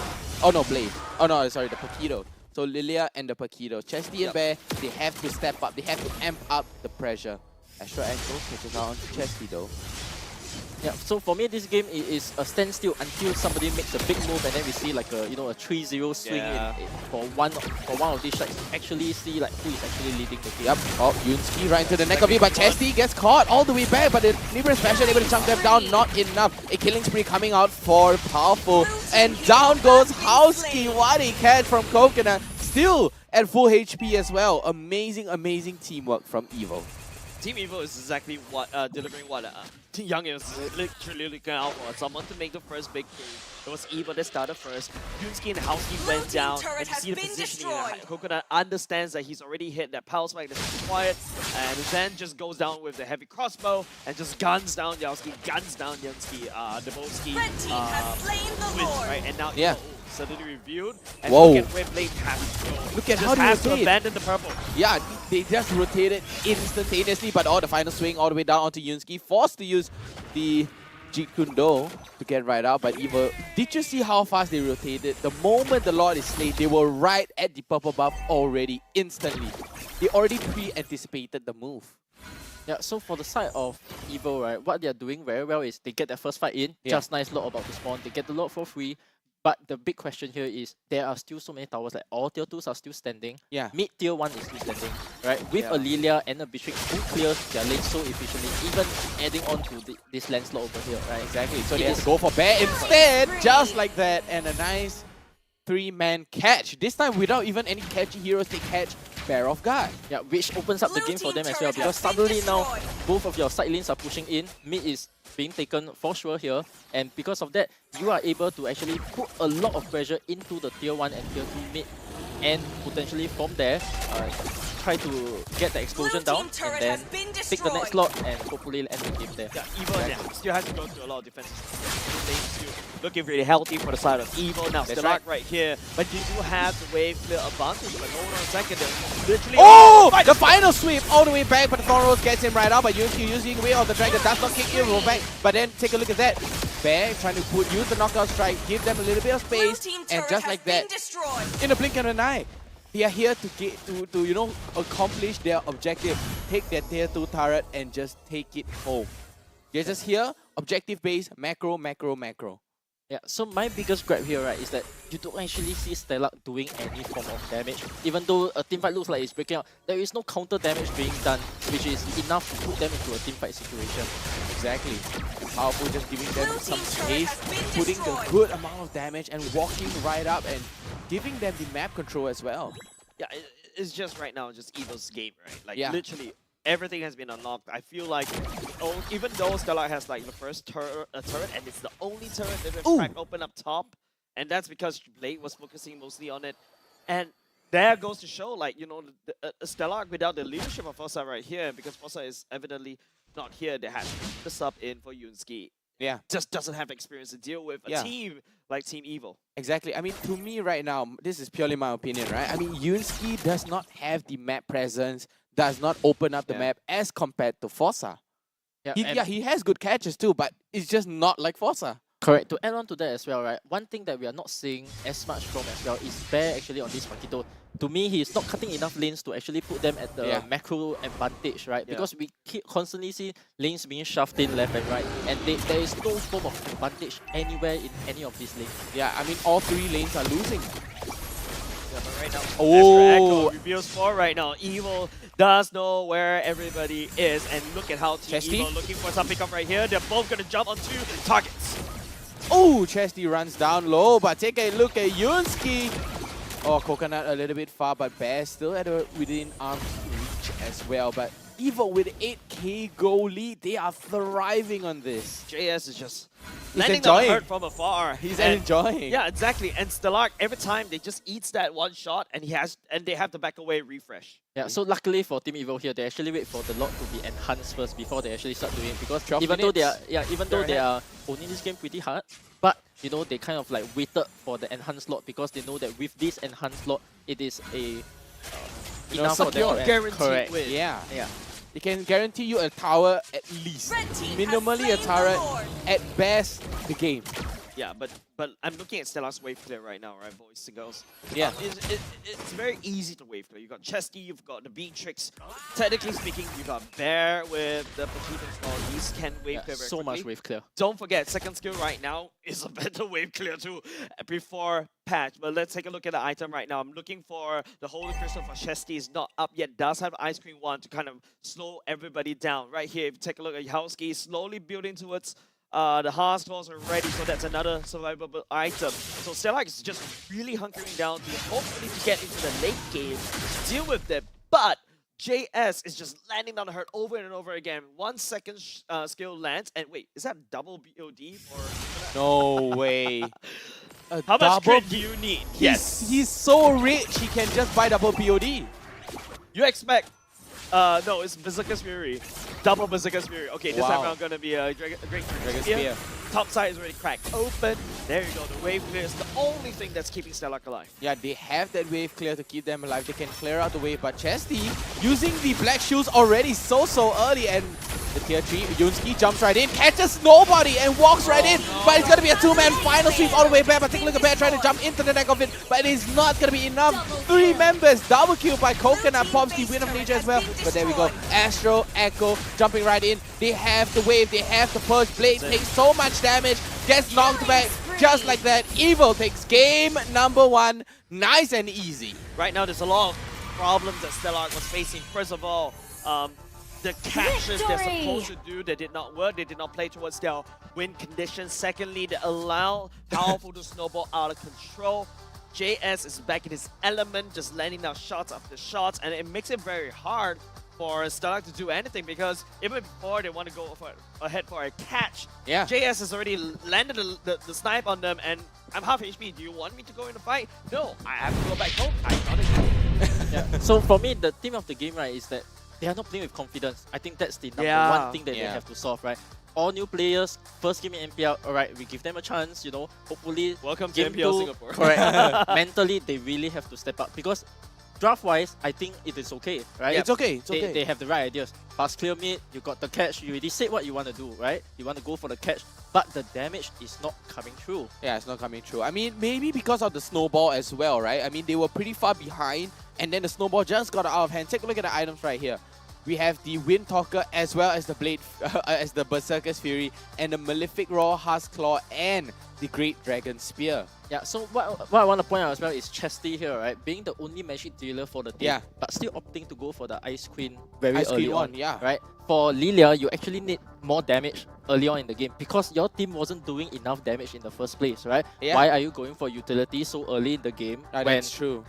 No matter who you touch, he's gonna run away. Yeah. Right? You have to go for damage first. You have to find a way to engage. That's where your Lance can come in, your Paquito can come in to finish off some of these fights, and that's where you actually take off some trades, right?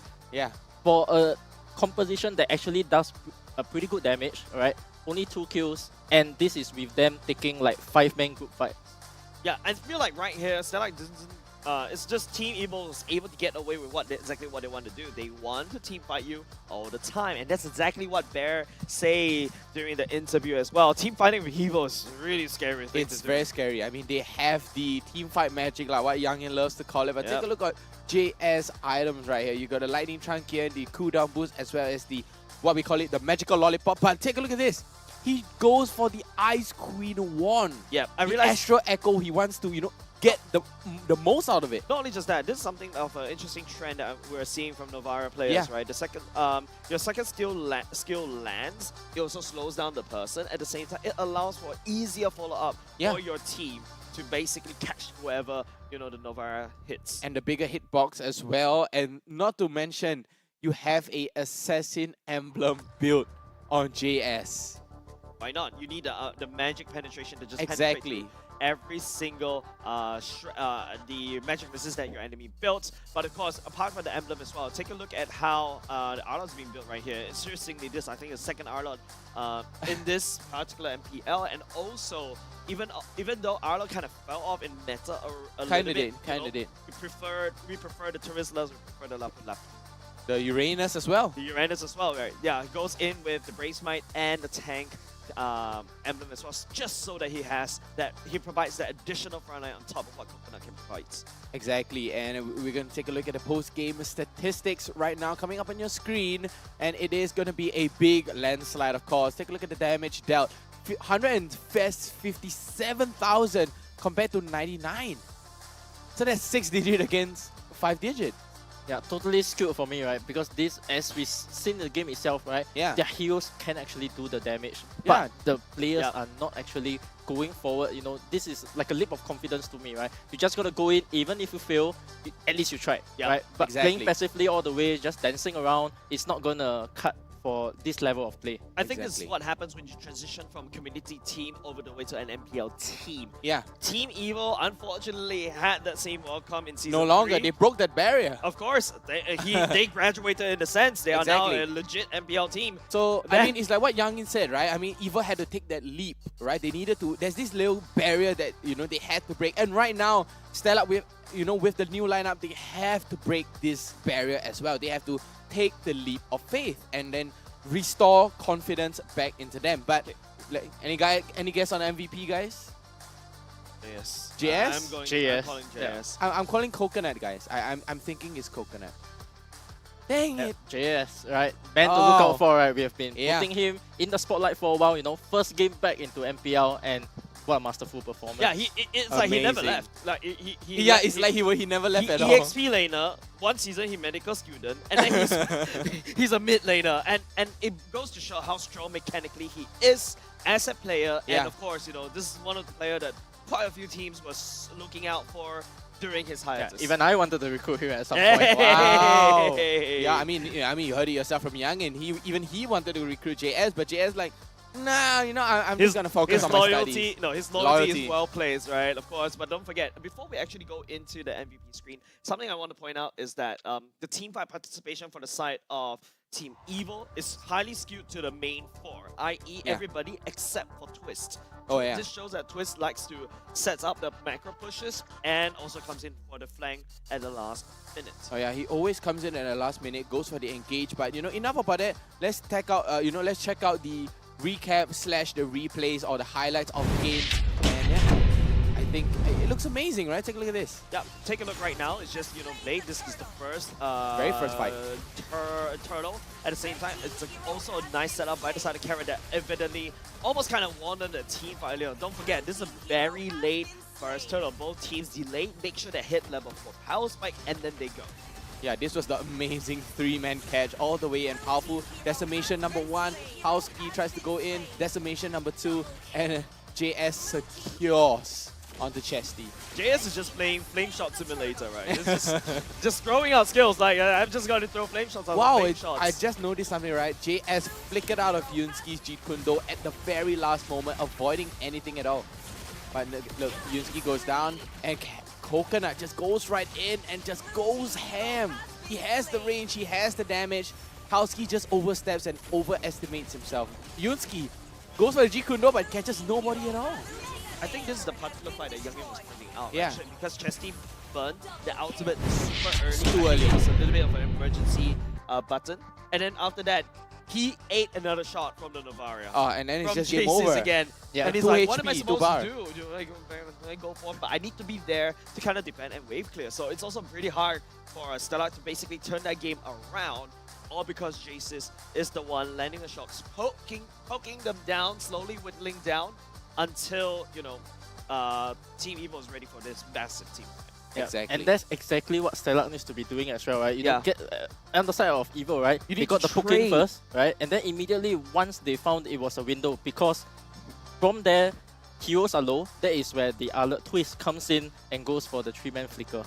Yeah, I think there's a lot of missed opportunities, right, coming up from Stella. Unfortunately, that is the case. They allow Team Evo to just go around and, just going around and just punishing this Lilia, right? And don't forget Lilia. Lilia. Oh, yeah, Lilia. We got to talk about that one. Exactly. So Fredrin and Lilia Newbie series skins and the Looks event amazing. exclusive. It's amazing, Man. guys. I've already done it already. Oh, really? Yeah, I mean you can Thank collect you for it. contributing to the free-to-play. Exactly. I'm contributing to the pay to win. I mean, I love the No, skin, I right? think I feel like this pay to lose because how big how obvious the Princess Wrath is. It's huge, but it's nice. It's nice. It's like feel good, right? It feels good. I mean, if you die, it's like what Cheryl like to say. If you die, at least you die beautifully, right? At least your body looks gold.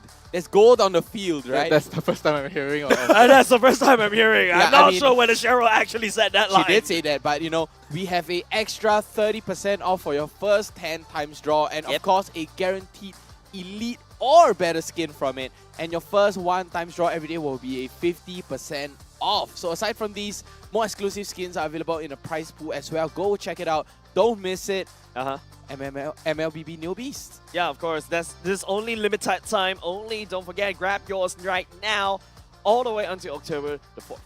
Yeah, October the 4th. But what the Stellar has to do right now? Yeah, like what's going on in their heads? Like, do they need to reset? Is it just a nerve thing? Is it their first time? He's thinking about whether should I get the Niobe skin. No, he's like, what he said? Young is like, I got tournament mode. I don't need to get it. I have it in tournament mode. I don't need it. That's right. I can test the skins. Yeah, I can go tournament mode and test the skins. I'm like, oh, this is nice. Then if he likes it, he can buy it. Yeah. Too bad I'm not a mage player, so unfortunately. Wait, what player are you? I can't remember. You were. I started on Marksman. Uh-huh. Yeah, Marksman, and then afterwards, right now I'm playing a lot of Roam. Yeah. Okay, perfect. We got to roam for our talent versus production. That we always do My heart at the end of aches. every season. But of course, apart from heart that, aches. speaking about tournament moves, something I'm also noticing from both sides of you guys, right, is that you came in. I always wonder what's behind this blue file that you always bring on stage. Yeah, and this time around, I get to see it right here.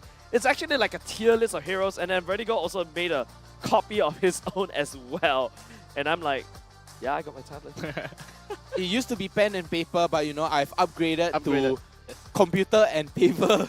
Yeah, way easier. Yeah, because you gotta spend a lot of time to write down everything. My hand hurts, right? Using the pen.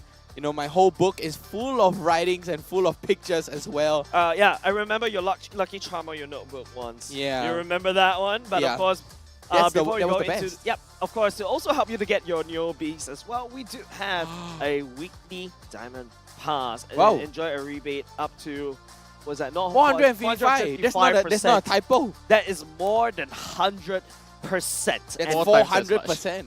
Yeah, that's 4 times as much, 4.5 times as much as well. So you can claim 100 diamonds on the day of your purchase and another 120 by logging in for the next 6 days. Worry about missing rewards? Don't worry, just log into the game every day and Layla's saving box will automatically save them for you. Besides, item rewards worth over 280 diamonds are also waiting for you as well. Offer way too good. I know, you know, we're in a day of age that is too good to be true sometimes, but this is really good. It's not a and scam. true. It's not a as scam. well. It's not a scam. It's real. Go ahead and unlock your pass right now and enjoy the benefits. Yeah, man. And get the new biscuit. Right now, Youngin, what's going on in your head, right? If you were in the shoes of Stella, what would you do differently? I'll tell them to wake up. That's for sure. It's a Youngin thing. It's a Youngin thing. It's a Singaporean thing. Because at this point, right, as the coach, right? Yeah. I can give you the perfect draw, right? He's but the coach. if you're not gonna execute, but your how? players, but Yeah, if your exactly. players in the stage, I cannot be behind you during the game, right? Exactly. Wake up your idea. This is something that I cannot do anything about, right? I can give you the best draft in the world, 80 to 20 kind of a draft. But if you don't have the confidence to pull it off because, you know, either you're afraid of your opponents or you are new to this LAN environment, right? You're not able to pull that off. So it has to be a strict mental reset here. Right? Not just a mental reset, there must be something even above that. A physical total, reset? No, a total overhaul. Mental, yes, Overhaul your brain. Correct. Yeah. So basically, they're just gonna treat it like a public game, right? Yeah. How they play in their ranked games.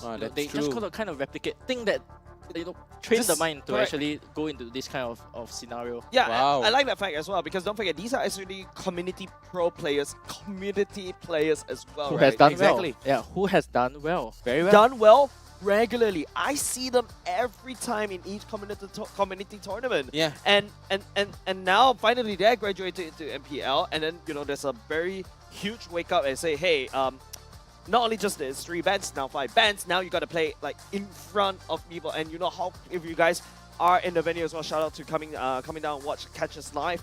The venue is also very close up, so you gotta have to be able to like adapt to your LAN surroundings. Wow. I mean, I do have a nice little way for Stella to reset as well. Like, wake up your idea. Yes, just wake up your idea. It's a very Singaporean thing, but it means so much, right? It's like, hey, you gotta reset, refresh your mind, take a step back, and then re-evaluate your, you know, your point of view, and then, you know, maybe it's just the jitters, right? Yeah. For a lot of these teams who are new to MPL, right, what they always need is that confidence booster match. Yeah, right? the momentum. Even if they lose 2-1, the first win. As long as that first win comes, it happened for Evo, it happened for Alchemy. It happened. You know, every single team that has, you know, went from the community level to the professional level, the moment they beat a team that they feel is better than them, that's where they truly unlock themselves. Yeah, that's what happened in Alchemy in the last season. I think after they won, they performed generally a lot better than usual. Team Evo this time around, and don't forget, Team Evo this time, they managed to get that 1 win, and it was slowly start the motors is always start when the ball Evo rolling. starts winning that 1 win, right? And then you know they will start snowballing. Yeah, and then exactly. That was something that I said back then when I was I always tell them that do Just not one let game. Evo win, because if Do Evo not wins let us, Evo win. if Evo wins us, they are gonna win the rest of the season. They are going to Exactly. playoffs and do well. And every single time, unfortunately, we either drop 1 or 2 games to them, and then they Start go all the way. snowballing. So they go all the way. Bleed was the win con of Evo. You can ask them. I think they know to a certain extent themselves, right? That every single time they do well against a battle team, that's where they have the confidence to pull it off. They even, I think at one season, they even took a game off RSG, right? So Yeah, they it's did. not just like a bleed. It's not just like a bleed EVOS effect. It is a mental thing that they have been doing for themselves. Exactly. I am the and priestess of primal once the ball lightness, gets rolling, the it gets hunter of rolling. all But the evil enough about that. gods. They're still gonna go for the chesty ban onto the Eve, banning away the Claw, banning away the Joy. But guess what? Kadita is Kadita's open. open. Alet is open. Fanny is open as well, but I believe Exactly. Fanny wasn't touched No, at all. I the don't last think game. they would touch the Fanny.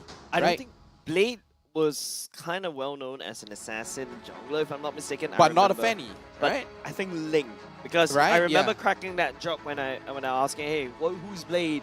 How does he Blade? play? Like, oh, it's like, oh, he's a Link player. Then I was like, then the four Blade. The 4 Blade. Came on screen, I actually see Your team is picking. powerful with his notebook. I actually saw a few scribblings of Oh wait, writing there. he brought the notebook already Yes, at day I 1? saw it for a very brief period. Yeah. Oh my god, he had the notebook! Yeah, he had it in game all the way. Right. He's So prepared very now. clearly you can see the word Stellar here, and then a list of heroes. He's leaking all the strats! Yeah, don't point it to the camera, my friend. You're leaking strats! The Obi was panicking! He's like, oh no. But take a look at that. The Bruno was leaked out. But they're gonna prioritize, they're gonna prioritize the Paquito as well. They're like, you know what? Let's keep the Paquito for ourselves. We can do so much better on the Paquito, right? We can go into the jungle, we can go into the EXP lane, but they're like, you know what? Leak the Bruno. Give them the Bruno, right? I mean, Alpha has thought this out as well. But Stella, they're gonna pick up that Valentina. Wow. Yeah, so something I realized about these teams, the local SG teams, right? Yep. They draft to the way they draft to me is very neutral. Yeah. Right. Usually in the earlier games, they straight away from your first 2 picks, first 3 picks, there is already a form of direction to me of how they want to play the game, and they are very clear conditions. But usually for like example the last game, right, I had to wait until when I see both of the lineups, then I could decide, oh, this is what the win condition looks like, this is what the lose condition looks like. And then for them, it's a little early for a Kufra, don't you think? First phasing Kufra? I think it's okay because for the Valentina, it is a pretty difficult ultimate to utilize very well, right? With the IMU, right? And because of that, it is a decent, I wouldn't say a counter pick, but decent enough to be picked early on. And this also, the main point, right, is that you're actually denying a lot of assassin picks. Oh, wait. No, that's the infamous Bruno digging Wombo combo that Stellar is going to be using. So that's their pocket strat, right? Yeah. That's their pocket strat. They're gonna do the Wombo combo with the Bruno and the Degi. But don't forget, you have a Kufra and a Clint. Yeah, so my problem is this, right? Look at the draft here. Right? You have 3 very squishy heroes, that's number 1. And look at the bans that they have went for. So this to me is a draft that they have reacted to. Yeah. Right? Because if you're on the side of Stellar here, you actually want the heroes that you have actually banned out. Right? Oh, people who are actually standing in the front. So this to me is a Fredrin, the Martis. So they are going out of their way, right? Oh no. Yeah, they're going out of their way a little bit and then trying to adapt to the opponent's draft. And usually the person who adapts and then realizes that, oh no, I need the heroes. Yeah, I need the heroes that I actually banned. Yeah. And look at that, Evo was smart. They banned away the Baxia, right? The all Baxia the is so tank good. junglers at this point, It's gone. You're probably gonna be left with Karina. You're probably gonna left. Xbox still available though. If not, you have to go into a lower tier list of heroes, something like the Bane, something like the Alpha, even old school, right? Akai? Akai, Karina, heroes like that, right? Whichever that can do pretty well. Balmon, the OG Balmon, you got a double retry. There's no right? time You still have the double retry for the Balmon. And not only that, the Baxia has been banned out, but they're going to ban the God for some reason. Maybe it might be a pocket pick. Yeah, so if you're side of Stella, it is not over because one thing that you might realize here, right, is that both Paquito and the Clean, actually they are countered by Antic. Right? So by picking Clean here, right, you are actually depriving yourself of the chance to build blade armor.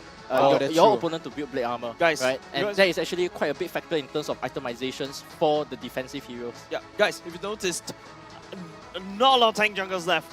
Not much. Akai is gone. Baxia, Fredrin, Martis, Barat. Barat. That's not a good idea. You need Barat, you need a healer, you need an Estes, you need someone to heal. But you already dedicated yourself into raging fire. On the Diggy. It made it even worse. The Valaire's gonna come smirk. Did you see the smirk? People away.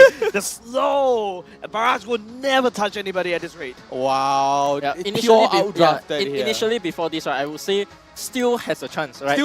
Even though he doesn't have a healer, but both the Paquito and Clint actually does not do too much damage to the Baras if he's ahead.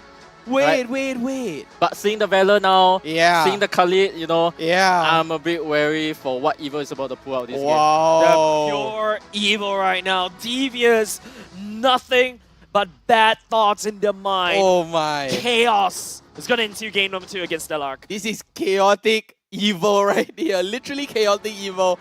I think they're gonna go for a Paquito jungle and then a Khalid in the off lane, but this is so not evil, right? I mean, Evil did mention, they're like, you know what? Watch out day 1. We're gonna pull off something weird and it is gonna work. So I'm like, okay, you're gonna prove it to me, let's go. And right now, Stella, you need an XP laner that goes to the back line. I was actually about to say suggest Lapu, Bene, Yuzong, somebody that actually goes to the back of Valor, line, correct, so that at least forces out the Barats, debuff, Alright, so there is saving grace for Stella here, right? If they execute their composition perfectly. And judging from game 1, right, you really got to be on prime form, 100%. Doing what you do, your first condition, you need to win the first turtle. Right? Oh, You need wow. a snowball to really get things rolling for Okay. the side of Stellar here. And to me, currently with how they play, I'm a bit doubtful. But let's I mean, they actually did see. get the first turtle, right? Stella did manage to get the first turtle, but you know, Evo in just a came contest on form. Yeah, they in have a contested to win form. it. Not say uncontested. They have to actually win the turtle and win the fight convincingly. Yes, Oh correct. Because the my. barracks has to be many items. I would say at least one full item, about 2k gold ahead to actually be 5 tanky enough seconds to till the enemy withstand whatever reaches is the coming to him. And don't forget, without a Rafaela in tow, without an Estes in tow. Nope, nothing you can do. No Florin as well. That's End of the day, I would say Coach Tenshi did his job.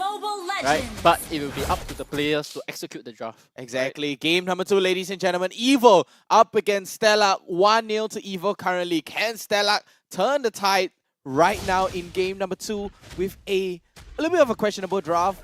Saving grace is still there. I love what Evo has drafted for themselves. This is a very scary draft. Don't forget, ladies and gents, this powerful back on one of his comfort picks when he debuted. Going in, full force, Fighter Emblem, look at that. Oh, Assassin, Rupture, Master Assassin as well, because he doesn't really need Season Hunter as with a killing spree to allow him to peel and run away or even chase down and follow up with kills. Wow, no Season Hunter. How is he going to win these Red Tree battles? Yeah, I mean, just going all the way in. He's going for full damage right now, and I have to say, powerful, he's going crazy.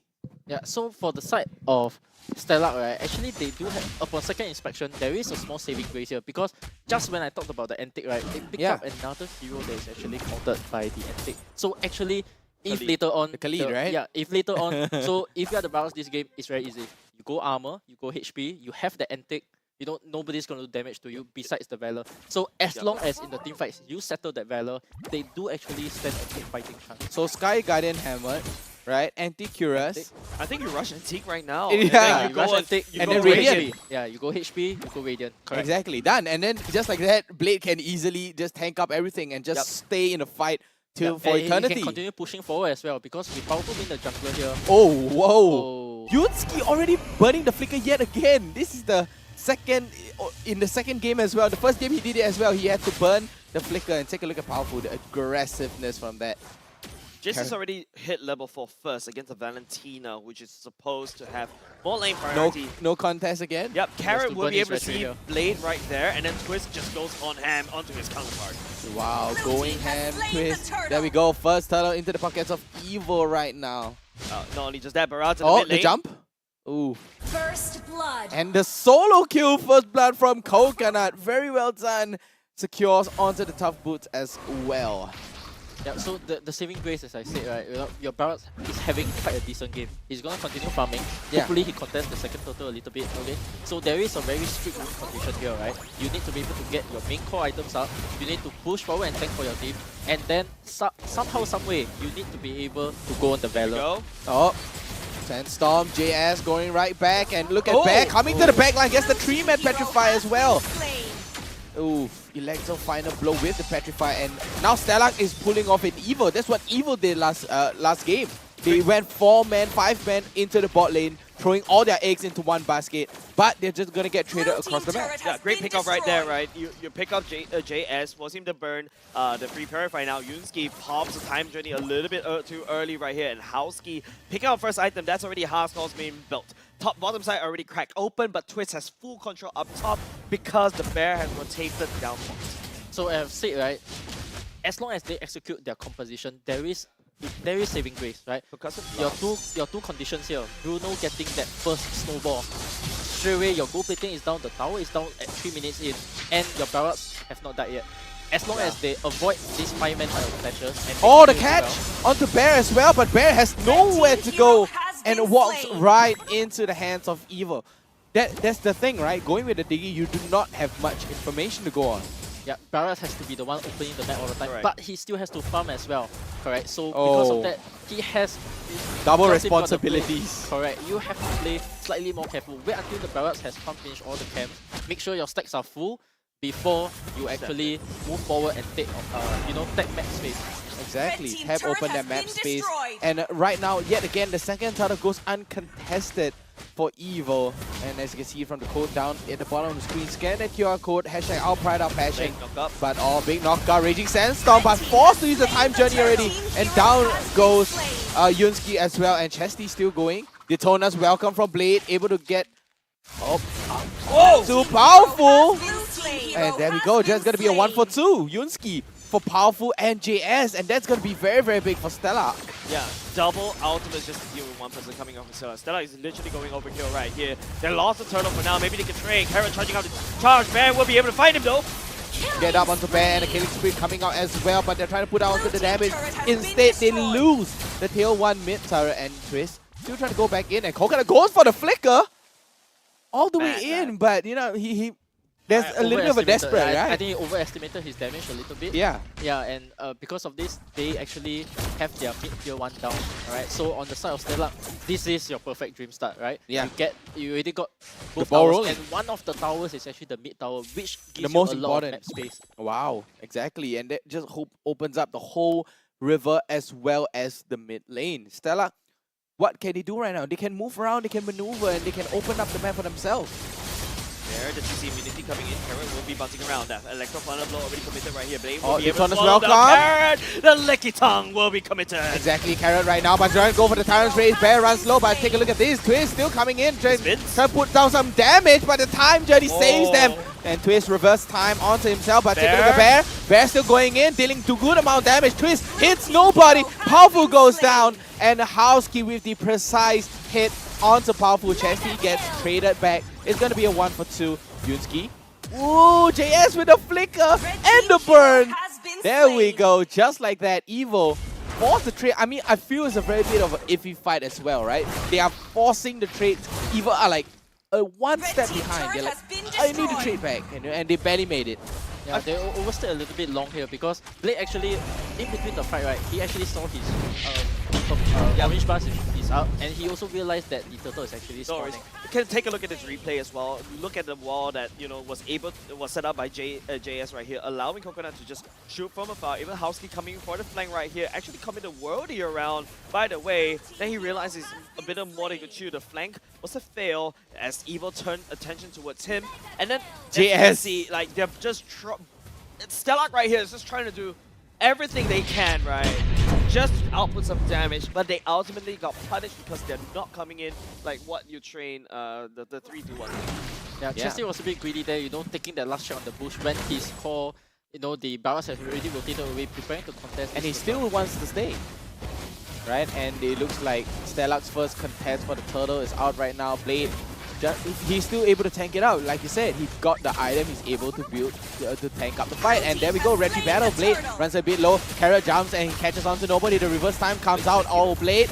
Oh, but it's going to be a disengage from now. And Evil gets 2 turtles into the name. Yeah, Carrot actually had a flicker there. Yeah. I think if he went for the flicker He play would there, have catch, it would have been a very, very different scenario here. But it doesn't really matter because Evil was able to walk away with the turtle, right? Blade was trying to contest the retreat right there, unable to do that because Powerful was well with the better retreat finger. Blade right here has to look elsewhere to find some value.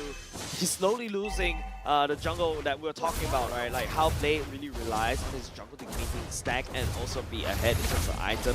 Yeah, and Evil is slowly taking away with this chaotic Evil dropped. Wow, I mean, I saw something that caught my eye, right? Chesty used that IMU from Carrot, taking the Tyrant's Revenge, or Tyrant's Rage, and then he just cancels it. Oh, misses on the Coconut. Okay, for now it's just all about defense. Stellark right here defending in the mid. There's a stack of wave up top. The Blade will be able to do that for now. Housekey, Yunsky, and Bear all the way down bottom. Powerful right here already. Slam out. Look at the burst damage coming off of Coconut already. It's a little bit too hard to bear. Too hard to bear, and Stellark has to leave it. Stellark has to leave the lane, but I have to say, right, Youngin did mention about the tier 1 mid turret going down. And look at Stellark's tier 1 mid turret is still alive and healthy. But where is Evil? They are taking control of the map. They are controlling the jungle. They are controlling the mid because of this goalie. Yeah, so one thing I like now is actually, they Benny is actually Bear is actually moving around to the side lanes, putting pressure on the other side of the map. Because initially, right, for the last 2 minutes or so, he has been hanging around his teammates a little bit too much. He was defending mid for a little while, but this could be something that the Baras and Valentina could do instead. And he actually needs to be pressuring out other lanes so that you can push your opponents back into their half of the map so that they can get some space to pull out. This is where your Baras have the chance to pull out and get that space. Exactly, and Blade taking a little bit of a damage right there. The proper buff being taken and stolen away from Powerful, but Powerful still holding on to the 3 charge, but Chesty comes in! Wow, with the Raging Sandstorm and the Flicker as well, but here comes the Electro Final Bay, but look at Powerful all the way, catching him in the backline, but the reverse is gonna be a 4-man catch all the way into the backline, and Twist with the big Raging Sandstorm plus the Flicker back in return. Very good trigger discipline there. Chesty took the threshold. Hold on, there's no over Blade. yet. Powerful comes in, Twist breaks up, and monster kill right here. Chesty will be terrifying. Carrot all the way underneath, and Yunsky right here will pick up. I think that's a bomb. I think that picks it up. I'm not too sure. It feels like a JPL thing. Remember in season 5. Yet again, Yeah, the but- Estes Lord steal. Yeah, that fight was also saved by the fact that the Time's Journey was active, Yeah. right? And if not for that, we could have expected a wipeout actually. Oh, Houski finally doing some work onto the side lanes right now and going back. And it forces Evil into, they have to push out the wave. But take a look at the bottom lane here. The wave are pushing in. They do have Bear to clear that out though. So that'll be A-okay. Evil with a 4.8k goal lead now. Wow. Yeah, so one problem I have currently, right, is that your Baras is starting to fall off. And because of that, the Lord is coming in. You will not be able to stand in front of your team to defend because the Valor's going to be poking you out. Oh wow, he can push you easily. Correct. Carrot gets terrified though, but he uses the bouncing ball, but he's gonna get reversed. Got Carrot, can he do anything? Goes for the Tyrant's Rage. Oh, but not enough. Oh, Chesty! Chesty! Ooh. Look at the aggression for Powerful. Look at that Paquito. I mean, Paquito not supposed to be this strong. But he brings it back. He makes it look like there was never enough. Red team turret has right been now, destroyed. Just, Evil, Powerful attempted that trade, right? You gotta have to trade something instead. This is exactly what Stellac should have done, whenever what Evil wants to do against Stellac. If you take a look at the items, yes, that's Antikaras rushed first for the side of Blade, because Evil was like what Yaki was talking Blade and about. Bear as well. Exactly how the doctor prescribed, but now Twist right here, just shoving this Barats out. It's constantly slowed down because this is a big moving target that JS easily land down the fireballs. Yeah, I mean, constantly lands it, but our Raging Sandstorm is being taken out using that IMU from Chesty yet again.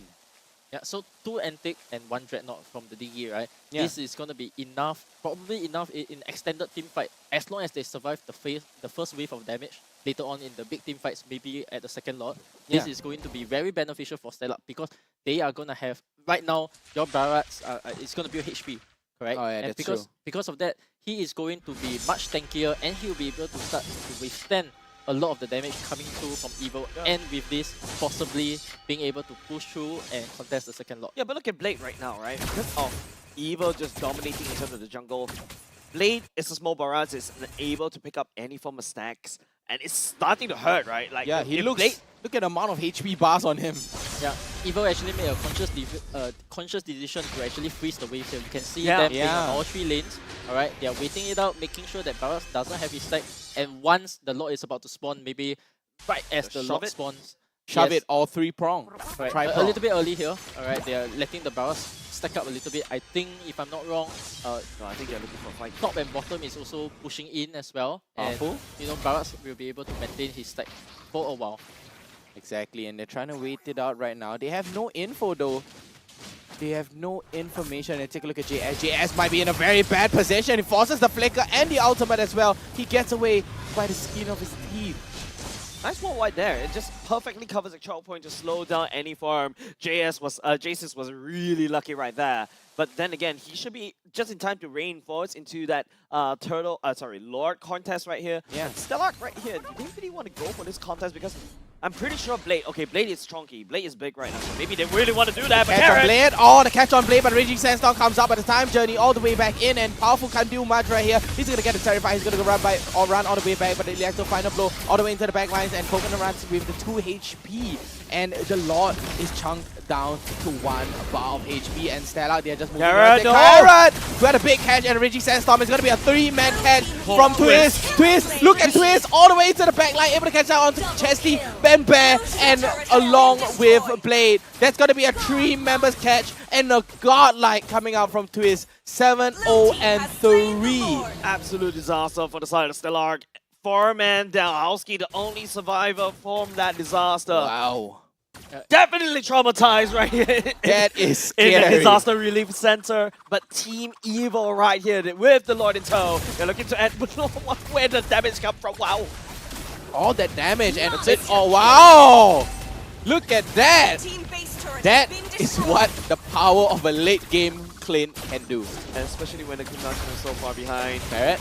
Evil looking to end the game right here. Oh, they don't Stella have coming out just in time. There we Wave go. clear. But how could they fare against the Lord? No Howski. And this minion. Oh, no Howski, 10k goalie though, but look at Blade, he's bringing the Lord for war. Oh, Electro final blow all the way back in though, but Bear, oh, what a deny with the bouncing ball. And a legendary comes out for Twist, our first legendary of the day. Right? It's the first legendary, right? It is the first legendary of the day, and take a look at Carrot. Powerful, still running right in, but they're gonna go for the end, and it is gonna be a nice... Oh! No minions again! Wait, whoa! No minions! Oh, there we go, the minions come back in. Twist jumping right in and gets one hit on the base. Barely loses it, but Evo with a convincing 2-0.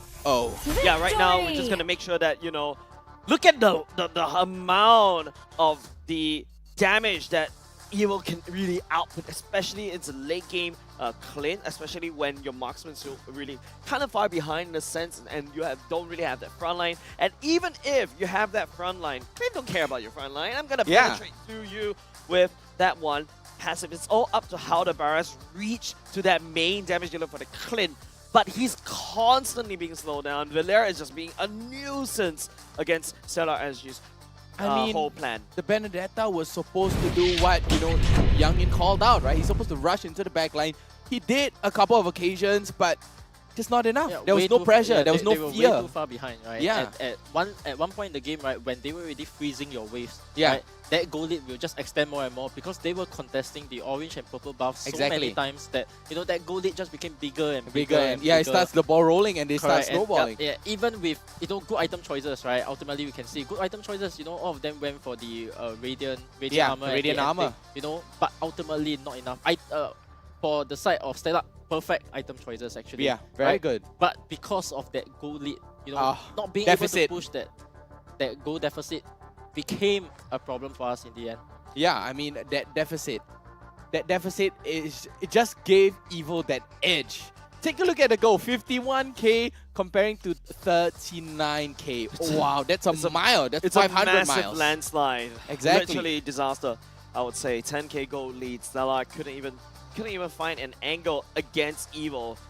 Even if they did, Jace's is right there to stop. Carrot was able to snuff out where they want to go. Powerful is just too slippery, even though he's just baiting out all the damage, all the skills. Yunsky pops the flicker way too early in the early game and then popped the time journey. And Twins was just having a fun time, letting down that raging sandstorm, kill the Darude sandstorm track because my man is going to be slicing all 4 members at the back line. And you see how Stellar just melt like butter. Oh, I mean, later we might be able to get to watch that replay, but Twist, what an insane play.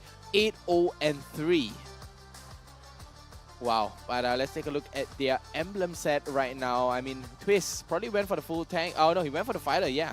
He went for the thrill as well as the Festival of Blood. Right here, I think I echo what Young is saying about it's not just about it's not about the emblem choice anymore. Yeah, it's not about the item choices the deficit, anymore. the execution. It's all boils down to the execution. Bear sometimes had the right idea. He was able to, you know, hold the Lord just a little bit, pull a little bit, buy some time. But the lack of the follow-up, the fear in Stellar is ultimately costing. There's nobody to say go, go, go. Like, you know, like how Lozy likes to do is go, go, go! Like just scream and everything. And that will actually motivate you to really go in. At the very least, you know, Stellar in the last season, you have got Fossa and you also got Sync. and some of the more experienced one. And right now, Stellark is actually experiencing this experience drain, and it's ultimately hurting them in day number 1. Yeah, I mean, someone with a firm hand, someone who can assert that dominance, or rather take charge and take the lead of, you know, the team, right? Give them a clear direction, like, hey, listen up, this is where we're gonna go, this is the direction that we have to head towards. And the stats right now onto the board, 69k for coconut damage dealt. Wow. This reminds me of Alchemy day 1, right? Like last season when before Pacifist actually started, before Pacifist joins the team, you don't really have somebody to shot call, you don't have somebody to give them directions. Yeah. And Stellark right here, just they're all playing their own game, right? Literally just running away one by one and giving kill to allow Evil to snowball out of control. And of course, Twist and Coconut, right? Don't forget, Coconut is like this baby, if you left unattended, this baby is gonna become a giant baby. It's Jack. Exactly. It's Jack. He has powers, but he has yet to unlock them. You know, given the right toys, given the right food, he will be OP. Let him cook, right? Let him cook. Let him cook. Yeah. Let him stew. Exactly. And we have our MVP ready for today. I think it has to be Twist, right? Has to be Twist. It has to be Twist. If it's not Twist, I will twist my ear off my face. I'll help you. Oh yeah, I'm ready. I'm ready. I'll help you. It's Twist. Come on, Twist. Don't disappoint me. And production, imagine production hears this and like, no, let's put Balfour out. Is that why they're actually delaying the MVP screen? They're there we changing go. it? Okay, it's There we Twist. go. Your ears are safe. Okay, I'm good. He had the fight right there, ladies and gentlemen. He had the fight right there. Yeah, but exactly. Production literally said, I really want to see us twisting his ear off. But Khalid, I mean, great play, amazing play, great map sense. Yep. He has his mentality in the game, the catch, the timing, the discipline to hold onto the Raging Sandstorm was immaculate. Yeah, especially the last fight there, right? The one near the lock pit. Yeah, the Chef one Kiss. where he actually realized that the time journey was over, and then he went on for the play. And most importantly, he caught 3. I think four. 3 or 4. Yeah. Yeah, and you know, this makes the mark of a good Khalid player. Exactly. And, you know, probably inspired by Diablo, I would say. Of course, we have to. Everybody is inspired by Diablo. Of course. So very happy to always see, you know, MPL SG evolving in their own way, right? Learning from the best players in the league and then utilizing it in their own gameplay. Yep. All right, and I can't wait what the players have to say in their comms. Let's hear what are they saying to each other and how are the shot calling going on in there. 今天你有 flick 吗？ 也是在啊，我要 flick 进去啊 ，flick 进去啊！哎，来，出屁啊！こ呢度。動啦！對，哎，back nice。來，白幾多 flick 啊？白幾多 flick 啊？ 來 savage。 Nice 算了！哎呦，N 你啦，這邊 record 啦，一條線。哎呀，easy啦，喂！來算。哪裡啊？ stop the bait. Nice. 你好，別。哎，let's go。哦！哎，咪。恐龍。哎呦！有啲。那個落啊！ 哎呦，接不起來，面嚟。來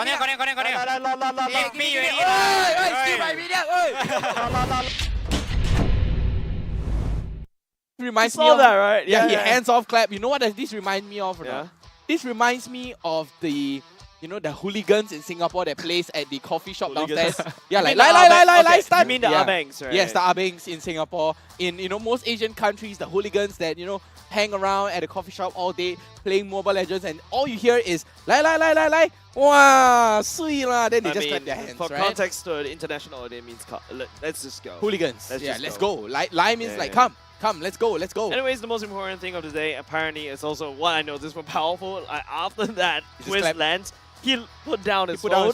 No, he never put down. His phone is always on the table, right? Yeah. And he starts clapping like an audience house. Like, I'm done. That's the amount of confidence and momentum Evil has garnered in day number 1. Wow. So I feel like that's also a prelude to something even Is the bigger ball rolling? going into day number 2. Starting out day 1 like this, you know, wow. hopefully they continue that momentum. Yeah.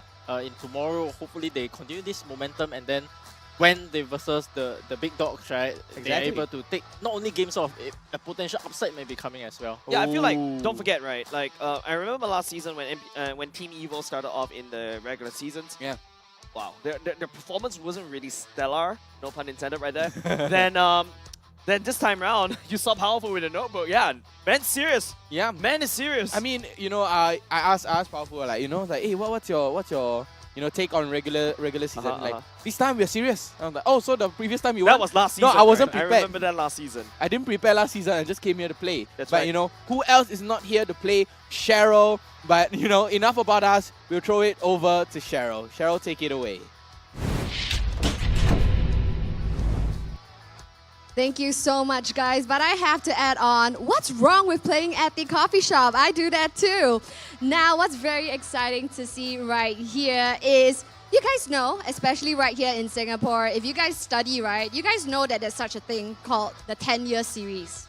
And what I believe we saw is the 10-year series right here on Powerful. And now you have upgraded already. Last time normal, you know, what you call that, the notebook. Now hardcover already. Do you want to show everybody? It's like evil merch, right? Show lah. Of course not inside lah. Say, well, you show me, show everybody. Look, this is like evil merch, you know. So cool. Even has like the gold clasp and all. And you know, not just a little bit about your notebook. I want to tell you right here at Zenway Studios. Oh, yeah. Oh, your mic is on. We got checked first. Oh, okay. Okay, anyway, I just want to tell you something. Our cameras here at Zenway Studios is super high res. Earlier on, when you open your notebook, we literally saw a page dedicated to Stellark. So, is there any prep work behind, like you literally did your homework on every single team? Yeah. I think this regular season, I'll be studying more lah. You're studying more and playing more at the same time. He definitely delivered. You know, as captain right here, he did his homework. And it's very interesting, especially in Game 2. We see a very clear target ban. And how do you feel about that target ban towards you? I wasn't scared. I still have my Paquito, that's why. You still have your Paquito, and of course, you know your team definitely stepped up and delivered. So this season is a little bit different. There's change in the wins, friends. Previously, who will be on? I won't get to interview you until playoff season 1. Usually it's like that. But this time, day 1, change in the win there. What happened? This season Positivity, guys. This season we are more prepared lah. Because the previous season and all, we always use the regular season to kind of start training our draft and stuff. But this season we have been training with better teams, and I've been asking like how to draft, and I slowly improve myself. Right, and of course with the current meta right now, it really works to the advantage of your team as well. Now, something not really to stir the pot, but when it comes to changes right here within Team Evil, it's usually the mid lane. So what's going on right there?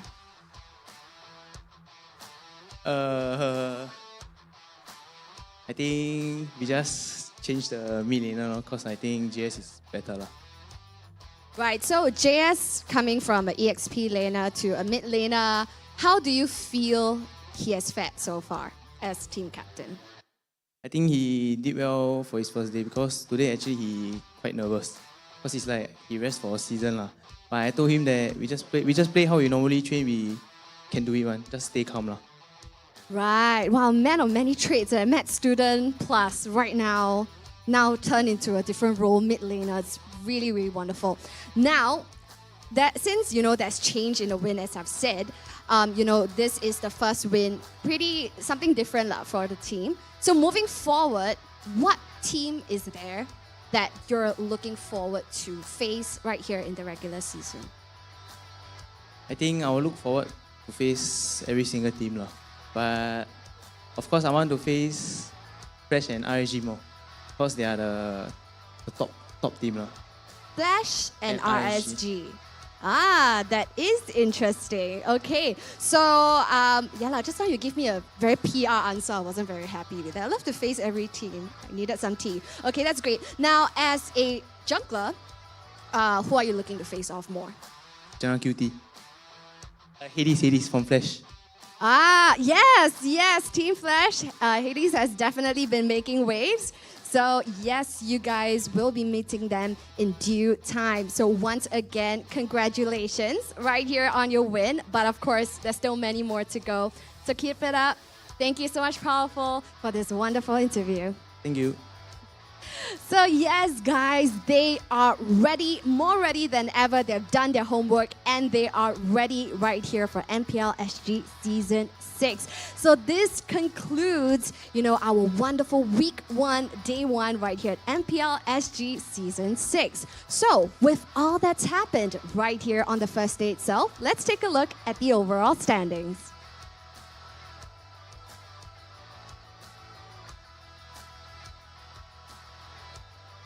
So yes, ladies and gentlemen, right here you see in the overall standings, now in no particular order, we have the first 3 positions tied neck to neck, and they are Bleed Esports, Evil, yeah, and we also have HomeBois SG. Now right behind we have Team Flash with 2 points at 4th position, and right now in lower brackets we have RSG SG, Alchemy SG, Stellark SG, as well as Vanguard Esports.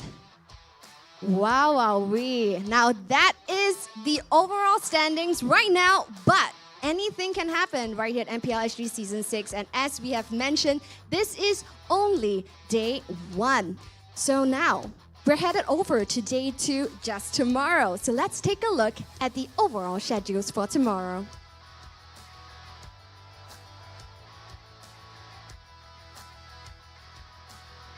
So here we see the match schedule for tomorrow. So match 1 will be between HomeBois going head-to-head against Bleed SG, and that is going to be at 10 a.m. And thereafter for match 2, we have a best of 3 where we see Stellark SG going head-to-head against Alchemy SG at 12:30 p.m. Thereafter, we will see match 3 of Vanguard Esports duking it out with RSG SG, and closing off the show. This is a match that Powerful has mentioned he's looking forward to, and this is going to be between Team Flash going head-to-head against Team Evo, closing the show at 5:30 p.m. What an exciting lineup for tomorrow, ladies and gentlemen. So, if you think that MPLSG is very predictable, take what you know, crumple it, throw it out the window, because this is an all-new MPLSG Season 6, and right here at Week 1, Day 1, we have proven it. So stick around and join us tomorrow on your favorite platforms, and let's not forget, follow us on our official social media pages at mpl.sg.official to catch in on the latest updates, and we'll see you tomorrow at 10 a.m.